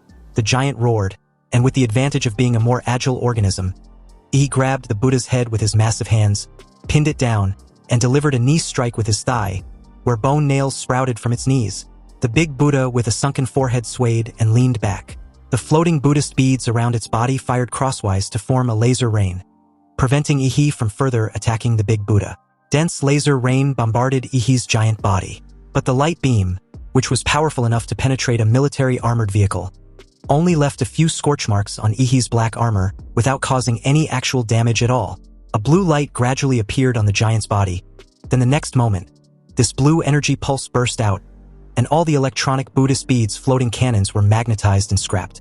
The chest of the Buddha, which had successfully distanced itself, split open, revealing countless crimson missiles inside.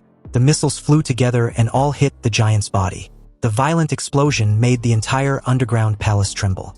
When the smoke cleared, the burning giant still stood on the ground. The Buddha tried to unleash more weapon strikes, but several hardened bone spikes rose from the ground and impaled the Buddha in midair. He controlled the giant's body and came to the front of the Buddha and fired an atomic breath at the Buddha's chest. The Buddha, whose body was severely damaged, could no longer rely on the electromagnetic shield to protect itself, and was finally scorched into charred fragments by the atomic breath. He exited the cabin from the back of the giant's neck. And as the giant's body quickly vaporized, he landed on the lotus seat where the big Buddha had been sitting before.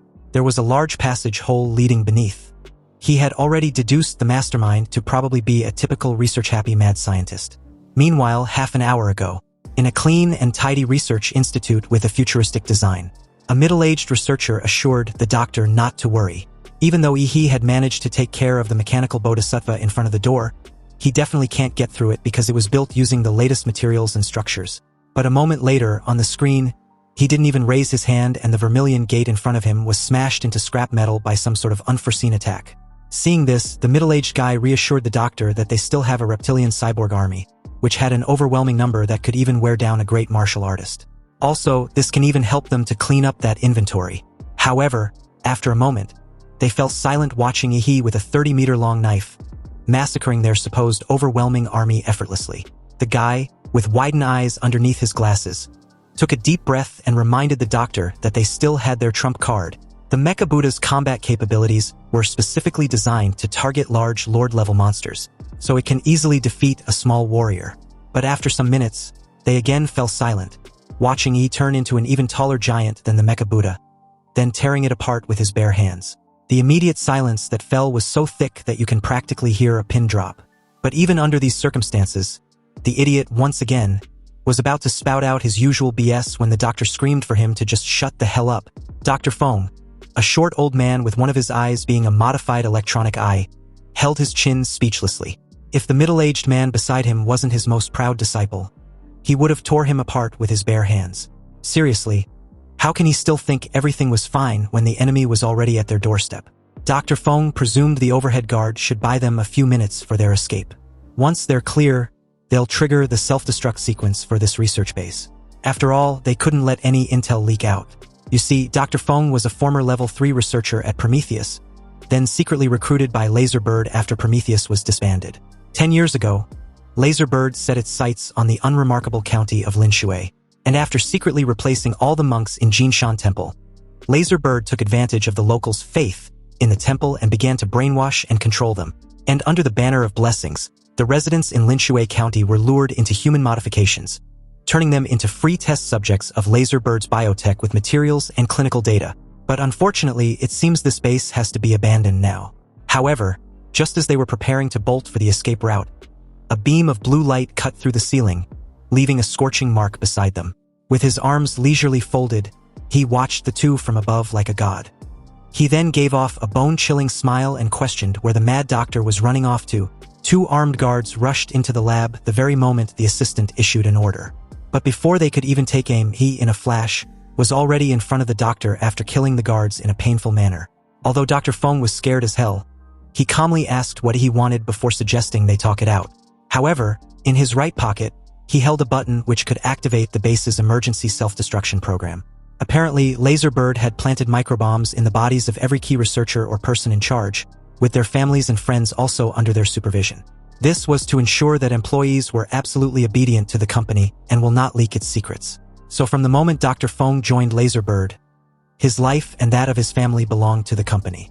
Now, even if it meant they would all perish together, the self-destruct button must be initiated. Fortunately, he instantly grabbed his right hand and crushed it, disarming him. Dr. Feng screamed in pain, but he held his mouth tightly and lifted his short body into the air. His short legs trembled and dangled in the air for a moment before suffocation kicked in. And it wasn't until half his head turned a shade of red did he let him loose, throwing him to the ground. Dr. Feng coughed slightly and greedily breathed in, staring at Ehi again with fear in his eyes. He then coldly told him to narrate everything they've done in Lingshui County. Ehi wanted to know if Dr. Feng was the one responsible for the murder of the 3 young martial artists from Huada University, and what exact kind of experiments they've been doing down in this underground lab. He figured he might as well gather intel about his seniors first, then decide later on whether to leave the subsequent investigation to the school and the police. But Dr. Feng had a look of determination to die. Apparently, leaking the company's secrets was tantamount to suicide. There was a signal monitor in his brain, so once he uttered any keyword involving the company's secrets, the bomb in his body would detonate. If his death was certain in the end, then he might as well make it quick. Dr. Feng gave Ehi an ugly smile as he triggered the poison capsule hidden in his gums. An unpleasant smell of chemicals wafts through the air as he also began foaming in the mouth. Upon realizing what the mad doctor had done, he couldn't help but wonder if all Laserbird's staff were death seekers or something. Anyway, it didn't take long for Dr. Feng's heart to stop beating, triggering the self-destruct system linked to his heartbeat. The entire laboratory was immediately filled with red lights and shrill alarms, symbolizing the impending danger. Unfortunately for Dr. Feng, it seems even death was too much of a luxury for him, because Ehi suddenly revealed his sharp fangs and plunged his index finger into the aorta on Dr. Feng's neck, injecting the vampire corpse virus into his body. It took less than no time for the corpse-transforming virus to flow rapidly throughout Dr. Feng's dead body and vigorously jumpstart his stopped heart. You see, vampires can infect humans or corpses into corpseborn, but aside from a rare few, most corpseborn were no better than zombies, mentally retarded with decaying bodies and without the ability to heal themselves. However, Ehi's vampire virus had been transformed using his ancestral humanoid power. And with the superposition capabilities between his Titan and vampire ability, Ehi can create creatures that perfectly retain their memories and talents from their previous lives. Also, these creatures would have a strong self-healing abilities, wouldn't be afraid of sunlight, and were absolutely obedient to him both mentally and physically. Anyways, the moment Dr. Feng's heart restarted, the self-destruct program of the entire research base was terminated. And because of the powerful vitality emerging from his body, Dr. Feng's sparse hair became black and thick again, and his skinny and short body also grew. He even took away the electronic prosthetic eye because a brand new eyeball had developed in its place. Finally, Dr. Feng became a middle-aged man with a height of 1.7 meters and a strong physique. Declaring Ehi as his lord, Dr. Feng knelt on the ground with his head bowed, not daring to look directly at the young man who was now like a god to him. He decided to call him the Mad Doctor. Now, both his body and spirit belong to him. Also, with a mental link binding them, Ehi has the right to access the spiritual world of the Mad Doctor. He wanted to see just when Lingshui County was first infiltrated. In March that year, the doctor found out that residents in Lingshui County were becoming more and more sleepy, and the strangest thing was that none of them even noticed this abnormality. Clearly, this phenomenon has begun to affect production, and the entire city was becoming increasingly desolate. But in everyone's eyes, it seems to be as normal as before. The doctor gathered 20 people for the experiment, and found that there was something wrong with their cognition.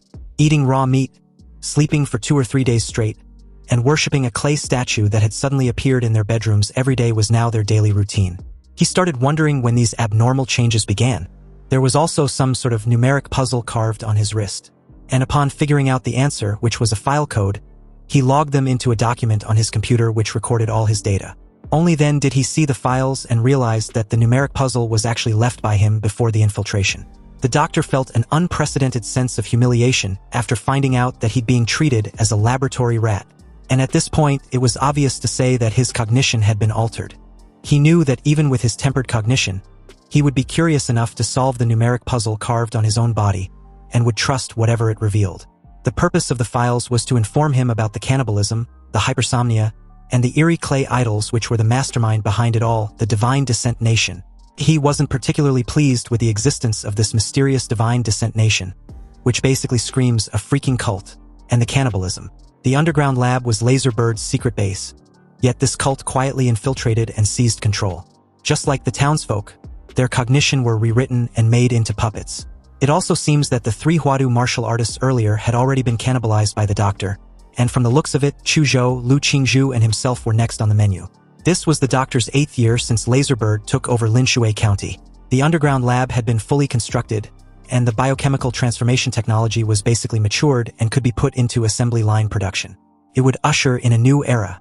In the future, martial artists would be replaced by more efficient and powerful biomen and mechanical creations, just as Prometheus rightfully envisioned. After flagging anomalies and cross-checking timelines, Lingshui's outbreak dates back to February. They first detected it in March and organized experimental investigations. But day by day, the doctor's cognition was subtly rewritten until he was fully assimilated. More than once, he used a researcher's wits to spot logical gaps and briefly restore clarity. But in the end, he couldn't escape the cult's assimilation. The underground lab had also sunk too deep with no way to flee or resist that will. You see, Lingshui's abnormality progresses in 4 stages, which were cannibalism, hypersomnia, idol worship, then mass sleepwalking. Eating human flesh marks the body's alteration under the will's initial mental influence. Hypersomnia was the deeper alteration of the mind. The idol worship was the stage when the mind and body were heavily tainted, essentially incurable. Then mass sleepwalking was when the individual had already become food for that will. The doctor initially thought their illegal human testing was dark enough. But compared to this cult, they were practically civil. They even intend to feed an entire city to that will. The doctor finally identified the agent the cult used to pollute minds and siphon life force. A demon fetus taken from a secret realm ruin. Opening his eyes, Ehi exited the mental link. And according to the doctor's calculations, he now knows the demon fetus would mature in 2 nights, on the exact day of the county's grand triennial gala. It's no coincidence that that tricycle grandpa, Lu Zhenxing, invited him. He practically gave him a crucial intel back then. Thanks to the doctor's investigation report, Ehi now basically understood the cause and effect of the abnormality in Linshui County. And from this point of view, his attack on the underground research base wasn't in vain. But it still belonged to Laserbird. Ehi has already mastered all of the Mad Doctor's memories before his death, including the various secrets of Laserbird and those crazy illegal experiments. Currently, he had no time and energy to waste on this matter. And not to mention that Laserbird was a giant internationally, the fact that it dares to conduct these dark experiments so unscrupulously shows that there is an intricate energy network behind it to back it up. He was not yet in a position of strength to be involved in such trouble. When the time comes, this research base will be handed over to the Imperial University, along with all the troubles that goes with it. However, it seems this mission had an unexpected gain after all, which was the Mad Doctor who had apparently participated in the research and development of the Golden Gene during his lifetime, and he understood the use and efficacy of it. But that's an issue he plans on dealing with once the Linshui County's abnormality was resolved. Although according to the requirements of the Imperial University, students who manage to find out the truth can choose to end the mission, Ehi wants to continue. After all, what he now wants wasn't the mission reward from the Imperial University. This greedy fucker now wants to steal the Divine Descent Nation's prize, the fruit of victory. And as for the doctor, he would hide in Linshui County and find an opportunity to inject Ehi's blood into the water system of the county. In short, they must ensure maximum infection. The crazy doctor's face flushed with excitement the moment he figured out the purpose of his master's blood. He admired Ehi's crazy imagination and bold plan. Apparently, Ehi wants to compete with the demon fetus for believers. By now, the entire Linshui County has entered the 4th stage of contamination, so there was no possibility of reverting them to normal. Sure, converting them was selfish on his part, but after the storm ends, he would try his best to let them return to their previous lives. At the very least, under his control, they won't harm society. After bidding farewell to the crazy doctor, Ehi returned to the old house and reunited with Chuzhou and Lu Qingzhu. At this time, the two were eating the combat rations they brought along. This already proves they know what food in Linshui County meant. Lu Qingzhu's face changed instantly upon hearing this, like she seemed to have remembered something disgusting. Chu Zhou, on the other hand, was quite calm. Apparently, the two also did some scouting on their own and discovered that the entire townsfolk were eating human flesh. But judging from Ehi's reaction, Chu Zhou guessed Ehi already knew. And the bottom line seems to be the warping of the entire county's cognition, akin to an enslavement by something. He looked at Chu Zhou with new respect. Not bad, this killer boy's guess was almost spot on. He then informed the two about his recent trip to Jinshan Temple, omitting the part about assimilating the crazy doctor and the truth he now knew about Laserbird. After all, his plan was too crazy, and it wasn't like he could explain his ancestral vampire virus. Even if he believed the silly girl and his little fanboy would support him after knowing the entire truth, there was no need to risk it. Lu Qingzhu's eyes widened. She didn't expect the water in this small county to be so muddy. If an illegal lab had been in Linshui County for all these years, why was the county such a mess? Obviously, the answer was pretty evident. This powerful biotechnology organization had also fallen under the anomaly. At this point, the mission had already surpassed the difficulty of Tier 3. Lu Qingzhu suggested they call the Imperial University for backup. But this only seems to dampen Ehi's mood. Was this silly girl kidding him? If he calls Huadu University to come over, they would take charge and complicate his plan to intercept the Divine Descent Nation. He painted a rosy picture for his two teammates, gaslighting them to relax. The mission just became difficult because it's suddenly gotten weird, but it won't threaten their safety, so there was no need to scare themselves. Besides, if they only think about going back to get help every time they encounter danger, what would they achieve as martial artists? The two felt a surge of fighting spirit and was a little more at ease when they briefly thought it over. He proposed they hold their position until nightfall. Currently, they've only experienced the anomalies of eating raw meat and worshipping clay statues. But there was one last anomaly they haven't experienced yet, the mass sleepwalking. Perhaps this severely twisted city would reveal its full potential at night. Meanwhile, elsewhere in Magic City, specifically Laserbird's headquarters, the board of directors just held a meeting to discuss the loss of contact with the Jinshan Temple base. Half an hour ago, they received a message that the self-destruction program at the underground lab in Linshui County had been triggered, but got terminated within a few dozen seconds. This alerted the information department, and they tried to reach the lab, but no one answered. Realizing the seriousness of the situation, the head of the information department immediately reported the matter to the board of directors. After discussion based on the principle of it is better to kill someone by mistake than to let them go, the board of directors decided to first activate the heart bombs of all researchers in the base to prevent any witnesses from being left alive. Then a special team was dispatched to Linshui County to investigate the specific situation. The scene then shifted back to Linshui County, specifically the central water plant. A sudden explosion was triggered within its quarters that even the Mad Doctor, who was now effectively immortal, had fallen into a weakened state after losing a vital organ, his heart. Apparently, he had to pull out his entire heart and throw it away the moment he felt the activation of his heart bomb. Anyway, while his heart was slowly regenerating, he sent a message to his lord, informing him that Laserbird had just detonated the bomb in his body. And judging from their mode of operation, a special task squad would arrive in Linshui County soon. He received the message and assured him not to worry. They would continue with the plan. Nightfall immediately plunged the entire county into darkness with no other light source except street lights. Then a train arrives at Linshui County Railway Station, which only 5 passengers got off. At this time, there was no one else at the station except these 5 passengers. An ordinary middle-aged fatty with the alias Catfish observed his surroundings and grinned knowingly. Since the county was so secluded, it's no wonder the company chose it as a black site. Another, a woman with the alias Aries, pulled her suitcase with one hand and held a baby in the other, added that the company has already investigated and found that Dasha's Dragonfinch was not involved in Jinshan Temple base. She wondered who their enemies would be since the company had too many.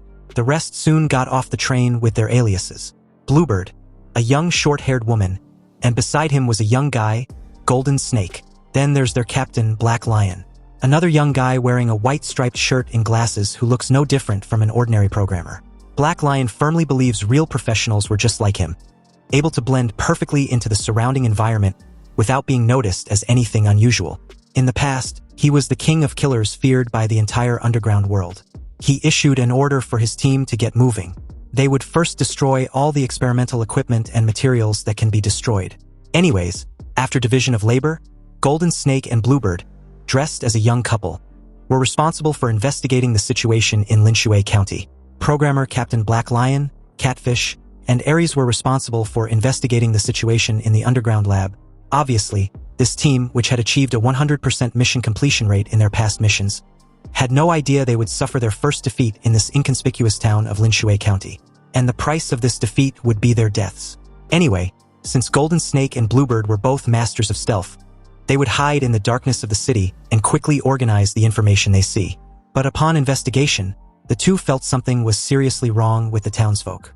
There were also too few of them, and all the residential buildings were pitch black with eerily quiet streets without even the sound of cats, dogs, or mice. It depicts the true sense of an actual dead city. Golden Snake and Bluebird quietly sneaked into an apartment. But as soon as they went in, they found it to be empty with the shelves and cabinets covered with dust and cobwebs. There was also the stench of a rotten dog's head placed in the kitchen. It's no wonder there are no wild cats and dogs on the streets. The residents must have eaten them. Bluebird ignored her teammate, checked the living room but found nothing unusual. However, when she entered the bedroom and encountered the shrine embedded on the wall, she was unable to suppress her curiosity. Bluebird made her way over, lifted the red cloth on the clay statue's head, and immediately fell into a trance. Meanwhile, Golden Snake stood in the living room, listening to the progress of Captain Black Lion through his wireless earpiece. They have found the cause of the accident at Jinshan Temple Base. It seems like a powerful warrior single-handedly destroyed the entire base. Tens of thousands of corpses of biomen carpeted the outer underground palace of the base, and the Fortress-class combat mecha had been violently torn into pieces. Black Lion found no survivors, but the top researcher, Dr. Feng, seems to be missing. Or more accurately, his body was not found in or near the Jinshan Temple Base. The communication ended abruptly, alerting Golden Snake. After all, Laserbird's equipment were all top-notch, so there was absolutely no way anything could go wrong. If there was a problem, it would only mean one thing. It's been disturbed. Golden Snake's pupils shrank when he glanced at the window and saw a very strange and bizarre scene. The originally empty streets were suddenly filled with residents in pajamas. Their eyes were closed and they were closing in on their location. It seems the mass sleepwalking had already been set in motion. Realizing they've been exposed, Golden Snake was just about to alert Bluebird when suddenly, a tactical dagger coated with anesthetic stabbed directly into his abdomen, and his acupuncture points was then sealed quickly after. Golden Snake drops to his knees, terrified. He realized that his teammate was under some sort of control, and before losing consciousness, he saw the clay statue in the shrine beside the bed had the same glowing eyes as Bluebird. You see, not long ago, Golden Snake had personally seen a group of statues brought out from the secret ruins, believed to be worshipped gods by the ruined civilization. And among them was the exact replica of the clay statue in front of him, named the Moon Nightmare Baros. Outside, the cold white moon in Linshui County was exceptionally large tonight, illuminating every corner of the night. Under the moonlight, Ehi stood on the top of a clock tower, overlooking the entire city. Perhaps it was the night moon's enormous size, because Ehi felt like his life magnetic field had been jammed easily. Nonetheless, he could smell a strong stench of blood from countless people clustered together southeast from his location. Ehi sent a message to his teammates who were investigating the situation elsewhere. Since the mass sleepwalking was the will eating, Ehi was curious as to how the eating process would look like. But it seems it won't take long for him to find out. Golden Snake opened his eyes after the anesthetic worn off, only to find out he'd been tied to a pillar. And beside him was Bluebird, who'd also been tied to a pillar but was still unconscious. He tried waking her up, but the bitch seems to be taking her sweet-ass time dreaming. A terrified-looking Golden Snake watched the naked crowd surrounding him and tried to reason with them. But these townsfolk were so out of it that it's unclear if they were even human anymore. The creepy part was the crazy smiles on the corners of their mouths. In a sense, people who have been brainwashed past humanity were simply monsters in human skin. No, they may be even more terrifying than monsters. At least monsters fear pain and death. But what do these cult lunatics fear? They're afraid of nothing and have absolutely no reverence for death or life. Suddenly, a bell rang, and as if announcing the arrival of a certain existence, Golden Snake instinctively looked up at the sky, only to see the freaking moon, in all its glory, just a few miles away. It almost seems as if it was about to touch the ground. Suddenly, the sleepwalkers climbed on top of each other, all the way to the clouds like ants climbing a stick, forming a human ladder, connecting heaven and earth. The two pillars with Golden Snake and Bluebird were lifted along with the sleepwalkers. Back at the Linshui County's Jinshan Buddhist Temple, Black Lion suddenly lost contact with Golden Snake and Bluebird for no apparent reason, meaning something went wrong, and it's likely related to the person responsible for wrecking the underground lab. Either way, there's a good chance something major had happened in the city, so they needed to take the initiative and return to the city as soon as possible. The moment the three exited the Buddhist temple, they suddenly felt something and looked up at the sky, only to witness that all the dark clouds over Linshui County had dispersed, and in its place was a huge full moon particularly conspicuous in the clear sky. Was this an illusion? They thought. But why does the moon seem closer to the earth? The next moment, a beam of moonlight visible to the naked eye was projected from the moon in a certain direction of Linshui County like some sort of freaking miracle. Even the knowledgeable Black Lion was speechless when faced with such a bizarre situation. He suddenly felt that the destruction of the underground lab wasn't as simple as the company's top management thought. But no matter what, they must carry out their mission with ruthless determination and efficiency, even if the road ahead was hell. The three immediately went down the mountain from Jinshan Temple and rushed towards the urban area of Linshui County. Their destination was where the moonlight shines. It might be the reason why Golden Snake and Bluebird lost contact. But as Black Lion and his two teammates got closer and closer to their destination, they unexpectedly encountered another team of people. Two martial artists. Apparently, Black Lion had already discovered the other party's presence in advance, because at a crucial time like this, any accident would naturally make him extremely vigilant. So, faced with the two warriors who appeared suddenly, Black Lion's first reaction was to kill them quickly. With a flip of his palm, a dagger imbued with a powerful martial energy was hurled at the enemy with tremendous force. Lu Qingzhu decisively summoned a large blue umbrella with the jade pendant her mother gave her. It was a protective magic tool which could predict fatal killing intentions. The moment the dagger collided with the seemingly weak blue umbrella, it trembled and actually bounced the dagger away. The dagger pierced a building nearby, denting it greatly. Black Lion never expected that a mere martial artist could come up with such a treasure. The failure of the attack means that they've been exposed. Black Lion asked who and why they were being attacked. But upon seeing the clothes on Lu Qingzhu and Chu Zhou, he figured the two weren't locals but the vermin who trashed the underground lab. Catfish and Ares rushed into action the very moment Black Lion gave the order for them to crush their opponents in 3 seconds. Chu Zhou drew his ice sword and took on a decisive stance beside Lu Qingzhu. Catfish, like the creepy fat fucker he was, apparently loves teasing his opponents before killing them, especially when the opponent was a beauty like Lu Qingzhu. Although it was a shame to kill her just like that, he would make do and enjoy her corpse. Lu Qingzhu felt disgusted as she blocks Catfish's attack and forcefully pushes the creep back. Chu Zhou, on the other hand, summoned a huge ice peak that rose from the ground and rushed straight towards Ares. But Black Lion suddenly intercepted the attack, and with a wave of his hand, he shattered the ice peak effortlessly. Chu Zhou naturally understood that this kind of large-scale attack wouldn't have much killing power on the opponent, but his purpose was to drag the fight on and stall for time as much as possible. Chu Zhou casually threw down several smoke bombs, specially made to block the opponent's perception and vision, then left the scene with Lu Qingzhu. They weren't stupid enough to fight their opponents head-on, knowing full well they were all at least high-tier martial masters. But out of nowhere, Black Lion stealthily made his way to the two with his daggers dangerously close to their throats. And before he could slit their throats, an extremely heavy horse-slaying sword fell from the sky and stabbed directly where he previously stood. Black Lion, a bit surprised for a moment there, curiously asked if Ehi was with the two. When Ehi boldly declared his intention to kill him, he just scoffed at the absurdity. This young fellow in front of him sure was eager to die. Black Lion decisively used the assassination technique, the Phantom Clones. He transformed his body into 12 afterimages. They all dashed towards Ehi, who suddenly counterattacked, using his time freeze ability. The domain of stasis unfolded and the 12 Phantom Clones slowed until they hung motionless in the air. He grinned knowingly. A Grandmaster's body reinforced by martial energy could withstand even tank shells without losing skin. Yet even they could still be killed. The 12 Phantom Clones was indeed clever, and he initially couldn't tell which was the real body. But with time frozen for 5 seconds, he had more than enough time to find the real Black Lion. Evidently, Ehi's time freeze was unique and an unexpected move. Once used, the enemy must die, because under no circumstance should the opponent be able to guess this terrifying ability.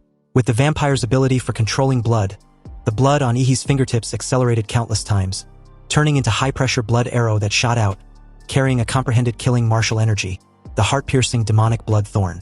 When time resumed, the former king of assassins, Black Lion, had long developed an instinctive sense of death. There was a sniping blood arrow aimed directly at his forehead he wasn't able to instinctively dodge. The blood-red devil thorn pierced straight through Black Lion's head and shattered his brain. The king of killers died in such a hasty manner, and the only thing he couldn't figure out before he died was how the enemy appeared in front of him in an instant. The battlefield fell silent as Ehi casually grabbed Black Lion's body, piercing his 5 fingers into the throat of the corpse, and began to suck the blood of the strong man and refine it. He felt his aura rising to a higher level with every second. The bottleneck that ordinary martial artists needed a lot of resources and time to break through was violently broken by Ehi's powerful blood and energy like a torrent. And although a lot of the energy was wasted in the process of absorbing Black Lion's blood, the physical foundation still managed to raise his level to the 8th stage. No matter how experienced Catfish and Ares were, they were still stunned by the sudden death of Black Lion. And judging from the fluctuations of martial energy, it seems that the one who killed their captain had also drained his blood to cross 2 levels in an instant. The two decided to make a strategic retreat and report the intelligence they've gathered to headquarters. But before bolting away, something even more terrifying happened. Ehi used the demon imprisoned in the flesh to summon a bloody demon puppet. A translucent dark and red hand stretched out from the shadows. When the evil shadow completely emerged from the blood below, Catfish and Ares were horrified. This demonic shadow actually looks exactly like their captain, who had apparently turned into a human corpse. Catfish nearly shit in his pants right then and there. Seriously, what kind of monsters have they provoked? Each one was more terrifying than the last. He even wondered if Ehi was really just a martial artist. Ares, with a serious expression, threw away the baby in her arms. The baby grew rapidly in midair and soon turned into a 3-meter-tall muscular monster. After instructing the monster baby to hold their enemy off, Ares and Catfish separated and fled. Upon seeing this, Ehi also instructed Chuzhou and Lu Qingzhu to cooperate with his demon shadow and deal with the monster baby, while he chased after the 2 martial artists. The moment Ehi left the battlefield, Chuzhou didn't hesitate, awakening his bloodline ice-flying dragon shadow. The cold air around him gathered into the shadow of a soaring dragon as the muscle monstrosity let out a furious roar. Its black muscles bulged, glowing with a sinister crimson red. They radiated scorching red heat as its blazing palm strike came crushing down towards Chuzhou. Chuzhou countered with his profound martial art technique, the ice-soaring dragon shadow. Frost gathered on his ice sword, forming a dragon-shaped phantom. And with a casual slash, a massive wave of frozen current surged forth, shaping into a ferocious dragon head intending on swallowing the muscle monstrosity whole. The monster baby roared once more, its scorching muscles colliding with the incoming frozen current, causing a large amount of mist to rise. But unbeknownst to it, a far deadlier strike was hidden within this icy surge. A sword blade hidden in the shadow of the ice dragon suddenly slashed towards the throat of the monster baby. Caught off guard, the muscle monstrosity jerked its head to avoid it, yet half of his cheek was still frozen and shattered by the ice, revealing the alloy skull inside and confirming its bioengineered nature. Chuzhou hadn't expected a creature of such enormous size to react so swiftly. Its agile movements made it so fast that it was upon Chuzhou in an instant. Fortunately for him, he wasn't fighting alone. The blood demon shadow, which had been waiting patiently in the shadows, transformed into 12 blood shadows in mid-air. Their bloody knives whipped into a dense storm of slashes, tearing into the monster baby's muscles, which was comparable to that of a martial master. Even though the muscle monstrosity's regeneration ability wasn't weak, the speed, however, couldn't keep up with the wounds inflicted, leaving the monster baby drenched like a blood gourd. Subsequently, Lu Qingzhu had also fully accumulated her strength.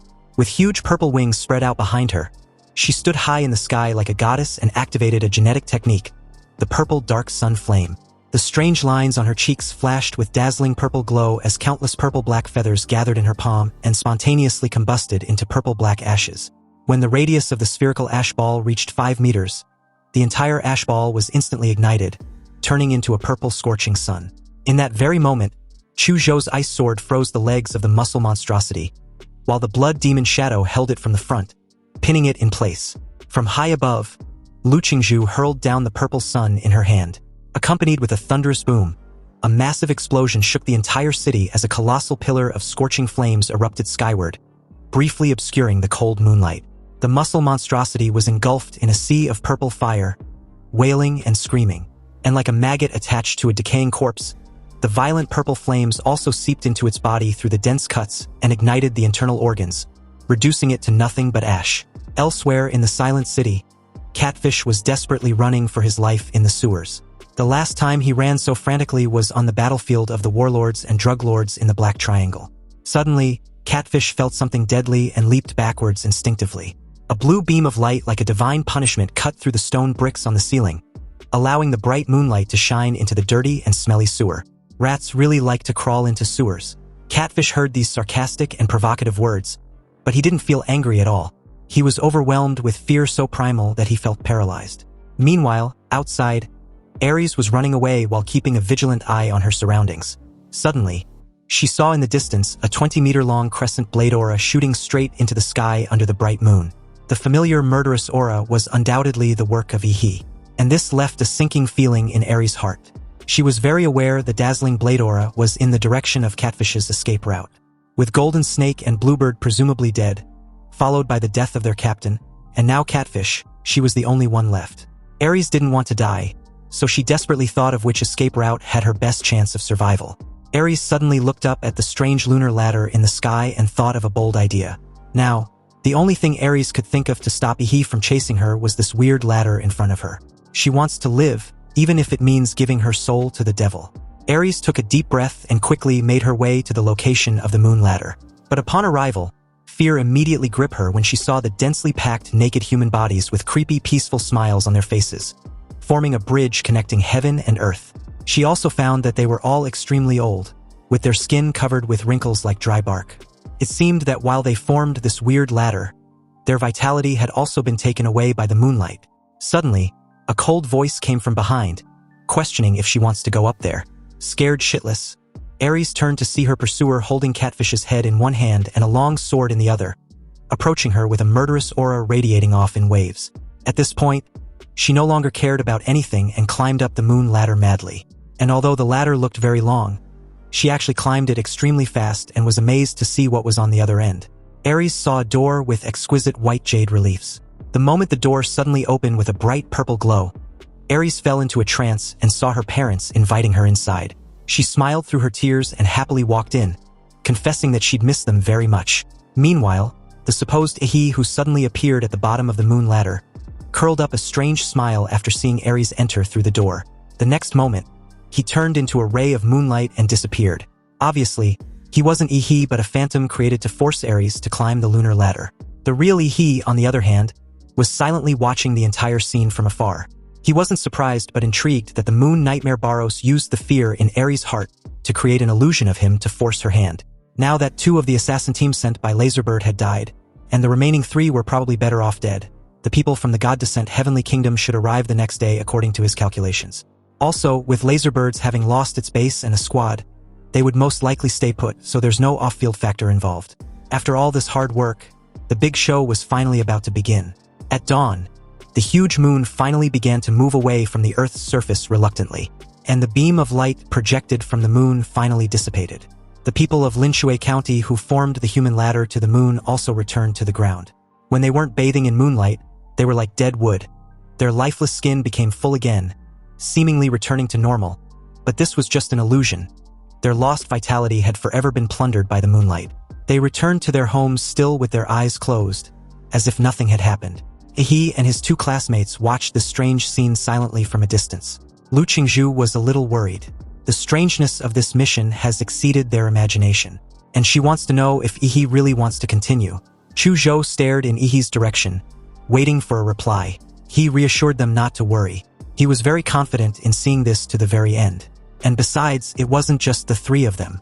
They had a powerful ally helping them in secret, but this individual just doesn't want to show himself. Chu Zhou nodded slightly in understanding. In his opinion, Ehi couldn't be just from an ordinary family as shown in his file. There were differences in bloodline among warriors. After all, high-level warriors have already created a gap with other humans in terms of life level. Chu Zhou's own father was a powerful warrior but illegitimate. So he believed that Ehi was either an illegitimate son of a powerful warrior, or the young master of a powerful warrior family who was undergoing trials among them. If it was the latter, then Ehi must have a protector around him, which would explain what he meant by allies. Anyway, Ehi delegated a very important task to Lu Qingzhu and Chu Zhou as countless demonic shadows burst out from his body, densely filling the surrounding space with their murderous aura. He wants the 2 to move with his demon shadows and smash the clay statues in every apartment in the city. Chu Zhou left without saying a word, sword in hand, and with some demonic shadows in tow. Lu Qingzhu looked at Ehi with some concern, and finally chose to follow his plan. But just as she turned her head, he suddenly called her, his eyes full of confidence. And with a smile, he told her to believe in him. Lu Qingzhu remained silent for a moment. Her ears turned a shade of red, and the corners of her mouth curled up with a reassuring smile. She replied that she did believe in him, but Ehi should also trust his teammates more in the future, and shouldn't handle everything on his own. Ehi returned to the underground palace of Jinshan Buddhist Temple, where the Mad Doctor had been patiently waiting. Time was running out and Ehi wasn't in the mood to hear the Mad Doctor's flattery. They needed to quickly prepare for battle. He stared at the mountain of reptilian corpses in the pit of the underground palace, a masterpiece of his own slaughter. Now he wants to give them a chance to be reborn. Activating the power of his anthropomorphism, Ehi controlled the energy lightning to avoid damaging the corpses of the reptilian cyborgs. A 50-meter-tall giant with only the upper body was created. The giant raised his hands and tore open his chest, revealing his throbbing heart. Then a large amount of giant's blood poured down like a waterfall, pouring onto the mountain of corpses. The moment the reptilian cyborgs came into contact with the giant's blood, their dilated eyes suddenly trembled, then refocused, and their broken bodies squirmed with flesh fibers and began to slowly regenerate. Ehi plans to first use the vampire virus to revive the corpses of the reptilian cyborgs. Next, he would use the founding power of his anthropomorphism to grant them the power of giants. When the moment of need arrives, they will evolve into an army of undying giants, completely bound to his will. The Mad Doctor deployed biomosquitoes through his computer to fly into every household in Linshui County and deliver Ehi's vampire blood to every resident. The Mad Doctor's work doesn't stop there. After the infection was complete, he was supposed to repair the golden mecha Buddha he had torn apart, and although it was impossible to repair it after being brutally dismantled, it was still possible to remove some weapons and modify it. He was visibly pleased. Everything was progressing smoothly on his side. But just as Ehi was preparing for war at full speed, another force, the Heavenly Kingdom, was about to set foot in that city. At this time, 2 buses were on the road to Linshui County. Inside were 53 passengers, each dressed in a holy white robe embroidered with noble golden patterns. They were the believers sent by the Heavenly Kingdom to welcome the birth of the demon fetus. Among them, there is a bishop with the aura of a great martial artist, 2 deputy bishops with the aura of a martial artist, and the remaining 50 people are all at the level of an ordinary martial artist. You see, the God Descent Heavenly Kingdom was originally the human doomsday faction that emerged in society at the beginning of the invasion of the Secret Realm. A group of religious fanatics with no money, no power, and were marginalized by society. It wasn't until a mysterious pope suddenly appeared. He brought terrifying power from the secret ruins to the cult, causing this ragtag group to grow at an extremely terrifying rate. It was renamed the Heavenly Kingdom, and its purpose was to bring the gods in the secret realm into the human world and lead the backward human civilization into the true Heavenly Kingdom. Finally, after agonizing years, Xia Kingdom, which had been the most difficult country to infiltrate in the entire Blue Star, was now about to be part of the Heavenly Kingdom. And in a few hours, the god fetus was about to be conceived. The bishop just stared at Linshui County, which was just ahead. The Divine Fetus that the archbishop planted 4 years ago was located there also. A believer in a red robe, representing his status as an archdeacon, stated that their archbishop contributed so much to the divine religion, but in the end, he was attacked and killed by the ignorant people of Daxia, and wouldn't get to see the divine fetus he'd worked so hard to plant grow to maturity. This was truly a horrible world of cannibalism. Another added that a good man as steadfast in his faith, as compassionate and kind as the archbishop, ended up with no remains left. The bishop, dressed in a golden robe with red patterns, laments the injustice of fate to good people, and in that instant, his expression changed, and with a look of determination, he boldly declared that they shouldn't let the archbishop's sacrifice be in vain. They can't let this world fall deeper into the abyss at the hands of a group of ignorant people. Otherwise, planet Blue Star would become the second sin zone. The bishop then roared passionately, welcoming the coming of the gods. This was going to be a revolution for their children, and they were going to liberate humanity. All the devout believers were suddenly influenced by the bishop's words. Their faces morphed with fanatical expressions, and their hands raised hectically as they exclaimed repeatedly, "A god on earth, a god on earth." Nightfall soon came and an exaggeratedly large full moon rose, looking creepy as fuck. 2 obviously huge craters and a large row of curved cracks below form a strange visual illusion of a smiling moon. In the dark of the night, the Heavenly Kingdom arrived in Linshui County. At this time, the ladder to the moon has already been built, so it was only waiting for these devout believers to welcome the birth of the moon god. The bishop was really excited. Throughout the history of the divine religion, only 2 divine fetuses have been successfully hatched. Now, it was almost time for him to be recorded in the history of their divine religion. The first of the 2 divine fetuses he mentioned caused global climate anomalies, tsunamis, volcanic eruptions, and related disasters, resulting in the deaths, injuries, and exile of hundreds of millions of people. And this was the result of just 1 minute of this supposed god's activity. When that god appeared, the clear sky turned into a thundering hurricane. Just a minute of his arrival on planet Blue Star was recorded as one of the world's top 10 mysteries to this day. Then there's the second descend, which was not as exaggerated as the first. But after another descended on the Australian continent, he caused fog and undercurrents to rise in the surrounding seas, completely blocking the entire continent. And then, nothing happened.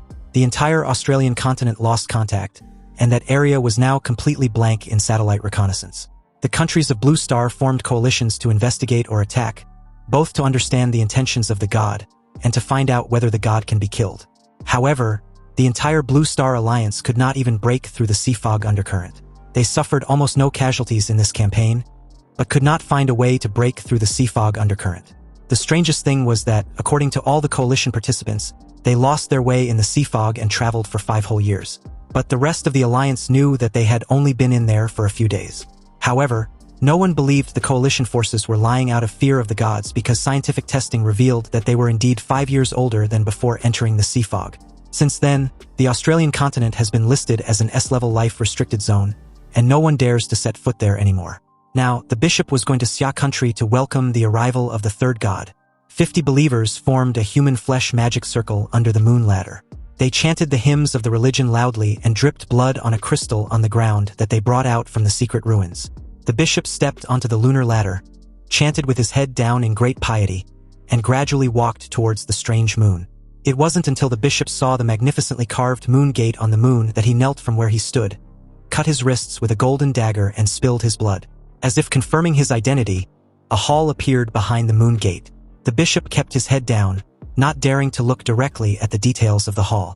A voice sounded in his mind, guiding him forward until he found an altar made of moonstone, on which was placed a platinum coffin engraved with the symbol of the cult.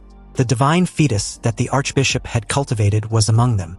Now, after absorbing nutrients from the people of Linshui County for 4 years, the divine fetus was almost matured. Although the divine fetus was cultivated with the inferior life energy and faith power of the people of Linshui County, compared with the 2 divine fetuses in the history of the divine religion that were cultivated with the efforts of an entire country, this was several levels lower and may not be able to carry much divinity. But it was good enough that it can be done.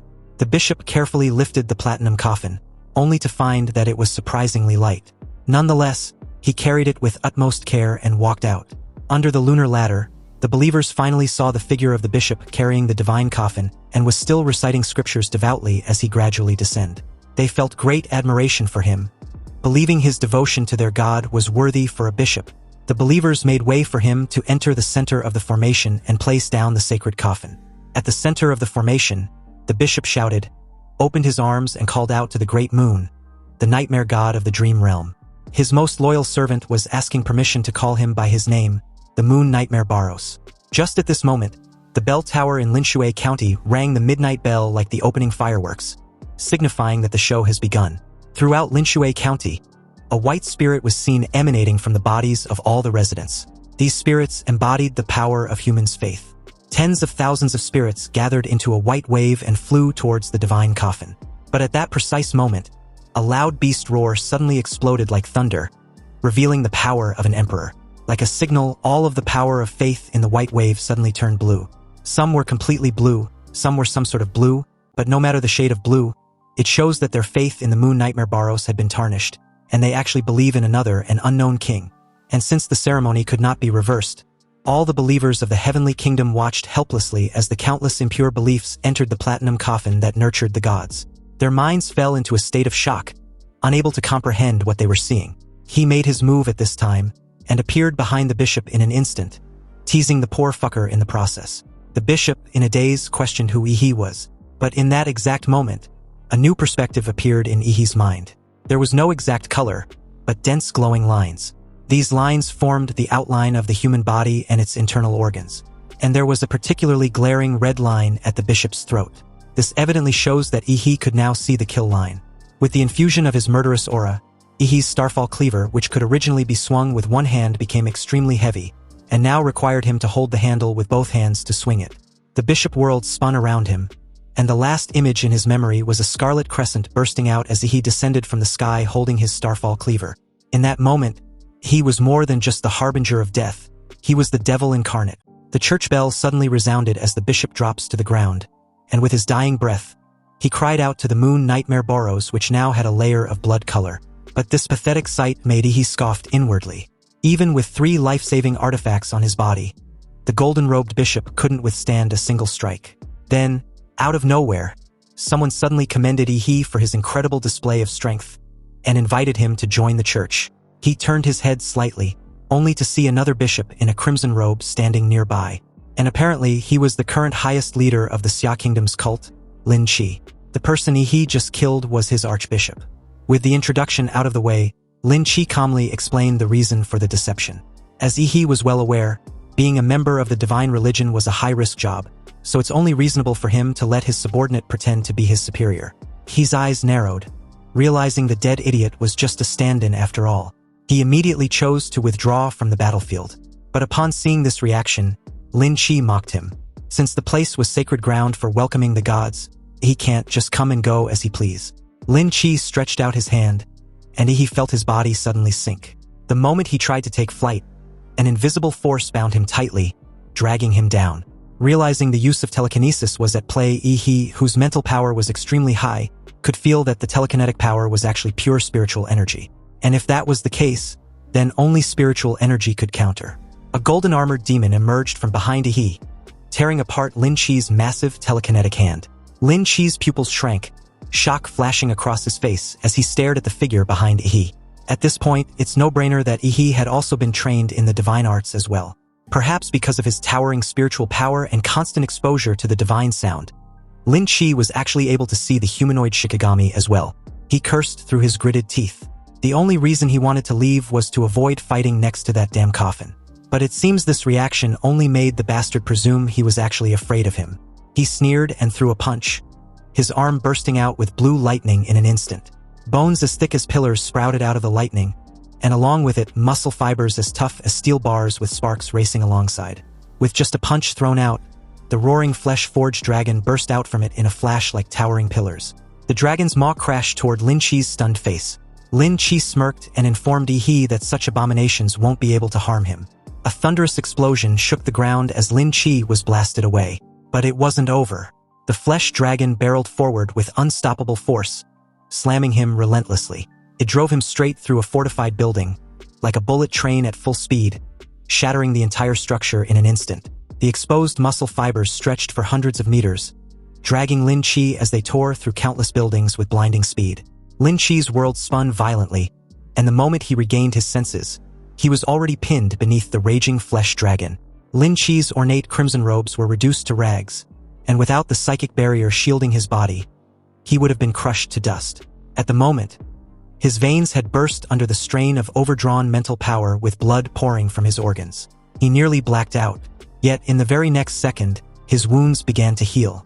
Lin Qi grinned with satisfaction, believing Ehi wouldn't be able to hurt him. After all, he was a being blessed by the gods. He stared with an expressionless face and scoffed. As expected, these cult lunatics were damn near impossible to kill. It was really troublesome.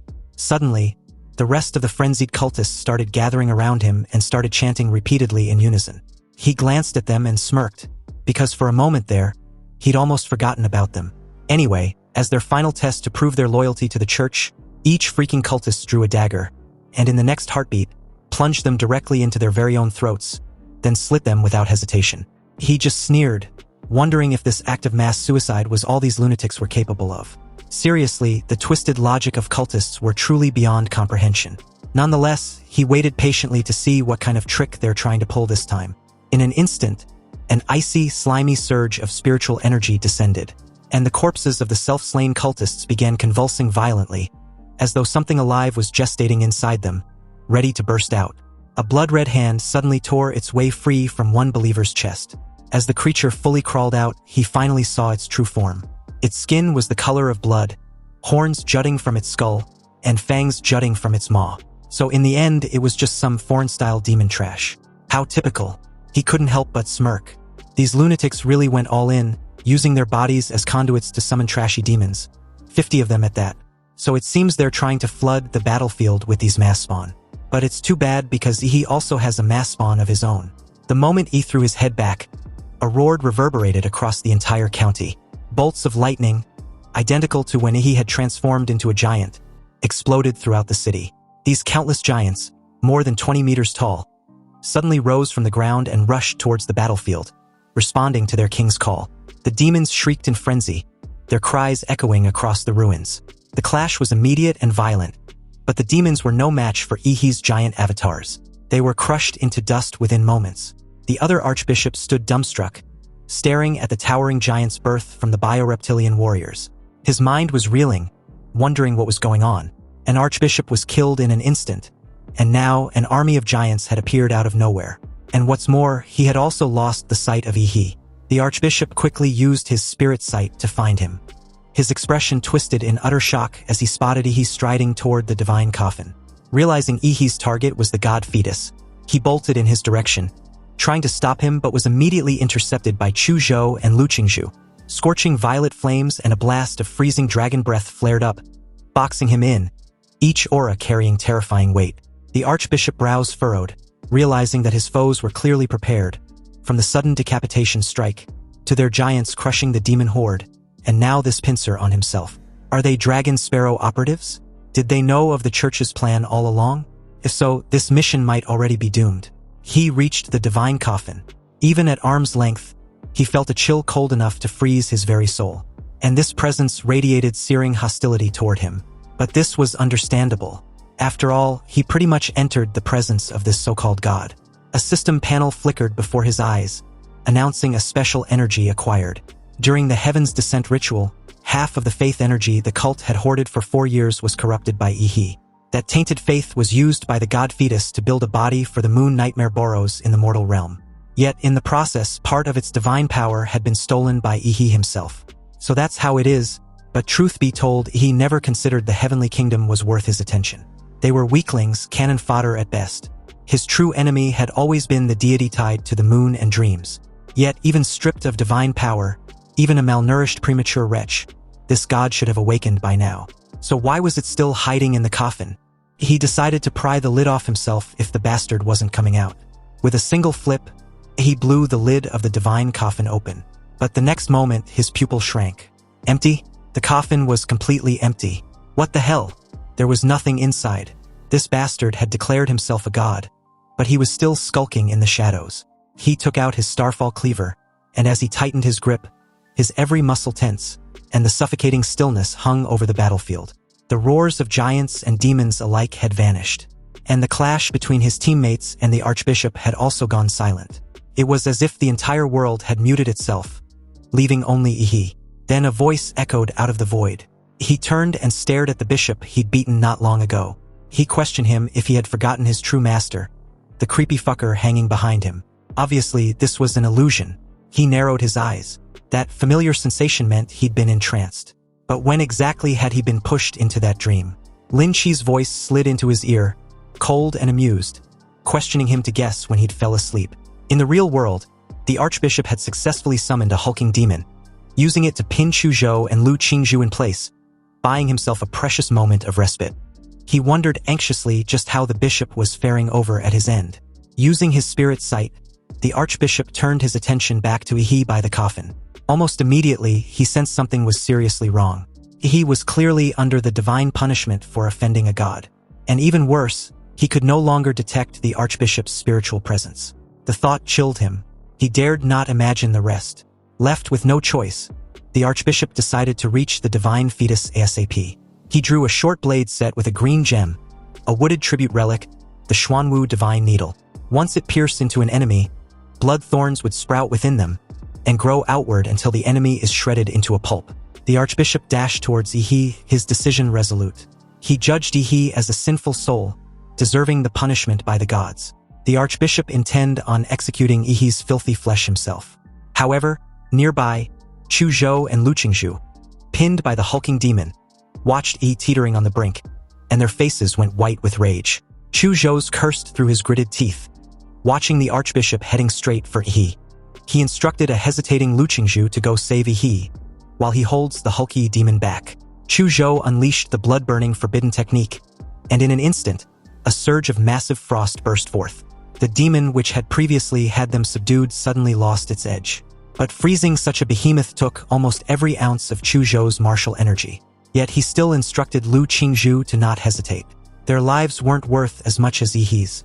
Lu Qingzhu no longer hesitated, and as she unfurled her wings, she rocketed off to intercept the Archbishop. But before leaving, she implored Chu Zhou not to die. However, the tide soon turned because Chu Zhou couldn't hold the beast forever. With a reverberating boom, an unquenchable hellfire vaporized the ice. The 5-meter horned demon shattered its bonds and reared up. It glared down at Chu Zhou with eyes that spewed flame. The hellfire coalesced into a war axe in its grasp. And with a limb thicker than Chu Zhou's entire arm, the demon swung the hellfire war axe. As it came crashing down with brutal force, Chu Zhou had no way to dodge, mainly because his legs had already been badly injured earlier trying to hold the demon. He decided to take it head-on. He roared at the beast, declaring his intention to finish his revenge to the very end. Several ice needles shot into the demon's pressure points. The very moment the bloodline power of Chu Zhou's self-proclaimed powerful family from the imperial capital was activated, a vast martial energy burst out from his exhausted dantian, regenerating his lost vitality. The dragon horns on his head grew longer anew, and his once torn and broken flesh also healed with frosty cold scales. His previously dim dragon eyes were rekindled, and as his momentum rose rapidly, even exceeding his previous peak state, the speed at which his lifespan was consumed also doubled. Chu Zhou raised his hands high, and the invisible martial energy swirled wildly before expanding, converging into a gigantic chi sword tens of meters long. Shaking the surrounding space to an explosive roar, the icy chi sword in his hand slammed down fiercely. Though small in stature, the chi sword wielded was like a weapon of a giant, channeling all his killing intent and power into the strike. The demon monster, with its eyes wide in panic, sensed the bone-chilling murderous aura and opened its mouth to unleash a massive flame. But before it could, the overwhelming destructive power and momentum from its opponent enveloped everything in sight. The icy chi sword, formed by activating Chu Zhou's blood-burning forbidden technique, struck down, unleashing an earth-shattering force.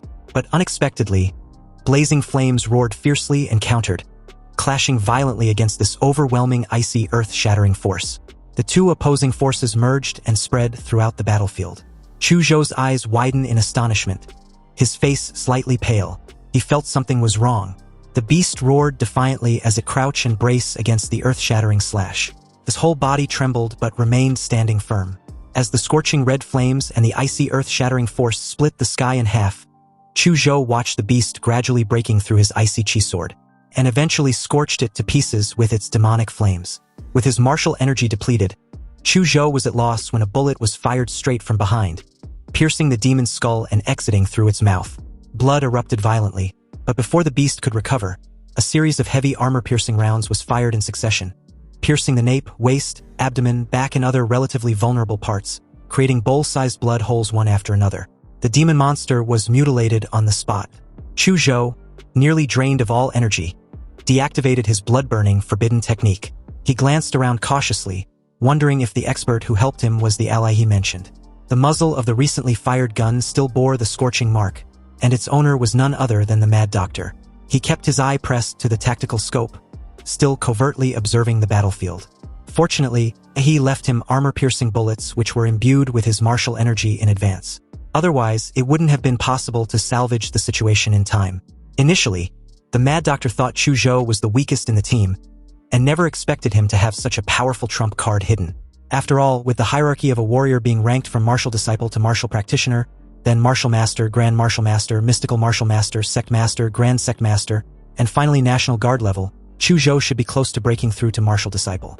And from the looks of it, Lu Qingzhu also seems formidable. In the Mad Doctor's eyes, only those with good potential was worthy to assist his lord.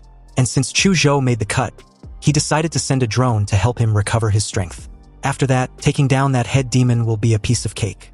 Immediately, a swarm of drones appeared, filling the sky as they flew toward Chu Zhou. On the other side, the Archbishop's face twisted in anger, his eyes full of resentment. Even though his opponents, each younger and weirder than the last, weren't Dragon Sparrow operatives, they managed to counter every obstacle thrown in their way. He wanted to know just who exactly these kids were. A few distance ahead, Chu Zhou and Lu Qingzhu strode confidently towards him, and simply replied that they were just ordinary freshmen from the Imperial University. In that very moment, perhaps sensing the helplessness of its devout believer, the moon deity finally intervened directly as 6 massive coffins made of heavy alloy crashed down from above, striking the ground with an earth-shattering bang. Apparently, the coffins were the moon deity's succor, summoned to confront Chu Zhou and Lu Qingzhu. Each coffin trembled violently as the lids flew open, revealing 6 undead martial warriors exuding a murderous aura. Under the cold silver moonlight, their faces and expressions were identical, with a strange purple glowing eyes, as if controlled by an invisible force.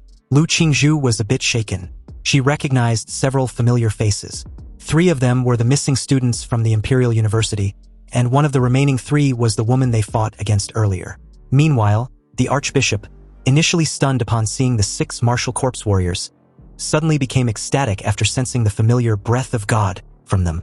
He delightfully declared that his God was blessing him. Nearby, the Mad Doctor grew worried as he watched the 6 martial corpse warriors advance towards Chu Zhou and Lu Qingzhu. After all, his orders were to protect the 2, especially Lu Qingzhu. She was the primary target of protection. But facing 6 undead with the aura of martial instructors, she was surely doomed. At this moment, the Mad Doctor understood why he previously didn't dispatch the massive army as reinforcement. Their strength was weak, and their lack of intelligence only caused chaos in battle. But the situation had changed now. If reinforcements isn't sent out, the mission would fail, and his own death would be 1,000 times more miserable. Left with no choice, the Mad Doctor, using Ehi as a conduit, ordered the giants to join the fray. Suddenly, heavy footsteps immediately surged towards where the chaotic battle was about to unfold. They immediately formed an encirclement behind Lu Qingzhu and Chu Zhou, coordinating with the 2 to stop their opponents. The battle formation instantly became tense. Lu Qingzhu's sharp gaze gave a subtle glance around, and after confirming the giants were actually their allies, she deduced that they were sent to stall the corpse warriors. And if that's the case, then this was the perfect window to rescue Ehi. So, without a slight moment of hesitation, she flapped her wings, taking advantage of the moment to change direction and fly towards Ehi. Her figure was like a streak of light as she darted across the numerous giants behind her. Seeing this, the Archbishop immediately ordered the corpse warriors to stop her from reaching the Divine Fetus. The 6 corpse warriors instantly changed course. Some gathered energy and unleashed them upward, aiming to hit the small figure maneuvering her way away from the chaotic battle. Others roared recklessly and charged forward, risking everything to block her path as they tore through the giants. But under the Mad Doctor's orders, the giants became the perfect meat shield even though they were too weak. Countless giants' broken limbs and arms were thrown into the sky, but Lu Qingzhu used her strength to repel them all. However, within just a few meters away from Ehi, she was nearly impaled with the Xuanwu divine needle from the Archbishop. Lu Qingzhu lost momentum as bright red blood splattered into the air.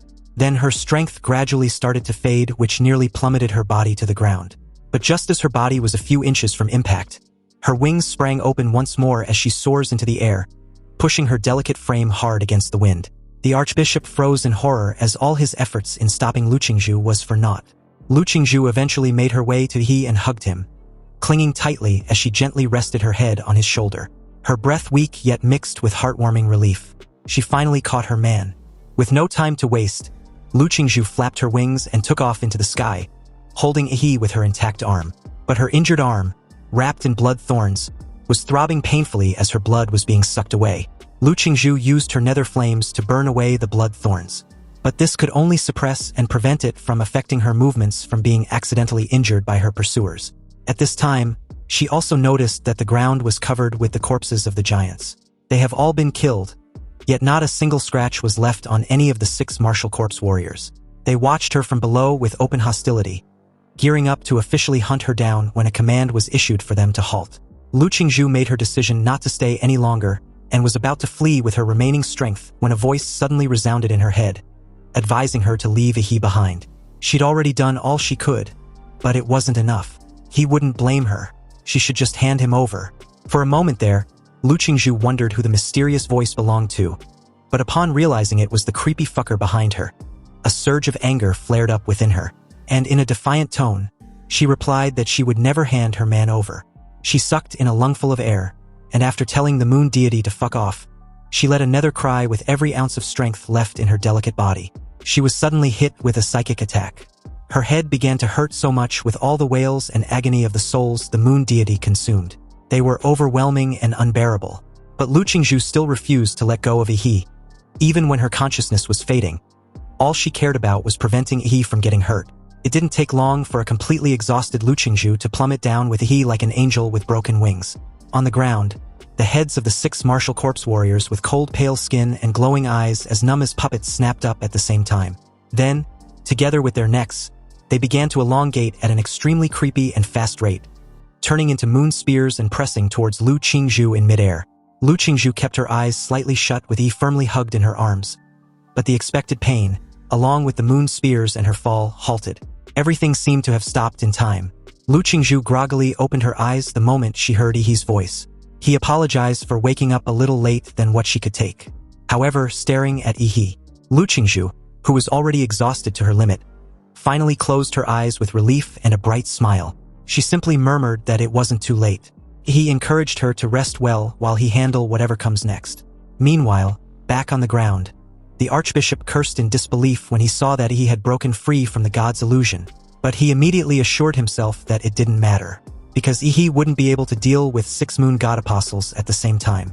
If they attacked together, there was no possible way he could withstand the siege of 7 martial artists at the same time. Subsequently, Lu Qingzhu suddenly disappeared in Ehi's arms, sent to a safe space to rest. And on the 4th second, Ehi neutralized the time stop. Below, the archbishop's eyes widened as a bead of sweat trickled down his cheek.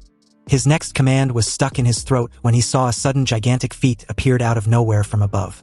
The idiot and the martial corpse warriors were crushed into meat paste, spattered all over the battlefield with no room to resist. He sneered, staring at the scattered corpses at his feet like they were some filthy garbage, not worth his time.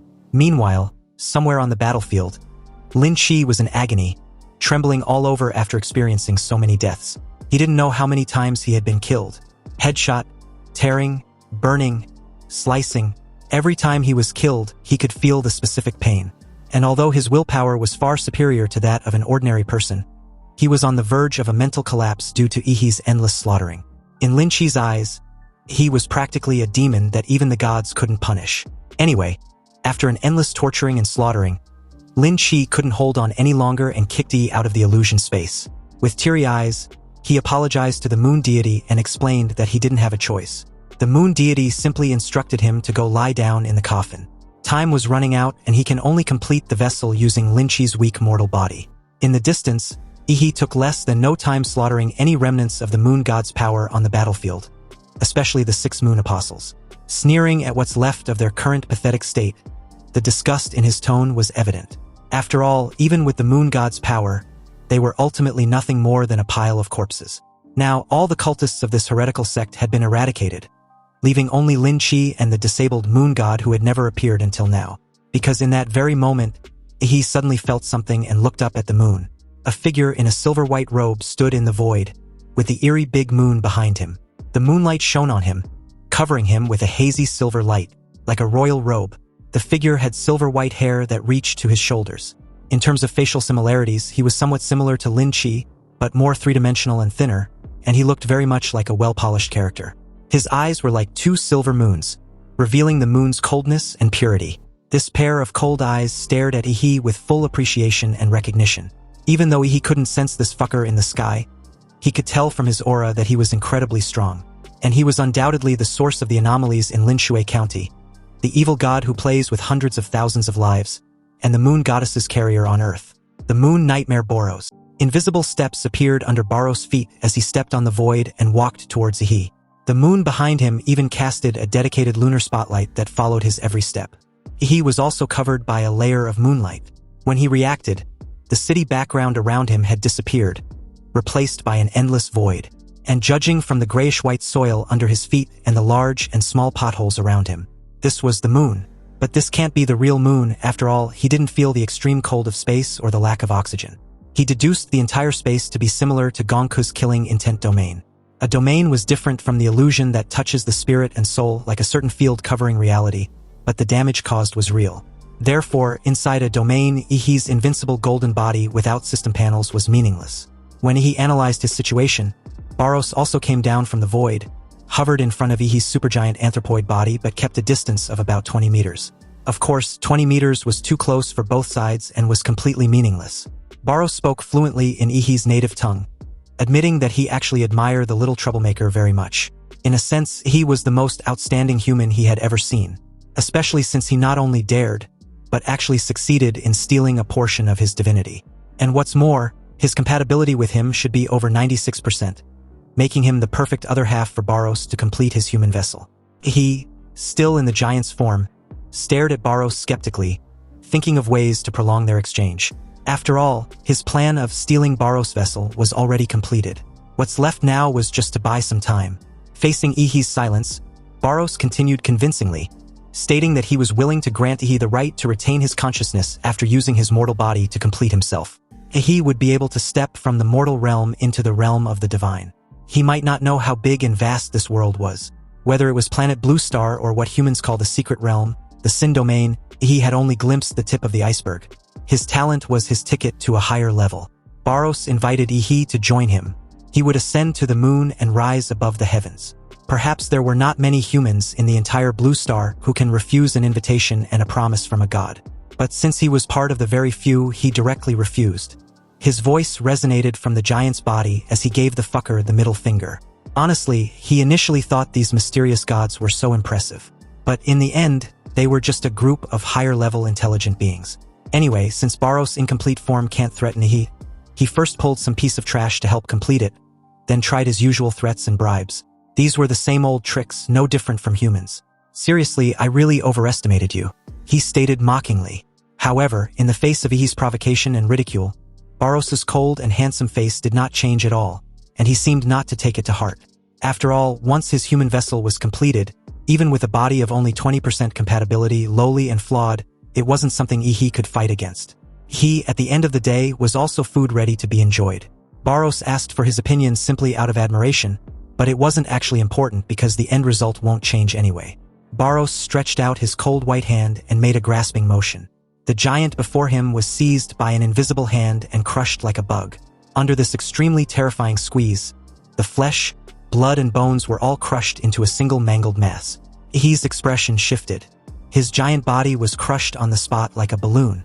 Then, with a wrenching motion, Barros tore open the supergiant anthropoid body. A beam of moonlight penetrated the flesh and blood, imprisoning Ehi's body. The next moment, he found his limbs frozen in place. Barros was generous to those he admires. So even though Ehi rejected him, he still planned on granting him the privilege of retaining his consciousness after completion. Barros' hand drew closer and closer to Ehi's forehead, treating him like food ready to be consumed. Then, for the first time, a flicker of surprise crossed the moon god's eyes. He couldn't comprehend why he was unable to sense Ehi's consciousness. Baffled, he even repeated the process twice more, but nothing. He laughed mockingly and called the idiot out for finally realizing that he couldn't touch his soul. Even if his body couldn't match Barros in the spiritual plane, he had the support of the system panel. You see, against a divine being like Barros, he anticipated this and knew his body might fail. So he used the vampire template's extreme regeneration and left half of his body, which was divided vertically, with the Mad Doctor. This ensured that after his main body was destroyed, his consciousness would be awakened in the other half. Barros, momentarily speechless, couldn't even comprehend the entirety of what he meant. But the next second, the endless void above his head split apart. A colossal great sword descended, cleaving open the cosmic star scene itself. As the entire Moonstar intent realm shattered in an instant, a heroic man with white bandages all over his body and dark green hair scattered wildly on his back looked down at Barros below. He was the head of the Great Xia Dragon Bird Section, the protector of Xia Nation, Grandmaster Qinglong, and he was there for a spar. His grin widened, because apparently, he had already reported this cursed county to the Daxia Federation. From the very beginning, he never planned on defeating Barros, but only wanted to snatch the divine power that he brought into its mortal vessel. So after successfully seizing this divine power, the Mad Doctor, who had been informed in advance, reported everything in Linshui County to the Daxia Federation, knowing full well how serious they took matters related to the hatching of demon fetuses. Barros stared up at the man above, his moon-like eyes flickering slightly. He was a bit curious about Qinglong's body, a bit baffled that the body was really human. If so, then it seems the potential rating of humans clearly needed to be raised. However, After a few seconds of silent appraisal, Qinglong spoke skeptically, wondering if Barros was truly an abomination. After all, his body's purity was so low and mixed. You see, when the first abomination in human history descended, Qinglong was still a grandmaster, one of those who fought that creature. That battle was the first time he truly understood what world-ending destruction looked like. However, by comparison, though the silver-haired man before him had a similar demonic aura, the gap was enormous. Barros, who had not shown any emotion when facing Ehi's ridicule, got pissed off for the first time. After all, Qinglong wasn't wrong. Using Lin Chi's inferior body to complete his human vessel was the most disgusting and humiliating thing for him. It was like eating shit. Anyway, he, the human whose body he admired and had declared as his, shouldn't be harm in this battle. So with a casual flick, Barros hurled Ehi's body away, tossing him clear from the battlefield. Qinglong was a little confused because it seems the abomination actually valued the life of the young guy. Whatever, once he suppressed Barros, he would go find him. He recalled sure Jingwen mentioned his name as Ehi before his departure. Anyway, the very second the battle began, Qinglong summoned the Azure Dragon's true form and launched forward. Barros's aura surged, and he too summoned a monstrous divine body as the two clashed. Meanwhile, in a mist-shrouded mountain forest, far from the battlefield, he eventually woke up after being thrown out by Barros. He felt a sense of dizziness as he tried figuring out where he was. He immediately circulated his chi and expanded his life magnetic field to the max. But he couldn't detect the location of Linshui County anywhere. This meant that the Moon Demon figured out that his battle with the Azure Dragon would annihilate everything in the county, along with the surrounding areas, hence why he was tossed into this forest. Fortunately, he had already instructed the Mad Doctor to evacuate Chuzhou and Lu Qingzhu. Otherwise, they would have been vaporized by now. He didn't expect that bastard Barros to actually possess this kind of instantaneous teleportation ability. If this ability was used to hunt him down later on, it will be difficult to deal with. He stared at the system panel as a chilling thought came to mind. He suddenly felt as if he was being stalked by some obsessive pervert. This thought was so frightening, and it seems guys like himself also need to protect themselves out there. Anyway, now that he was far away from the battlefield, he finally had time to study this so-called divinity. After spending so much effort snatching this treasure, he hopes it won't disappoint him. He read through the entry labeled divinity and had a rough understanding of what it was. And apparently it could arise in two ways. Either by continuous cultivation where one may reach a state of ultimate transcendence. This could be by birthright, as with high-dimensional races whose very nature grants them irreplaceable supremacy within a chosen domain. Or it could be innate divinity, a high-dimensional race whose very nature grants it absolute, irreplaceable authority within a specific domain. Both paths stem from the same source. With this, it's no wonder Barros threw such a fit after he stole a portion of his power. It turned out that, after that portion of power was taken, his original body lost it forever. Even though this bit of divinity was insignificant to his great original body, Barros will never allow his divinity to be lost. And this was what Ehi was most concerned about. Anyway, with this 5 divinity points which was related to the moon, dreams, and illusions, if applied to a compatible template, it evolves within that field. However, if applied to an incompatible one, there was a chance the template would gain this attribute. The system even hinted the host's moon and illusion template was best compatible with the vampire Raked. He didn't expect the effects of divinity to be so powerful. To put it simply, it can improve the qualifications of a template. As for the Raked's template, he had never truly developed it. Up to now, he had merely relied on the subconscious instincts of its vampire race. But if it's imbued with the Moon Demon's divinity, Raked's template would directly advance in moon and illusion. Demora's template already had its own mutation path, so there was no need to disrupt that progression. The Colossal humanoid template, on the other hand, was useless for ascension. Its affinity with divinity was non-existent, and it functioned purely as a booster for Demora's template with no independent value. However, the vampire template, with its time manipulation, had limitless potential. It was his most vital trump card apart from his main combat template. So with this analysis, Ehi chose to upgrade the vampire template. When the Raked template possessed only vampire abilities, it had been rated D+. But after unlocking the Crimson Calamity, it skyrocketed to B+. Yet even that rare time control ability wasn't enough to push it into the A tier. However, after absorbing all 5 points of divinity, numerous of glowing text scrolled across the system panel, indicating a triggered evolution. The B+ Vampire Raked template was advanced in the fields of Moon and Illusion into an A tier, with the Vampire Bloodline also upgraded and advanced to the Moon Demon Bloodline. The first Bloodline power was the Moon Banquet Carnage, which meant that under the darkness of night, the host's physical fitness, self-healing ability, and martial energy increase by 100%. But under the moonlight, the power is increased by 150%. At the full moon, a special state is triggered where the moon nightmare is awakened, and the domain, the double moon world, can be expanded. There is also the blood nightmare, where the host's blood is hallucinogenic and aggressive. The weak would be directly enslaved after being corroded by the host's blood.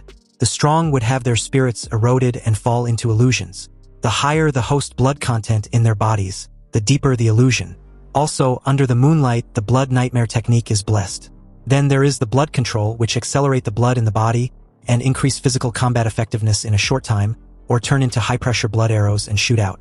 It lowers the blood temperature to as high as dozens of degrees below zero, freezing the objects it touches.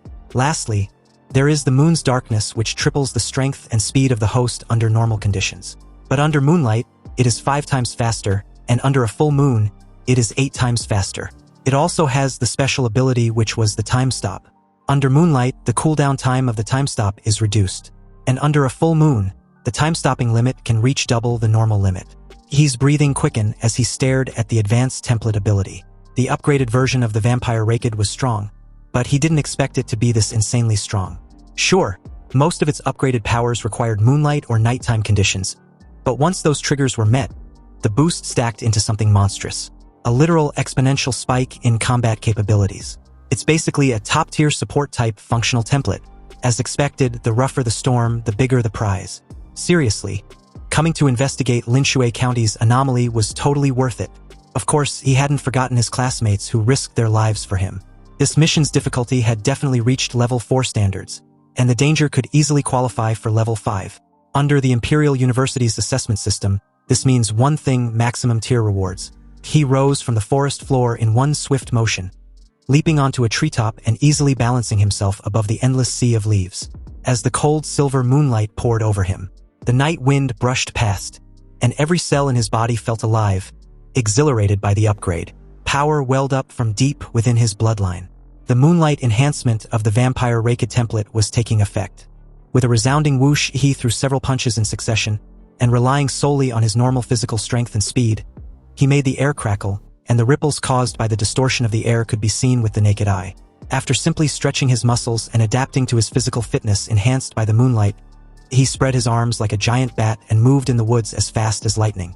The communication equipment on him had been damaged in the intense battle.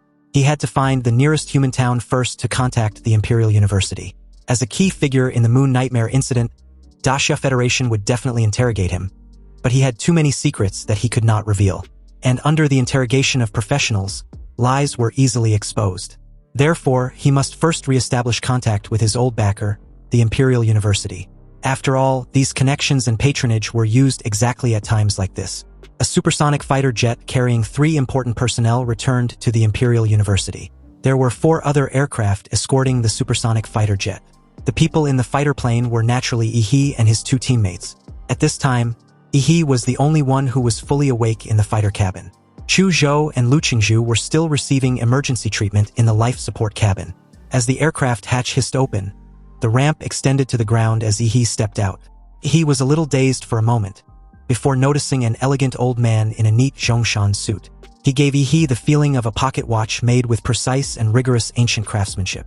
But he also has the elegant and easygoing temperament of a scholar. The 2 completely different temperaments were not contradictory, but coexist harmoniously in him. The old guy introduced himself as Shi Jingwen, the president of Huadu University. He shook hands with Shi Jingwen and spoke with a shy and admiring look, returning his greeting. He also added how it was such an honor to finally meet him, the idol of every Huadu University student. Amused, Shi Jingwen laughed and told Ehi to relax. He didn't care much about formalities, so there was no need to be so polite. Hearing this, he dropped all formalities and started stretching his arms to loosen up his tired muscles. Shi Jingwen was a little stunned when he got straight to the point, asking if he was there to question him about what exactly happened in Linshui County. However, that was apparently not the case.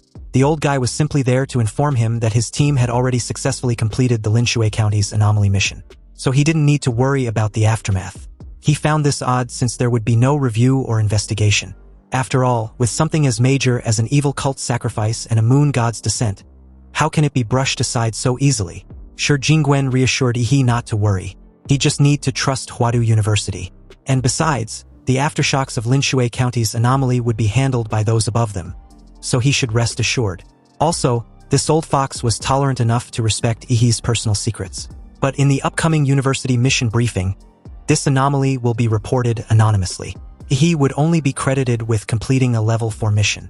And of course, since level 5 missions usually require a professor's leadership, crediting a group of first-year students with one would be too outrageous.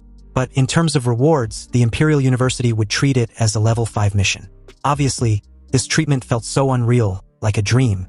He glanced at President Shi Jingwen, whose gentle smile carried the warmth of spring breeze. Yet somehow, the man's presence felt heavier than Barros's divine pressure. He wondered if this old fox already knew he had been cheating with a system. The very next day, at the president's reception office, the Mad Doctor finally sent over the post-battle footage from Lin Shui County. He opened the file on his phone, and the report made him do a double-take. You see, Lin Shui County terrain was mountainous, but what's left now was a massive crater. The entire county had collapsed into a massive basin, as if a meteor had slammed into the earth and had not only erased a city, but had permanently altered the landscape. He exhaled nervously.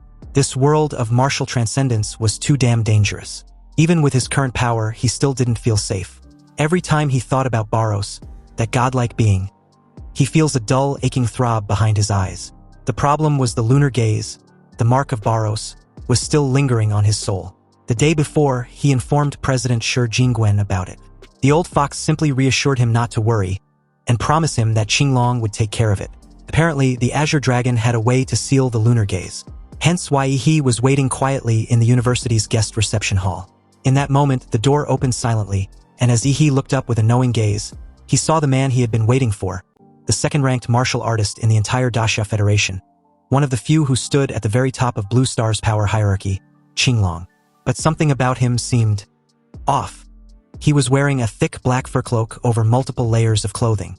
His complexion pale, his aura faintly unstable. It was as if he had just returned from an icebound battlefield, carrying the chill of another world with him. Qinglong was obviously suffering from an aftereffect of his battle with Barros. He naturally noticed Ehi's expression, and although his cold and hard face remained unchanged, his pride as a powerful warrior made him feel the need to explain. He admitted that he did catch some cold because of that cunning moon demon, but he still won that battle. After only 100 exchange, that moon demon's inferior body began to crumble and disintegrate. If Barros hadn't had so many ways to escape, Qinglong would have killed him long ago, and he wouldn't have to wait here for him to help seal Barros's gaze mark. He found it a bit funny. He didn't expect Qinglong to actually explain things to him, and although it was a little different from the image of an unfathomable aloof warrior he had expected, it was kind of cute. Anyway, before he began, he reiterated his help in sealing Barros's gaze. Qinglong took off his mink coat and other warm clothes, revealing his broad and strong bandage muscles.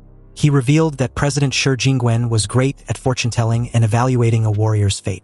And apparently, he had also already informed him of Ehi's special nature.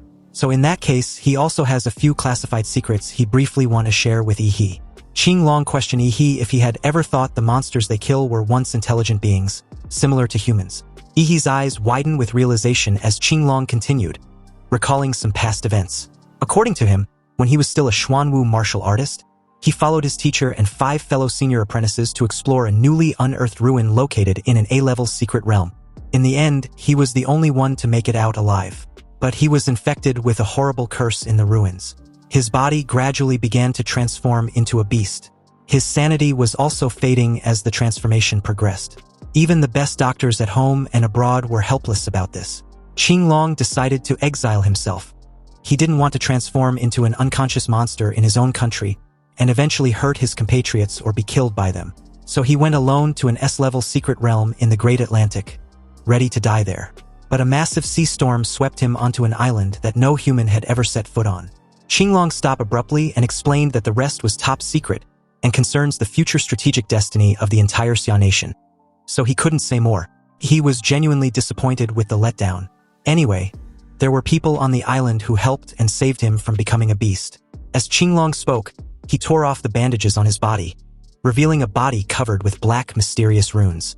Just by taking a careless look, he felt a pain in his eyes as if they were pricked by needles, and a few drops of blood even trickled down from his fingers covering his eyes. Although Ehi's eyes healed in less than 2 breaths, he didn't dare to look at them any longer. because the glance he just took made him feel like his very soul was being dragged into a void. Deep in thoughts, Qinglong stared at Ehi curiously. You see, a grand martial master even fainted after glancing at these runes. And a low-level martial artist turned brain-dead, becoming a vegetable if shit got serious. Yet Ehi took a look and merely bled a little. But this was just as he expected. He was indeed special. So far, Shi Jingwen has never misjudged anyone. Perhaps Ehi really has the potential to change the increasingly perilous situation. Qinglong instructed Ehi not to resist. He was going to imprint 2 runes into his sea of consciousness. From that point on, Ehi would be able to sleep peacefully. The very moment Qinglong placed his finger on Ehi's forehead, the runes, which were as thick as black inks, slowly seeped from his fingertips and onto Ehi's forehead like black worms, as if they were alive. Subsequently, the subtext on the system panel, which indicated the Moon Demon's Gaze mark, were suddenly erased by a mysterious force like a system glitch. So, with the seal completed, the nanomaterial bandages on Qinglong's body recovered automatically as he put on his domineering black mink fur coat. Anyway, out of nowhere, Qinglong suddenly questioned Ehi if his teacher was Gongku. And in that moment, he also recalled his teacher warning him not to reveal himself as her student. Because apparently, Gongku used to be a big sister at the Imperial University and bullied a lot of guys back then. And they've all grown up now. Even as a Xuanwu warrior back then, her achievements were on the low side, so Ehi better be careful. He began to sweat profusely. And as a warrior who had been in the world for many years, Qinglong naturally knew what Ehi was thinking. He reassured the little guy not to worry because he had no issue with Gongku. He only mentioned her because before her mental injury, she was a martial artist most likely to reach Grandmaster by walking the path of slaughtering. It's a real shame. In short, Qinglong wants to spar. He simply wants to see how pure the legacy of the once infamous Rose of Slaughter had become. He was briefly stunned. But as he thought about it, he realized that it was expected. Because the stronger the warrior, the more eager they were to fight. He pointed to the moonlight outside and suggested they spar under it. Qinglong frowned as he closes his eyes, recalling some unpleasant and troublesome illusions. The two went to the 4th Panoramic Arena at the Imperial University, a private martial arts arena. Qinglong encouraged Ehi to use his full strength, while he defended using a hand and with pure physical power. He also had the first strike. If he can force him to move even half a step, he wins. And if he wins, he would earn 1 free request of Qinglong's aid, plus a direct admission into the first department of the Great Xia Dragon Bird, with all rights and privileges that entails. This promise was generous because Qinglong believed Ehi couldn't do it. After respectfully asking for his senior's guidance, the moonlight shined brightly on Ehi, illuminating his figure. Then his whole body exploded with a crackling sound as he drew out the meteoric blade and held it high above his head. Activating the Moon of Carnage, the surrounding moonlight was suddenly stained by blood, painting the entire arena with a faint bloody glow which further strengthened Ehi's murderous intent. The silver blade was instantly dyed with a murderous red, and the majestic martial energy and bloody power poured into it caused the blade to extend into a 45-meter-long bloody shadow. Qinglong's pupils condensed. He actually felt an aura similar to the moon demons, but it wasn't tainted by the filthy corruption of the demon's world. Rather the same origin as the moon itself. Qinglong really wanted to ask Ehi how he did it, because from his previous archival materials, it seemed that Ehi had never shown any characteristics related to the moon. The 45-meter-long sword was struck down with the slaughtering intent, Moon of Massacre, turning into a huge blood-red crescent moon that tore through the air and crashed down. The bloody light illuminated the ground red, and endless murderous intent swept over the entire campus. Seeing Ehi's performance, Qinglong clenched his fists and casually punched at the incoming blood-red moon slash. Meanwhile, below the Imperial University Research Institute, at Gongku's confinement center, the little lowly who was originally lazing on her sofa suddenly tensed up like a hamster. She wondered if the murderous intent she just felt was Ehi's. But how was that possible? How could Ehi possess such terrifying killing power after only 3 days of absence? She was worried that her disciple might have lost control and even tried to massacre an entire city. Anyway, it wasn't just Gongku, but also other students and teachers related to the martial arts routes of the Imperial University, or those with keen perception, all felt the sword as deep as a sea of blood. Some students with weak mental strength even hallucinated a knife cutting towards their necks. In a luxurious hotel, Xiang Jinzhuang, in a bathrobe, stared intently in the direction of the Academy's martial arts arena from his bed. A pair of jade arms of a beautiful woman wrapped around his neck and questioned him what was wrong.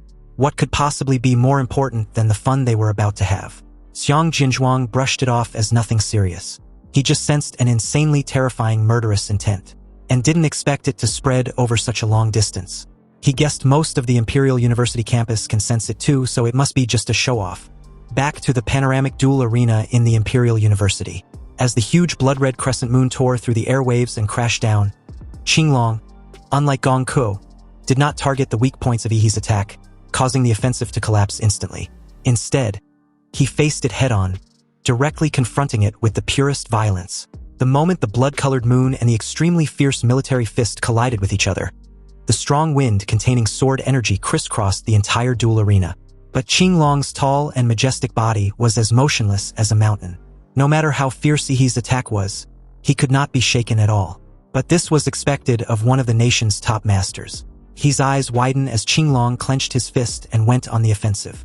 Activating his military boxing fist, a sudden surge of overwhelming blast burst forth as Qinglong punched out. He was hit directly, shattering his blood moon as the entire duel arena got covered with a layer of blood mist. He fell backwards precariously from overdrawing his martial energy and blood. Upon seeing this, Qinglong was stunned. He actually released such a serious forbidden technique for the sake of victory. Qinglong was afraid that Ehi, a future pillar of the Xia Kingdom, would damage his martial arts foundation. So he left his spot in an instant and supported Ehi, who was about to fall to the ground. But after supporting Ehi, he realized something was wrong. He had been deceived.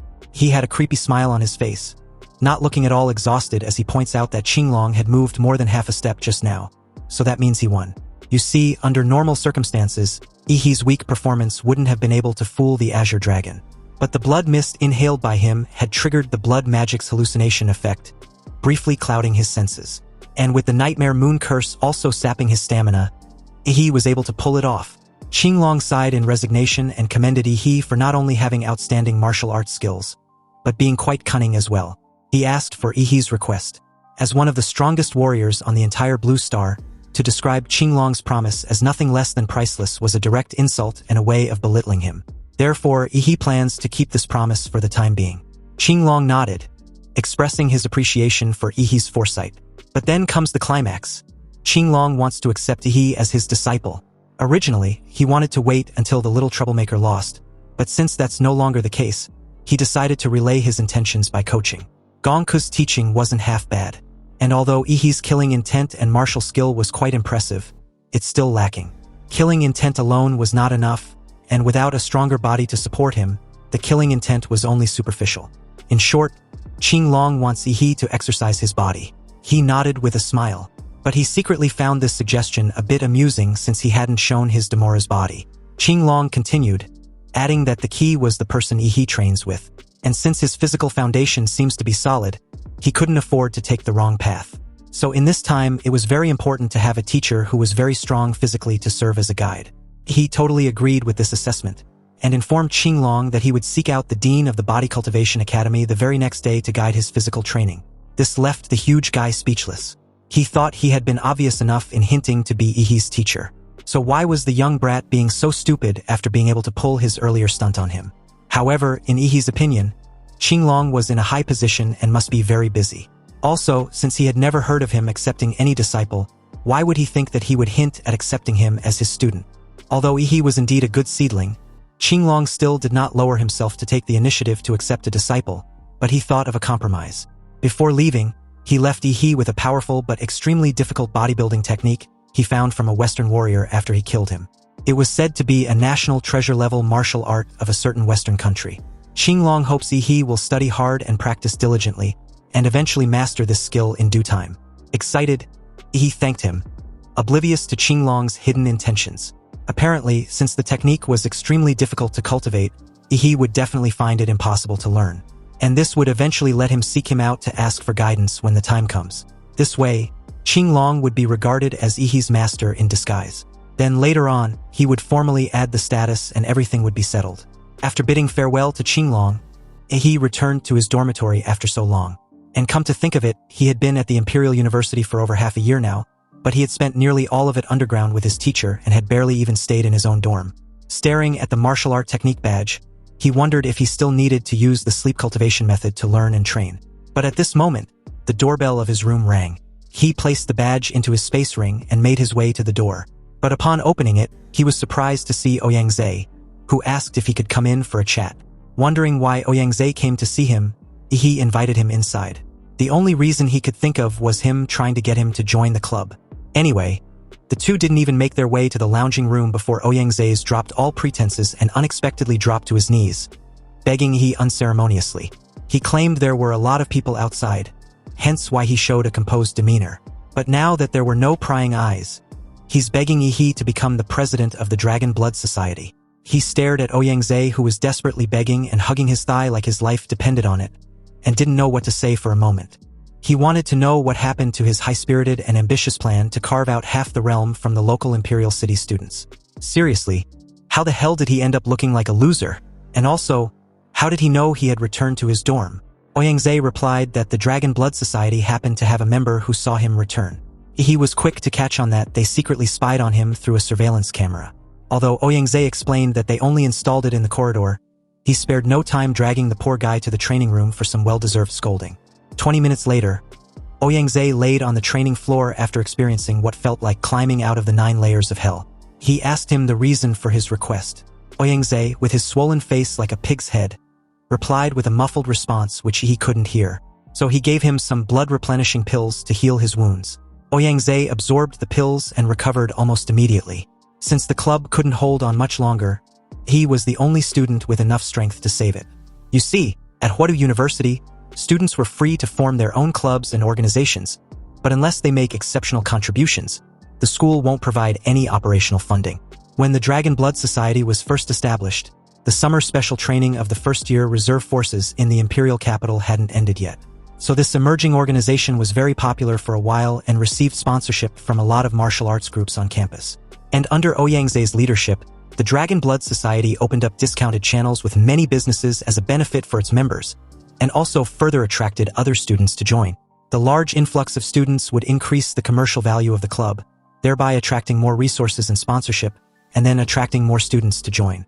This was originally a virtuous cycle.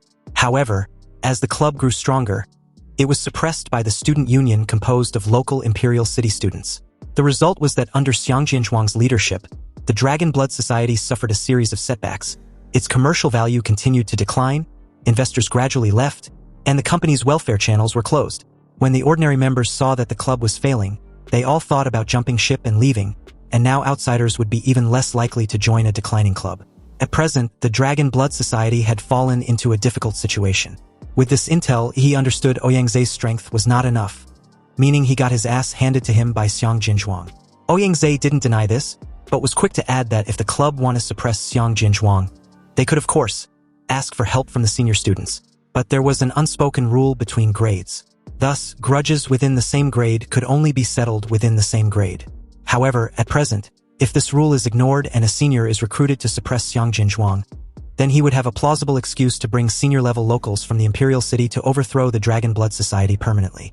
This predicament makes Ehi the only classmate who meets the requirements as the perfect freshman to save the club. He unexpectedly agreed to help, but before he could get another word out, he was cut short by an overly excited Ouyangze, who tried to appoint him as the club president right then and there. He had to explain that he wasn't going to be the president, but more like someone brought in to protect the club's assets like a consultant. He wanted to know what exactly Ouyangze plans to have him do. And that's when the Daxia recovery plan was revealed. Also, since it wasn't a classified intel, sharing it wasn't against the rules. Apparently, the Daxia recovery plan was about rallying martial artists from across the country to conquer the 12 cities and surrounding regions that were completely occupied by monsters. Universities across the country would also participate in the recovery plan, and the senior students of the Imperial University would be at the forefront. And although the freshmen didn't have to operate in the dangerous areas on the front lines, they were at least responsible for the surrounding regions of the fallen cities. Hence, this year's final exams and selection of grade leaders would be carried out within this recovery plan. Ouyangze wants Ehi to have full control of the entire club in this recovery plan, hoping he can get the highest score when everything was said and done. Ehi narrowed his eyes skeptically and declared that the details of the plan can be discussed later. But before that, there was one more thing Ouyangze needed to take care of. Ouyangze, suddenly sweating profusely, nodded with tacit understanding. Obviously, this thing Ehi was referring to was the surveillance camera. He supervised the entire process as Ouyangze dismantled the setup and took his leave. He watched his departing figure with a smug sense of apprehension. Ouyangze may not know it, but he had indirectly been a huge help to him. This was Ehi's perfect opportunity since earning an achievement grants him a chance to draw a template. And the higher the achievement, the greater the chance of receiving a higher level template. Also, it's evident that Ouyangze had a knack for business. If Ehi were to help him clear all obstacles with his talent, the Dragon Blood Society can be taken to a higher level, making the club bigger and stronger. And upon doing so, make it the #1 organization at Huadu University. Of course, this feat would undoubtedly make the reward template he would receive better than the 2 he got from the Zodiac City and the college entrance exams. Ehi's target was to master both templates and martial arts. The next day, in the Dragon Blood Society's cadre meeting room, the 12 core members of the club were all present, including many old acquaintances in the Zodiac City. Xin Chun leisurely had his legs propped on the table in front of him, smoking a lit cigarette, and with his typical contemptuous expression highlighting his dissatisfaction of having to wait for Ouyangze, he questioned Yan Zhengxiong why their president hadn't arrived yet. Yan Zhengxiong stared at Xin Chun with a slightly irritated look, recalling how this same fucker used to be polite to him and always call Ouyangze president when the Dragon Blood Society was flourishing. Now, not only is he calling him by his name, but his actions were also extremely provocative. Although Yan Zhengxiong had a gut feeling that Xin Chun was planning something shady, he kept silent and calmly explained that the vice president was going to pick up the real president of the Dragon Blood Society. He added that the 2 would arrive shortly, so they needed to be a little bit patient.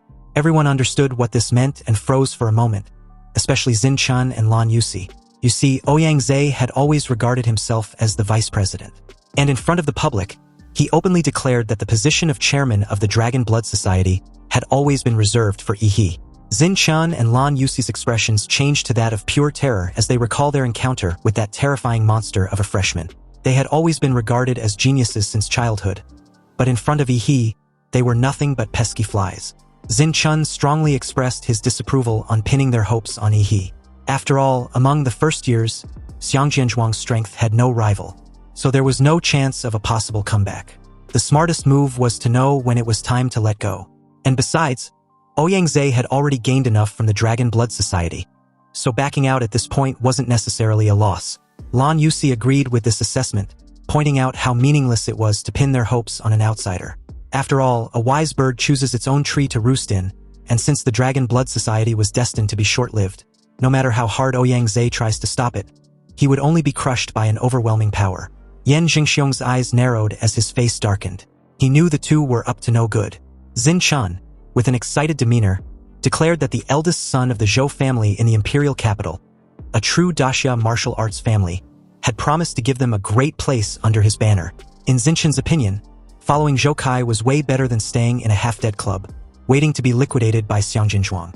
He then asked the rest if they can really believe in Ehi, the same person who hadn't shown up for half a year and didn't even respond when the people in the imperial capital openly provoked him. Xin Chun completely ignored Yan Zhengxiong's murderous glare and called for everyone to take sides. Then, right on cue, several prearranged actors, who had been bribed in advance, echoed his words, their wavering hearts finally making a decision. They want to stand on the side of Xin Chun, who obviously had a brighter future. After all, it wasn't like everyone hadn't helped the Dragon Blood Society before, and now that the club had collapsed, they didn't owe them anything. It wasn't wrong to defect for a better future. These cadres who had taken sides defended themselves in their hearts. Yan Zhengxiong stared at them with concealed rage. He couldn't believe 8 cadres were choosing to defect, leaving only him and 3 other cadres. These cadres weren't just names on the roster but an important part of the organization, each controlling a large amount of the organization's business secrets and resources, and an entire group of ordinary members and followers. Their sudden departure wouldn't just ensure leaked secrets and connections, but a large followers too, which will simply drain the Dragon Blood Society dry. In this way, even if Ehi came back to take charge of the situation, he would only be facing an organization that had almost become an empty shell. Anyway, just as Yan Zhengxiong was about to stop them, the door of the conference room was kicked open, and a young man with an afro, wearing gold and silver jewelry with an extremely ostentatious and luxurious clothes, walked in with a swagger. He asked why Xin Chun was being so slow. He was getting impatient waiting downstairs. Xin Chun and Lan Yusi's face changed instantly into all smiles and flattery, and in a very humble tone, Xin Chun replied that everything had been taken care of, they were just about to leave. Yan Zhengxiong, visibly irritated as martial energy surged through his veins. He questioned how Zhou Kai got into the Dragon Blood Society's headquarters. Zhou Kai laughed arrogantly and replied that he fought his way in. If not that, how else would he have gotten in? But he shouldn't worry, he would compensate the injured with money and cultivation resources afterwards. And besides, if those wounded gatekeepers realized the several years' worth of resources they could get just by being beaten once, they might even be overjoyed. As a fierce and vigorous sword cultivator, Yan Zhengxiong could not stand such provocation. He directly attacked Zhou Kai, but the woman in black who had been following her young master in a low-key manner blocked it. And after a few moves, Yan Zhengxiong was stunned to realize that he had been actually suppressed. Zhou Kai called him trash for not even being able to take down the oaf with him. He then called out Xin Chun, Lan Yusi, and everyone else who wants to join him. They were to beat up Yan Zhengxiong until he ends up in the hospital. This would be a pledge of their loyalty. The faces of all the cadres who wanted to defect froze. They could leave for a bright future. But before leaving, this crooked teeth Afro piece of shit wants them to turn their fangs against their old employer? This was a new kind of low they didn't sign up for. Zhou Kai was enraged by this. Obviously, the group didn't want to carry out this order. But if they refuse, then they shouldn't even think about walking out of there intact. Did they really think Zhou Kai was a shelter for any kind of dog? Why would he keep a dog that doesn't obey his orders and bites his own master? Suddenly, in the next instant, an explosive pressure slammed into the skull of the idiot and his oaf guardian as they clutched their heads in pain. Just behind the door of the conference room was Ehi, who had a hand pressed down on Zhou Kai's flashy afro. He questioned Ouyang, wanting to know just what a mess he left him to deal with. He could practically hear this fucker from the second floor. Ouyang apologized, suggesting a full purge of the club.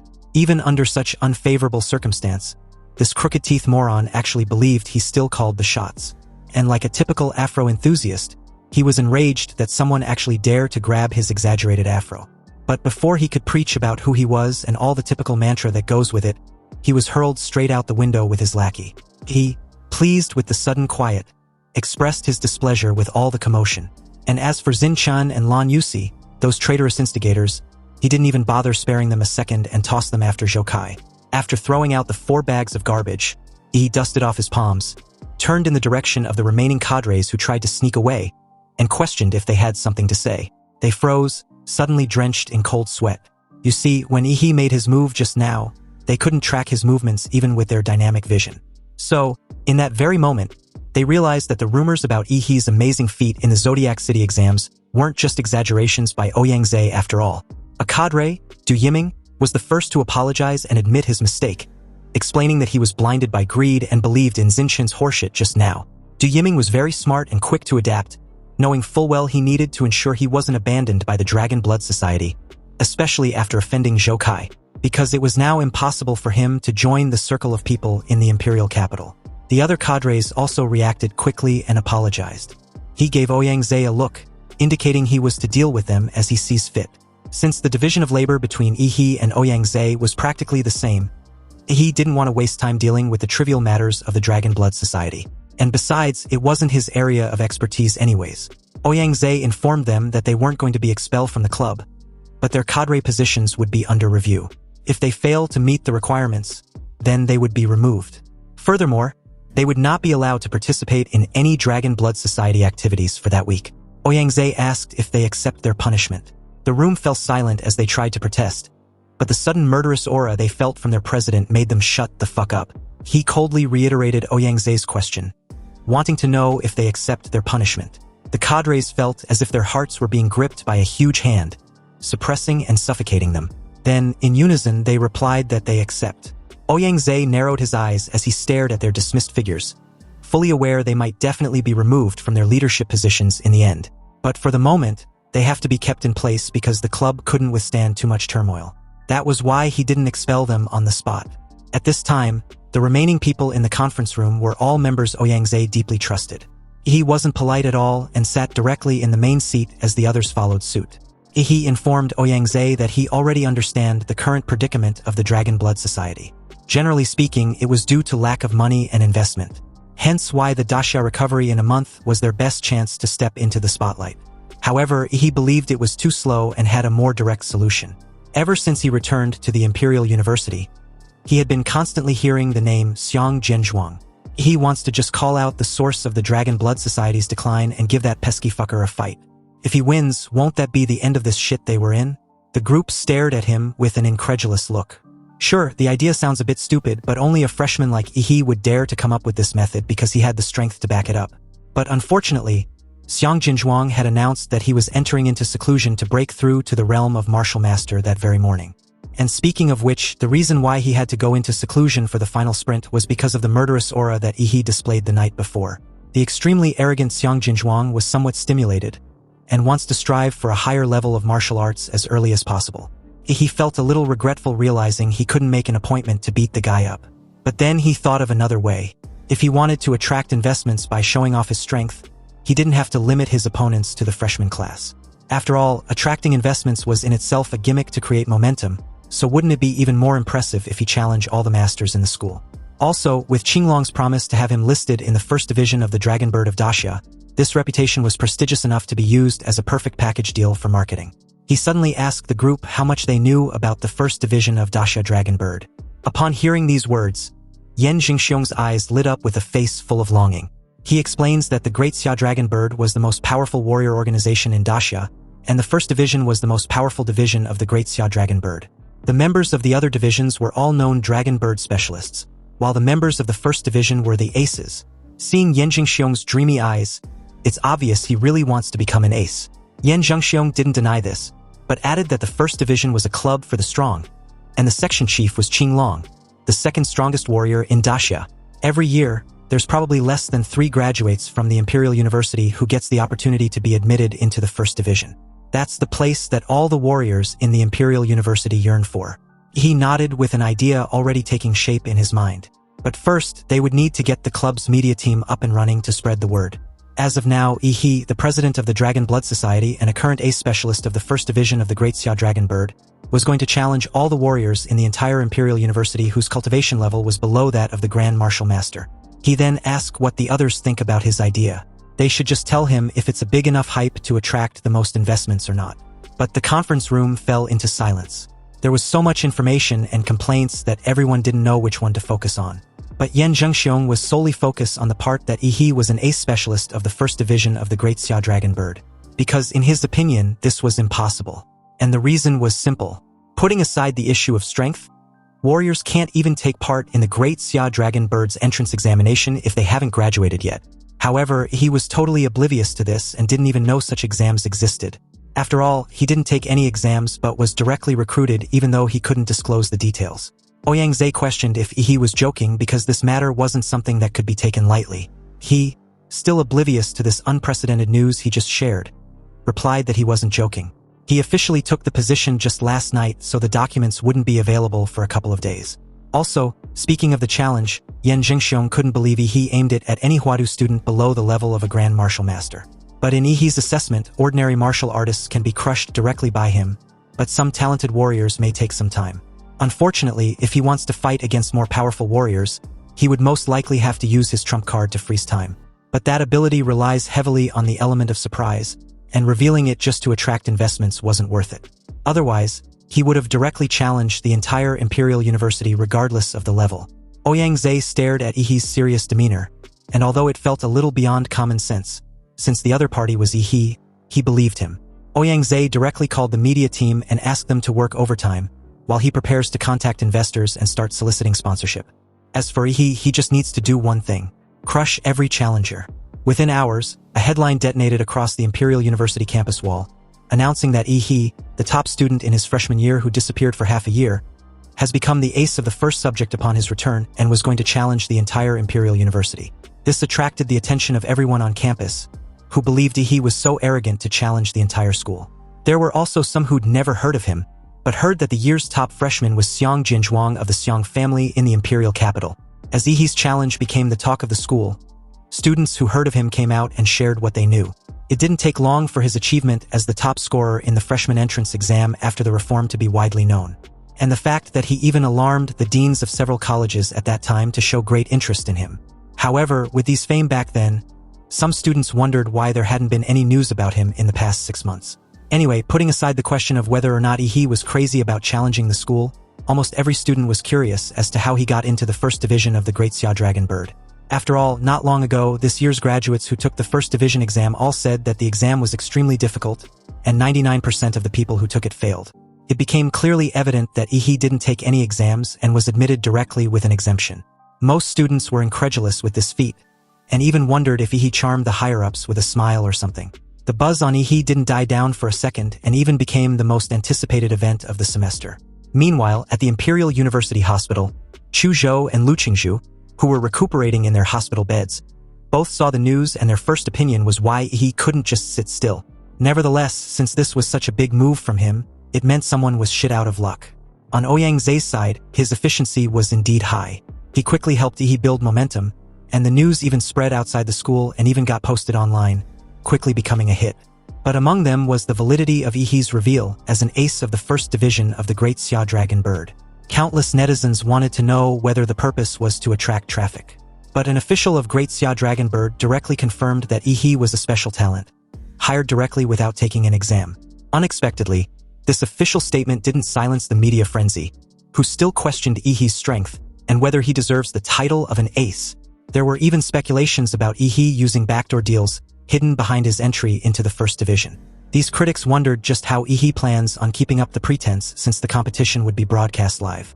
But others were fed up with the speculations and just want the critics to wait for the live broadcast to confirm whether Ehi was a fraud or not.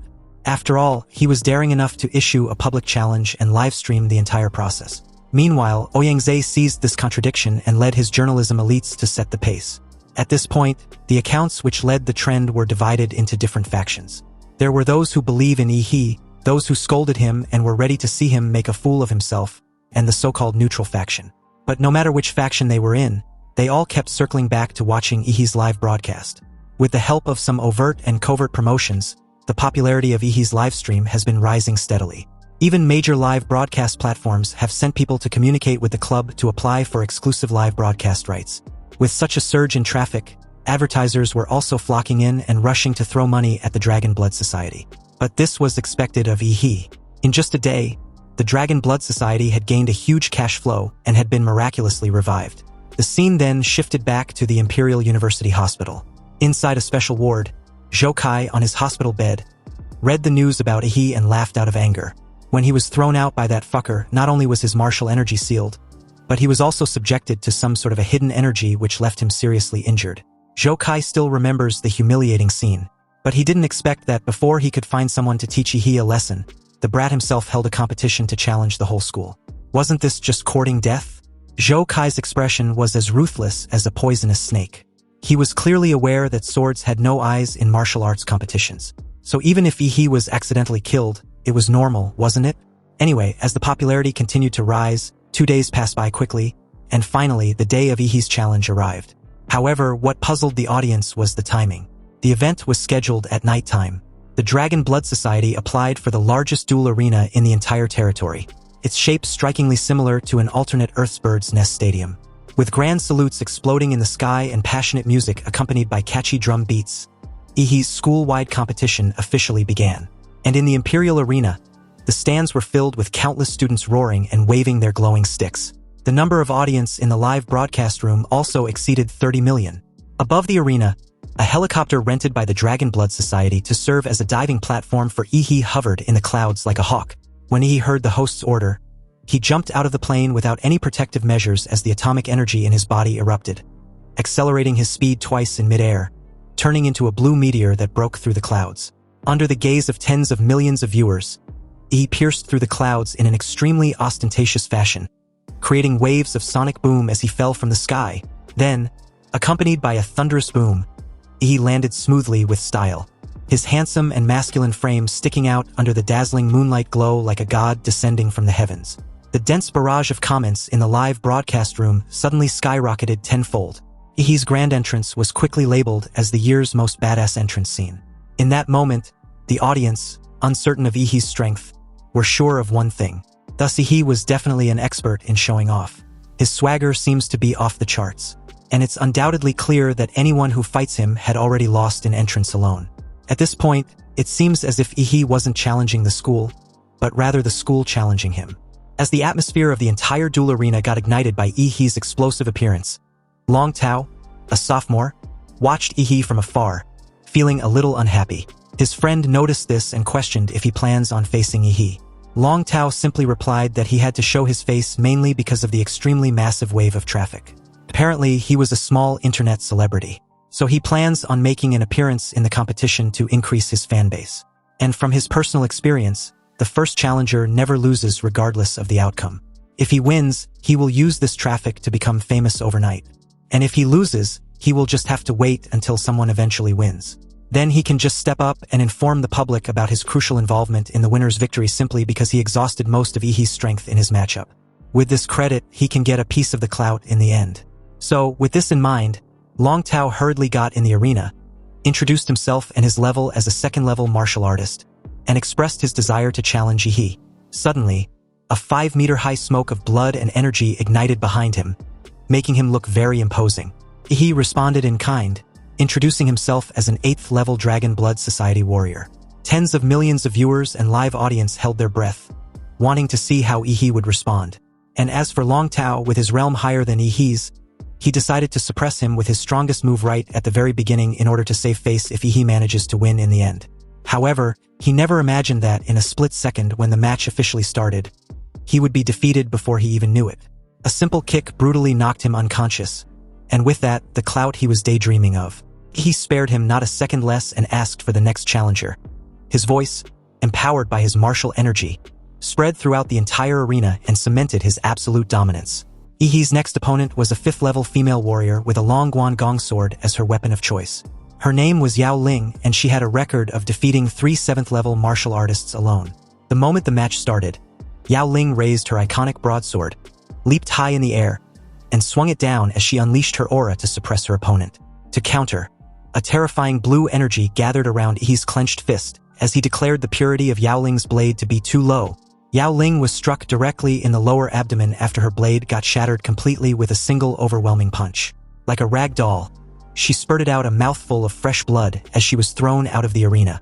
With this win, he wanted to speed things up because shit was getting boring. He instructed the remaining challengers at present to just come at him at once.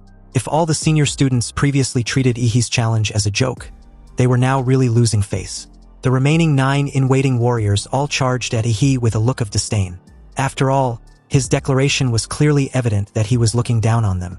However, their desire to teach their junior a lesson was met with an immediate sweep. It didn't take long for Ehi's tally to reach 11, and it included not only the best in the 2nd year, but also 3 masters in the 3rd year.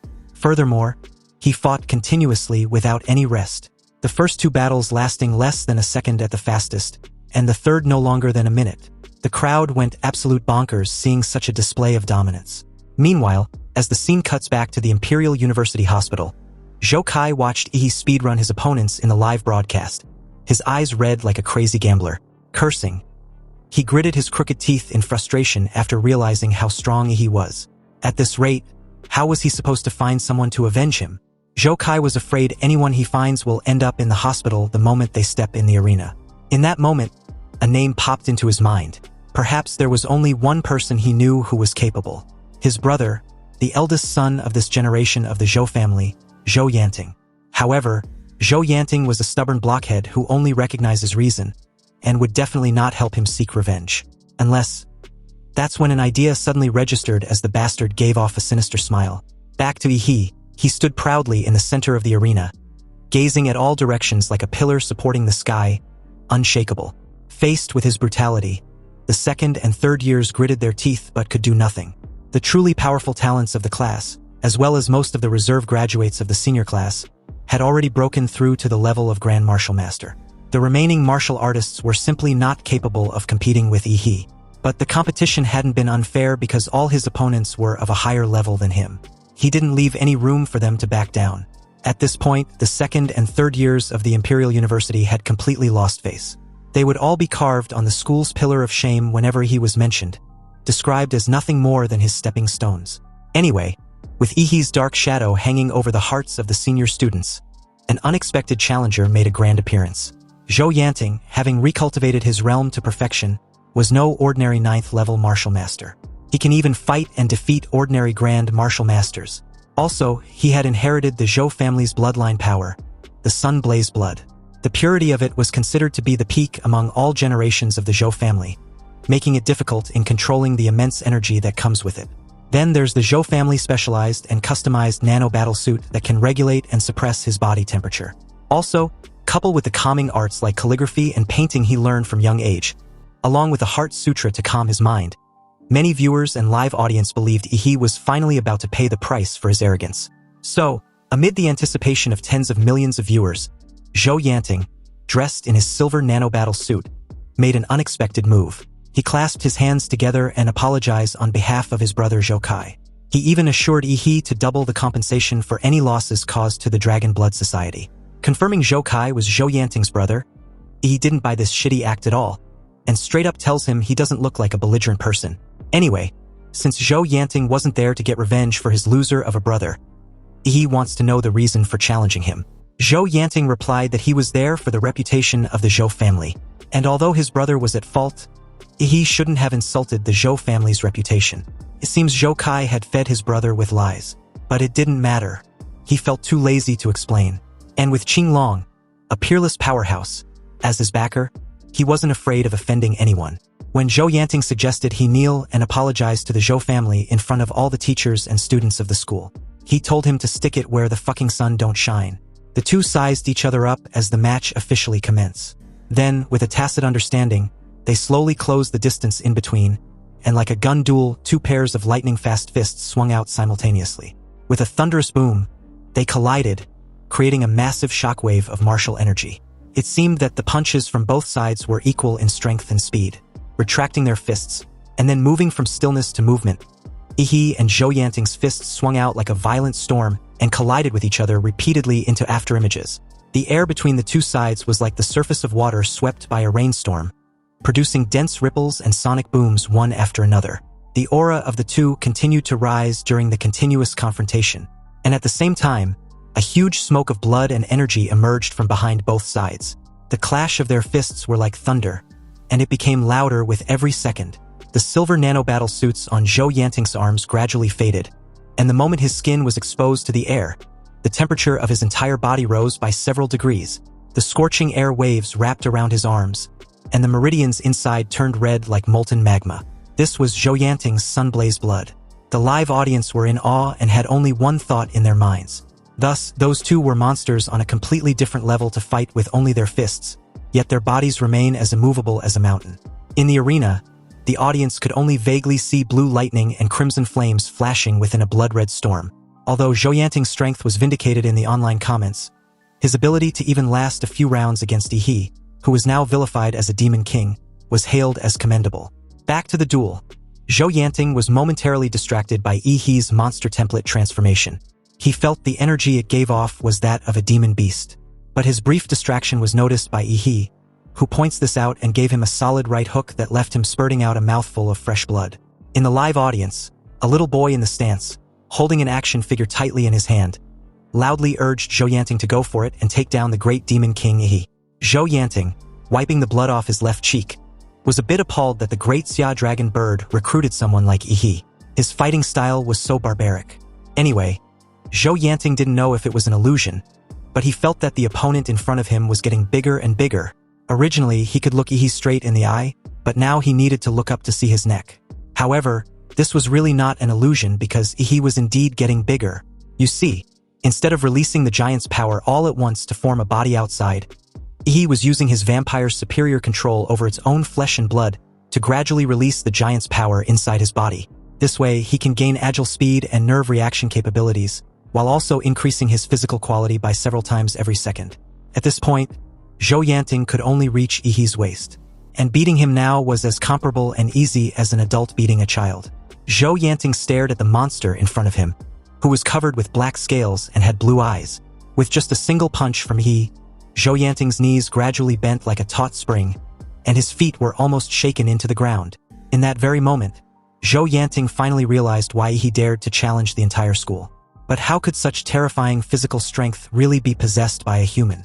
Zhou Yanting thought his bloodline was abnormal enough, but compared to Ehi's, it was completely inadequate. Ehi was basically a high-level humanoid monster. The bones all over Zhou Yanting's body were wailing, and he could no longer withstand Ehi's power. The martial body he also painstakingly built was about to break. It seems he has to recultivate again. Finally, Zhou Yanting took advantage of the brief pause in Ehi's attack and flew away. Flames erupted from the soles of his feet as the huge propulsion made him soar into the sky. With this brief moment of respite, Zhou Yanting believed he would win with speed since he couldn't win with strength. But something happened that caught him off guard. And from the looks of it, it seems Zhou Yanting hadn't studied Ehi's previous combat data at all. He was really an arrogant bastard to challenge Ehi without any preparation. Ehi's whole body lit up as a violent atomic energy brewed in his throat, and before Zhou Yanting could think of any ideas, he was forced to dodge, maneuvering his way in the air as several atomic energy beams were shot out like cannon shells. Zhou Yanting couldn't get close to Ehi and was forced into evading his atomic energy beam. So, with resolved determination in his eyes, he decided to use his trump card. Even though he believed Ehi might die from this attack, he shouldn't be blamed for not warning him. Activating the earthly evil martial arts. The Flaming Sun Demon Hand. The nanobattle suit suppressing the energy in Zhou Yanting's body melted with a red temperature that was visible to the naked eye. With the suppression off, the blood power in his body erupted like a volcano. Zhou Yanting's palm, which was already as red and translucent as a branding iron, suddenly stretched out, and all the inherited power in his body rushed to his palm under the guidance of martial energy. The palm meant to strike Ehi was practically transformed into a miniature flaming sun. Its crimson light even overshadowed the searchlights surrounding the arena, and even the specially constructed arena floor began to melt from the intense heat. Seeing this most anticipated move, the live audience went absolute nuts as the duel entered its climactic peak. However, facing the small flaming sun hurled towards him, he was not afraid at all. Instead, he grinned, his eyes emitting a fierce blue glow full of fighting spirit. He was even glad Zhou Yanting had finally pulled off something decent. But if he thinks he's the only one who can release an energy beam, then he would just have to use him to test his newly researched martial arts. He gathered a high concentration of atomic energy in his palm, and used his powerful martial energy to keep it in a spherical shape that was easier to control. But even so, the extremely unstable atomic energy was still on the verge of self-destruct after leaving his body. Therefore, he still needed the assistance of the Crimson Calamity, a pure spiritual energy body. Under this dual stabilization, the atomic energy released not only didn't explode, but instead expanded further. Activating the newly demorized Qigong cannon, Ehi sent a powerful beam of energy towards Zhou Yanting. The spherical atomic energy turned into a huge blue beam column with a diameter of about 20 meters, swallowing Zhou Yanting like a blue sea that could destroy everything. Under the dazzling white-blue beam of energy, Zhou Yanting's flaming sun looked like a small flame that could be extinguished at any time. In that moment, Zhou Yanting, facing the overwhelming blue torrent, was like a deer in headlights. He instinctively felt like he was going to die. Accompanied with a deafening boom, the white-blue beam engulfed Zhou Yanting's figure and flaming sun, shooting across the night sky like a gully of blue liquid lava. When the energy dissipated, Zhou Yanting was nowhere to be seen. Suddenly, a familiar voice attracted everyone's attention, reprimanding Ehi for being a bit too reckless. He scratched the back of his head and gave a sheepish laugh, explaining that he knew Principal Shi Jingwen was nearby, hence why he chose to go all out.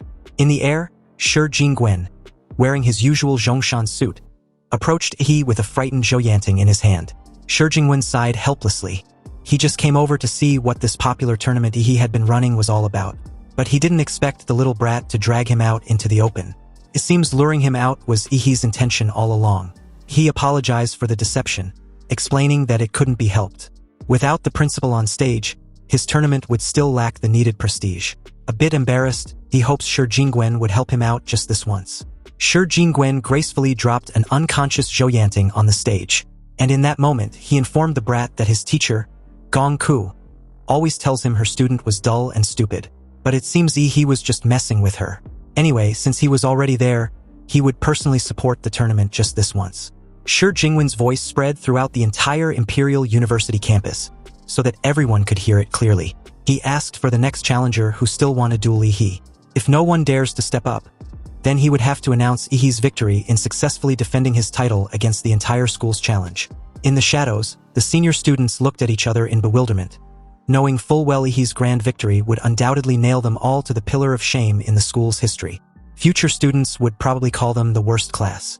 The senior students pushed back and forth the chance to challenge Ehi next, but in the end, no one dared to step forward. After all, everyone was frightened by the blue energy beam they just witnessed. Shi Jingwen saw this and was left with no choice. He declared Ehi, a freshman with the cultivation of just a martial artist, had single-handedly challenged all the martial arts masters in the school. This is unprecedented and will never be repeated. Ehi's name will be forever praised in the Imperial University, becoming a legend.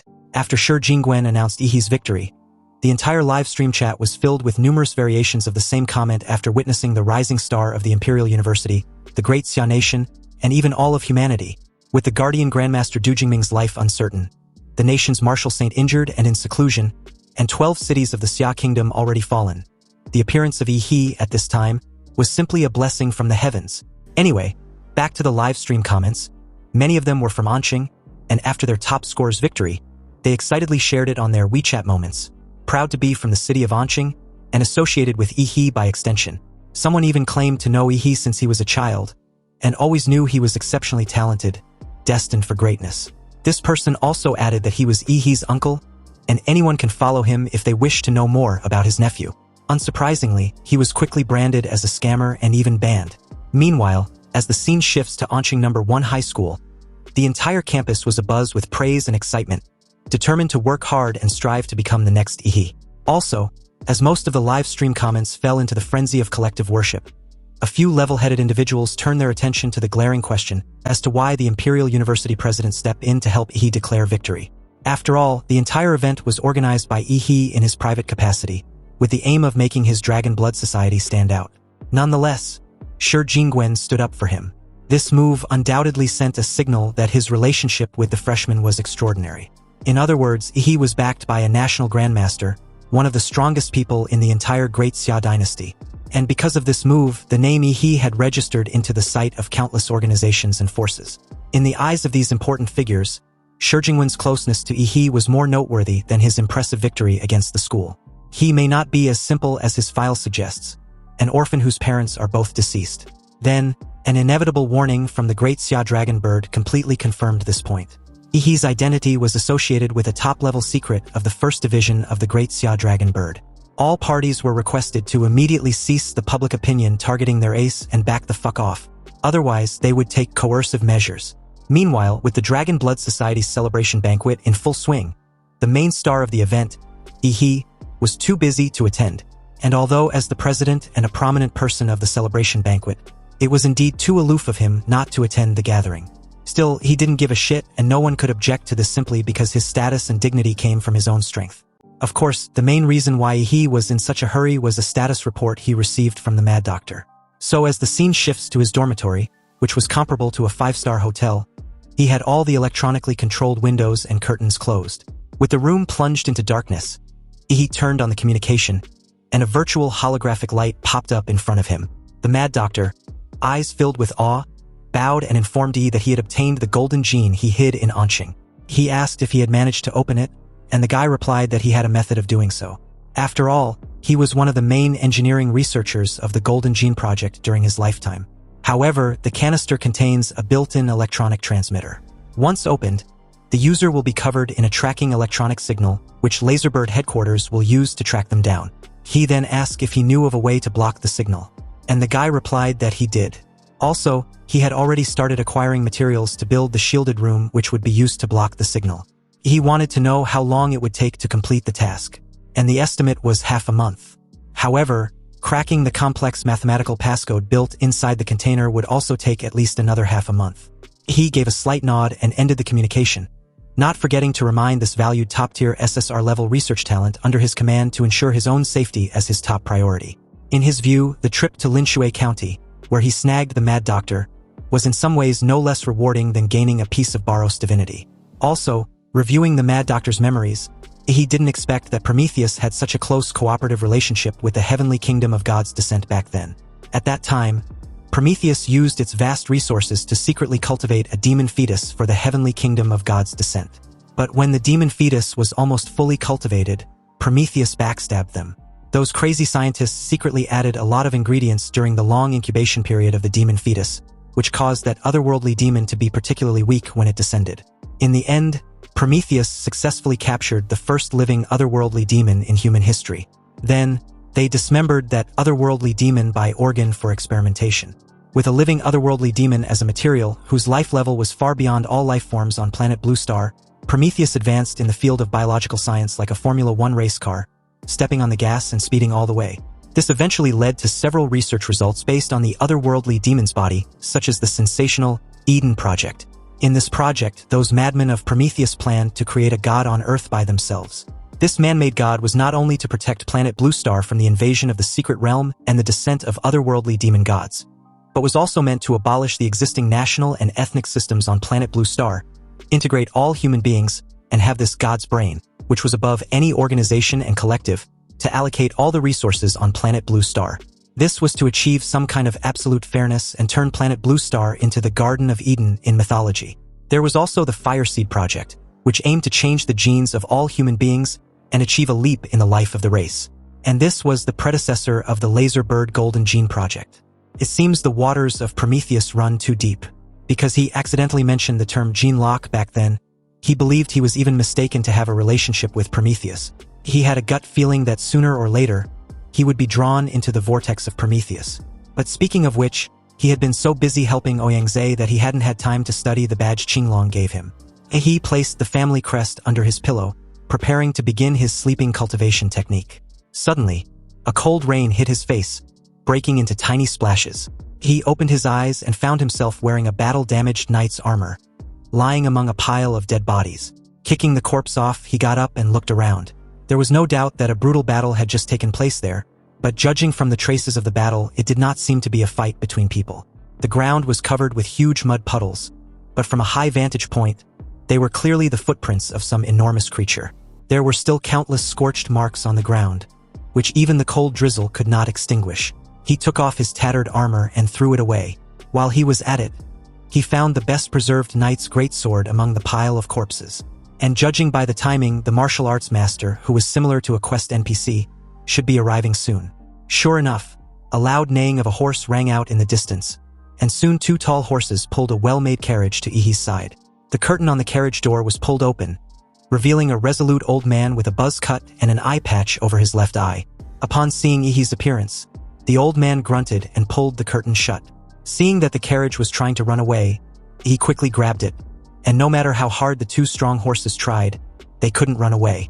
The old man in the carriage was somewhat surprised by the strange strength that Ehi was displaying in the martial arts space, which showed that his spiritual power was quite profound and powerful.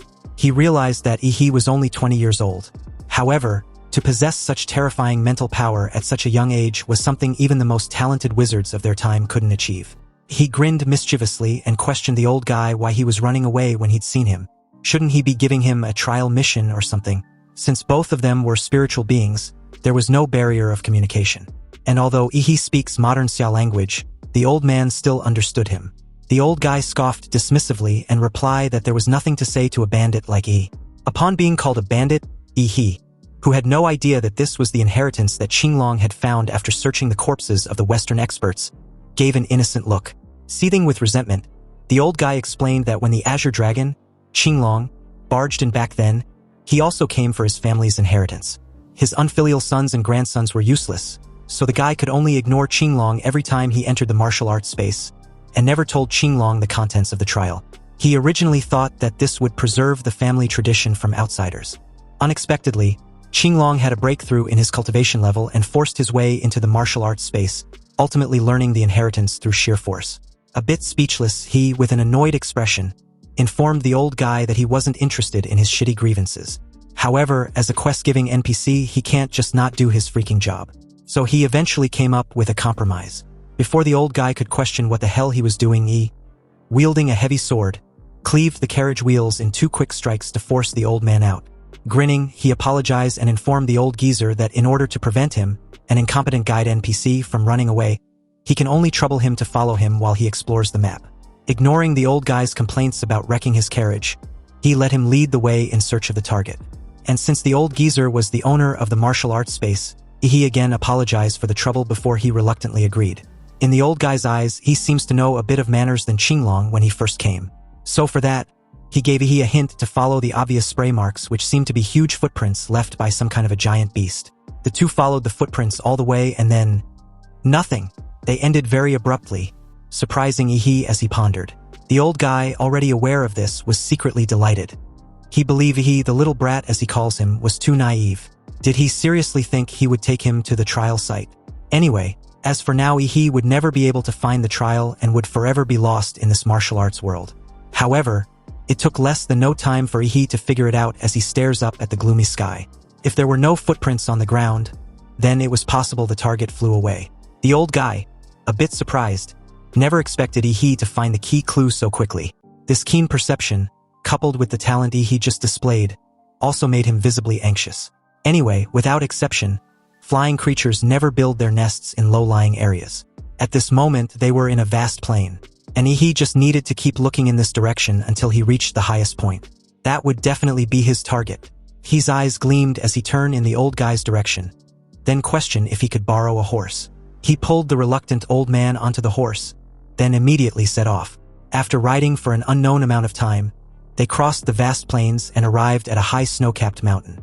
And judging from the way the horse beneath them was trembling as if it sensed the territorial aura of some powerful creature, he knew he had come to the right place.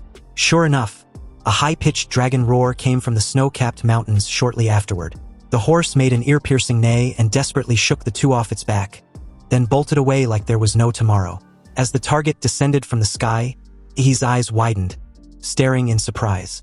This was the star-destroying Calamity, a legendary arch-nemesis of Demora, commonly known for his false kingship, Ghidorah.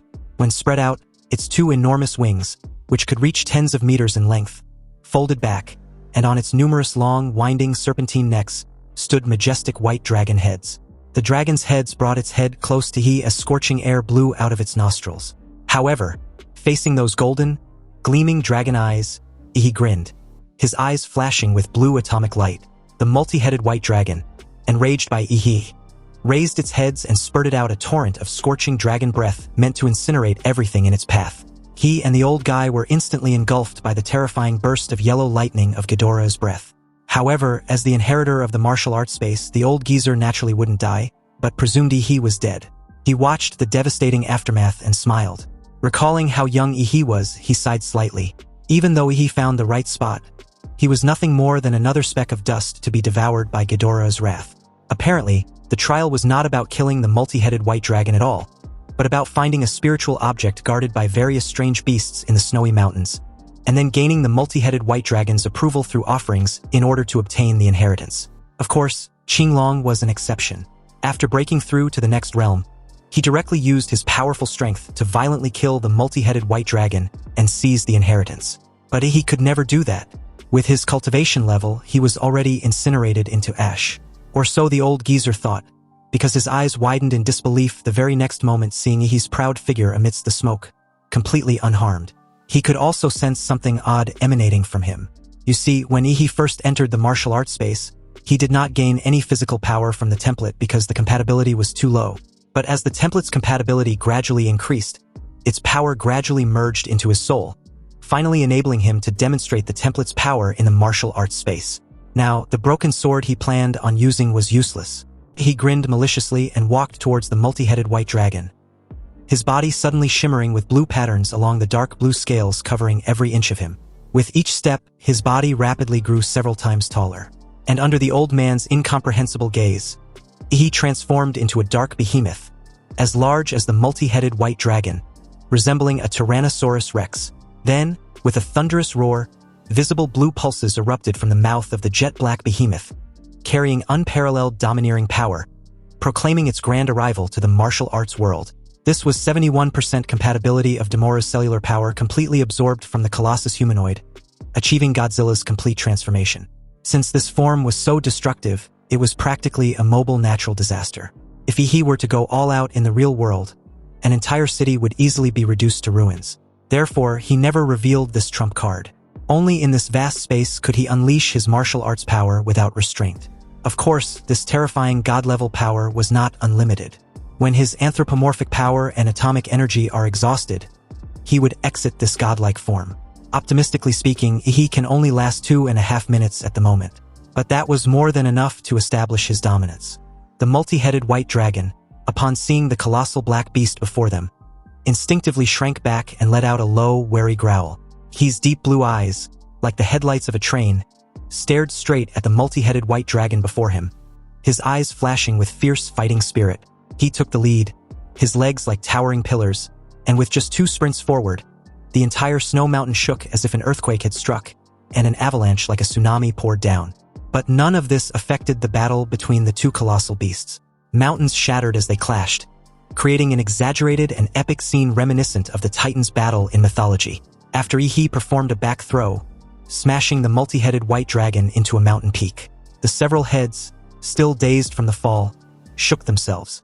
They finally realized that fighting the black behemoth on the ground was not a wise choice, so they tried to flap their wings and take off. But Ehi would not let it have its way. Its huge body spun rapidly, and its massive tail, 10 times thicker than a roller coaster, slammed into the multi-headed white dragon. With enough force to sweep away a skyscraper, the multi-headed white dragon was smashed deep into the mountain. The multi-headed white dragon was also tough and resilient. Even after being swept away by Demora's tail, it was still able to let out a high-pitched dragon roar. The numerous dragon heads opened their mouths at the same time, and the lightning and dragon flames that had been brewing for a long time were spewed out at the same time. The multiple terrifying energies converged in mid-air and transformed into a spiral lightning and flame pillar. He had long been prepared to counter the wave. The blue atomic dorsal fins of Demora's body began to light up from the tail and gradually moved towards the top of the head. A brilliant blue beam of light erupted and collided with the beam of lightning and flames. At the center of the collision between the two extremely high-level energies, a bright and colorful energy sphere began to expand, then exploded with a reverberating boom, creating a massive shockwave in the process. You see, the energy consumption of a fully transformed Demora was already freakishly terrifying. Now coupled with the insane atomic breath just unleashed, his 2.5 minutes were almost up. Therefore, he was smart enough not to further engage in a direct confrontation with the multi-headed white dragon. After all, an Emperor Demora had multiple ways to deal a ton of damage. Suddenly, countless enormous energy bone spikes emerged from Demora's dorsal plates and shot out towards the multi-headed white dragon. At the same time, the multi-headed white dragon, after parrying the enormous energy blasts just moments ago, had no room of respite before having its entire body pierced by the countless energy bone spikes. And as multiple of its head got taken off, a large amount of scalding dragon blood and gore gushed out like a dragon-shaped miniature fountain. He, upon seeing the multi-headed white dragon having only just 3 heads left, couldn't help commenting on how Ghidorah now looked more like its actual well-known description. He took a mighty stomp forward, then stared at the now 3-headed white dragon groaning in pain as another atomic breath began brewing in his throat. Upon release, the surging atomic energy poured into the dragon's eyes, nose, and mouth, and then traveled down the esophagus and trachea. The 3 dragon heads wailed incessantly as the atomic energy melted off the dragon's heads and necks to the middle, then attacked the extraordinary biological organ in the chest cavity of Ghidorah, generating lightning. And like a plasma bomb, the entire body began to swell from the lightning and exploded with a bang, turning into a rain of blood that fell from the sky, staining the entire snow-capped mountain red. And before Demora's body disappeared, he grabbed a dragon's heart, raised it high into the sky, and let out a final roar of a victor. The old man watched the whole thing in disbelief, wondering if he had fallen under some kind of illusion. It was simply unbelievable. How could someone in the form of a monster slaughter the multi-headed white dragon with such overwhelming power? Anyway, without Demora's form holding onto Ghidorah's massive heart, it drops right in front of the old geezer with a dull thud. Then he followed, landing on top of the heart like an insect in size, quite pleased with himself. He finds the experience in rampaging around in the body of a giant beast so freaking satisfying. He then teased the old geezer, saying he won't trouble him any further because he had already figured out where the inheritance of the martial arts space was. The old guy cursed him out, but he paid no mind and just laughed. He raised his hands, angled himself, then plunged them straight into the gigantic heart, in search for something. He gritted his teeth and endured the extremely hot temperature, feeling as if his hands had been dipped in molten iron and were going to melt. It didn't take long for him to find what he was searching for, but it was a bit heavy, so he dove halfway in and pulled out the inheritance of the Earth Fiend armor body, surprising the old man yet again. The armor wasn't metallic. Instead, it had a leathery, soft texture, and was covered in dense veins. And in that moment, it seemed alive, its surface undulating slowly as it instantly transformed into a softened liquid that clung to Ehi's arm and then enveloped his entire body. From a microscopic perspective, one can see that the armor pierces out countless root-like veins, which were tightly rooted in Ehi's skin and intertwined with the capillaries beneath. Gradually, the rise and fall of this bio-armor began to synchronize with his breathing and heartbeat, and his blood began to flow within it. And in that moment, Ehi could feel that this bio-armor, the abyssal dragon armor, had become a new layer of skin for him.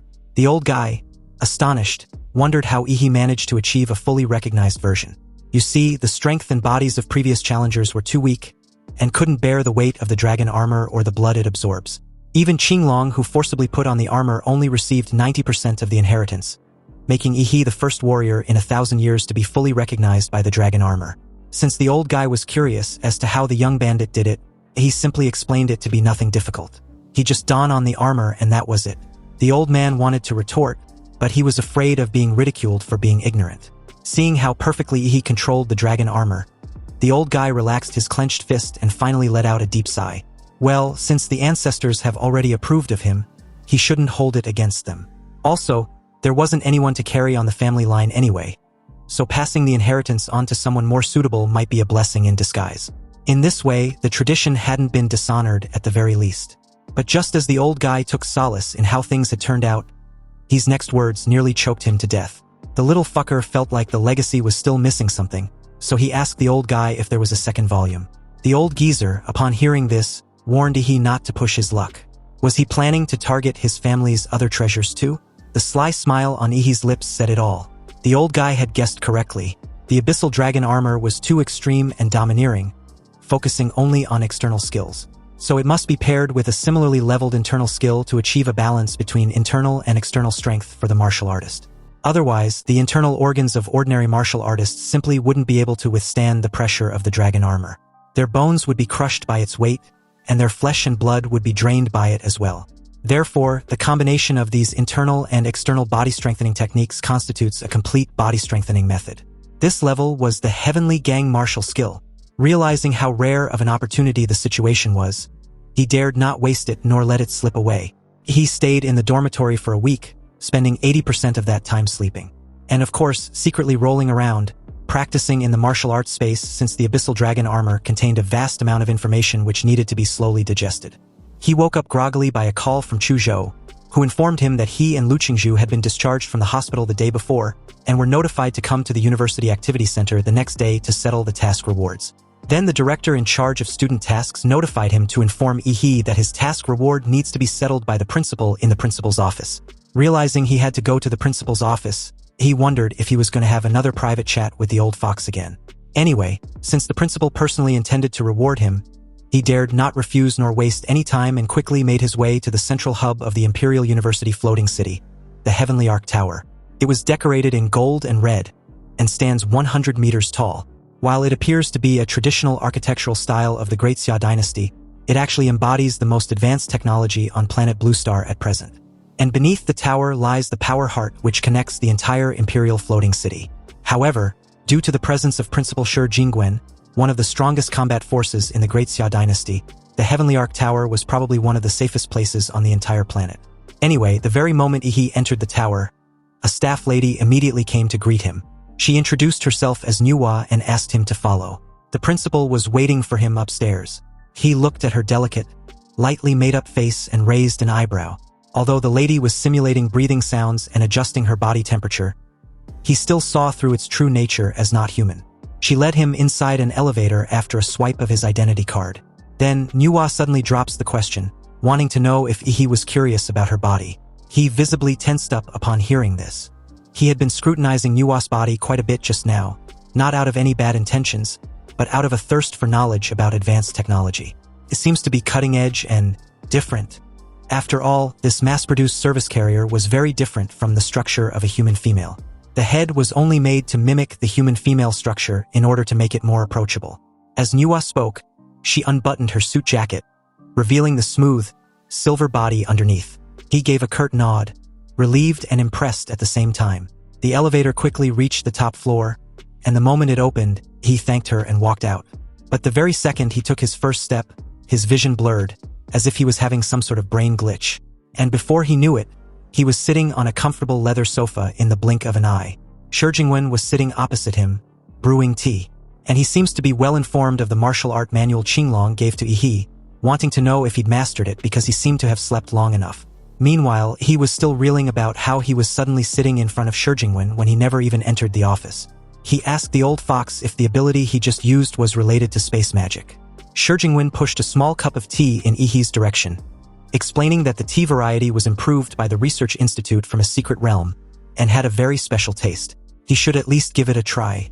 And about his ability, it can indeed achieve a certain range of spatial transformation. Completely amazed, he finally understood how Shi Jingwen had saved Zhou Yanting during their duel. This ability involving space was at least on par with the incredible ability of stopping time. Shi Jingwen took a sip of his tea and informed Ehi that the academic points and various Imperial University resource cards had already been deposited into his account. As the main contributor to completing the level 5 mission, he can also choose 2 Earth Fiend martial arts techniques and have the opportunity to customize a high-level weapon. This reward was undoubtedly very generous, but for Ehi it was like chicken shit, utterly useless to him. He didn't lack powerful Earth Fiend martial arts techniques at present, and practicing too many would only waste his time and energy anyway. He also had the Starfall Blade and had no intention of replacing it. Therefore, he wanted a different reward, and if he wasn't being too intrusive, he wanted access to the files on Gene Locks and the authority to check detailed information about Prometheus. Of course, he had no other hidden purpose and simply wants to know. Shi Jingwen cut Ehi off with an okay response. He had to swallow back the reason he was about to give. He hadn't expected Principal Shi Jingwen to agree so readily. And looking back, it seems this old fox always gives him the green light in all the review-related matters he encounters, and never held anything against him. He stood up and followed along as Shi Jingwen took him to the archives. Upon opening the office door, Ehi's eyes widened in surprise. Instead of the long corridor, they found themselves in a bright, enormous room, where half a tender, reddish brain floated in a glass jar the size of a truck, and a dense network of cables connects to the surface of the brain, whereas countless earthworm-like tentacles sway and float on the surface. He, upon seeing such a futuristic and impactful creation, asked what kind of creature's half-brain it was. Shi Jingwen simply explained that it was Nuwa's Central Computer Unit, her main body. However, this half of a brain belonged to Prometheus decades ago. In an instant, Ehi thought of the Otherworldly God Project. In other words, this half of a brain previously belonged to the first otherworldly demon captured alive in human history. If half of its brain is the size of a small truck, then its true form must be at least on par with the fully formed god. This magnificent and extraordinary being was hacked to pieces by Prometheus. Seriously, it seems Prometheus at his peak was truly insane and powerful, and it's no wonder they dared to also plan Project Eden. If they dare to kill gods, what's there to be afraid of in unifying the planet and distributing resources among all of humanity? Shi Jingwen didn't say much after that. He simply instructed Nuwa, who replies with a synthesized female voice, to export data onto the USB flash drive he just plugged in. After a series of authentication operations, Shi Jingwen ejected the copied USB flash drive and handed it to Ehi. He also added that he had saved a portion of Nuwa onto the flash drive, so he can ask her about anything he wants to know. Ehi accepted the USB drive, feeling a sense of unreality in his trust in Shi Jingwen. After all, heaven knows how many core secrets Nuwa, the central computer, controls, and how many important strategic tasks were involved in the Imperial University and even the Great Xia dynasty. And Shi Jingwen actually entrusted this thing to him.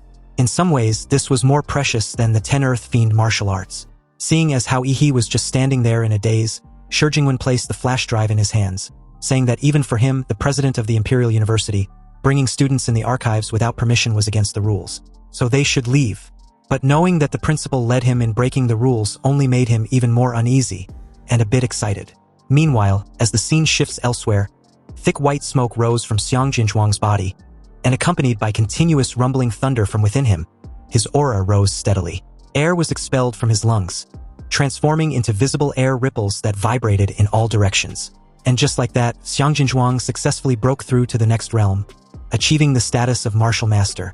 In that moment, Xiang Jinzhuang, amazed with his transformed body, felt extremely proud with himself. After all, in just the first semester of his freshman year, he had completed the path that ordinary students at the Imperial College University would take more than a year to complete. This indeed meant the gap between students were too big. Even geniuses were divided into different ranks. Anyway, upon opening the door to the cultivation room, he was suddenly facing a somewhat familiar figure who wanted to know if he was done with his training. Xiang Jinzhuang, presuming he was there for him, laughed at the absurdity of his classmate delivering himself at his doorstep.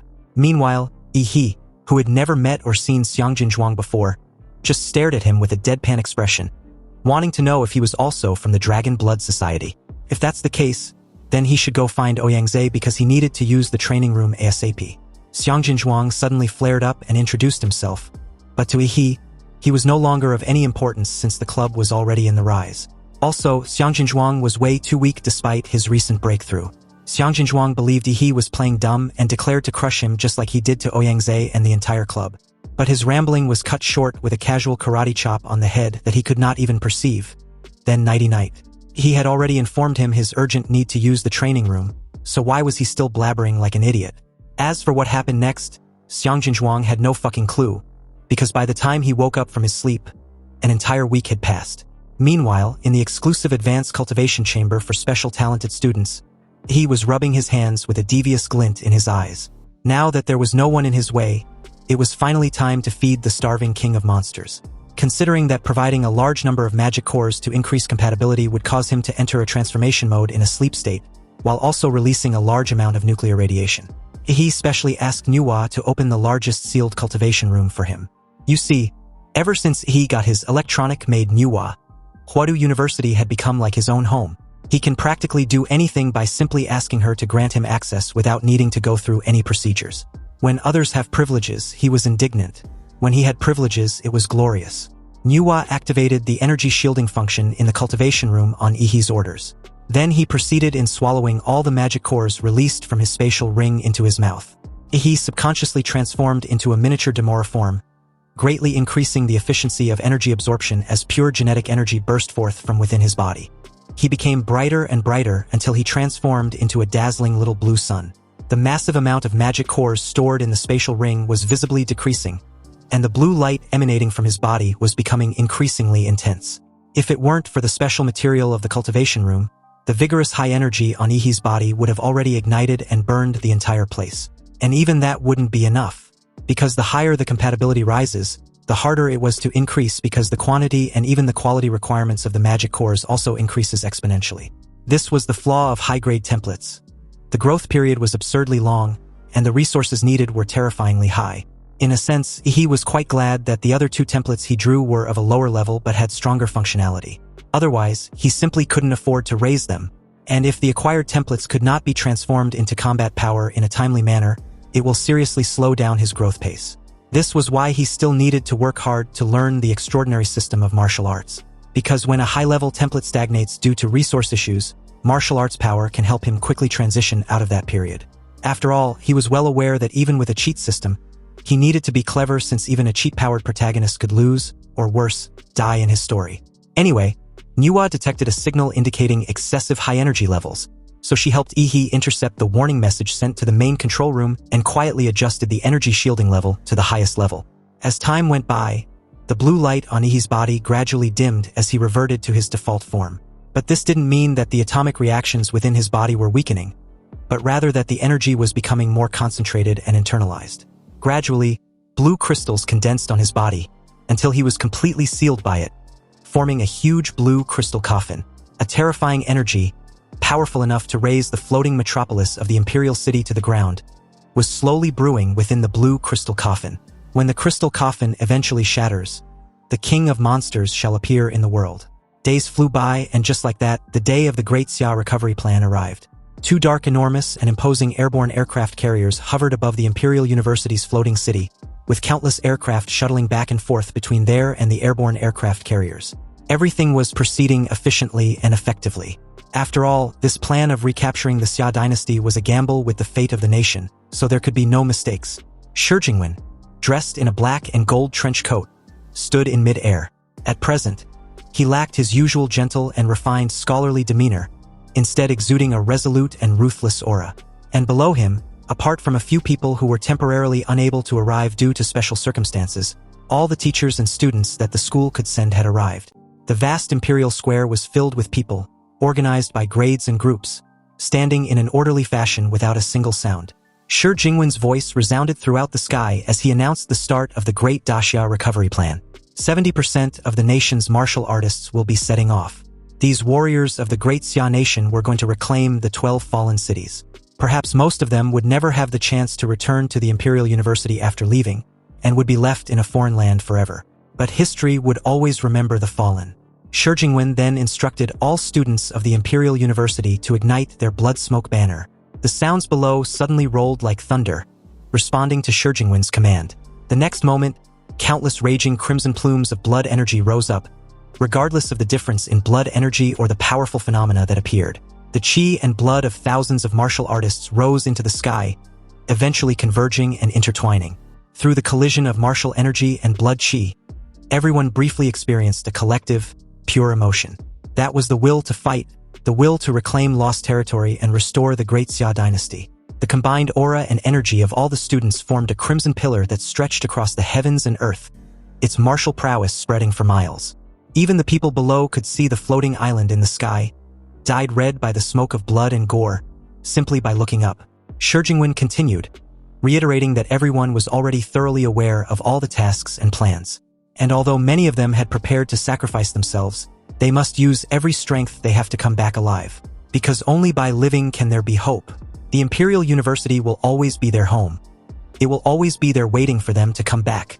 Shi Jingwen paused suddenly, raised his hand and roared for all warriors of the Imperial Great Army to heed his command. They should recite the oath with him.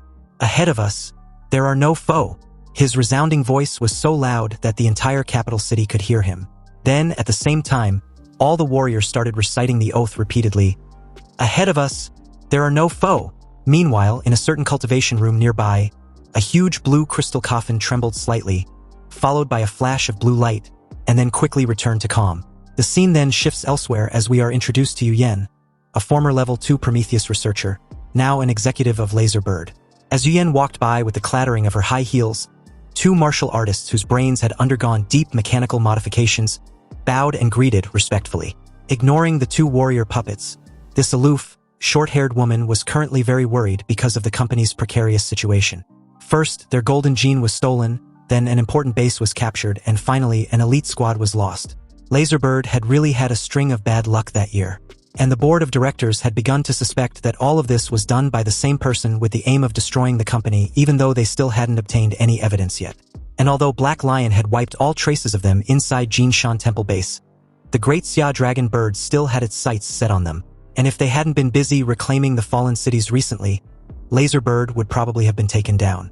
However, it was precisely because the attention of all the martial artists in the country was drawn to the fallen city that Laserbird finally has room to breathe, and used the chance to release that monster.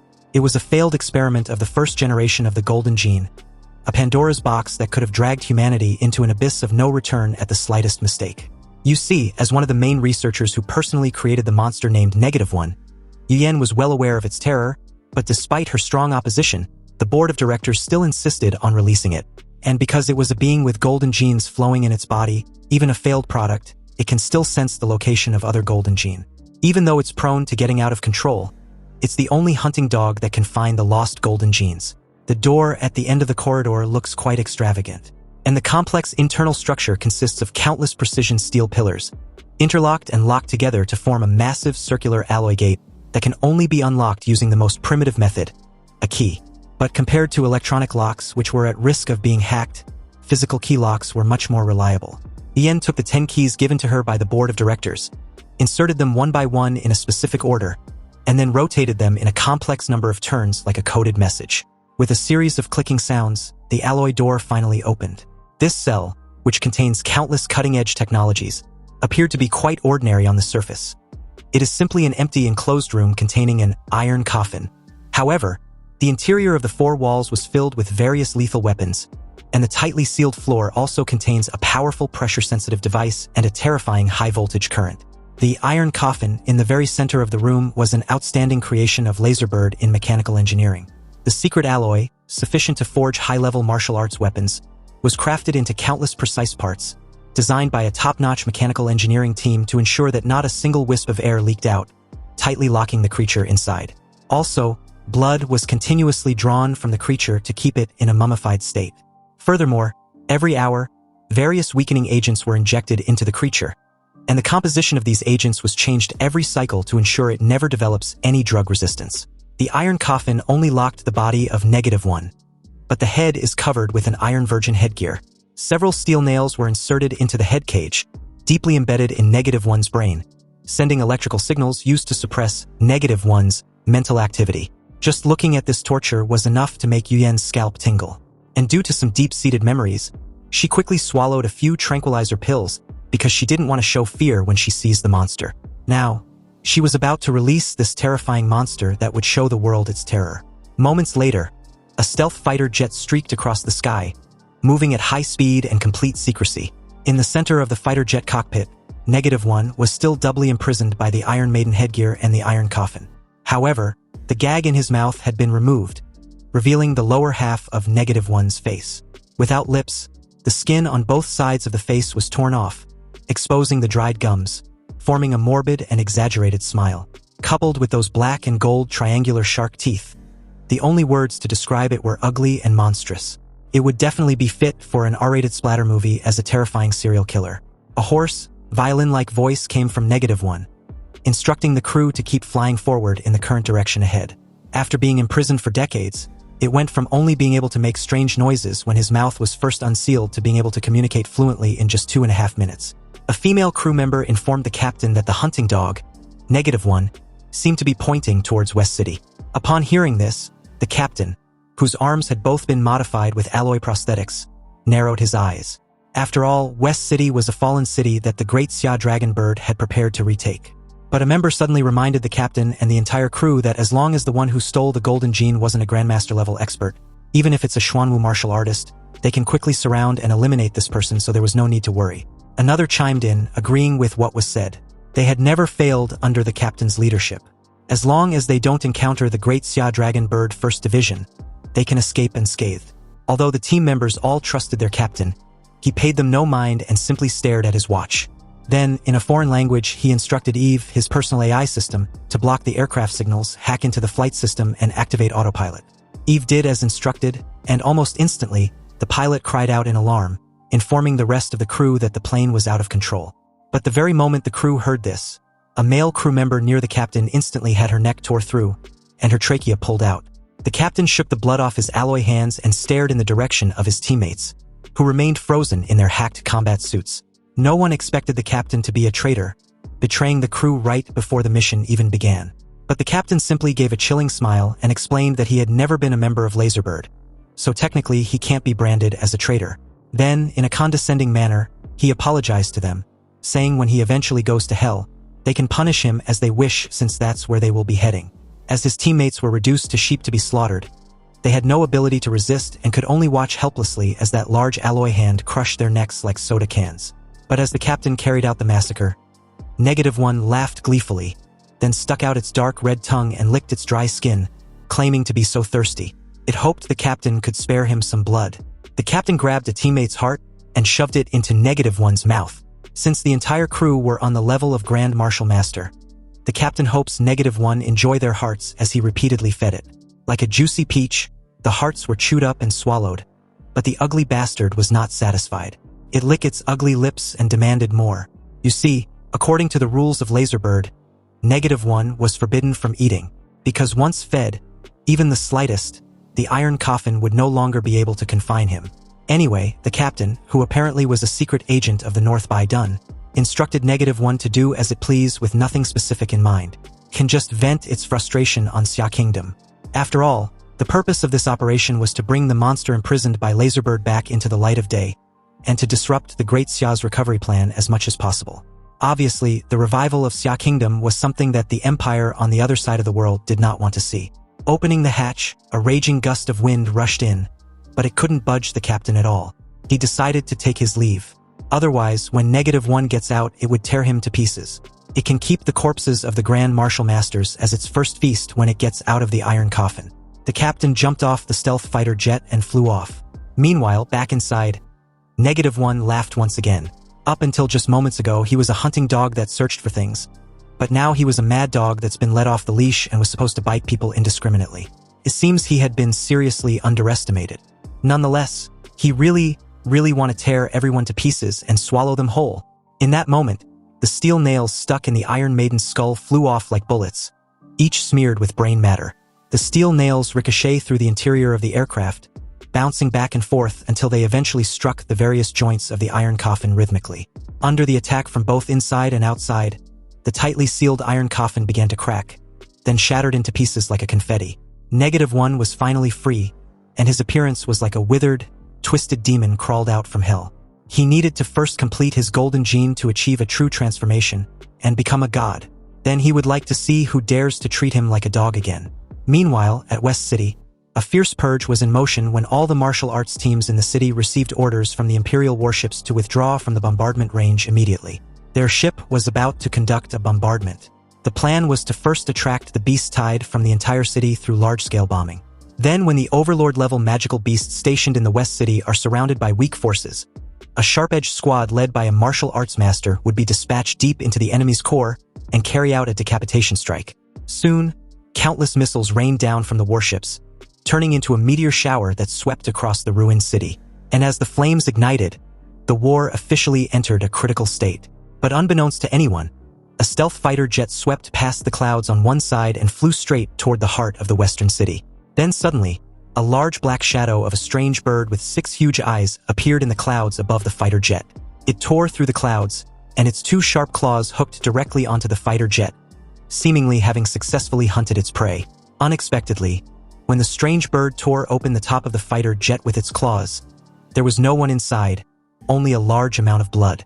But just as it was about to bounce, -1, whose body had become plump from a dried-up corpse, appeared on the top of the strange bird's head like a ghost. Dark triangular shark teeth rubbed together inside its morbidly torn lips as it laughs, excited to try a different kind of food. The next moment, his right hand stabbed straight into the back of the strange bird's head. Then the arm that pierced into it transformed into countless black and red tentacles, spreading into the strange bird's limbs and bones like the roots of a tree. The strange bird couldn't even let out a scream before its body was quickly drained, leaving only a thin layer of skin. A pair of large black wings, resembling those of a bird-like monster, spread from the back of -1. -1 stood with his back to the dark clouds, arms outstretched, his skin seemingly teeming with countless living creatures. He looked down at the western city below, his 6 newly grown eyeballs darting about on his face. What a rich genetic ecosystem, he marveled. At this rate, his damaged body would recover perfectly in no time. He then laughed wildly, amazed at the best buffet he was about to dig in. Meanwhile, below, the relentless barrage of bombs had reduced West City to ruins with an unbearably tense atmosphere. And above, a stealth fighter jet got hit and lost control, crashing into a ruined building before plummeting towards the ground with a deafening explosion. Immediately after, a squad of martial fighters nearby rushed to the crash site. They believed the plane was destroyed by a monster and were in a hurry to rescue any survivors. Sister Lu, being the team leader, instructed Xiaozhang, a teammate, not to rush in blindly because the monster that destroyed the plane might still be circling nearby. But Xiaozhang simply smiled and reminded her captain that she was a grand martial artist. Also, they were at the outer area of West City, so there weren't any demonic beasts strong enough to match her. Another teammate chimed in, agreeing with Xiaozhang. And besides, if they were too afraid to venture around the outskirts, then how could they dare to head further into the heart of West City? Sister Lu, cautious as always, still reminded them to be careful. It took less than no time for them to reach the crash site, but upon arrival, they were stunned to see corpses of all the demonic beasts there piled over in a mangled mess. And on top of these pile of corpses was a man responsible for the slaughter, eerily chewing on something with his back turned towards them. Xiaozhang and his teammates froze, unwilling to approach. All those demonic beasts drawn there were single-handedly dealt by this mysterious person. But Sister Lu felt that there was something ominous about him, and even wondered if he was a mentally unstable martial artist who'd sneaked in during the chaos.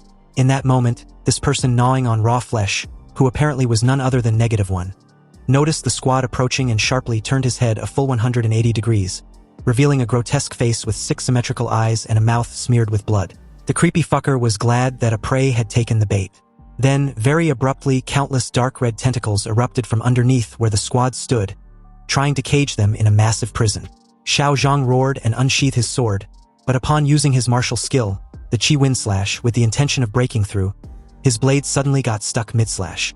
Xiaozhang was utterly gobsmacked, feeling as if he was cutting through soft mud. Suddenly, a gigantic mouth emerged from the dark red tentacle, and before he could react, he was swallow halfway and munch on like a snack as the tentacle slither away. The faces of his teammates were that of sheer terror as the sickening crunch of chewing reached their ears. With a sudden explosive burst of martial aura, Sister Lu roared and launched towards -1. But to her horror, -1's left hand mutated into a long dark red blade as he suddenly performed the Qi Wind Slash. Sister Lu immediately tilted her body mid-air to dodge, then rolled several times to put distance between them. However, the move -1 just used was exactly the same as Xiaozhang's. And just when she was thinking of a countermeasure, she suddenly hears Xiaozhang's voice from behind. And for a moment there, she thought he was still alive until she turned to see the horrifying sight mimicking her dead teammate's voice. But what really shocked and grossed her out at the same time was the countless distorted faces of Xiaozhang, screaming and begging for Sister Lu to save him. Horrified, she was immediately drenched in cold sweat as she instructed the rest of the team to run. But it was too late because -1 seemed to have already devoured them, and she was next on the menu. Sister Lu's panic screams got drowned out by -1, and soon, her appearance and skills were his as well. -1, now Sister Lu, wiped and licked the blood smeared on her lips. She sensed the golden gene in another direction of West City, so she planned on blending in other martial arts teams on her way there, and once everyone was familiar with her, she would suddenly start devouring them. Just imagining the priceless expressions they would make filled her with immense pleasure. Anyway, since there was a lot of powerful life forms still on this battlefield, perhaps the Grandmaster-level martial artists and the Overlord-level demonic beast she just sensed, -1, believing genes of that level would ensure no one dare to treat her like a dog and command her at will, was delighted of having broken free of her shackles and ascended to becoming a demon. -1 advanced toward the ruined city, the shadow at her feet rippling with countless tentacles as she darted away like the wind. Elsewhere, amid the chaotic battlefield, a bone 8-limbed horned horse eventually broke through the rear, alarming the elite team who urgently called for their captain. Then right on cue, the hooves of a white warhorse came to view as it reared and neighed, charging forward, and on its back, a rider raised a great spear high in the air, directing the war steed into battle with a fierce momentum. Like a golden spear cleaving the sky, a divine flash descended, illuminating the face of the Grandmaster. The bone 8-limbed horned horse stood no chance and died on the spot. And through the smoke, the rider, Chen Tianyu, and his white horse stood proud. He was a dean of Huadu University's Grandmaster Academy and captain of the West City Recovery Plan's elite team. Faced with an endless tsunami-like tide of beasts, humanity's proud firepower coverage was like a candle flame which could be extinguished at any moment. Only by relying on individual, agile, and powerful warriors to kill the high-level demonic beasts in the beast tide can the tide be dispersed, thereby drawing out the Overlord. The 5-person team from Huadu University's Dagger team was tasked with this arduous mission. But at this point, Chen Tianyu felt something amiss and spoke up. It had gotten a bit too quiet. The member of the Dagger team, Dai Qiming, and also the president of Huadu University Student Union, informed his teacher that there was no problem with the route they took. It was the best route to the Overlord's nest, scouted by Daxia Federation's Vanguard Scout team. Chen Tianyu calmly replied that the higher a martial artist's cultivation level was, the stronger their spiritual sense becomes, even to the point where they can see the scene of their own death in their dreams. Therefore, Dai Qiming must trust a martial artist intuition. As Dai Qiming stated that he understands, Chen Tianyu instructed the team to halt their advance and be on guard. Chen Tianyu closed his eyes and pressed 2 fingers to his forehead to focus his will. After just a quarter of an hour, Chen Tianyu opened his eyes and sensed their target approaching fast. Subsequently in the air, a golden rock plummeted down from the sky like a freaking meteor, crash landing with a deafening boom and creating a cloud of dust tens of meters. As the dust settles, what stood before the squad was a 5-meter-tall horned beetle-like overlord beast. Its muscles rippled beneath a thick, hard, golden carapace. Its limbs were pillar-like and massive.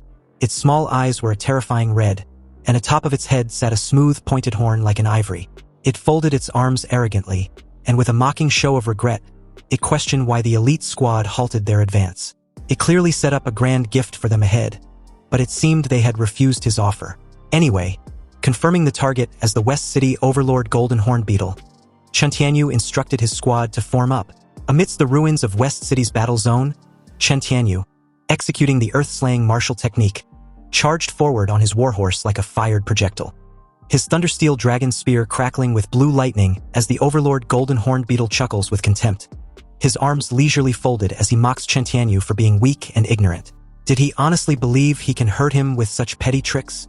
Then the Overlord Golden Horned Beetle clenched its huge fist, declaring its intention to show Chen Tianyu what pure brute force suppression really is. The punch tore through the air with such raw force that a shockwave was created, and just when it was a hair's breadth from colliding with the dragon spear, the Overlord Golden Horn Beetle was baffled to see a lean-ass geezer crawling on his arm like a snake. Then this old man unleashed the earth-slaying secret technique, the water droplets piercing stone hands. The old guy's hands moved fluidly like water, repeatedly striking vital points on the Overlord Golden Horn Beetle's arm.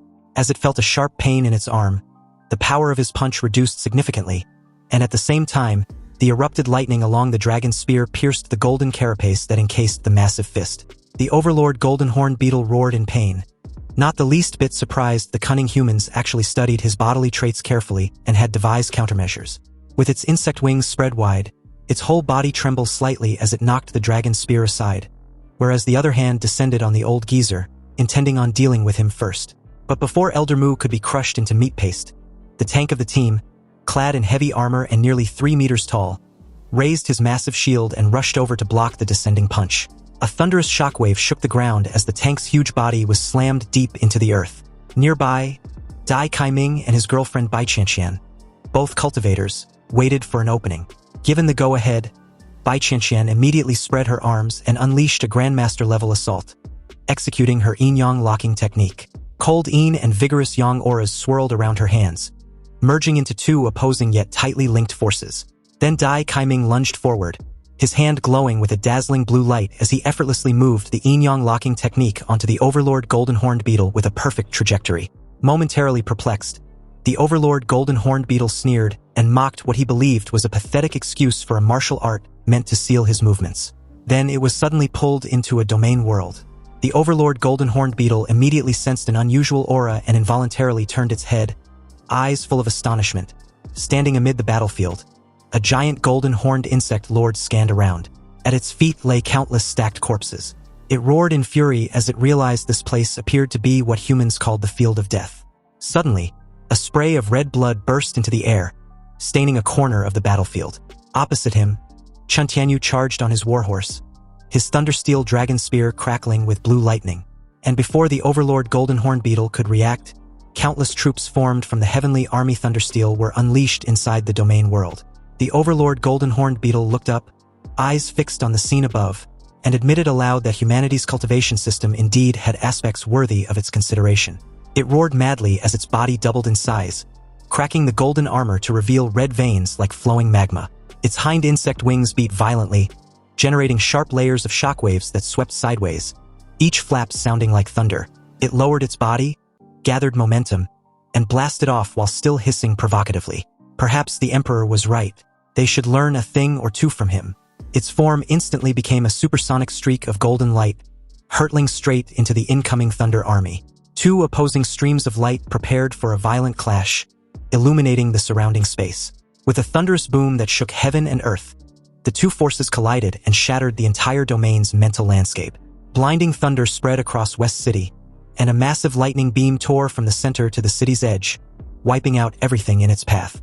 When the aftershock subsided, a cold wind blew through, bringing a deathly silence. The stunned onlookers exchanged glances and wondered whether the Overlord had been slain or merely gravely wounded. Defeating him so effortlessly seemed impossible. From the Overlord golden horned beetle's shredded half-body, lumps of flesh twitched as new armor quickly grew. Despite the severe injury, it laughed and praised humanity's strength, saying that an ordinary lord would likely have fallen long ago. From the pierced torso, a long, slender arm suddenly thrust out, cutting through the air. It roared with self-satisfaction, asserting that there remained hierarchical differences among lords and that it stood on a higher tier. The elite squad murmured in confusion. Elder Mu narrowed his eyes and was startled to realize this was a rare molting form. Even Chun Tianyu was taken aback by the sudden transformation. The 5-meter-tall giant's body began to crack in large sections, revealing a smaller dark gold shape inside that radiated even fiercer momentum. In the second molting state, the Overlord golden horn beetle became leaner and more agile. Its body hardened like steel, its limbs taking on humanoid contours sheathed in powerful natural armor. In the next instant of movement, the creature unleashed the full might of its new state. Darting so fast the naked eye couldn't track it. Only the cold extended smile on that grotesque face remained visible. A sharp gust tore into Elder Mu's face before he could react, and a savage laugh rang out with the declaration to kill the first obstacle. Dai Kaiming and Bai Qianqian immediately rushed forward to shield Elder Mu, taking defensive stances, while Elder Mu instinctively used force dispersion to lessen the impact. But neither could do shit in the face of overwhelming strength. 3 blood-soaked figures were flung far away. Only Dai Kaiming, with the highest cultivation, and Elder Mu, who had dispelled some force, managed to receive less damage. Even he exclaimed at the terrifying speed. Bai Qianqian, being weaker, suffered a shattered arm, but all three were grievously wounded. A steel fist and a razor spear simultaneously struck from behind with full force, but in a split second, the Thundersteel Dragon Spear's tip was clamped by the Overlord Golden Horn Beetle's dark gold hand, preventing Chen Tianyu from withdrawing even with the horse's aid. And as for the tank, he was sent flying with just a single backhand punch. Witnessing the overwhelmingly dire situation, Chen Tianyu shouted frantically for Wu Hong, his voice showing obvious anxiety and unease. The Overlord Golden Horn Beetle's overwhelming power became unstoppable. It unleashed a descending kick at Chen Tianyu's horse and sneered contemptuously. The mount was hurled from the ground and trashed across the battlefield. The dark gold arm gripping the great spear suddenly grabbed Chen Tianyu by the throat, hauling his entire body off the ground. Under the crushing pressure of that hand, even breathing became extremely difficult for him. The Overlord Golden Horned Beetle uttered a strange, shrill laugh, taunting without restraint that an entire squad, exhausted and strained, still couldn't contend with it alone. Then the creature tightened its grip, enunciating each threatening word about other overlords hiding in West City, making the pressure even more suffocating. Hearing those words, Chen Tianyu's face went pale. The pain from the hand choking his throat left him nearly speechless. Panic rose as he stammered a question in disbelief that there could be more overlords in West City. Meanwhile, in the eastern war zone of West City, human casualties kept rising. But no matter how tragic, West City had to be retaken not only to repay the bloodshed of the hundreds of thousands who fell, but for the future of Great Xia. The ancestral land could not be left to demonic beasts. Even if it cost the last warrior, West City must be reclaimed. In the command battleship, the Supreme Commander was immediately notified of a Level 1 warning. A massive bioenergy signature was detected 1,000 meters underground, and it was rising rapidly to the surface. Also, computer calculations showed the creature, the kraken-like demonic beast, had reached an overlord level, and there were no grandmasters guarding the forces below, so a strategic retreat was recommended. But how was that possible? The only overlord in West City should already be facing off against Director Chen's vanguard squad. The Supreme Commander barked orders, forbidding any hesitation and commanding the ground troops to retreat. Also, the airborne battleships immediately gained altitude and pulled away from the surface, and he ordered preparations to launch nuclear bombs. As the order was transmitted, the fighters on the ground instantly felt something amiss. The city shook with a violent quake, signifying that the giant beast was about to launch an assault. Back on board, cries of panic rose as they saw a writhing tentacle lunging toward them. The very moment the commander was alerted that a tentacle was aiming to attack the battleship, the electromagnetic cannons opened fire at once. The airborne battleship concentrated its assault and severed the giant tentacle in two with a single volley. The tentacle, as large as a sub, free fell onto the ground with a deafening crash. Unexpectedly, the cut-off tentacle swelled and regenerated visibly fast to the naked eye. When the new soft tentacle sprouted, the skin hardened within seconds, and the commander was immediately informed. The cannon had expended such immense energy but failed to inflict serious damage. The Supreme Commander couldn't wait no longer and ordered the immediate launch of the subterranean nuclear warheads. In less than 3 breaths, 3 nuclear torpedoes with booster motors were launched simultaneously, shooting out of the airborne battleship. Several tentacles shot out in succession and actively approached the incoming warheads. The drill heads of the nuclear torpedoes plunged straight into the city and detonated instantly, creating a huge dark red mushroom cloud with a blinding light and intense heat. The shockwave was so powerful it rocked the airborne battleship like a boat in a storm. The Supreme Commander, furious and grief-stricken, pulled his cap over his eyes. With the force of these 3 nuclear bombs, all he hoped for was that the warriors fighting down there had managed to retreat safely. At that moment, a female technician reported in panic that the Overlord's life signature remains. On the battlefield, the tentacles still persisted amid the inferno. The earth was torn into 3 fissures thousands of meters deep, and through the smoke and heat, the silhouette of the giant tentacle re-emerged. The Supreme Commander cursed in horror, out of ideas, and he slams his fist on the railing at his station, furiously wondering if the West City reclamation plan was going to fail. Seriously, how could that behemoth actually survive 3 nuclear bombs? The battleship sank into a heavy atmosphere, with no one daring to speak. But at that moment, the central system was accessed by a higher authority, and the voice of the supercomputer, Netherbird, informed the entire crew that it had taken over. The Supreme Commander was stunned for a moment as Netherbird continued, thanking all the warriors, including the commander and his crew, in West City Warzone for their bloody struggle.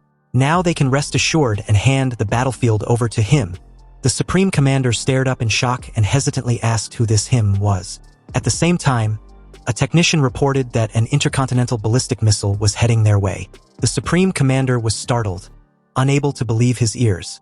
Meanwhile, above them, a hypersonic ballistic missile tore through the sky, leaving a blinding streak that was hard to miss. The Supreme Commander suddenly noticed something odd, and stammered in astonishment that there was a life signature on the missile. What he saw exceeded his imagination. Back in the sky, there was indeed a person standing on the missile. And as the military green ballistic missile streaked across the Imperial capital sky, its fiery tail carved a long trail at Mach speed. The air pressure slamming into the small figure standing atop it seemed overwhelming. Yet he remained unfazed. In that moment, Ehi was like a sword-riding cultivator, though the sword was oddly different. After shedding his crystal-like cocoon, he returned with a much cooler appearance and a nano-battle suit that let him hold on without being compromised. A few minutes earlier at Huadu University, a column of azure light had erupted brilliantly, dyeing the Imperial capital's cloud layer blue. And inside the advanced training room, Ehi, enveloped in this azure beam, had finally made a breakthrough in his cultivation. Netherbird congratulated him on his breakthrough, then gently placed a watch on his wrist before informing him that it was a special nano-battle suit, prepared specifically for him by the Dacia Dragonbird. When the watch activated, a swarm of black and blue nanoparticles quickly coated Ehi's body with a nano-armor. He turned to Netherbird solemnly and asked how long it has been since West City's forces departed. Netherbird answered decisively, "The army departed 5 hours ago." Hearing this, he panicked, yelling that he was far too late. He ordered for a supersonic plane to be prepared, then immediately dismissed that as too slow before deciding to take a ballistic missile. Netherbird responded at once. On this mission, Ehi had 2 goals. Meet the Mad Doctor to reclaim the Golden Gene and kill the Overlord beast to seize its beast core for his final metamorphosis. The Imperial genome prototype's compatibility had exceeded 90%, rendering other beast cores ineffective. Even rare Overlord-level cores only raised it by a few percent. With vast resources, he pushed it to 99%, draining Huadu University's market dry. But the final 1% wouldn't budge. Only a higher-grade gene could complete it. He stood at the launch platform, ready to be launched. Netherbird announced the missile's imminent launch and wished him martial luck. The military green missile shot out of the silo. Now the missile carrying Ehi raced straight for the battlefield. Standing on top of the missile, which was aimed at the tentacle Overlord behemoth, he was fully aware that 3 nuclear bombs hadn't killed it, so the final 1% would have to depend on him. He was excited as hell, showing all his white teeth. After all, according to the database, the tentacle creature was called an Earth Demon, a name that sounded hardly majestic.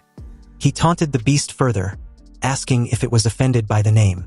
While the missile's nose was about to strike the writhing nest of tentacles, a hair's breadth upon detonation, he leaped off lightly and tossed out a teasing remark that the temperament of the Imperial genome prototype was fierce as well. He unleashed Emperor Demora's secret art, the core lightsword slash, as he gathered surging green-blue radioactive energy in both hands. Then from his arms, the radioactive energy formed a sparkling blue crystallized structure. He concentrated this energy and launched himself forward, spreading both hands out as the blue crystallized structure coalesced into colossal blades. In the enormous fissure left by the nuclear blast, thick swaths of dark red mist began to diffuse outward. Yet inside it, 2 great azure beams, hundreds of meters long, kept flashing and tearing through the darkness. The tentacles wrapped around those beams were shredded as easily as paper. Their regeneration rate couldn't keep up with the radioactive slashes. A single source of light, hundreds of meters in length, swept through and pulverized every tentacle before it. Meanwhile, in the command center, the entire crew cheered on excitedly, believing Huadu University had sent a Grandmaster as reinforcement. Now the chance of West City being recovered was more than assured. The Supreme Commander clenched his fists tightly, totally delighted that they now actually have a shot at winning. Meanwhile, back inside the fissure, the crystallized structure coated Ehi's body revealed a dazzling blue glow as it swept away all the tentacles before him. He plunged thousands of meters down before finally reaching the true form of the Earth Demon. Before him lay a giant dark brown flesh sphere over 300 meters in diameter, countless tentacles sprouting from its surface. Ehi curled his lips and complimented the bastard for hiding itself really well. The Earth Demon seemed to sense imminent danger. Its dense body started to constrict, and its muscles contracted to bolster its defenses. In this state, even nuclear bombs would struggle to inflict major damage. But this solid defensive posture didn't faze Ehi in the slightest. To him, the Earth Demon was now a dying prey, just an oversized lump of flesh. A menacing smile spread on his lips as he lunged forward with terrifying power, deciding to finish the beast in a single breath. Ehi accelerated until he tore the space apart, becoming a blazing blue meteor, charging straight into the Earth Demon's body after activating Emperor Demora's secret art, the nuclear-piercing kick. The very instant the technique detonated, atomic blue light surged forth relentlessly. The light expanded, illuminating the entire fissure carved by the nuclear explosion. In that moment, every color on planet Blue Star dimmed, leaving only a brilliant, all-encompassing blue. That divine scene was etched into the memories of every martial artist who witnessed it. When the Overlord-level beast collapsed, Ehi officially entered the ranks of high-tier combatants of humanity on planet Blue Star. Meanwhile, viewing that terrifying power from afar, witnesses couldn't help but whisper in fear and confusion. They've received intel that another Overlord beast had appeared in West City. And although the blinding light made them squint and uneasy, there was a reassuring voice among them that hoped Daxia prevails. Anyway, back to the battle between the elite squad and the Overlord Golden Horn Beetle, Wu Huang, with just half a body left and devoid of any sign of life, collapsed to the ground. And in the distance, Chen Tianyu propped himself up on his spear to steady his gravely injured body before hoarsely calling out to his dead teammate. The Overlord Golden Horn Beetle stepped over Wu Huang's corpse, his tone full of disdain as he mocks the elite squad's demise. And as for Wu Huang, so much for being a shield expert, he was nothing more than a paper-thin punching bag, and in the end, he was pierced through in one go. You see, half an hour earlier, Chen Tianyu had burned his life force, coordinating with Dai Kaiming and Elder Mu to suppress the Overlord Golden Horned Beetle, and forced it into his third unexpected form.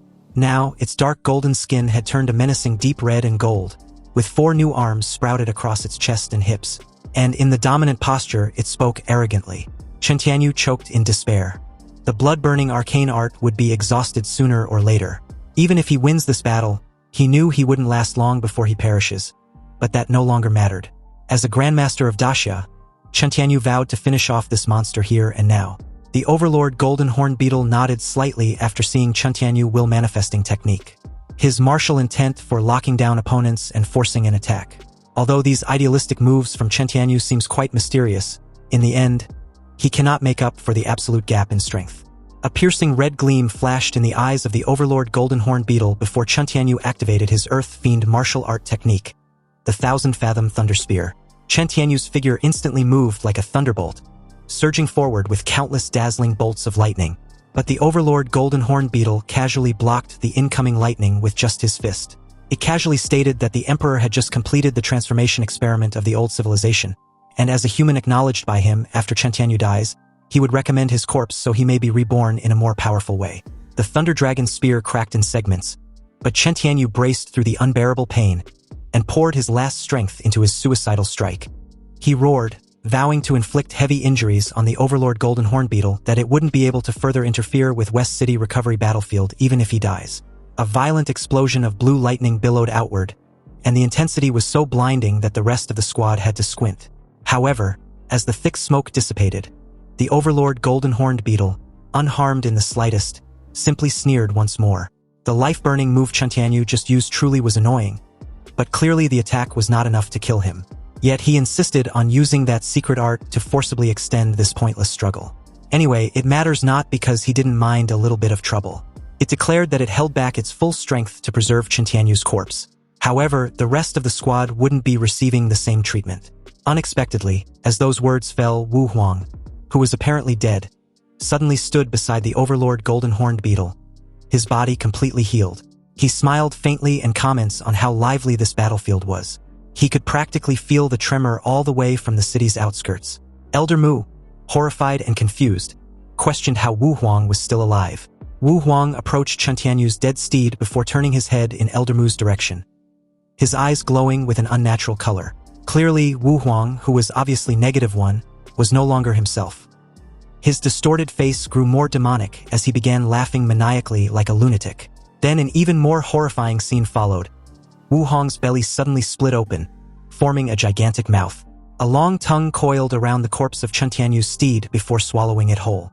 Pale as a sheet, Elder Mu and the others stared at the grotesque figure of their fallen comrade, completely dumbfounded. They couldn't comprehend what was going on. Wu Huang's face suddenly deformed and bulged with countless human faces, making the sight all the more ghastly. He licked his lips with relish, commenting on how delicious a Grandmaster's mount was. However, if he could eat the Grandmaster himself, that would be even better. As for the rest of the team, they looked delicious too, and he would like to have a taste of them as well. In the next instant, the Overlord Golden Horn Beetle struck and sent Wuhong's head flying. Apparently, it was disgusted with -1. It deemed it as an abomination, carrying traces of the dark Waystar aberrance aura. The Overlord Golden Horn Beetle speculated about -1 being created by humans. Seriously, he didn't expect humans to dare meddle with those aberrants. Because if that's the case, then it might be better to let them, the demonic beasts, rule the planet. Anyway, after knocking Wuhong's head off, countless black-red tentacles shot out and twisted together, quickly forming a new head. On its eyes sat a black-red ring bristling with spikes, and below was -1's razor-sharp teeth. -1 introduced himself before declaring his intention to eat the Overlord Golden Horn Beetle. Unafraid, the Overlord Golden Horned Beetle, with its arms leisurely folded, gave a contemptuous snort before calling -1 as an arrogant idiot. As the battle in West City continues, dark smoke tinted the sky with a gloomy haze, and amidst the ruins below, shockwaves ripples through the air as the Overlord Golden Horned Beetle swung a straight punch at -1. Although -1 tanked the punch, the Overlord Golden Horn Beetle still saw him as weak. But suddenly, its eyes shot up when it noticed something was wrong. It panicked, realizing -1's bizarre mass of flesh was eroding his, which had just undergone its third form. The Overlord Golden Horn Beetle didn't hesitate and severed its own hand. Then its hind wings fluttered, quickly creating distance. It questioned how far -1 could extend his reach. After all, he was merely facing its true form's bait. -1 laughed and replied with a question of his own, wanting to know if the Overlord Golden Horn Beetle had ever heard of an anglerfish. Subsequently, the very ground beneath the Overlord Golden Horned Beetle split open, and a gigantic mouth hundreds of meters wide with countless razor-sharp teeth rose from the earth. And before the Overlord Golden Horned Beetle realized it had fallen into a trap, dust and rock were flung in all directions as the enormous mouth swallowed it whole. The giant mouth spun in mid-air, devouring the Overlord Golden Horned Beetle. And although the Overlord Golden Horned Beetle started writhing inside -1 trying to break free, it was a wasteful struggle at this point. Also, true to its Overlord-class nature, -1 couldn't digest or absorb it instantly. Meanwhile, nearby, Elder Moose saw this as the perfect chance to retreat. He instructed Dai Kaiming to take Chintianyu and run. He would stay behind to buy whatever time he can. Dai Kaiming tried to protest, but it seemed to be unnecessary because -1's attention was now locked on them. He even comments on what a perfect dessert they would be. But his expression suddenly stiffened instinctively as his gaze shot up, staring at the dazzling azure flare lighting up the sky. Its tremendous energy was ostentatious and overwhelming, and it also seemed to be hurtling toward him as the target. Anyway, just like -1, Dai Kaiming and Elder Mu also felt this powerful energy heading towards where they were, and their immediate guess was another possible Overlord beast. The booming streak of azure light falling from the sky drew closer and closer with a direct collision against -1 imminent. -1 unexpectedly held his ground as the tremendous energy impact thundered, further dazzling the entire battlefield and creating an aftershock so powerful it seemed to tear everything apart. In that moment, Elder Mu stretched his arms forward, sternly instructing Dai Kaiming, who was bracing under the enormous pressure to protect Chintianyu. Dai Kaiming had no idea what terrifying creature that was, but he was now certain it wasn't an Overlord beast, mainly due to the fact that it came there specifically for -1. Anyway, before the three, the rubble of the nearby ruined buildings got completely wrecked, crumbling over with a swirling cloud of dust and debris mixed with thunderous lightning that reverberated across the entire West City. Amidst the wreckage, Ehi's assault was relentless, as he unleashed a barrage of punches laced with radioactive energy that rapidly tore away -1's grotesque flesh. He initially thought -1 was an ally since he devoured the Overlord Golden Horn Beetle, but the very moment he targeted Director Chen's Vanguard squad, he couldn't let it slide. Also, the black and red matter from its hideous figure made him sick. With his stance lowered, he activated a newly unlocked move which instantly gathered a massive sphere of atomic energy imbued with his killing intent. This was the demonized form, and the very moment he thrust his hand forward with the core nuclear blast fist skill, a devastating beam of atomic energy tore through the air and enveloped -1. The sheer destructive power of the attack began to incinerate -1's flesh in real time. When the azure beam of atomic energy eventually subsided, what was left of -1 was just a mangled mass of flesh, but very much alive and only managing a few weak sounds. Nonetheless, he, who had no intention of letting the disgusting fucker die that easily, never halted his next assault. In an instant, he made his way towards -1, grabbed his battered body and shot into the sky like a rocket. At enough altitude, Ehi halted abruptly and roared as he activated his Earth Throw, hurling -1 to the ground with tremendous force. And like a missile, -1 nosedived toward the ground, shattering upon impact that created a shockwave bigger than the last amidst the cloud of dust and smoke. As it subsided, a large crater was formed, and within a couple of meters deep, -1 had been disintegrated into a disgusting puddle of mushy meat. He slowly made his way back to the ground as the system finally displayed the current status of Demora's template, which had its compatibility at 100% and unlocked its Flame Monarch form. Apparently, the form was so destructive that the system even cautioned Ehi to use it with care. He stood at the edge of the crater, aura farming in his new dark nano armor. And as he stared at -1, who had gradually began to regenerate and recover while fully digesting the Overlord golden horned beetle, large swathes of dark and red fluid slowly coalesced, and in the blink of an eye they intertwined into a humanoid shape. From the ground they wriggled upward, tentacle fibers moving and absorbing one another in a horrific pattern. Despite the heavy onslaught, -1, tenacious as a leech, was very much alive in one piece. -1's body gradually took shape as he complimented Ehi for his intense assault. He really did beat him senseless, and since the very moment of his birth, he had never been crushed like that before. He was genuinely stunned upon seeing -1's incredible regenerative ability. But the ugly-looking fucker, like a demon crawling out from a wicked sacrificial rite, thanked Ehi for helping him accelerate the digestion process. And now that he had successfully mastered the Overlord beast's genes, he would let Ehi watch clearly as he devour him as well, piece by painful piece. The very moment -1 took a step forward, he, with his leg raised, was upon him in an instant with a curved kick. Though the kick seemed casual, the force spun -1 like a top, his body twisting dozens of times in the air, and before he could even fall, another kick sent him flying into a ruined building a couple of meters away with a resounding impact. Yet -1 just laughed and even encouraged Ehi to hit him harder. After all, he couldn't be killed and he intended to become Ehi's nightmare. -1's flesh went mushy, spraying a foul dark and red chunk in the air before dissolving completely, and transforming into a vast dark and red tide that enveloped and swallowed the very building he just crashed into. Atomic energy gathered in Ehi's palm, swelling into a massive sphere, and upon seeing his opponent become ever more frenzied, he laughed. This was the first time he had seen someone crazier and more arrogant than himself. However, it was a foolish gamble since getting bigger only makes it easier for him to blast his target to oblivion. Activating Demora's secret technique, the Imperial Chi Blast, atomic energy was shot straight at -1, lighting up West City's sky in the process. Meanwhile, Dai Kaiming, upon seeing this, kept wondering who the Grandmaster was since the power and speed displayed far exceeded his understanding. Even top-level experts would struggle to reach this stage. But the shocking aspect was that none of them had ever heard or seen that azure energy fluctuation before. Fortunately, this mysterious person seemed to be on their side. And with such a powerhouse taking the lead in West City's recovery plan, they can rest assured. Anyway, as the scene shifted back to the battle, the blue atomic energy had totally eviscerated every building in its path, swallowing -1 in the process, or so it seems, because the ugly bastard just started taunting Ehi for his futile effort, deeming it as useless. No matter how powerful the attacks are, they can't kill him. After all, he can split infinitely. And the nuclear attacks, while tearing apart and annihilating his body, were also accelerating the division of his cells, even outpacing the rate of the atomic energy diffusion. Laughing maniacally, -1 even split into several faces to emphasize his point even further, while Ehi, on the other hand, felt disgusted. He recalls how fortunate it is that the maximum compatibility with Demora had given him a powerful sense of chi and blood.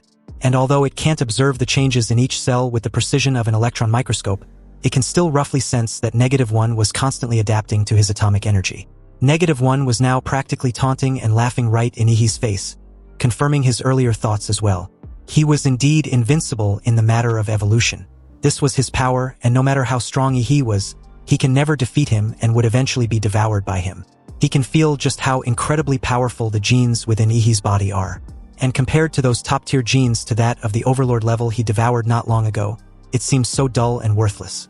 Though the reason as to why he was still inferior to Ehi beats him. Being the ultimate devourer, he had devoured countless living beings, constantly developing more perfect genes and bloodlines within his body. Yet he still couldn't compare to Ehi. Well, that's because the guy he was facing was the ultimate cheater in life. Anyway, -1 was now fed up and decided to devour Ehi alive. His dark and red cells divided exponentially, converging into a colossal oscillation. Then it surged into a tsunami which immediately began to swallow up the entire battlefield as if the earth had tilted, rolling violently and also clouding the sky before charging straight at Ehi. At the crest of this wave, a gigantic mouth like a blood basin opened, its interior swirling like a gruesome meat grinder. From afar, the vanguard squad watched a ruined building suddenly fell straight into the giant mouth, and instantly got crushed to dust. Dai Kaiming watched the world-destroying creature with worry and countless questions swelling in his mind.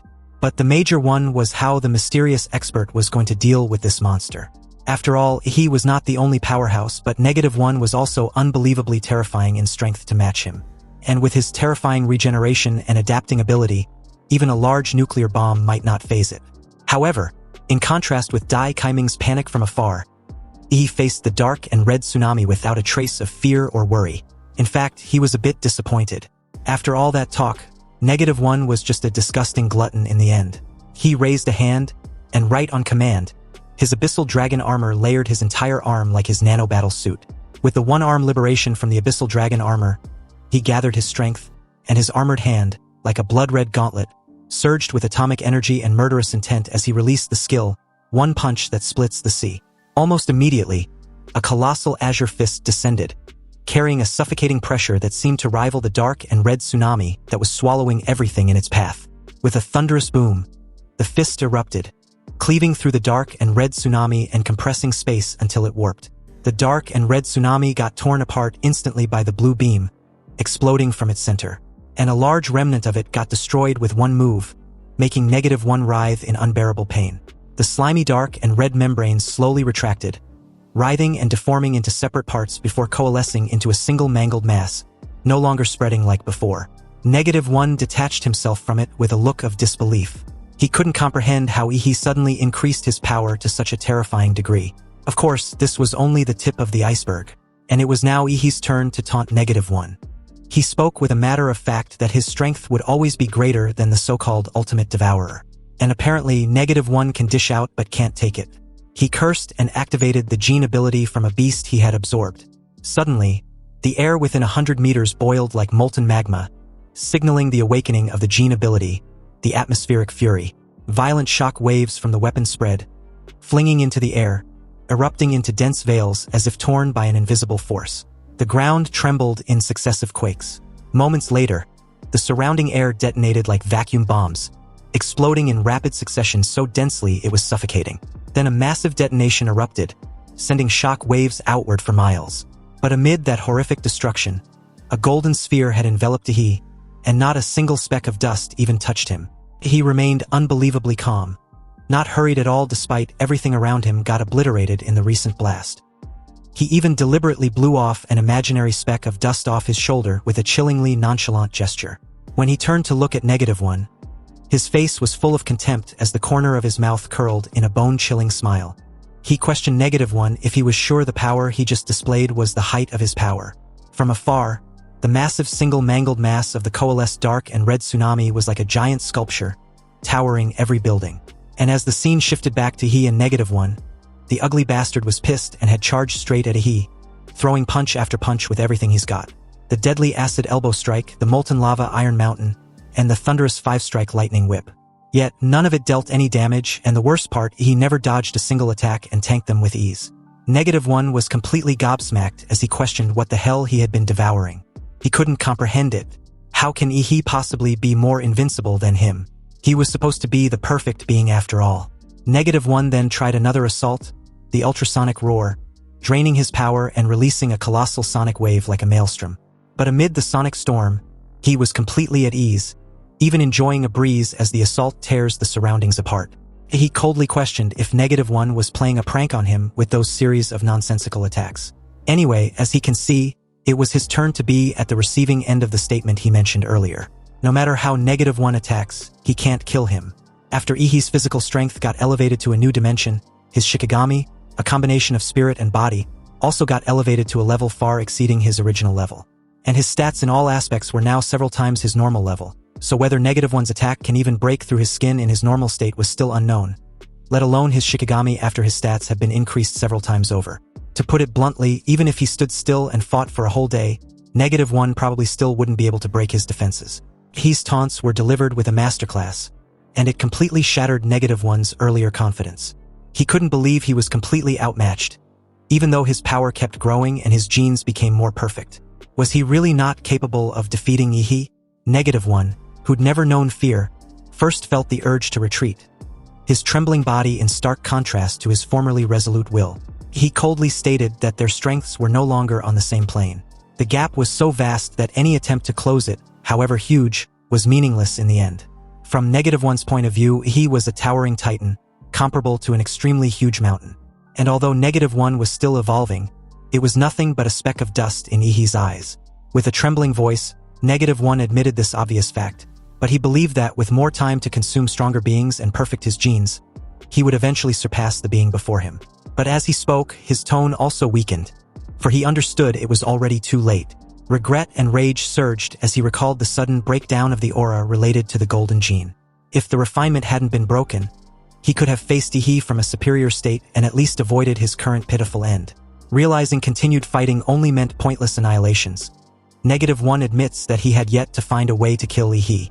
He also acknowledged him no less as a perfect being like himself. But Ehi couldn't kill him either. So -1 proposed a mutual beneficial arrangement. He wouldn't invade West City, actually the entire country in the slightest. He would travel to other countries such as the Northern Baitun Federation, which would indirectly align with Ehi's policy of counterbalancing the power of other nations, wouldn't it? In the end, they can divide planet Blue Star in two. -1 would rule the North Baitun continent, whereas Ehi rules the East and West continents. Plus, if Ehi can obtain even a drop of blood from the world's strongest individuals, he can help him develop a toxin that targets their bodies, enabling him to eliminate all his adversaries. As -1 kept babbling on and on, as if the world was already his for the taking, he remained silent with his irritation clearly evident. He silently raised a finger, and this odd gesture startled -1, who asked what it meant.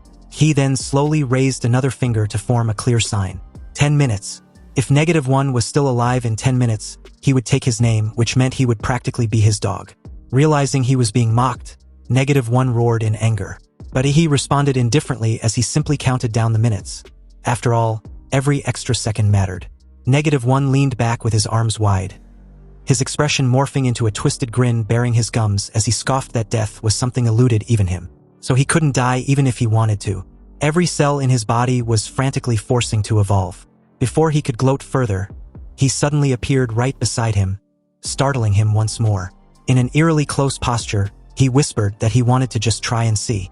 Without waiting for an answer, Ehi's other hand slipped around -1's body, locked him in a tight embrace, and took off straight into the air, their bodies shooting off like a meteor tearing the sky. In the air, -1's body was slammed into a building and dragged across its walls. Yet his shredded body recovered almost immediately as he began to laugh wildly, claiming these pointless attacks couldn't harm him the slightest. But it was too soon for him to pay for his arrogance. He dragged him up through the clouds, sending them ever higher into the sky. And upon noticing the thinning air and the bone-chilling cold, -1 panicked slightly before questioning if he intended on throwing him off Earth. Because it's no use. -1 stubbornly claimed absolute zero environment and cosmic radiation couldn't kill him, but would rather accelerate his evolution, and once he reached that state, he'd slaughter all life on planet Blue Star. However, at enough altitude, he gripped -1's head, their silhouettes small against the vast cosmos. A perfect place with no witnesses and no impact on West City. He then leaned in and whispered a shocking revelation that made -1 broke into a cold sweat. Thus, at such a great distance, -1 should have lost contact with his countless derivative lifeforms on Earth. The immortal look on -1's face shattered the very moment he heard the term derivative lifeform. He trembled and asked how Ehi knew. You see, -1's true form was not as invincible as he boasted. Otherwise, he wouldn't have been captured and imprisoned by Laser Bird. Sure, he is indeed difficult to kill, but each time he regenerates, he consumes his life energy. And as his life energy is gradually depleted, he will become weaker and weaker. In his recent battle with Ehi, he lost a total of 30% of his life energy. And in terms of the energy stored in his body alone, it was even comparable to that of 3 ordinary Overlord beasts. However, the biggest advantage that -1 had over Ehi was not his number of resurrections, but the derivatives that had detached from him. From the head that was smashed away by the Overlord Golden Horn Beetle at the beginning, to the various body tissues that were later shattered by Ehi. These body parts do not lose their activity after being separated from the main body. Instead, they enter a dormant state. And the very moment -1's body completely exhausts its life energy, it will activate the backup consciousness stored in the other body parts, achieving a kind of alternative resurrection.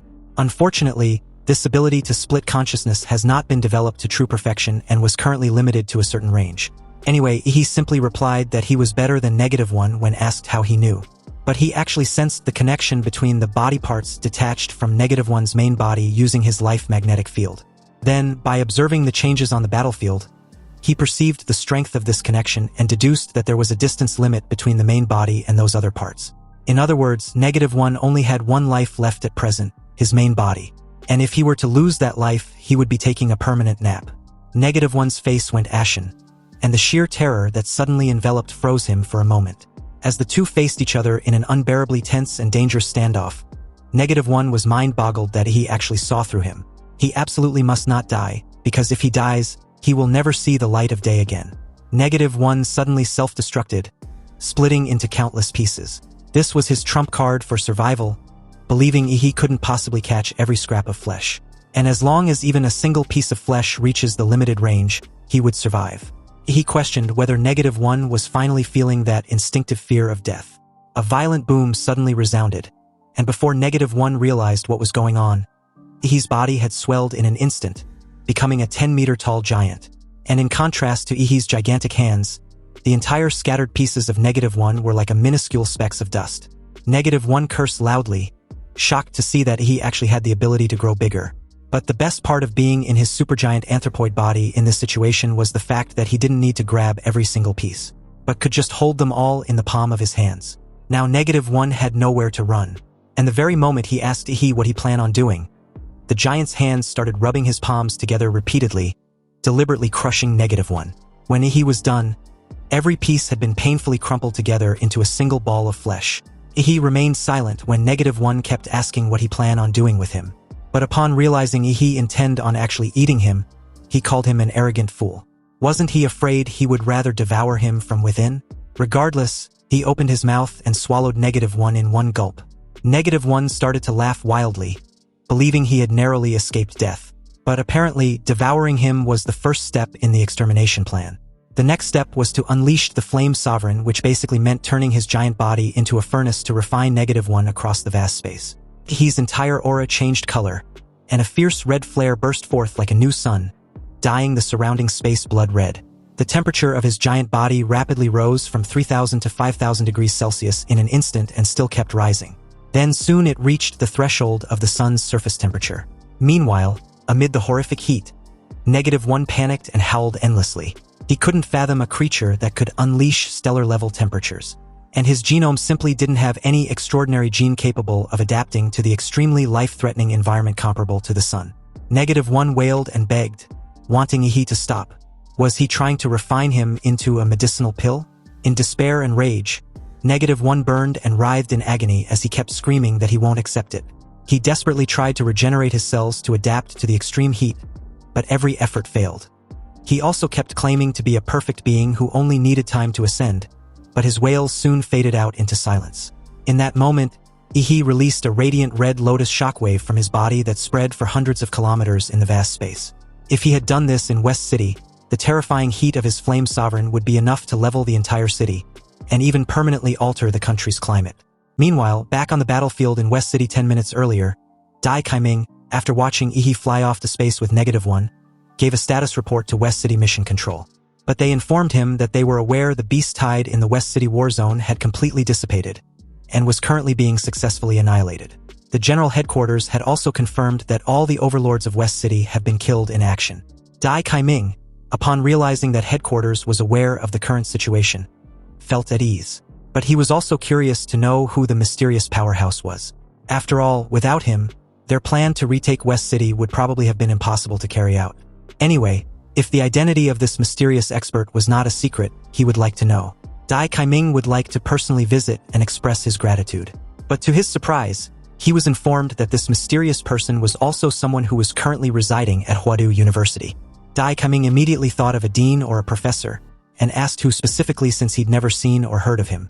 But upon learning that he was a student, Dai Kaiming, as a student council president, remained doubtful. He knew most faculty top students but had never seen anyone wield such dazzling yet extremely destructive blue radiance like that. He was also aware that no student in his year had broken through to the Grandmaster level before him. In that very moment, Dai Kaiming was horrified to learn that the student was 3 years younger than him, meaning he was his junior and a first year at that. At the same time, the sky lit up with a horrific heat as proof of Ehi's Red Lotus's destruction. As the scene shifted back to space, Ehi plunged downward at a terrifying speed, looking like a comet hurtling toward planet Blue Star. As he fell, he complained that both Negative One's shape and taste were awful, and the Flame Sovereign's heat had also completely incinerated his nano-battle armor. Ehi decided to access Negative One's abilities. He opened his mouth wide, and in that moment, biological tendrils crawled from his mouth and rapidly grew, instantly covering his body. Apparently, his advanced vampire bloodline combined with the evolutionary ability of the God Template allowed him to absorb the genetic abilities of Negative One while refining it. It inherited the dark red biomass, meaning it can not only simulate clothing, but also repair his body which was damaged while he was in the Flame Sovereign form. To be honest, it's more of an optimization than a repair. And it feels like Ehi can freely sculpt himself just like in a character creation game. After fusing with the dark red biomass, Ehi's whole body was radically upgraded. Now, his heat resistance, energy storage and conduction, bone structure and nervous system had far surpassed anything he'd ever known. He looked the same, but on a microscopic level, the changes were earth-shattering. He couldn't hide his satisfaction, and words couldn't even describe how marvelous it feels. He also deemed his new ability as no less than a high-level template. Meanwhile, as the scene shifted to the North Baitun Federation, inside the Federation's military command base, the Union Army General of North Baitun, General Duller, actually trembled slightly upon watching the satellite footage of the radiant red shockwave which suddenly exploded out of nowhere. Wondering what the hell it was, the federal supercomputer, Eve, informed him that a violent, high-energy reaction occurred at the boundary between the stratosphere and the thermosphere above West City of Xia Kingdom, affecting a range of 600 kilometers and estimated to be equivalent to a nuclear explosion with power comparable to tens of millions of tons of TNT. The general cursed angrily, baffled as to why such an incident occurred during Dacia's recovery plan. A technician reported that Eve had detected a life signature at the explosion's center. The general, astonished as hell, responded that an explosion of that magnitude would turn even a Grandmaster-level expert to ashes. He then ordered for the enlargement of the satellite footage to see what kind of nonsense Xia Kingdom was up to. When the image was magnified, a young man in a leather outfit appeared on the screen. He hovered in the air, aura farming like the G he was, and the general's expression was that of bewilderment upon realizing it was a young man, most likely a teenager. Suddenly, this young man's piercing gaze locked on them from the vast distance, directly facing the satellite beyond Earth. And with a commanding tone, he questioned if they were spying on him. The scene then shows an overview of the North Baitun Federal Military Command Base, and as it cuts back inside once again, he had flipped the entire base the bird. But General Duller was more concerned as to how this young fellow managed to detect them since their satellites were in outer orbit. He immediately demanded for Ehi's identification, already speculating that the Great Xia dynasty now had a fourth national grandmaster. But then Ehi's eyes began to shimmer with a bright azure glow, sending the fatty general and his men into a state of panic. As he wondered aloud just what exactly Ehi was planning to do, one of his men urgently reported that their satellite had detected an energy source increasing at a terrifying rate. From the surveillance feed, a dazzling azure beam suddenly streaked across the outermost layers of Earth's atmosphere and crashed directly into the satellite, destroying it completely in an instant.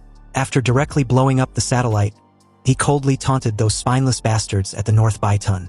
With their spying device now taken care of, Ehi declared with some satisfaction that Demora's template was now being fully utilized, and the scope of his life magnetic field had expanded to a super large area sufficient to cover the entire globe. Moreover, it can sense not only the aura of carbon-based organisms, but also the signals emitted by machines and various special frequencies. Anyway, now that the western part of the city has been recaptured, he suddenly had an idea. He wanted to know if he was qualified to enter the 11S level forbidden zones of life with his current life level, and whether it was worth trying. Evidently, he had never shy away from matters like these, especially with his curiosity piqued to such degree, so he activated his life magnetic field, then stared at the world below as if piercing into an infinite space, causing an invisible discerning aura centered on him to rapidly spread. In an instant, the life magnetic field covered an entire province and kept expanding at a shocking speed. A massive influx of data flooded his consciousness, but Negative One's dark and red biomass automatically filtered out excess information, keeping what was needed and gradually constructing a 3D overview map of the globe before him. From this, He can clearly see the locations and structures of the entire urban system of Great Xia being fully recaptured in extreme detail. Suddenly, Ehi's gaze sharpened and fixed straight ahead, as his dark and red biomass spread to the city of Guanshan, which had fallen and had become an S-grade secret realm. It was not surprising that the recovery plan there failed as expected. From Ehi's life perception, the whole city of Guanshan was like an absolute black hole, and humanity's strongest martial artists were even helpless when faced with this S-grade secret realm. Well, if the city of Guanshan couldn't be probed, what about the other forbidden zones? Though Ehi now had an immense power, he was still far from the pinnacle of martial arts on planet Blue Star. He had only entered the threshold of humanity's supreme ranks, thanks to Demora's legendary status and power. Anyway, setting aside Guanshan City, his life magnetic field was still extending his perception across Great Xia and reaching throughout the eastern continent of Azure Star, then beyond the Great Eastern Ocean, sweeping the North Baitun continent, the Northern Cold Ocean, and even the Eternal Ice continent at the south pole of Azure Star, all scanned, explored, and reconstructed in his awareness. At that moment, Ehi seemed to observe all of Azure Star, but his vision quickly halted at the Shaodong Island, where the ruling Imperial Palace sat atop of Mount Fuji.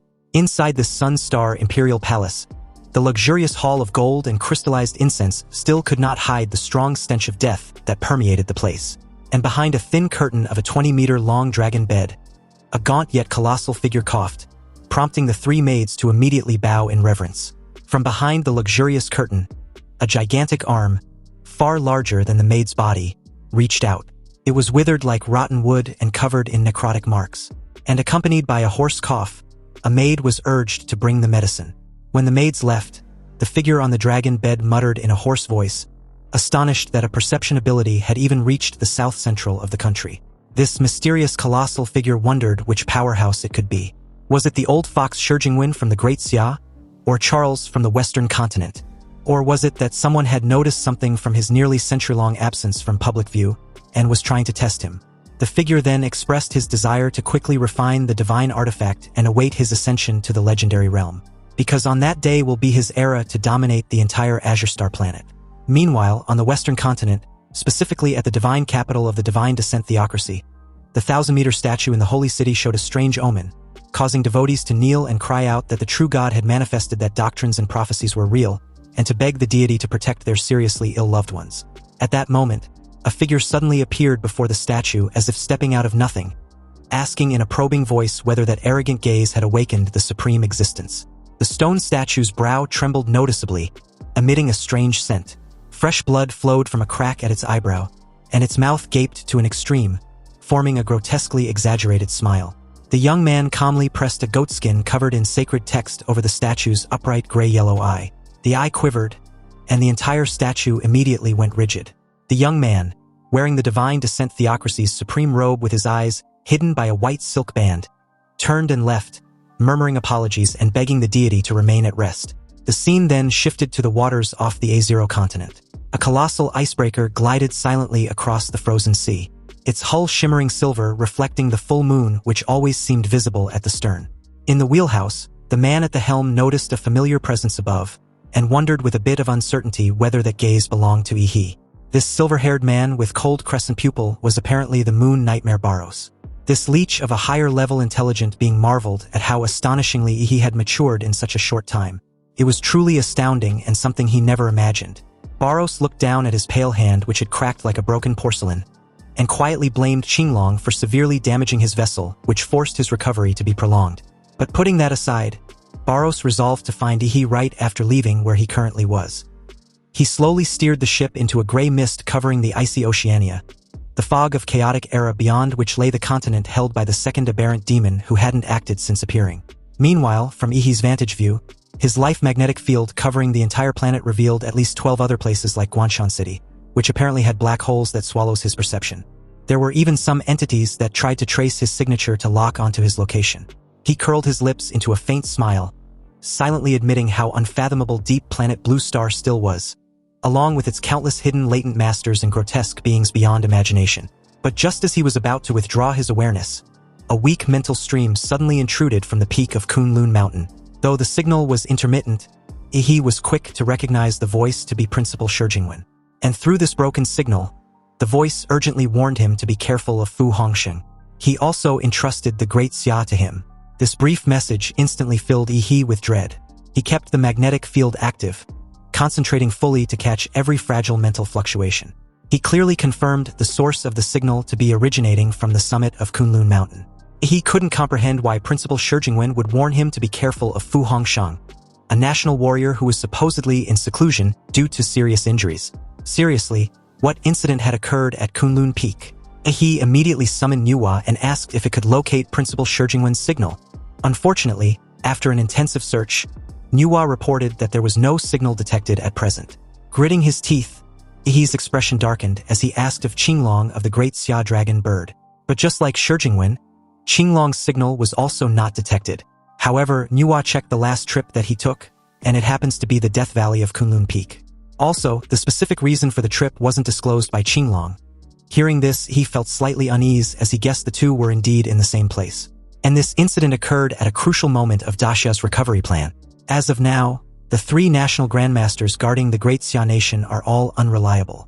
1 is missing at Guanshan and 2 vanished at Kunlun Mountain. He tense up with a sickening apprehension, suspecting that Fu Hongxing might have betrayed them. Activating the atomic energy on the soles of his feet, he took off at an incredible speed, his mind racing with numerous speculations. Clearly, if Shi Jingwen and Qinglong were missing and Fu Hongxing had sided with the enemy, then the top combat power of the Great Xia dynasty had vanished. Meanwhile, the large-scale recovery plan was still in effect, which, while reclaiming the fallen cities, would undoubtedly drain Xia Kingdom, likely causing heavy losses. And the fall of the Daxia dynasty would signify the rise of countless suppressed nations with their greed to devour and grow stronger. Without top-tier combat power means that Xia Kingdom had entered its most perilous period. And a single misstep would immediately make it a target for encirclement and dismemberment by every other nation. The Valley of Death on Kunlun Peak was an anomalous forbidden zone that can suppress both martial artists and even magical beasts. It also frequently spawns secret realms that bring great opportunity yet deadly risk. Anyway, since battles between grandmasters can split mountains and seas, if Principal Shi Jingwen really joined forces with Qinglong to fight against Fu Hongxiang, then the entire Kunlun Peak should now be the Kunlun Basin. Yet there were no battle remnants at all. His face showed deep concern. The only option left was to find Fu Hongxing. But if he was truly an enemy, that move would be exposing himself. He cursed loudly, lamenting that complex puzzle solving was not his thing. He was better at fighting. Anyway, as he skimmed past the bizarre secret realm gates below, he kept reminding himself that becoming stronger was his optimal solution. Now that he had maxed out all the 3 templates, the achievements of being the top student in his grade and retaking West City were enough to get him 2 more templates. Then there is the matter concerning the Golden Gene, an extremely rare gene containing latent power capable of mutations and enhancements far beyond normal rules, which should be unlocked by the Mad Doctor by now. If the Great Dynasty truly has no more powerful protectors, then he would just have to rise to the occasion and become the supreme ruler and protector of Daxia Kingdom. The scene then shifted to his next destination, a ruined commercial building in the western part of West City. He landed and strolled into the dilapidated building, his dark and red tendrils swaying sluggishly. Once inside, he casually remarked in a detached tone that the place was too chaotic. Scanning around, he had used his bloodline's connection with his target to confirm that he was still hiding within that very building. And clearly, he had concealed himself quite well, as if avoiding something. Suddenly, the upper floors shattered as a massive azure beam tore through the already ruined floors of the building. Then he descended right after like a freaking meteor, creating a small cloud of dust as he slams onto the ground. As he steadied himself, a giant creature like an enormous worm with a wide maw full of gray, dense teeth, and gruesome fat little arms sprouting around its mouth appeared before him. With his current strength, the beast was nothing but just a waste of space in his eyes. He casually raised a hand enveloped with a brilliant blue aura as his cold gaze locked onto the ugly bastard before him. He immediately unleashed a killing force known as Mental Slash on the poor creature, who stood no chance and was cleaved in uneven halves. And as its green blood gushed out like a fountain, the sheer volume of it was a bit overwhelming. But in that moment, something began to rise from its sticky green gore like a slime, and he finally realized why he was finding it difficult to locate his target, who was none other than the Mad Doctor. Turns out he had been hiding inside the creature. The Mad Doctor emerged with his body smeared with the beast's sticky green blood, and the very moment he approached, he panicked and gestured for him not to get any closer. But upon seeing Ehi's puzzled look, he points out that he was too filthy, reeks, and is afraid his lord would be disgusted. This seemed to snap Ehi back to his senses as he finally registered the unpleasant smell. As he covered his nose and subconsciously took a step back, He asked what happened and who was chasing him. With a terrified look, the Mad Doctor explained he had to hide inside the worm to conceal the golden gene and his aura because Laserbird sent its hunting dog of a monster to seize it. The creature was the ultimate life form and could probably devour all living being in the city. He then suggests they leave immediately. But upon hearing the description, Ehi found it familiar. So he used the dark and red biomass to recreate Negative One's form before asking if that was the creature the Mad Doctor was referring to. The Mad Doctor, upon recognizing Negative One's lifelike depiction, grew paler and confirmed that it was indeed the creature. But this also made him realize in bewilderment that his lord might have perhaps devoured the creature instead. He calmly admitted he dealt with it, and even refined the ugly bastard. Inwardly, he felt the word eat or devour was inappropriate and barbaric. Therefore, refined sounds better. The Mad Doctor immediately prostrated like a subject before a king, startling Ehi, who quickly stopped him, scolding him for his old-fashioned manners and demanding the golden gene. Since Ehi wasn't particularly curious as to how to handle such stuff, coupled with the unpleasant sticky liquid, he used his Shikigami to retrieve it safely. However, seeing the extracted golden gene, Ehi's mouth started watering very abruptly, and his craving also naturally intensified. Though tempted, he sealed it back in its concealment case because it wasn't time to use it.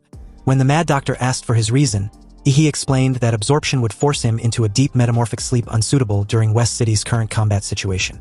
Then suddenly, he changed his tone and openly praised the Mad Doctor for an excellent job. In a flash, he pierced the guy's chest, transmitting the red-black matter to protect the rare talent he had. The Mad Doctor, unclear but reverent, was in a daze when the red-black matter flowed into him. He explained that his current strength was too weak, so he seems to be always on the run when facing danger. He added that Negative One's red and black biomass could boost his brain, and also contained uncanny power beyond imagination. He withdrew his hand, then sprouted Demora's dorsal plates on his back. Then, without hesitation, he placed a hand on the dazzling blue dorsal plates and forcibly yanked it out from his back with an expressionless face. He then handed it over to the Mad Doctor, explaining it was his crystal spine. But how much power he can draw from it depends entirely on his abilities.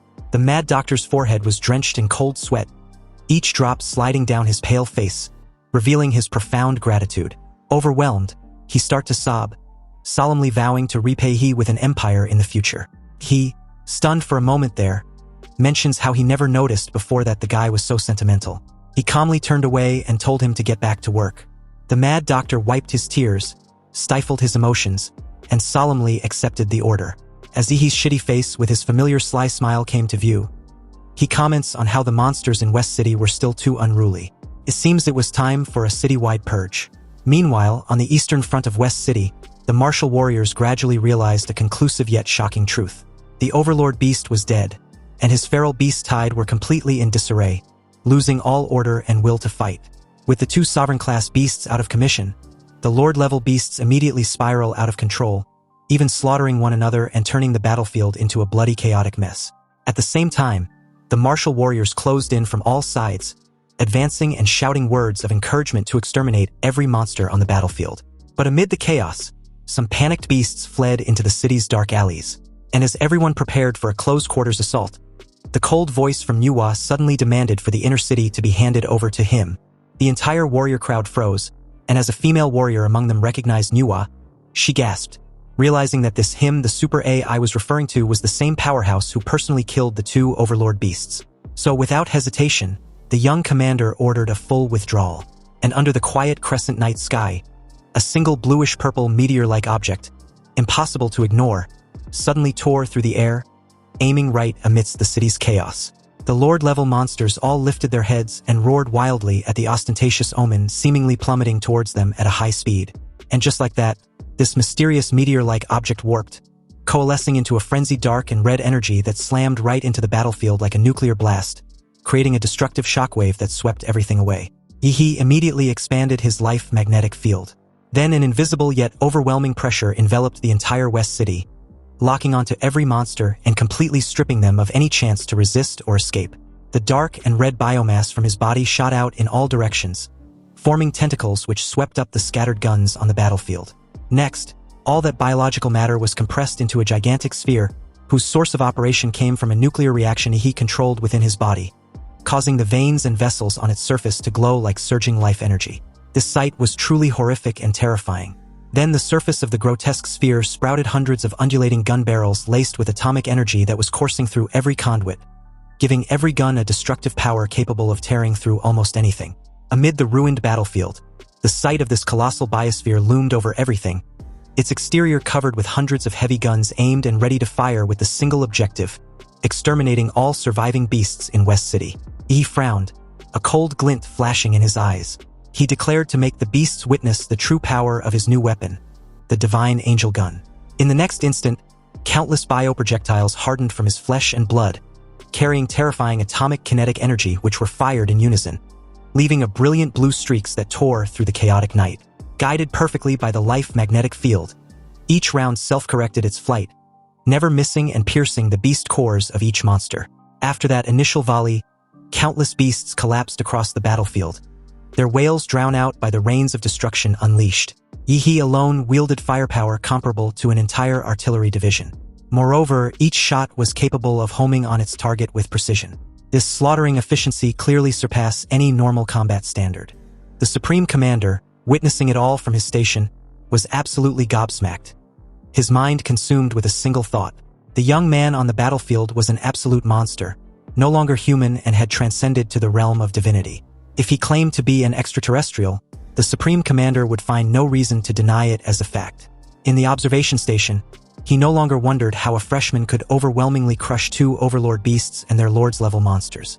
At present, Ehi alone was equivalent to an entire heavy artillery legion, and the sheer efficiency of his slaughtering had clearly surpassed the Supreme Commander's military forces. And this made him wonder just how exactly Ehi had been trained. But then a subordinate urgently reported Ehi's attack had ceased very abruptly, and the hovering biofortress, after its initial discharge, was now emitting a thick white smoke. This was the heat dissipation system venting through the pore-based cooling mechanism formed by the black and red biomass. The entire command station couldn't help noticing the obvious issue. The weapons had overheated, and the atomic energy in Ehi had also surged so intensely. Even the toughest adaptive biological matter needed dozen fleeting seconds to stabilize. The Supreme Commander immediately ordered for all mobile energy cannons to rotate 360 degrees and entered target lock mode. They needed to buy every second for Ehi's weapons to cool down and stabilize. As the firing order was issued, the combat warcraft simultaneously powered up and opened its weapon base.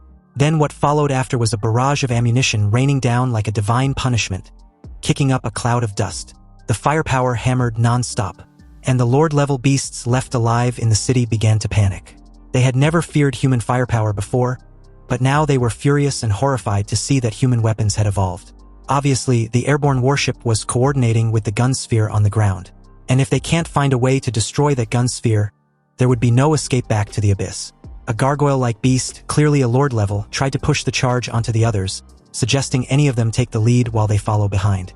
Hearing this, silence fell very abruptly. They all knew the sphere fortress had to be taken down, yet none wanted to be the first to die. While the lord-level beasts hesitated and argued, Ehi's second volley had quietly moved into firing position and was seconds away from another explosive discharge.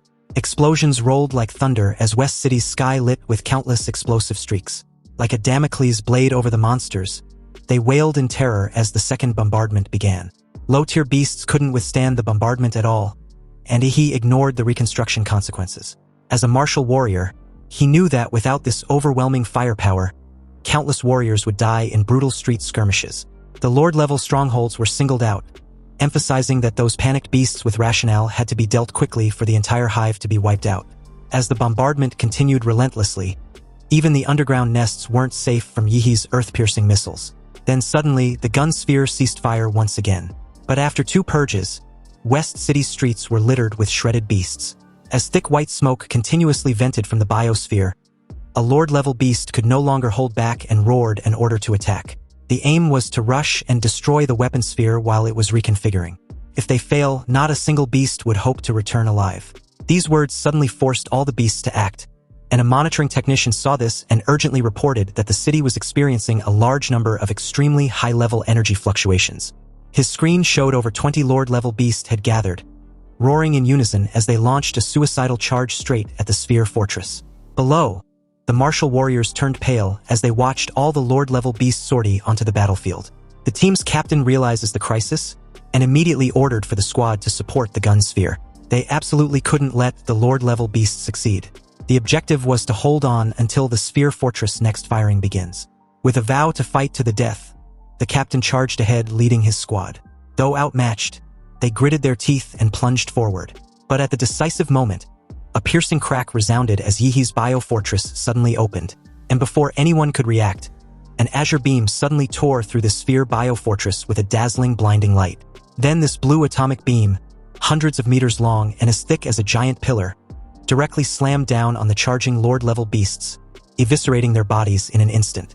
The warriors hadn't even had time to strike before the battle ended, and the entire scene felt anticlimactic for once as the suicidal captain was left dumbfounded. But at this point, these background extras should know their role. Anyway, he watched from above, coldly questioning if those stupid beasts thought he only knew how to stand still and shoot. So with that, the recovery of West City was settled. Ehi's arms fused with his dark and red biomass, spreading out into a pair of colossal wings. His solemn expression was clearly evident as he coldly declared that after tonight, there would be no more demonic beast in West City. A couple hours later, dawn broke over West City, dispelling the veil of darkness that seemed to loom unwantedly. After confirming that all the beasts had been slain, Ehi gave a faint smile as West City officially announced the completion of its recovery campaign. Then right on cue, his system interface, silent until now, finally appeared with a new notification. It confirmed his achievement, the savior of West City, and granted one template draw. Also, since his contribution of participating in a large-scale event exceeded the required half, achievement fusion was possible. This meant that Ehi can fuse his achievements into a premium draw of at least A rank. Ehi, already familiar with this script, laughed upon realizing that the mechanics was no different from the gacha games he'd played in his past life. However, new monster pulls were truly tempting. After all, B rank and below were no longer worth his attention, so saving all achievements for one big pull was wiser. At minimum, an A-rank creature on par with Demora was an optimum choice, and just the thought was even thrilling. Shortly after, the victory at West City quickly spread nationwide, marking a brilliant start to the recovery campaign. In just a day, 3 cities were reclaimed. The first liberated city was Union City, with the 1st Division of Dragonbird serving as the main force. The second was Blue City, where the recovery was led by the martial artist of the evil metropolis. And the third was West City, reclaimed under Dean Chintianyu's leadership. Obviously, Ehi's identity remained a top secret. The Supreme Commander only mentioned Chintianyu and his Dagger Squad, offering no further explanation because Ehi's power was earth-shattering. After all, if the intel of a freshman with a peak Grandmaster cultivation and could crush a sect master gets leaked, it would shake the entire Azure planet. Elsewhere nearby, Lu Qingzhu silently read the news, half in doubt. She was almost certain that the person responsible for reclaiming West City wasn't Dean Chintianyu. And since the entire force had signed a confidentiality agreement, she didn't need any more confirmation. And apparently it wasn't just her, but Chu Zhou as well. They clearly saw through the BS propaganda by the news. And besides, only one person in the entire Daxia kingdom had that familiar azure beam of light. The scene then shifted to Daxia's Recovery Plan General Command Headquarters, where the National Security Commander still had several of his subordinates working around the clock to erase Ehi's exaggerated involvement in West City. They were to maintain a tight-lipped about intel across all board, classifying it at the highest security level. It was too explosive and would definitely attract unwanted attention from other nations, something they absolutely cannot let happen. But in that moment, the person in question returned to headquarters and sought out the commander with a serious expression. The moment he called him Sir, the commander shivered noticeably, goosebumps running across his skin. This dignified commander bowed respectfully before a student, a freshman at that, and stammered that this student was rather the superior. He, who could care less about such formalities, spoke bluntly. He wanted to know when the freshman valedictorian title from Hada University would be officially certified. The commander broke out in a cold sweat, momentarily speechless. He was curious as to why someone who had clearly surpassed even the dean care about a freshman valedictorian title. Wouldn't that embarrass him?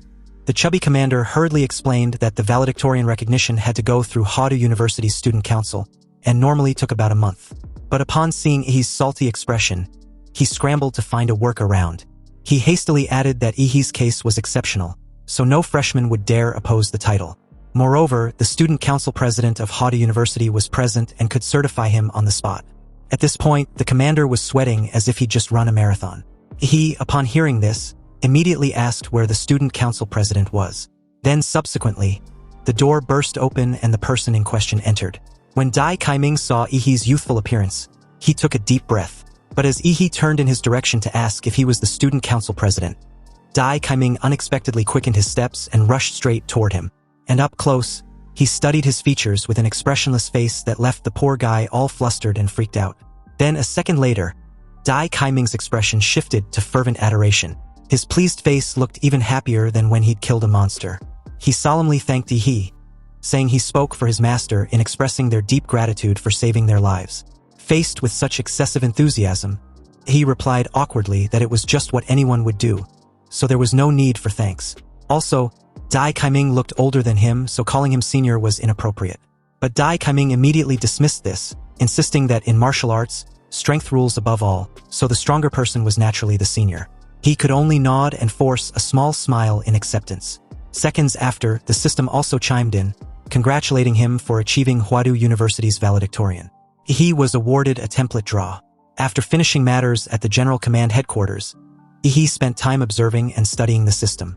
The awaited moment had finally arrived. He steadied his breath and slowly pressed the draw button. Instantly, a dark and purple vortex appeared with the usual howling screams of mythical beasts. The vortex was like a giant's eye, and at its center was a bottomless black hole, surrounded by swirling dark purple which was constantly shifting and emitting a dazzling glow. He had to shield his eyes with his hand from the dazzling light. Then before him appeared a colossal entity, a giant eye hovering in the air, surrounded by countless tentacles extending from a grotesque dark flesh mass. The system immediately displayed the specimen as the Hellstar sample of B+ rank. A crack opened in the massive flesh, parting like eyelids to reveal a hazy pink-white light within, and small tentacles quivering like eyelashes. The giant eye widened. His crimson pupil swung down to stare at Ehi. While the system streamed a torrent of data, it listed the lineage abilities. A solar frenzy star, capable of sensing cosmic radiation and photonic energy. Then there was celestial light manipulation, which allowed the control and restructuring of energy flows. In the great dark heaven, devourer of all, the current compatibility was at 1%. Ehi watched with interest and judged this template as a genuine skill specimen rather than a mere physical buff. He also considered fusing Hellstar's light energy with his existing nuclear energy, since a successful merge would unlock vast potential. The scene then shifted to the fallen city of Qingcheng, where the leading Martial Guild alliance launched an assault, but after a day of heavy losses and depleted firepower, a sense of helplessness fell over the forces. The cause lay with the Overlord execution squad. Even with all the strongest guild leaders assembled, they were utterly incapable of locating Qingcheng City's Overlord, prompting complaints that after a day, they've only managed to reclaim just 2 counties. Even elite assassination teams found no trace. And all this was due to those fucking rat species beast army in Qingcheng City. Though lacking giant monsters, they had become a nightmare on the battlefield. They'd built a tangled network of tunnels underground, intent on tunnel warfare against the Martial Guild alliance. This made the bombardment and luring tactics like in West City utterly useless. The city was eerily silent with no signs of defense. A guild leader gritted his teeth, asserting the enemy was baiting them deeper into the city, while a younger leader added that it was to force them into close combat in the worst terrain. At that moment, the female guild leader of the Chengda martial arts group checked the news on her phone and announced that the 3 cities, Union, Blue, and West, had been successfully reclaimed. The Silver Wolf guild leader, Wu San, roared in anger and punched the wall, clenching his teeth in fury. He knew that Qingcheng City's overlord lurked deep below, and to confront it, they'd have to get through countless rat beasts in narrow complex tunnels. Basically, a damned near impossible task. This was what's driving him to the wall, because there was nothing more helpless than having strength but lacking the will. Meanwhile, elsewhere within the city of Qingcheng that very night, in one of its many cold pitch-black alleys, sturdy yet silent footsteps casually strode in the cramped alley, and as the figure finally came to view, it was none other than Ehi. In the silent dead of night, he stealthily entered the city of Qingcheng, thoroughly disguised under a dark leather jacket coat clinging to his frame, and his face hidden behind a silver crystal mask with weird whirlpool patterns. This time, his mission had to be carried out in absolute secrecy, and under no circumstance must his identity be linked to retaking the city of Qingcheng. At present, apart from himself, no one on the entire planet knows that the 3 National Guardian Grandmasters of the Great Xia Nation had all disappeared without a trace, and the mastermind behind it was most likely Fu Hongxing, the #1 martial artist of Daxia. But what really puzzled Ehi the most was why Fu Hongxing targeted the 3 elite experts of his own nation despite his peak power and status in the country, and even the world. He was a figure destined to be remembered throughout history, but since he had started targeting the top experts of Xia Kingdom, It means that one of his goals must be to weaken the Great Xia. And given Ehi's growth rate, he was certain he would become a target for elimination sooner or later. In the future, he would definitely have to battle with Fu Hongxing. But to confront such a powerful being, who claimed to be a martial saint, he must quickly accumulate strength, and while doing so, he must also remain low-key and strike first before Fu Hongxing can even react. After all, his biggest advantage right now was the information gap. Fu Hongxing doesn't even know that he has received Principal Shijingwen's message, which was an intel edge, as is his growth speed granted by his infinite monster template. Given enough time to develop, Ehi would come to fear no enemy. And this recapture of the city of Qingcheng was the best opportunity for development. With his life magnetic field already activated, Ehi began scouting the very moment he entered the city. And as the life magnetic field intensified, Ehi detected a dense array of biological signals, possibly numbering in the hundreds of millions. This was severely hampering his sensory detection, and making it impossible for him to locate the dominant entity. It's no wonder the Martial Arts Alliance couldn't conquer the city of Qingcheng. Even he couldn't find the Overlord's position. The enemy was really cunning, and this suddenly reminded him of the blood-eyed black ape of Anqing, a cunning and treacherous high-level magical beast that intensifies one's bloodlust. But unfortunately for this Overlord, he had too many abilities, and there's bound to be one that suits this bastard perfectly. Suddenly, beneath his feet, his dark and red biomass erupted violently like a flood, swallowing an entire street in an instant, then seeping into every crack in the tunnels below. It easily invaded the darkest and most hidden places underneath, startling the rat army, who seemed to have detected the scent of a strange entity trespassing into their territory. Curious as to what had invaded their domain, they immediately bare their sharp fangs, which were capable of shredding even steel, ready to lunge and tear the dark and red intruder apart. However, before they could strike, the dark red biomass suddenly shot out countless fine spider silk-like threads, which swiftly enveloped the entire surrounding space. And before these steel-shredding muscled rats could even squeak out or make a move, the threads tightened around them, crushing them, then slowly began swallowing them. The rats' agonized screams echoed everywhere as they thrashed desperately. But the more they struggled, the tighter the tentacles became, speeding up the devouring process. In just a split second, some were completely devoured, leaving no trace.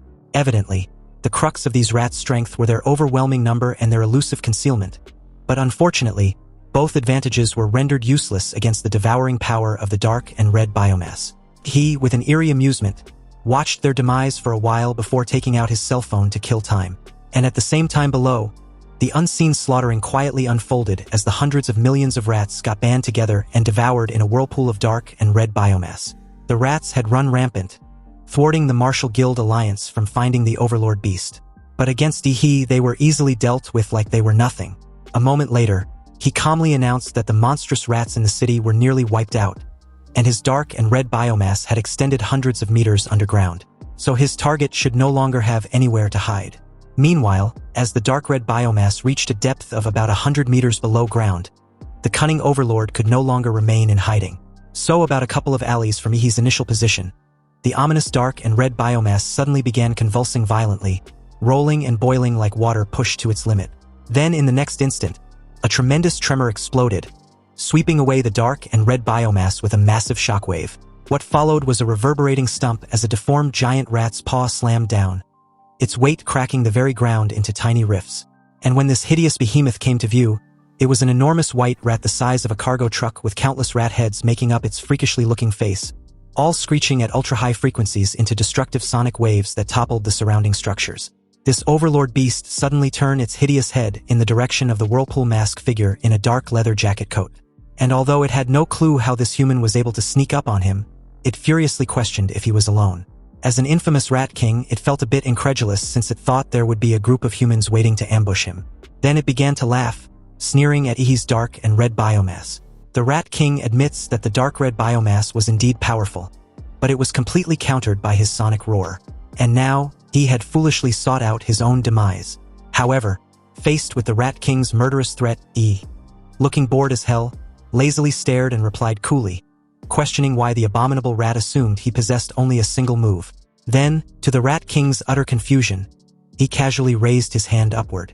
And what followed after this sudden gesture was the raging storm of stars. As if summoning a divine punishment, the high clouds turned a ghastly brilliant purple, expanding and spreading until they gradually covered the entire city, plunging the sky into an oppressive purple gloom.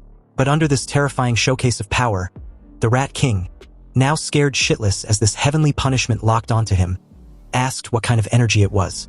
Because at this point, the ghastly brilliant purple had not only plunged the sky of Qingqing with a petrifying purple gloom, but the entire eastern hemisphere. Countless iron-purple clouds furiously converged into a storm-surpassing planet Blue Star, making the moon seem as small as an insignificant speck of dust in comparison. The very moment Ehi gave the command, an extremely high-intensity beam was shot out from its center, linking heaven and earth as it plunged straight toward a specific target in Qingqing. The Rat King, upon seeing this, immediately felt the fatal threat and cursed, before questioning who the hell he was. He was done playing with him and had to get the hell out of there. He simply watched the scene, his gaze icy and calm as he rhetorically asked where the fucker was running off to. What made it believe it could outrun the speed of light? In an instant, the purple beam was upon the Rat King, hitting it dead on with a destructive strike. The ugly bastard wailed so loudly that it echoed throughout the entire city of Qingqing. When the beam eventually stopped, the hindquarters of the Rat King were sheared off at the waist, blood and flesh splattering everywhere. Then, in a smug tone, this ugly half-dead looking beast proudly declared that it was extremely hard to kill. He said nothing and once again raised his hand, his fingertip now pointing straight at the purple sky. What rained down this time around was several high-intensity beams at a cosmic light speed. They plunged so fast on the Overlord beast that it had no chance to dodge or block. Not that it could anyways.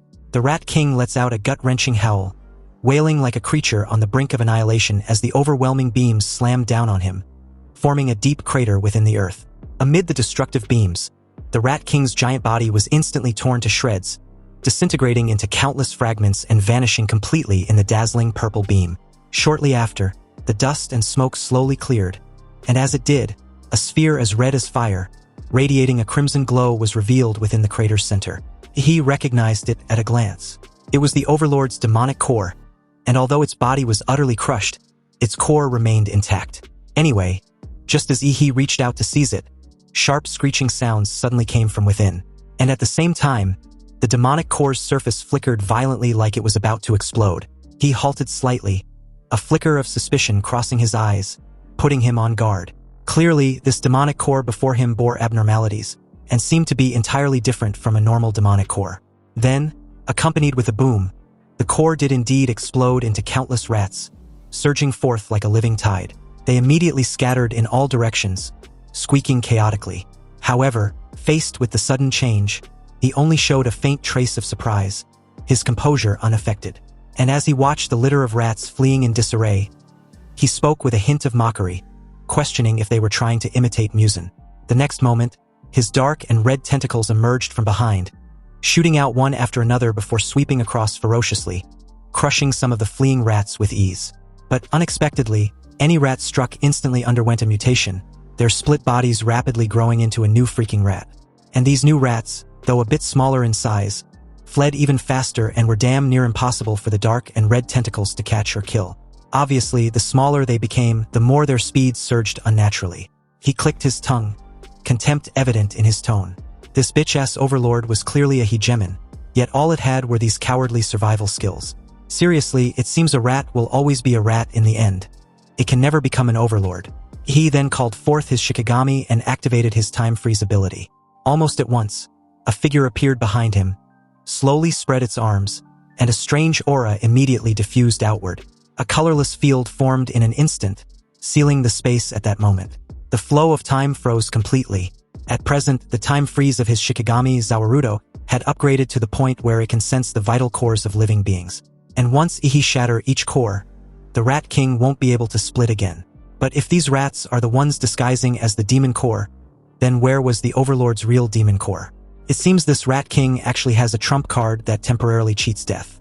He was amazed with the Rat King's surviving ability, though it's also the weakest of all the Overlord-level beasts he'd ever seen.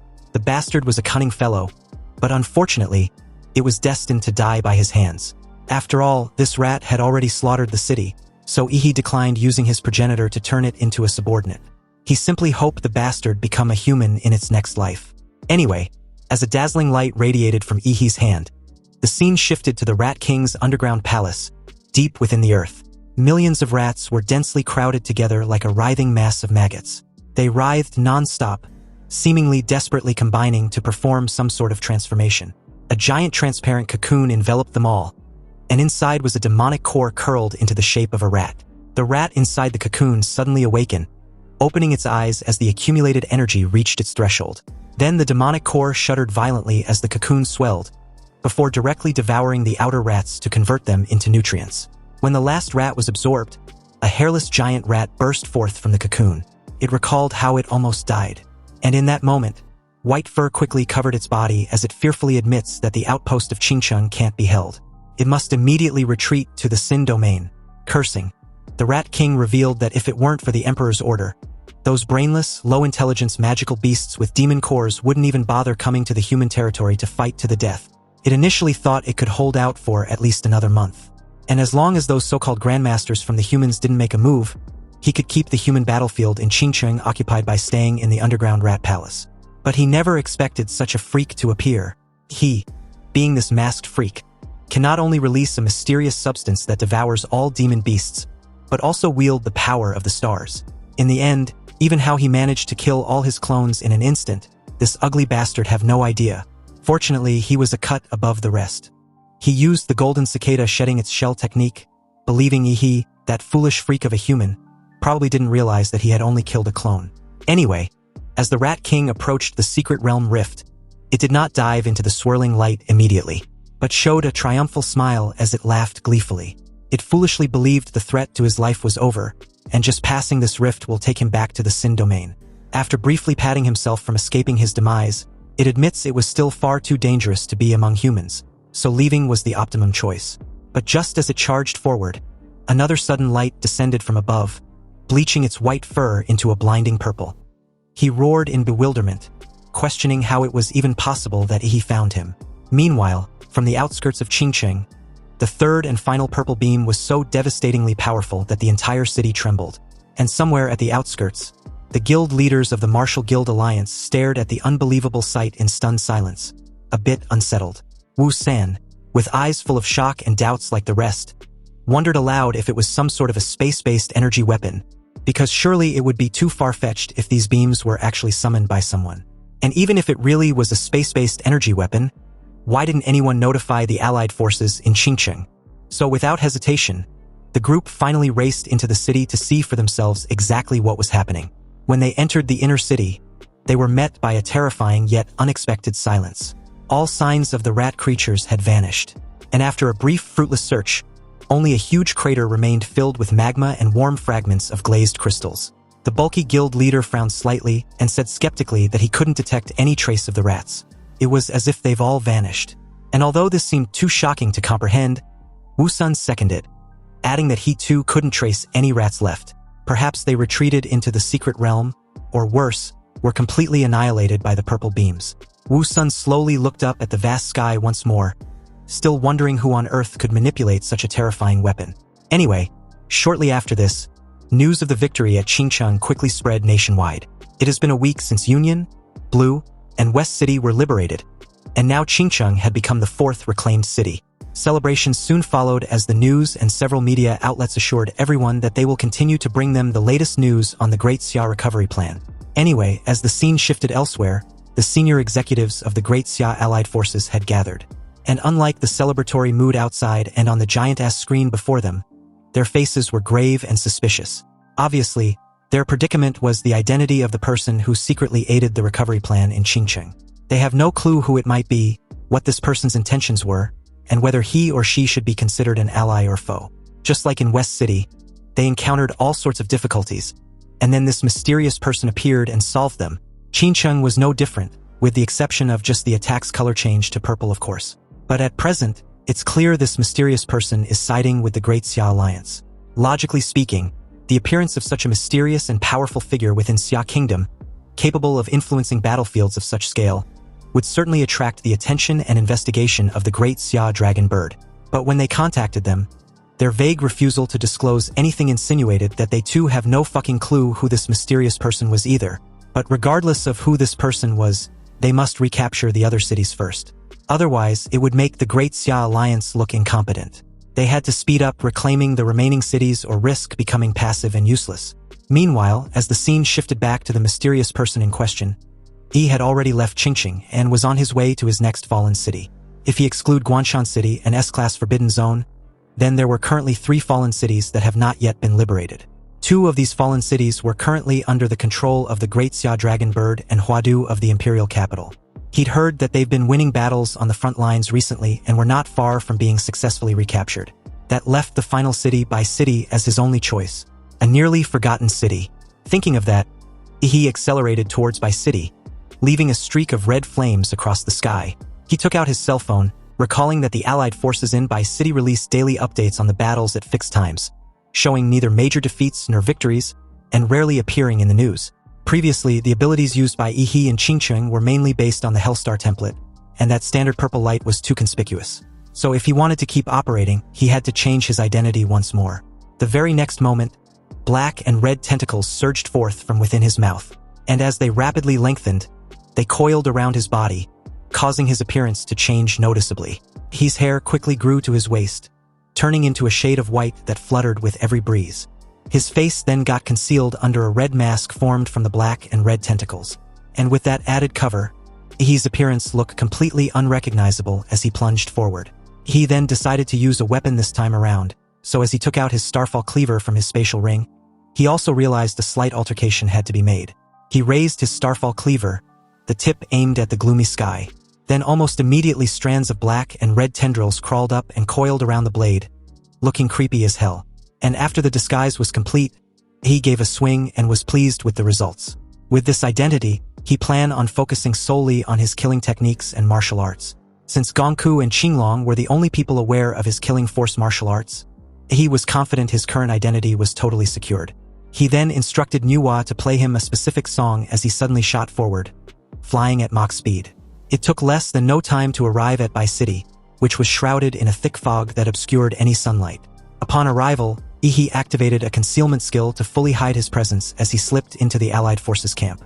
There, he watched the bizarre scene of everyone being under some sort of illusion, but soon felt like something was seriously off for some reason. Though he must admit, the Overlord of Bai City really knew how to scheme discreetly. So as the entire city's coalition kept indulging themselves with various activities, he made his way towards one, then skillfully sliced her nape with his hand, revealing her already decayed flesh. Her body had long since rotted, devoid of any life. He understood the horrific truth. The entire Bai City coalition had likely been annihilated long ago. They were all dead, and worst of all, they didn't know they were dead. Their organs had fully decomposed, but on the surface, they still maintained the appearance they had before they died. So in terms of life, it was very likely that they would continue to repeat the last day before their death. And in this way, they deceived themselves and the entire Xia kingdom. Anyway, behind the mask, Ehi's face showed pain mixed with fury. To him, this kind of mocking and cruel behavior towards life was an unforgivable crime that must be eradicated. Raising a hand, a dark and red tentacle shot forth from his palm, and was shoved deep into a female warrior's mouth, muffling her screams. And after a brief examination, Ehi withdrew the tentacle, recognizing the skill controlling them as the blood nightmare art. An extremely evil psychological hypnosis. As the female warrior regained her clarity, Ehi, in a hoarse voice, informed her that she was dead. When this unexpected news awakened her memories, she froze slightly, then screamed as a look of horror washed over her, before stammering that she was indeed dead. She died on the battlefield. She also revealed that the Overlord of Bai City was terrifying. He slaughtered all the guild leaders and turned them into undead. She clutched her head and screamed in agony as the skin on her body began to rot and wither away in real time. She then cried out that only a Grand Master could stand against that monster. The moment she fully accepted that she was dead, her dark and soulless eyes turned blood red, before she eventually collapsed to the ground lifelessly. He looked at the tragic sight, deducing that once the undead realized they were dead, the force sustaining their corpses immediately dissipate. He bent down and gently brushed her eyes close, murmuring a soft farewell and telling her to rest. He then vowed to avenge her. Rage flared fiercely within Ehi as he briefly aura farmed, looking into the distance as he coldly announced that it was time to exterminate the monsters. With the city still shrouded in a heavy gloomy fog with a strong stench of rotting corpses in the air, almost every alley of the city were crawling with demonic creatures, but there was no signs of human life. He immediately activated and expanded his life magnetic field, covering the entire city. Yet he detected no life signature of the Overlord beast, and this extremely unusual phenomenon immediately filled him with deep worry. On the contrary, the intensity fluctuations of the life signals of each monster were almost the same, just like by City's allied forces, as if they had all become mass-produced puppets. Anyway, unlike the Rat King which inherently hides underground, this Overlord simply erased his presence almost entirely. So with this failed attempt, he, who seems to be fed up with this hide-and-seek type shit this Overlord's got going on, decided to just force the bastard out from wherever he was at. Similar to the approach used in Qingqing, Ehi's dark and red biomass immediately shot out beneath his feet, erupting violently like a flood and swallowing an entire street and alley in an instant. They rapidly expanded, covering the city as the search was kept mostly above ground. It took less than no time for the already foggy city to be completely submerged in the dark and red biomass, turning every street, every alley, every building, pitch black. In that moment, he could even destroyed the entire city with a single thought. Anyway, with the city now plunged into darkness as the few remaining feral beasts got devoured, his initial expectation quickly faded as he came to realize that the demonic creatures, like the undead humans, were all empty shells utterly worthless. And to make matters even worse, the bastard still refused to show himself. But Ehi still kept his life magnetic field active, and although he was a bit disappointed from earlier, his silent and comprehensive search eventually yielded results. In that moment, his gaze shifted imperceptibly as he detected a faint, almost non-existent, probing skill being used. Since it had the same indistinguishable aura as the empty shells of demonic creatures, it was damn near impossible to notice without eliminating them first. He spun around after locking in on the target's location, and it turned out to be the nearby mountain where the Alliance army of undead had gathered. On a cliff within the mountain stood the strongest member of the allied forces, a grandmaster in the butterfly metamorphosis stage and the leader of the Hanggu sect, Li Chongzhen. In the martial world of Great Xia, he was famed as the second-ranked physical powerhouse after the Azure Dragon and placed among the top 10 of the 36 grandmasters. Li Chongzhen roared, his voice booming like thunder across the heavens, as he commanded the entire coalition of warriors to obey his orders. The tens of thousands of martial warriors answered in unison, their shouts merging into a massive wave that shook the very mountain they stood.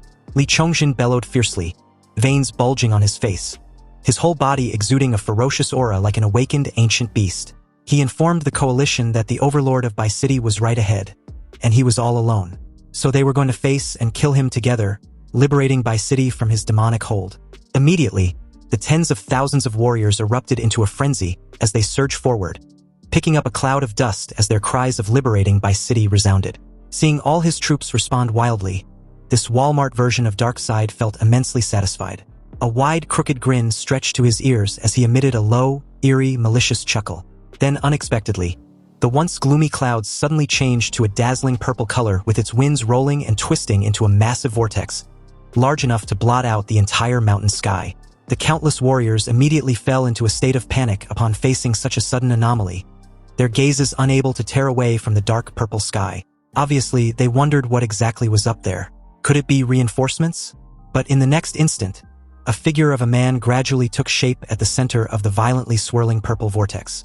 He hovered above them like a deity. His cold gaze behind the demonic mask stared down at the chaotic crowd without revealing a hint of emotion, before offering his farewell. They should rest in peace. Then a blinding purple beam erupted, tearing through the sky and crashing down onto the allied coalition like a bomber aircraft. Then another followed, and another. Soon, screams of agony rang out as beams rained down like a meteor shower. The warriors below were first baffled that the human in the sky had attacked them. Then they began to wonder if he could be a powerful figure from an enemy nation who had allied with the monsters. The team captain called for an immediate retreat. They were just sitting ducks in the mysterious figure's presence. Also, the air forces should move in now. However, as he said this, he was also informed that their fighter jets and missile inventory had all mysteriously disappeared. Evidently, this was impossible to comprehend since it was their first expedition, and they had yet to even use anything. Besides, the logistics team should have checked it before they set off. But then a dreadful realization struck him. When exactly did they set off and expend all their inventory? Meanwhile, amid the chaos, Walmart Darkseid was hiding behind a large rock, cursing as he gritted his teeth in disappointment. This was unexpected and a pity. He was hoping to take this opportunity to infiltrate the human ranks. But now, he can't help but wonder if Ehi had discovered his plan. Unbeknownst to him, he had already been spotted by Ehi as an enormous column of purple beam thundered down toward his position. But facing such an unnaturally terrifying power, he showed no trace of fear, clenched his massive fist and crouched slightly to gather momentum. Then activating the Hangwu sect secret technique, precisely the earthly fiend martial arts, he shot towards the purple beam as the ground under his feet gave a dull boom. Upon impact, the force behind his colossal fist was so intense that it tore through the purple beam with ease, shattering it into countless tiny glittering glasses in the air. These two enormous powers collided with a thunderous blast, erupting violently in an instant and producing a staggering shockwave that made the sky tremble. Back on the ground, Li Chongjin stared up at Ehi, his killing intent clearly evident, and with his eyes lit up with excitement, he laughed wildly, stating how exhilarating was to be facing such a tough opponent. To him, the bodies of human powerhouses were truly remarkable, and the extraordinary techniques called martial arts were incredibly profound. He hovered in the air, said nothing, but behind him, spheres of brilliant purple beams appeared one after another, swelling and expanding until their glow illuminated the entire sky. What soon followed was a violent explosion as they rained down toward the target. But they did little to no damage to Li Zhongxian, who relied on his powerful physique to tank the bombardments. Then in mid-air, he bolted towards Ehi like a predatory beast, a grotesque, taunting smile spreading across his face. And in that split second, Ehi couldn't help but feel astonished at how powerful Li Zhongxian's strength had suddenly surged. Then a colossal fist, carrying terrifying power and speed, crashed down on Ehi's face behind the demonic mask. Damn, that's gonna hurt like hell. Anyway, since Ehi was able to see through his scheme, he must be one of the strongest among the humans. Li Zhongxian then laughs as his brutal punch shattered the mask on Ehi's face into mangled fragments, blood gushing from his nose and mouth as he hunched over with each breath becoming heavy and labored. Yet the ugly bastard didn't relent, raining down an overwhelming flurry of chained punches on Ehi's face, before expressing his desire to make him his next puppet. And in his mad excitement, he relished the fact that Ehi had become helpless in the face of absolute power. Li Zhongxian then concentrated everything in his next punch, his fist now radiating with an even more intense golden glow before droving it straight through Ehi, which literally tore him in two. Now, he can die with regrets, or so this brute was almost left to believe before a bizarre sight quickly startled the shit out of him. In an instant, a torn-up Ehi had a pale face with widened eyes, blood still gushing out incessantly from his nose and mouth before the literal sight of him dissolved and faded away like smoke. Clearly, it was an apparition of Ehi, and Li Zhongxian was left seething with rage of being deceived and toyed with. However, his anger had to take a back seat when his immediate surrounding space got transformed into something straight out of a horrific nightmare. In the sky was a blood-red moon which dwarfed him in comparison. This was Ehi's domain of killing intent, the lunar slaughter domain. This blood moon radiated a sinister and oppressive energy which shook Li Zhongxian to the core, his eyes taking on the red-tinted moon above as he murmured that he had fallen into a trap. Then upon the activation of the Moon of Carnage, a sudden light erupted from behind the giant blood moon, forcing the dense clouds along its path to split apart. A colossal blade materialized afterwards, overwhelming in presence as it cleaved the giant-ass blood moon in two, and created a thunderous explosion that hurtled toward Li Zhongxian. Its destructive force was so devastating that the mountain below also got flattened in the aftermath. He emerged from the hazy blood fog, his big-ass polearm on his shoulder as he comments that a fake is a fake in the end as expected. It can't compare to the keen senses of a true martial arts master. Even with a created optical imposter, Walmart Darkseid still couldn't tell the difference. And not only did this clone see through his pathetic disguise, but he also destroyed the puppet legion he had created. Anyway, amid the wreckage below, a bloodied arm suddenly thrust out from the rubble, clawing through the earth before surfacing. Li Zhongxian, now in a kneeling posture, had a massive wound from his chest down to his lower abdomen. He admits that even with his current human body, which was stronger than most overlords, Ehi still managed to scar him with just a strike. This further proved that he also possessed a top-tier physical body to match him in strength. At this point, Li Zhongxian was even more invested in taking over Ehi's body, deeming it as the perfect upgrade. But in order to take over, he had to put everything on the line and go all out. So, upon the activation of his golden rings, Li Zhongxian flexed his bulged muscles as his power increased tenfold before shooting towards Ehi like a comet, shaking the very ground he knelt just moments ago. Although an overlord who occupies a human body was truly a rare sight, he was all but done with this parasitic brute. He adjusted his stance, raised his polearm and counterattacked. Their imminent collision created a violent yet dazzling clash, with Ehi failing to break through the defenses of the golden rings. And this made Li Zhongxian sneered arrogantly. He was now totally convinced that his opponent couldn't possibly break his golden rings no matter how hard he tried, so he better hand over his body to avoid his imminent beatdown. Li Zhongxian then effortlessly parried the attack, forcefully flinging Ehi a couple distance away. He coldly retorts how much of a waste it was that an overlord had claimed the body of a top martial artist but was still unable to use it properly. Regardless, he intended on showing the parasitic beast the real difference in strength. Almost immediately, he dyed the silver blade of his polearm with a murderous red as the martial energy and bloody power poured into it upgraded its lethality. Then in just a split second, Li Zhongxian was inundated with countless dense slashes, each death-dealing than the last. The battle immediately turned one-sided, and he even started pointing out Li Zhongxian's flaws, taunting him that his forehand was weak, his backhand was unreliable, his reaction was slow, and none of his movements were decent. In short, if Li Zhongxian truly believes he can fight him with this level of martial arts, then he better get comfortable dreaming on while he shows him just how weak and incompetent he really was. Meanwhile, as the barrage continued, a flash of fear flickered in the depths of Li Zhongxian's eyes as he seemed to be in a pickle. He also realizes that the slashes were getting sharper and wild. And even with the power and reflexes of a grandmaster at the butterfly metamorphosis stage, he still couldn't completely see through his opponent's attacks. But Ehi could see through his instead. And not only that, he seems to have seen right through him as well. Indeed, this seemed to be the case because even if the parasitic overlord changed its life's magnetic field to disguise his position, he couldn't hide his true nature. And now he can clearly spot the exact location on Li Zhongxian where the bastard had been really hiding all along. He swiftly made his way behind Li Zhongxian before calling forth his Shikigami and activating his time freeze ability. Li Zhongxian, now trapped, questioned how it's even possible when he clearly possessed a powerful grandmaster physique. In a panic, he decided to first retreat, find a more powerful puppet, then come back to deal with Ehi. But a second later, his eyes widened with no trace of his earlier arrogance as he kept wondering what was going on. His entire body felt like it's been locked in place by some mysterious force, and he couldn't move at all. And as a parasitic overlord, its despair came not from the gap in power, but from having no way to escape in the face of imminent death. The parasitic beast screamed and begged incessantly to be spared as a massive column of murderous energy pressed down in his exact location within Li Zhongxian. And immediately upon impact, it got annihilated with ease. Then the system congratulated Ehi on completing the achievement of contributing more than half of the territory recaptured. He was now eligible to draw a template with a guaranteed minimum of A grade. He decisively chose to draw a new template.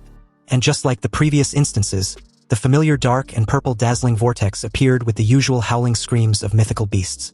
Only this time, something like a gut feeling made his eyes widen with a strong sense of possibility. And just like that, he hit the jackpot just 2 spots below the ultimate S+ level template.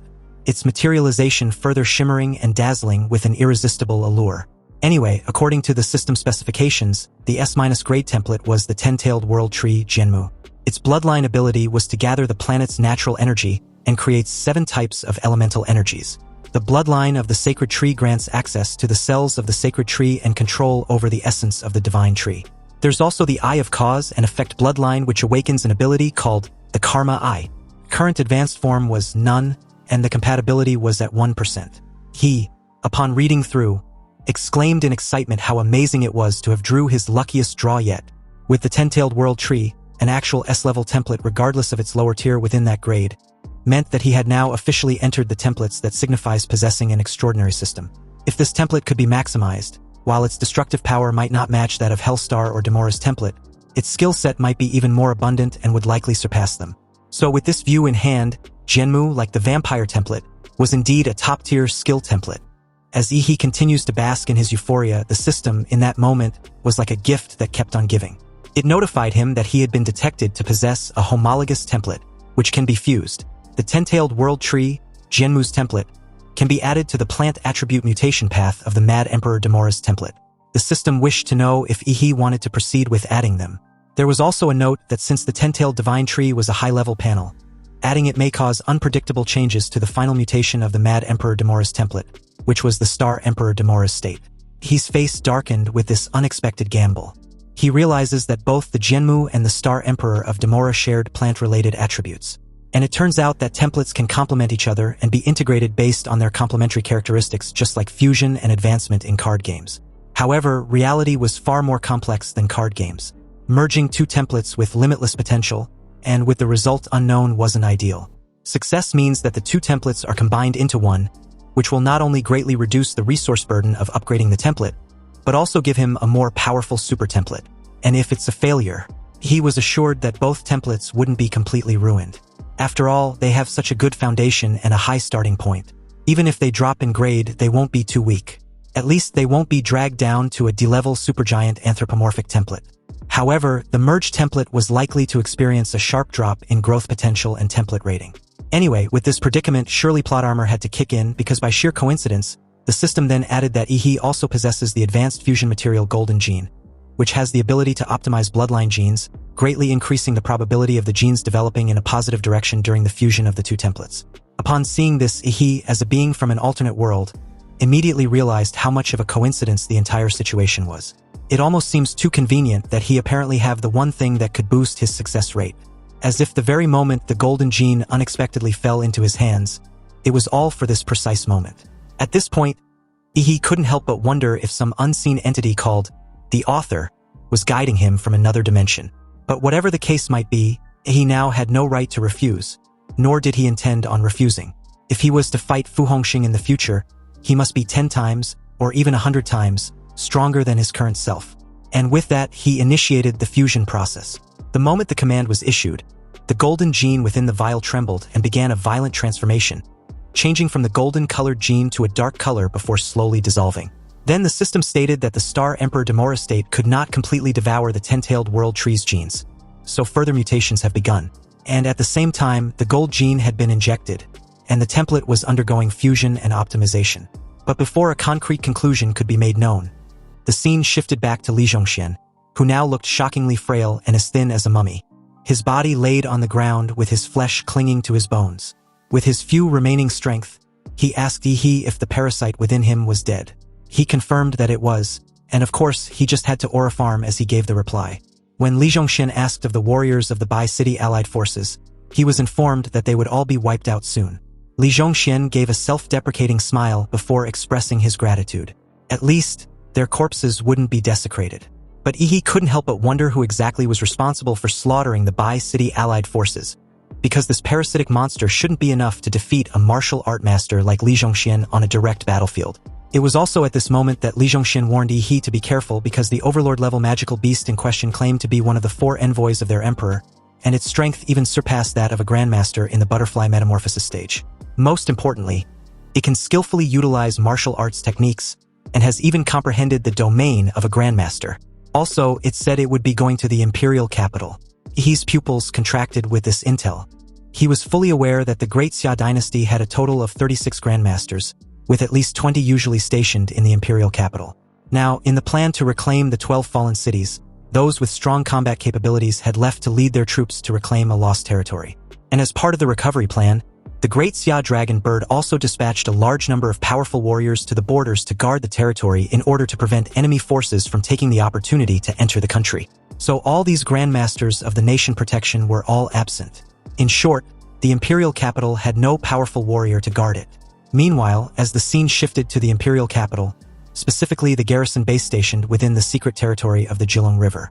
This station harbors a rare hidden fissure located deep beneath a body of clear still water. It was an open secret that Dragon Sparrow built an underwater base at its location, but strangely, in the following 5 years, the magical beasts in the secret realm became extremely rare and a very low level.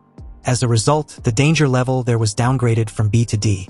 Anyway, at this moment inside the garrison camp, a raucous barbecue was underway, and as the smell of roasting meat filled the air, a guard comments on how it was so much better to be in a position at the garrison camp. All the martial artists from other places have been transferred to the battlefield, but they can stay in this leisurely position, drinking and eating barbecue while still getting paid. At this point, who was to say they weren't all born with a life of wealth and privileges? Even if they were collateral members of the imperial capital's 9 families, and they never get to hold on to power or substantial money in their life, they can still live a carefree and comfortable one. As the lively talk went on, one of them stepped up and exclaimed that they were going to keep on playing music, eat, dance, and even drink until they drop. Unexpectedly, another guard, who's supposed to be operating the radar detector and keeping watch, shows up. When asked what he was doing there, he retorts that he couldn't be on the lookout while they drink and eat like there was no tomorrow. It's also a pity that there is no women to entertain the mood even further. And besides, what was the point of guarding this dilapidated secret realm? Anyway, about 1,000 meters away from the garrison camp, an ash-gray barefoot suddenly stomped down on lush, vibrant flowers, turning them into rotten patches. And along the path this figure walked, everything around quickly turned to a decayed, porous ground. and the rotting trail behind it stretched in a straight, distinct line as it silently approached its destination. Suddenly, as one of its faces came to view, it comments to his brother that the humans in the garrison camp up ahead were having a feast, and have no idea they're about to die. The brother in question replied that they would crush and slaughter them all in order to let humanity feel the might of their emperor. But as the central and main head finally came to view, he told the two to pipe the fuck down. When this three-faced mysterious creature finally got revealed, a gigantic body nearly 3 meters tall with its muscles bulged as hard as an iron and cold as steel was shown, and across its broad hindshoulders, the overlapping muscles formed 2 terrifying demon faces. The creature was named Azura, one of the 4 envoys of the Emperor of the Sin Domain. The moment the main head spoke, it declared that the Emperor has sent them there to slaughter the powerhouses and eradicate as many of humanity's strong forces as possible. The main head then revealed that humanity's strongest martial art master, Fu Hongsheng, had provided a list marking those powerhouses' locations. And since it's about killing, they need to focus on efficiency and not waste time on those inferior humans. They need to set out and bring planet Blue Star to the mercy of the Emperor. Anyway, as the scene shifted to a few seconds later, all the martial guards inside the garrison camp had been utterly annihilated the very moment Azura made his way there. And although these pile of rotten corpses had left a gruesome sight, to Azura, it was quite laughable and pathetic that these inferior humans, whom weren't even worth his time, died so miserably because they couldn't withstand the stench of decay created within his presence. Azura then casually strode straight to the spatial rift and tried stepping through. But the very second his ash-gray foot touched the rift, that spot suddenly shattered like a cracked glittering glass and began corroding his immortal flesh. But this was expected since powerful beings such as himself were subjected to immense repulsion from spatial rifts. After all, if it weren't for this inconvenience, his emperor would have already conquered the world on the other side of these spatial rifts. Azura then took out a bizarre pink flesh bubble-like Rubik cube, explaining that his only way through was to rely on what the otherworldly demons left behind. And although he felt disgusted, he knew he had no other choice. So after reigning in his utter revulsion, he smashed the bizarre-looking relic against the rift. And immediately upon contact, the scene turned grotesque and hallucinatory, a sight dizzying to behold. A pink flesh bubble blocks quickly swelled, spreading to completely cover the now trembling spatial rift. Then once again, Azura placed his eroded foot back inside, and although the contact was brief, when he withdrew his foot, the few pink flesh bubble blocks that got attached condensed and reformed into a complete and flawless new foot. Then his massive arms roughly seized the bubble flesh and pushed forward. A flicker of irritation crossed his face as he lets out a low grunt. Immediately after, he successfully stretched out a large enough hole within the rift for his entire body to slip through. But this also allowed a vast torrent of river water from the other side to surge in. Azura stared at the sight on the other side of the rift, gave a comment on how planet Blue Star was like a next-door neighbor before slipping right through. Meanwhile, at a conference gathering of the 9 great clans in the imperial capital, it had come to their notice that Dragon Sparrow Division headquarters had received a warning message from Netherbird with an encrypted urgent alert attached. It directly issued a command for all Grandmaster-level expert to return to the imperial capital. And for the first time in over a century, these clan patriarchs had all gathered once more, each old as hell as they consume vast resources annually to sustain their withering bodies. If it weren't for the emergency, these old folks might never have been able to gather together like this before they die. But the patriarch of the Zhu clan, unable to stay calm, demanded they quit with the nostalgia and discuss the issue at hand. He wanted to know why Fu Hongsheng still hadn't emerged from his seclusion when the imperial capital was in grave danger. It's obvious at this point that he can't afford to remain in seclusion any longer. And about Shi Jingwen and Qinglong, both had also been completely out of contact with their whereabouts in limbo.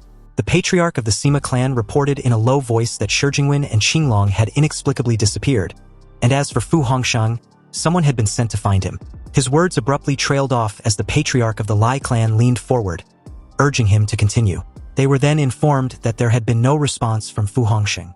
As the patriarch of the Ying clan chimed in, his face was heavy with sorrow as he points out that this situation could mean either Fu Hongsheng has reached a crucial moment in his cultivation and cannot afford to be distracted, or he was deliberately ignoring them.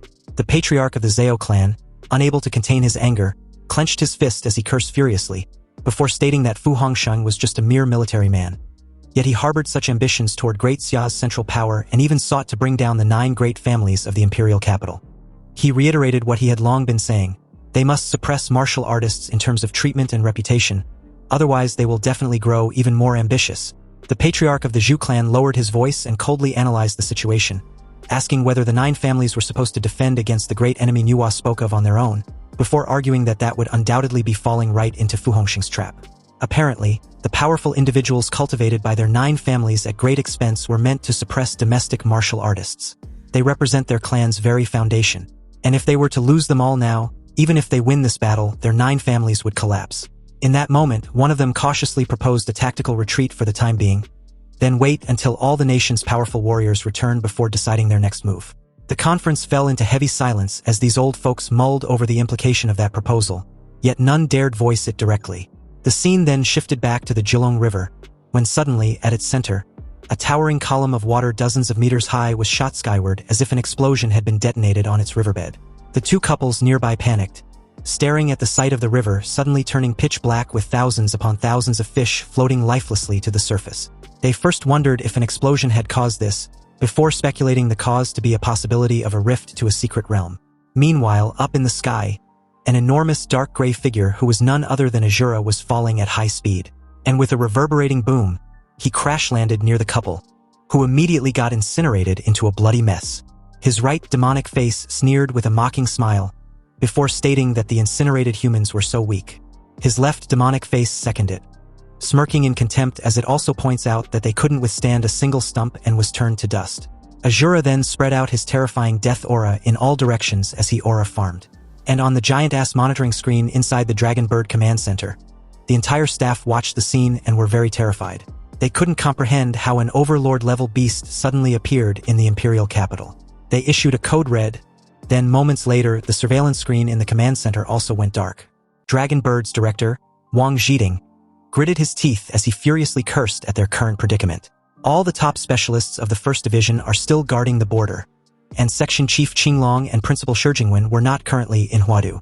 Regardless, they needed to buy some time, at least until the National Guardian Warrior emerges from seclusion. Wang Zhiding issued a command for all Dragon Bird agents in the capital to depart. As the scene cuts back to Azura, the 4 heads of the most renowned martial arts schools in the Imperial capital had stepped forward to confront him. Li Tingxiang of Huadu Rixing, Lin Hong of Huadu Jinghong, Wu Machuan of Huadu Hongtu, and Zhu Xuanrong of Huadu Jingkai. These cannon fodders declared that they were there to formally request instructions. Azura, upon seeing this, just gave a contemptuous snort because this was beyond comical. These idiots were as weak as ants, utterly not worth his attention. And besides, he was there to hunt down the strong, not to be annoyed by a bunch of weaklings whose potential had also been exhausted, and even had no room for growth. In other words, even if they survive, they would not affect his emperor's overall plans. So they should bugger off while he's being lenient. In response, these 4 extras foolishly believed that since the experts from Dragon Bird would be there in 3 minutes, they could hold out for that long. And in order to prevent Azura from running rampant and harming the people of the Imperial capital, they felt compelled to stand firm and restrain him. The 4 started burning their lifeblood, using every ounce of strength to suppress and contain the death aura which was permeating the place. But at this point, their collective efforts were a nuisance to watch. And Azura was all but done with this charade. Since they willingly choose death, then he would respect their choice. Though he must admit that it takes courage, but without the corresponding strength, it would only lead to a tragic end. Then, in just a split second, 3 masters were shredded into blood mist by what seemed to be a casual sweep of a hand from Azura. Lin Hong of Huadu Jinghong was left stunned, unable to grasp when Azura had even made a move before joining the rest in death. In the air, anti-aircraft guns got activated and locked onto the target below, while the low-altitude bombers arrived as reinforcements, preparing to launch interceptor missiles. When the order to open fire was given, about a dozen missiles were launched in Azura's direction, who confidently stood still with his arms crossed, aura farming as he released his death aura, the domain of death and decay. And under this domain surrounding Azura, all the artillery within instantly got corroded, rusting away in real time. An emergency alert from the observation center confirmed that long-range weapons could not penetrate the target's defensive field. Then, the next moment, they exploded harmlessly in mid-air. Obviously, firepower was completely ineffective against Azura, leaving only martial warriors to rely on. The warriors hurriedly divided tasks. The 2nd and 3rd section chief focus on direct confrontation, while its 4th and 5th section focus on restraint and support. But in that very moment, the right demonic face spotted a few strong warriors among the lot worth hunting down, while the left demonic face sneered that it was finally time to slaughter to its heart's content, and at the same time, kept murmuring incessantly about crushing them. two warriors below immediately charged forward simultaneously in hopes of unleashing their full strength to stall Azura for as long as possible. But a few agonizing minutes later, urgent reports reached Wang Jiding that made his expression look extremely grim. The second and third section chief had heroically sacrificed their lives in the line of duty, then the chief of the fourth section. Also, the two Dragon Bird division had suffered 50 casualties, and the fourth and fifth departments had currently chosen to strategically withdraw. The fifth section chief had died heroically, and the presidents of the Lanfeng, Yunhai, and Laishan Martial Arts Association have come to provide support. But their battle remains unfavorable as Azura continues advancing toward the city center.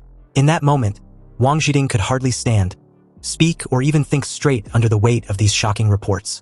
The damage assessment just keeps rising, and he has no clue how one freaking Overlord beast with no backup could wreak havoc in the heart of Great Xia like it's just another Tuesday.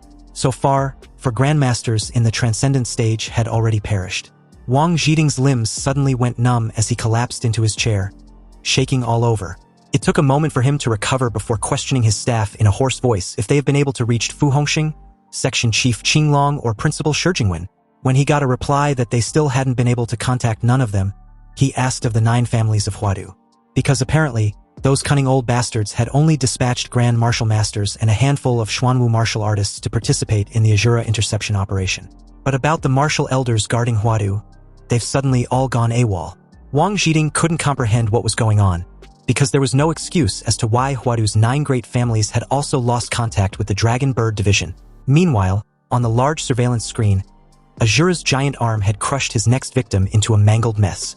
The scene was gruesome and utterly terrifying, but Wang Jiding paid it no mind. He was currently preoccupied in figuring out what to do next because if this continues, Huadu and even the entire Great Xia would be doomed. That's when it hit him. The special ranked warriors.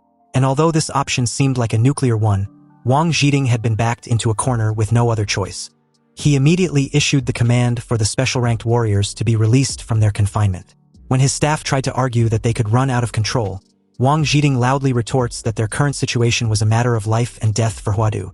Did she not understand this simple concept? Wang Jiding then yells for them to be released. He would take full responsibility if anything goes wrong. The scene cuts back to Azura, who was currently strolling through the city as he simultaneously releases his death aura like it was no one's business. Then a cannon fodder, brave enough or perhaps too stupid to realize the chasm gap in strength, rushed him from behind, questioning where he was going. To Azura, he was nothing more than a buzzing fly, so he didn't even bother and just wasted the guy with a casual swipe. Azura kicked aside a fire hydrant, bored out of his mind at this point. He initially thought that the Dragon Bird division was some powerful organization, but it turns out they're all just a bunch of good-for-nothings. Anyway, as a torrent of water gushed out where the hydrant used to be, Azura sneered as he washed his hands offhandedly, lamenting about dirtying his hands with worthless martial blood. At that moment, someone suddenly taunts him from behind, wanting to know if monsters now even wants to keep themselves clean. When Azura turned his gaze in that direction, 3 special-ranked warriors stood amid the wreckage he left behind. They were even a bit disappointed that Huadu released them just to deal with this monster. Because in all honesty, they never imagined that the imperial capital could be destroyed like this. It was truly amazing, but it's too bad for Azura since he had to die. Realizing they were being looked down upon, the right demonic face was surprisingly amused, while his left brother was furious and wanted to kill them. But in that very moment, the main head unexpectedly snapped alert, like it suddenly sensed something in the distance. Then he stared intently not at the 3 before him, but up the sky where the floating city hovered. And although Azura deemed the 3 martial convicts of being of worth hunting, they weren't as valuable as those up there. So he would just hurry up and deal with them because the one in the sky was more worth looking forward to. The 2 demonic faces were both startled that their big brother had actually opened his eyes. They wondered curiously just how powerful this celestial warrior might be to garner his utmost attention. Meanwhile, the 3 martial convicts were dumbfounded upon hearing Azura's casual dismissal, especially the warrior wrapped in bandages. Believing Azura was just an ordinary overlord beast, he questioned him if he was aware of the many overlords he killed back in the day. Anyway, he would make sure to smash that 3-layered face of his in a moment. Azura ignored him as the main head began reciting some incantation, and at the same time, the 2 demonic faces kept their eyes shut. Then 4 additional arms of different colors sprouted from the 2 demonic faces, and as Azura crossed 2 hands on his chest, the other 4 were raised in the air, illustrating an ominous-looking posture amid the dense toxic air. Suddenly, the halo on his head began to glow brightly, and the very moment the main head opened his eyes wide and uttered the word domain expansion, the three martial convicts were shocked out of their wits. After all, it was unheard of that an overlord beast could use a martial arts domain. The three were then suddenly plunged into a pitch-black spherical domain of Azura's own making. Visible even from afar, the pitch-black sphere created a dome-like shape in the middle of the city, sealing in the three special-ranked warriors. The sphere soon began to show cracks, and the very moment it inevitably shattered into glittering fragments, the three martial convicts had completely disappeared with it as if they never existed. And to Azura, this was expected as he gave a contemptuous comment about the so-called top-tier combat forces being absolute trash. Defeating them was as easy as him taking a stroll through their fucking city. But now that the troublemakers have been dealt with, the right demonic face pointed out how humans were really fragile, and hopes that the powerful being in the sky whom his big brother values can give them some excitement worthwhile. The left demonic face couldn't agree more, because wasting those weaklings was driving him up the wall. He wants to find a stronger opponent, and only then would he enjoy the thrill of a battle. Azura silently took on a stance, bending slightly before shooting into the cloudy sky like a rocket, shattering the very ground he stood just moments ago. Azura's destination was obvious, so as he plunged straight towards the city of Huadu University, it activated its energy magnetic field protection shield at maximum power after detecting a high-energy reaction approaching at an extremely rapid pace. Azura, upon seeing this, simply scoffed at such folly before crashing into the energy magnetic field protection mesh like a bullet shattering glass. He pressed forward despite a barrage of countless anti-aircraft missiles fired his way. The right demonic face exclaimed in mockery that it seems humans had yet to understand that firearms were useless against them. But the left demonic face kept snarling incessantly as he rages on about how boring and futile the assaults were. The eyes of the two immediately flared with a crimson glow, before simultaneously firing laser beams which swept away all the anti-aircraft missiles. Then, unexpectedly, the aura of the human powerhouse Azura had been tracking vanished very abruptly, making him wonder if this person had bolted off. But Gonku suddenly appeared behind him with a raised dagger, stating that a monster like Azura should be the one on the run. Yet he willingly walked straight into hell. A split second later, dark crimson blood splattered out the very moment Gonku slashed the nape of the main head, a mischievous smile tugging on her lips, but surprisingly enough, Azura remained unbothered. He clasped his 6 hands together and released his terrifying corrosive wind of death and decay. It immediately cocooned him, weirding Gonku out. She deemed the death aura as filthy and gross. The right demonic face suddenly conveyed a feeling it just had to the left demonic face that if their big brother's head had been completely severed, even if their magic core was not destroyed, they would probably still die. Yet he was still excited that they finally encountered a decent warrior. But the left demonic face did not share the same sentiment. He was rather furious that they've been hurt. Anyway, with the aid of the pink flesh bubble blocks, Azura's wounds suddenly got healed at a visible rate. He even commended Gonku for the strike. It was silent and had such high purity. Gonku had now become the most valuable creature to be hunted so far.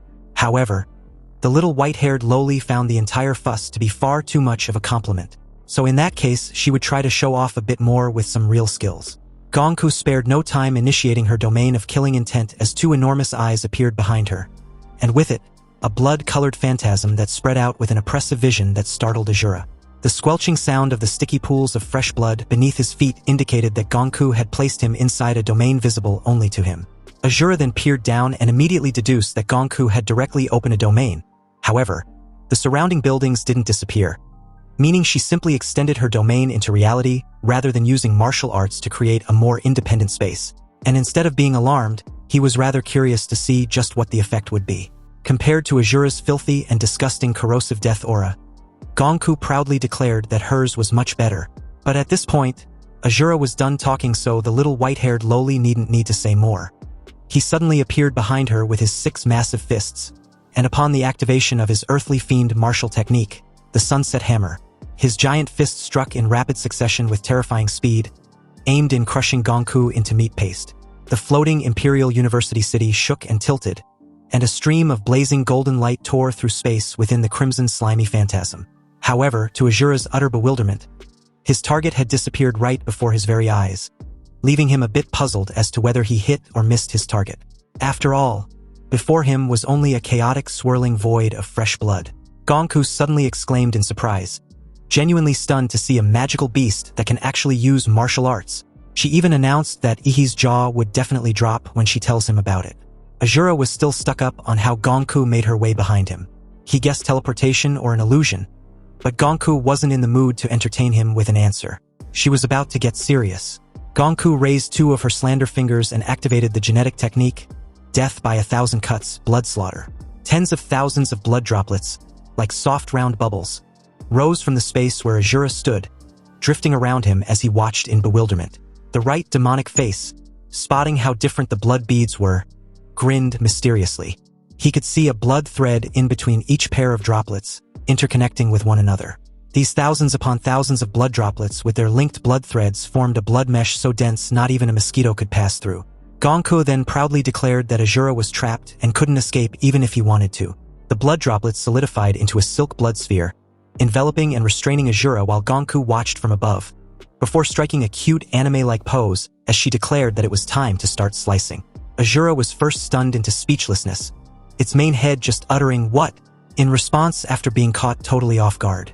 Then almost immediately, relentless powerful slashes from all directions literally rained down on him. And it's incredible that so many of it could be unleashed in an instant.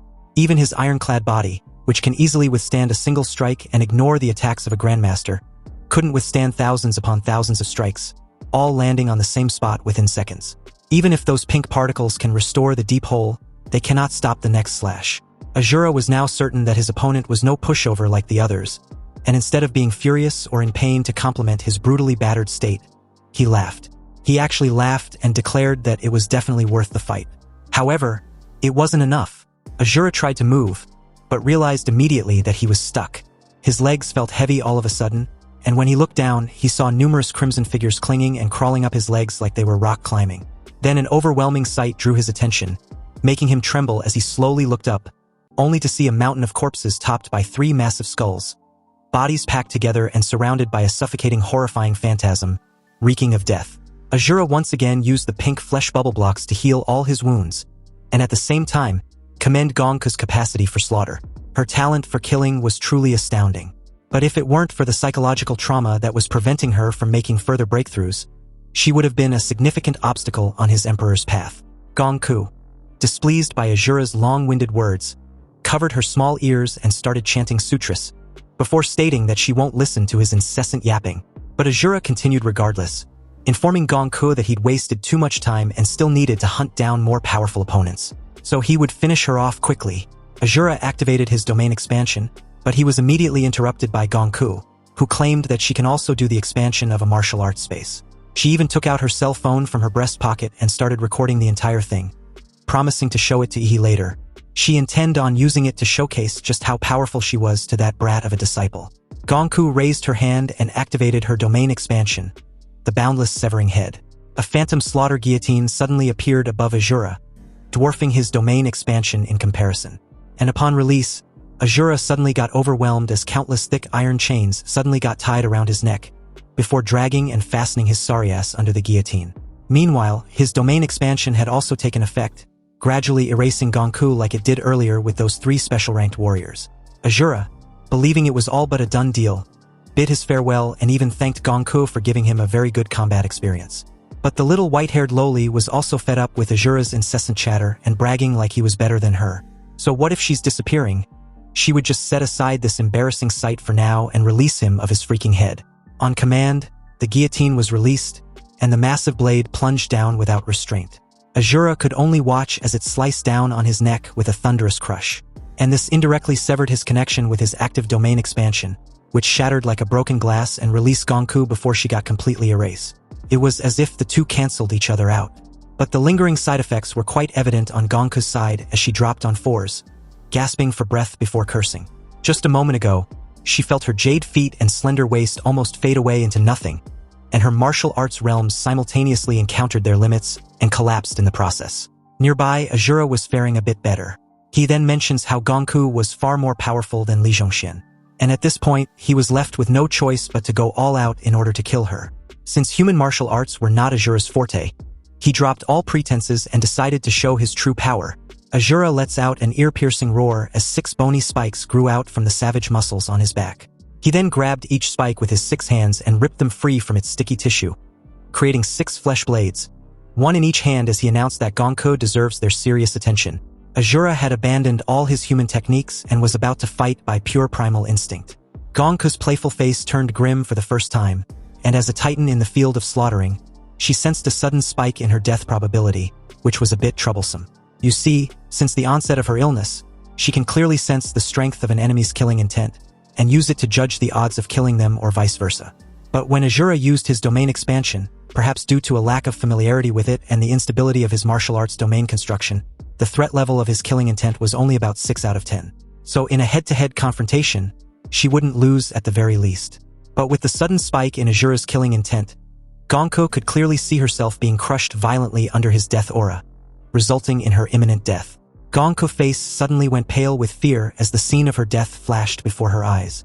She wondered if it was her predetermined death, since only a grandmaster at the butterfly metamorphosis stage with powerful spiritual strength could see their deaths by chance. Gonku deemed it as fate. She was about to perish, and her final act would be protecting Huadu, so she has no regrets. She even imagined a statue of herself erected at Huadu, so that future generations of students can admire and aspire to be like her. Anyway, even after living for over 100 years, Gonku still feel a little reluctant to leave. After all, there were new blockbuster games to play every year, interesting anime series to watch every month, good novels to follow every day, and that brat of a disciple. Gonku bid her farewell to Ehi. She was about to leave, and hopes he takes good care of himself. So with her final wishes out of the way, she charged straight towards Asura, and in that very moment behind her, the once gloomy clouds suddenly turned a dazzling shade of purple with its winds rolling and twisting into a massive vortex, large enough to blot out the entire Huadu sky. Gonku halted in her tracks and shifted her gaze behind, shocked about the sudden appearance of another powerhouse, and curious as to who it might be. The hem of this powerhouse's coat fluttered with the sudden gush of wind, and when he finally came to view, he was wearing a crudely stitched cloth hooded mask, hovering in the sky like a god as he boldly declared that he was the one who would help Gonku rewrite her destiny. Meanwhile, at the Dragon Bird headquarters below, Wang Zhiding and his staff were left scratching their heads, wondering if something had gone wrong in the battle between Gonku and Asura. Wang Zhiding suddenly cursed with profound sense of worry. The magnetic field in Huadu University had been disrupted, making it impossible for him to see any actual battle footage at all. And since he'd never seen such power before, he couldn't determine if it was reinforcements. A crowd had gathered, watching the ostentatious sight with a look of awe and worry. Then a child asked his mom whether the dazzling purple light meant the terrifying monster was going to be exterminated. A grand view of the massive purple vortex blotting the entire imperial capital was shown, and as it pans back to Asura's location, he appeared hovering boldly before him with Gonku stuck in between. Asura raised one crimson blade towards Ehi and demanded he introduce himself. Ehi's eyes flashed with a cold glint, and he replied with just a word, "Monster." This reply was neither informative nor made any lick of sense, since this mysterious person aura farming in the air was definitely human. So Ehi clarified, creating an identity and organization on the spot. He claimed he was a member of the monster organization, and they could call him Demon Eye. Asura found this response as strange since Fu Hongsheng didn't include this monster organization or the person named Demon Eye in the intel about the list of powerful individuals. He wondered if it was an oversight, or was Fu Hongsheng acting with ulterior motives. Regardless, he can kill him right here and now and be done with one less powerhouse to deal with. Asura suddenly leaped high in the air, shooting towards Ehi with the 6 massive crimson blades and the activation of his original martial art, the Black Slaughter Annihilation Slash. He remained in place, said nothing, and just watched as Asura tore through him like he was nothing. And in a way, he was, since the literal sight of him dissolved and faded away moments later. Asura immediately sensed that something was off. The slash felt strange, and he couldn't help but wonder if Ehi was still alive. Clearly, it was another apparition, only this time around, it came with a cataclysmic explosion and slicing it up lit the fuse. The detonation was massive and destructive, leaving Asura with no room to evade the blast range. His face drained of color as he silently exclaimed how enormous the explosion was. The floating city of Huadu University shook violently like a ship in a storm, and the immense shockwave tore through the air in every direction, shattering buildings, hurling debris and creating a cloud of smoke. Nearby, the real Ehi watched the destruction from above. And although the template compatibility of Genmu was still in its early stages with its skills power not yet that strong, dealing with a monster like Asura was more than enough. After all, his Emperor Demora had already evolved. He coldly told Asura to stop pretending and get up. A monster of his level wouldn't be killed so easily. Asura laughed slightly and got up in his charred state. Then a golden column of beam shot up from the ground, breaking through the sound barrier and hurling towards Ehi with a crazed excitement. He watched from above with a cold detachment, because ever since he acquired the passive skill, the Eye of Cause and Effect from Genmu, everything looks like it's in slow motion. So, to Ehi, Azura tearing through the sky in order to reach him was as slow as a slug.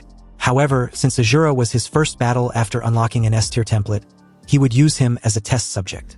Activating his cell refining, he suddenly split into two, and this literally startled the shit out of Azura, who suddenly halted in his tracks, because he could neither fathom what he was seeing nor tell the original from the clone. Then shit just got weird from there as he kept cloning himself at a rapid pace, and in less than a split second, he had completely boxed Azura in with no escape in sight. And apparently, these clones were created using the essence of the sacred tree cells, and were further enhanced by the black and red biomass. Can be said that each of these clones possesses power comparable to the main body, and although the clones were much more fragile than the original, with cells that could break down and disintegrate under high-intensity energy output, they were still incredibly terrifying. Then finally, the energy-pulling ability of Hellstar was added as an amplifier, further enhancing the nuclear energy and multiplying its power. As the original and the clones opened their mouth with atomic energy brewing in their throats, Azura's pale expression showed utter confusion and fear, and it even got worse when he was hit with the time freeze ability, locking him in place. This was a very laid-out trap he prepared especially for Azura when he arrived, and he named it as the Nuclear Immortal Slaying Formation. So, with everything set, he lighted the bastard up like a Christmas tree, creating an artificial sun in the process as the numerous atomic energies converge on Azura. Back at the Dragon Bird headquarters, Wang Zhiding collapsed into his chair once again as chaotic reports erupted from his staff, informing him of the obvious.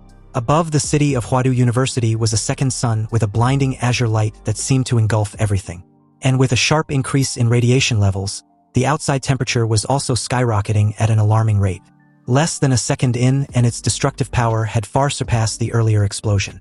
15 seconds in, and nearly all glass windows had been shattered by the numerous shockwaves generated. And by 23 seconds in, the Jilong River had been heated to the point that hot steam was practically being produced on its turbulent surface. Nearly 30 seconds in, the clones, though possessing power comparable to the original, had a much more fragile body which had been spent. So about 40 seconds in, their cells broke down and disintegrated under the high-intensity energy output. And on top of that, the Imperial capital itself had hit its tolerance limit of the radiation created. But in less than no time, the temperature returned to normal, and the radiation levels also decreased significantly. Wang Zhiding was shaken to the core, his jaws still chattering with fear. He was finding it hard to comprehend just what the hell had happened, and naturally assumed the little white-haired loli had a hand in this, before wondering if she'd gone mad. Anyway, as the scene cuts back to Ehi, he was still hovering in the air, aura farming as usual as he stares down at Azura, who was still very much alive and kicking, but was in an extremely sorry-ass state. Though wrapped in his pink flesh bubble blocks, Azura had been roasted into a literal charred skeleton, and Ehi wasn't surprised by his absurd survival instinct. After all, it was expected of a top-tier powerhouse of the Sin domain. Azura's status as one of the 4 Emperor's envoys was truly prestigious, and not just an empty title. Though Ehi never imagined that there could actually be powerful beings that could survive his nuclear immortal slaying formation. Even the entity labeled -1 couldn't endure the destructive energy of the formation's core within a few dozen seconds, simply because all the cells that had evolved and adapted would be evaporated. But Azura really was a high-level existence worth his interest. Azura did not share the same sentiment. He was pissed off, and Ehi's words were like adding insult to his injury. So on command, he roared for his pink flesh bubble blocks to restore his body. But how can Ehi allow such recovery to happen, especially right in front of his very eyes? He made his way in front of Azura in an instant, grabbed him by his freaking skull and dragged him out of the city because the Imperial capital wouldn't be able to withstand the explosive energy of a third artificial sun. But all of a sudden, Azura, with an unsettlingly gentle voice, admitted that this was the first time he had been severely wounded since the dawn of his existence. And although Ehi was powerful, he was still far from being able to kill him or the other envoys, yet he has reason to be proud. Then, with blatant flattery, Azura made Ehi an offer. He informs him that his emperor had completely perfected the transformation ritual of the old civilization, and therefore invites him to abandon his humanity and join their superior race. With Ehi's qualifications, he could become the emperor's 5th envoy in a few decades. Hearing this, he couldn't help but sneer before stating that after all that flattery about his strength, he only gets to be the 5th in line, and also had to wait decades more. He uttered a teasingly regretful remark, then suddenly let go of Azura, who was caught off guard. Immediately after this unexpected move, Ehi, with a cold look, raised his leg high in the air and gave Azura a powerful kick which sent him crushing into a nearby mountain, kicking off a cloud of dust and debris. He then followed it up with a huge beam of atomic energy. Azura took this as a direct rejection and respected Ehi's decision, then declared he would now grant him his death. Anyway, now that they were even far from the outskirts of Huadu, he didn't need to hide his identity anymore and can go all out. Ehi then activated Demora's secret technique, the supernuclear light battle body. Meanwhile, Azura, upon seeing this, realized that Ehi did not reveal his full strength during their earlier battle at Huadu. He also couldn't help but wonder just what exactly this monster organization really was, and if all its members possess such terrifying power. Because if they do, his Emperor's grand strategy was likely to be jeopardized. Azura grabbed his 6 crimson blades, then declared that this monster organization needed to be eradicated. In response, Ehi expressed his intention to eliminate Azura in the name of this freaking organization he made up. He took out his Starfall Cleaver as Azura charged at him, took on a stance and struck down in a dazzling clash which cleaved through the nearby mountain in the aftermath. At this point, the two were determined to prove who was superior in this life and death battle. All the nearby mountains got wrecked as the battle rages on. And as the two charge towards each other and clash once more, he couldn't help taunting Azura to show just how good a top-tier powerhouse of the Sin domain really was. In response, Azura told him not to be too arrogant. Although he had lost his physical body and his strength and speed had decreased, he still wasn't someone a mere human like Ehi could fight against. Ehi's monster organization was a thorn in his Emperor's side, so he will eradicate all the members today. He got pushed back after parrying Azura's next sword slash, but refuses to be outdone. And upon hearing Azura's intention to eradicate his made-up organization when he couldn't even deal with him, he points out how this 6-armed skeleton was being way more arrogant than he was. Anyway, Azura made his way on the ground after parrying a sword strike, and without paying much attention to his surroundings, he suddenly stepped on a soft bluish thingy. He reflexively looked down, but it was too late at this point. This soft, mysterious thingy exploded with countless spores, engulfing him so fast that he had no time to react.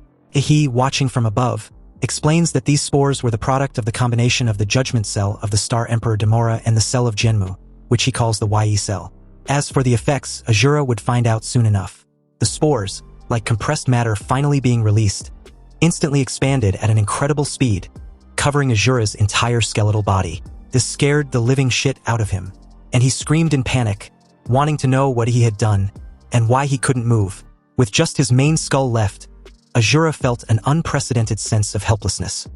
He also realized that his body was no longer under his control, and in despair, he screamed that he had not yet completed the mission assigned by his Emperor. You see, the Star Emperor Demora can infect the entire planet's ecosystem, from the atmosphere, continents, to even the oceans and all organisms. They would gradually be assimilated by its cosmic cell, becoming part of it in a sense. But if a target, like Azura for instance, was infected by a more advanced type of this cosmic cell, then what awaits him was a complete cell restructuring, becoming an avatar.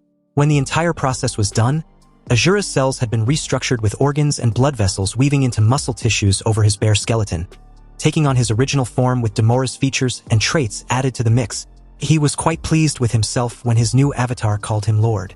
Anyway, to test his obedience, he casually gave a simple command for the avatar to squat and then jump. The giant avatar immediately complied, launching a powerful jump before squatting. He offhandedly judged the results to be pretty good before picking up a rock amidst the debris. The instant Azura saw the rock in his lord's hand, his eyes lit up like stars, reacting like a dog wanting to play fetch. Seeing this, he teased him to bark, and Azura loudly did so a couple of times. He casually threw the rock into the air, and Azura happily chased it as if it was a treasure. It seems everything was in working order. And funny enough, his inspiration for creating the Ye cells came from the very parasite Azura placed inside Li Zhongxian. The scene shifted back to the Imperial capital, specifically the headquarters of the Dragonbird Division. A staff informed Wang Zhiding that they had determined the cause of the unusual sky phenomena over the city of Huadu University. Impatient, Wang Zhiding urged her to quickly spit it out. She explained that it was all done by a masked man. This vortex masked man only appeared just a week before, mainly active in various fallen cities of Great Xia, and wearing a different mask for each mission. He did not engage in much contact with the warrior alliance in the various fallen cities, but instead focused on searching for the overlord of the fallen territories and annihilating all the monsters in the city. Each time he appears, the clouds in the sky turn purple, and their satellites capture this purple light, which was cosmic light from the atmosphere, suggesting that the masked man has the ability to control cosmic light. Astonished, Wang Zhiding stared at the image of the masked man on his surveillance screen, remarked that he had a distinct anime-style vibe and might even be trying to help Great Xia reclaim its fallen cities. But his secretary promptly and decisively denied this speculation. She explained that according to Nuwa's psychological profile, the masked man's goal was not to reclaim the fallen cities, but was simply hunting down the overlords of the various fallen territories. Dumbfounded, Wang Zhiding reiterated what he just heard with a profound sense of admiration. But in that moment, the surveillance screen showed an urgent remote message reporting in. It was from the special-ranked warrior Gongku. And the very moment Wang Zhiding ordered for the communication to be established, Gongku was seen huddling somewhere amid the wreckage on the battlefield at Hada University like an abandoned child. She raised her cell phone and said the masked man belonged to an organization called Monster, and claimed his codenamed was Demon Eye. Wang Zhiding and his secretary were at loss for words. Then, reiterating what they just heard, Wang Zhiding was left with the question everyone had been trying to figure out. What the hell was this monster organization?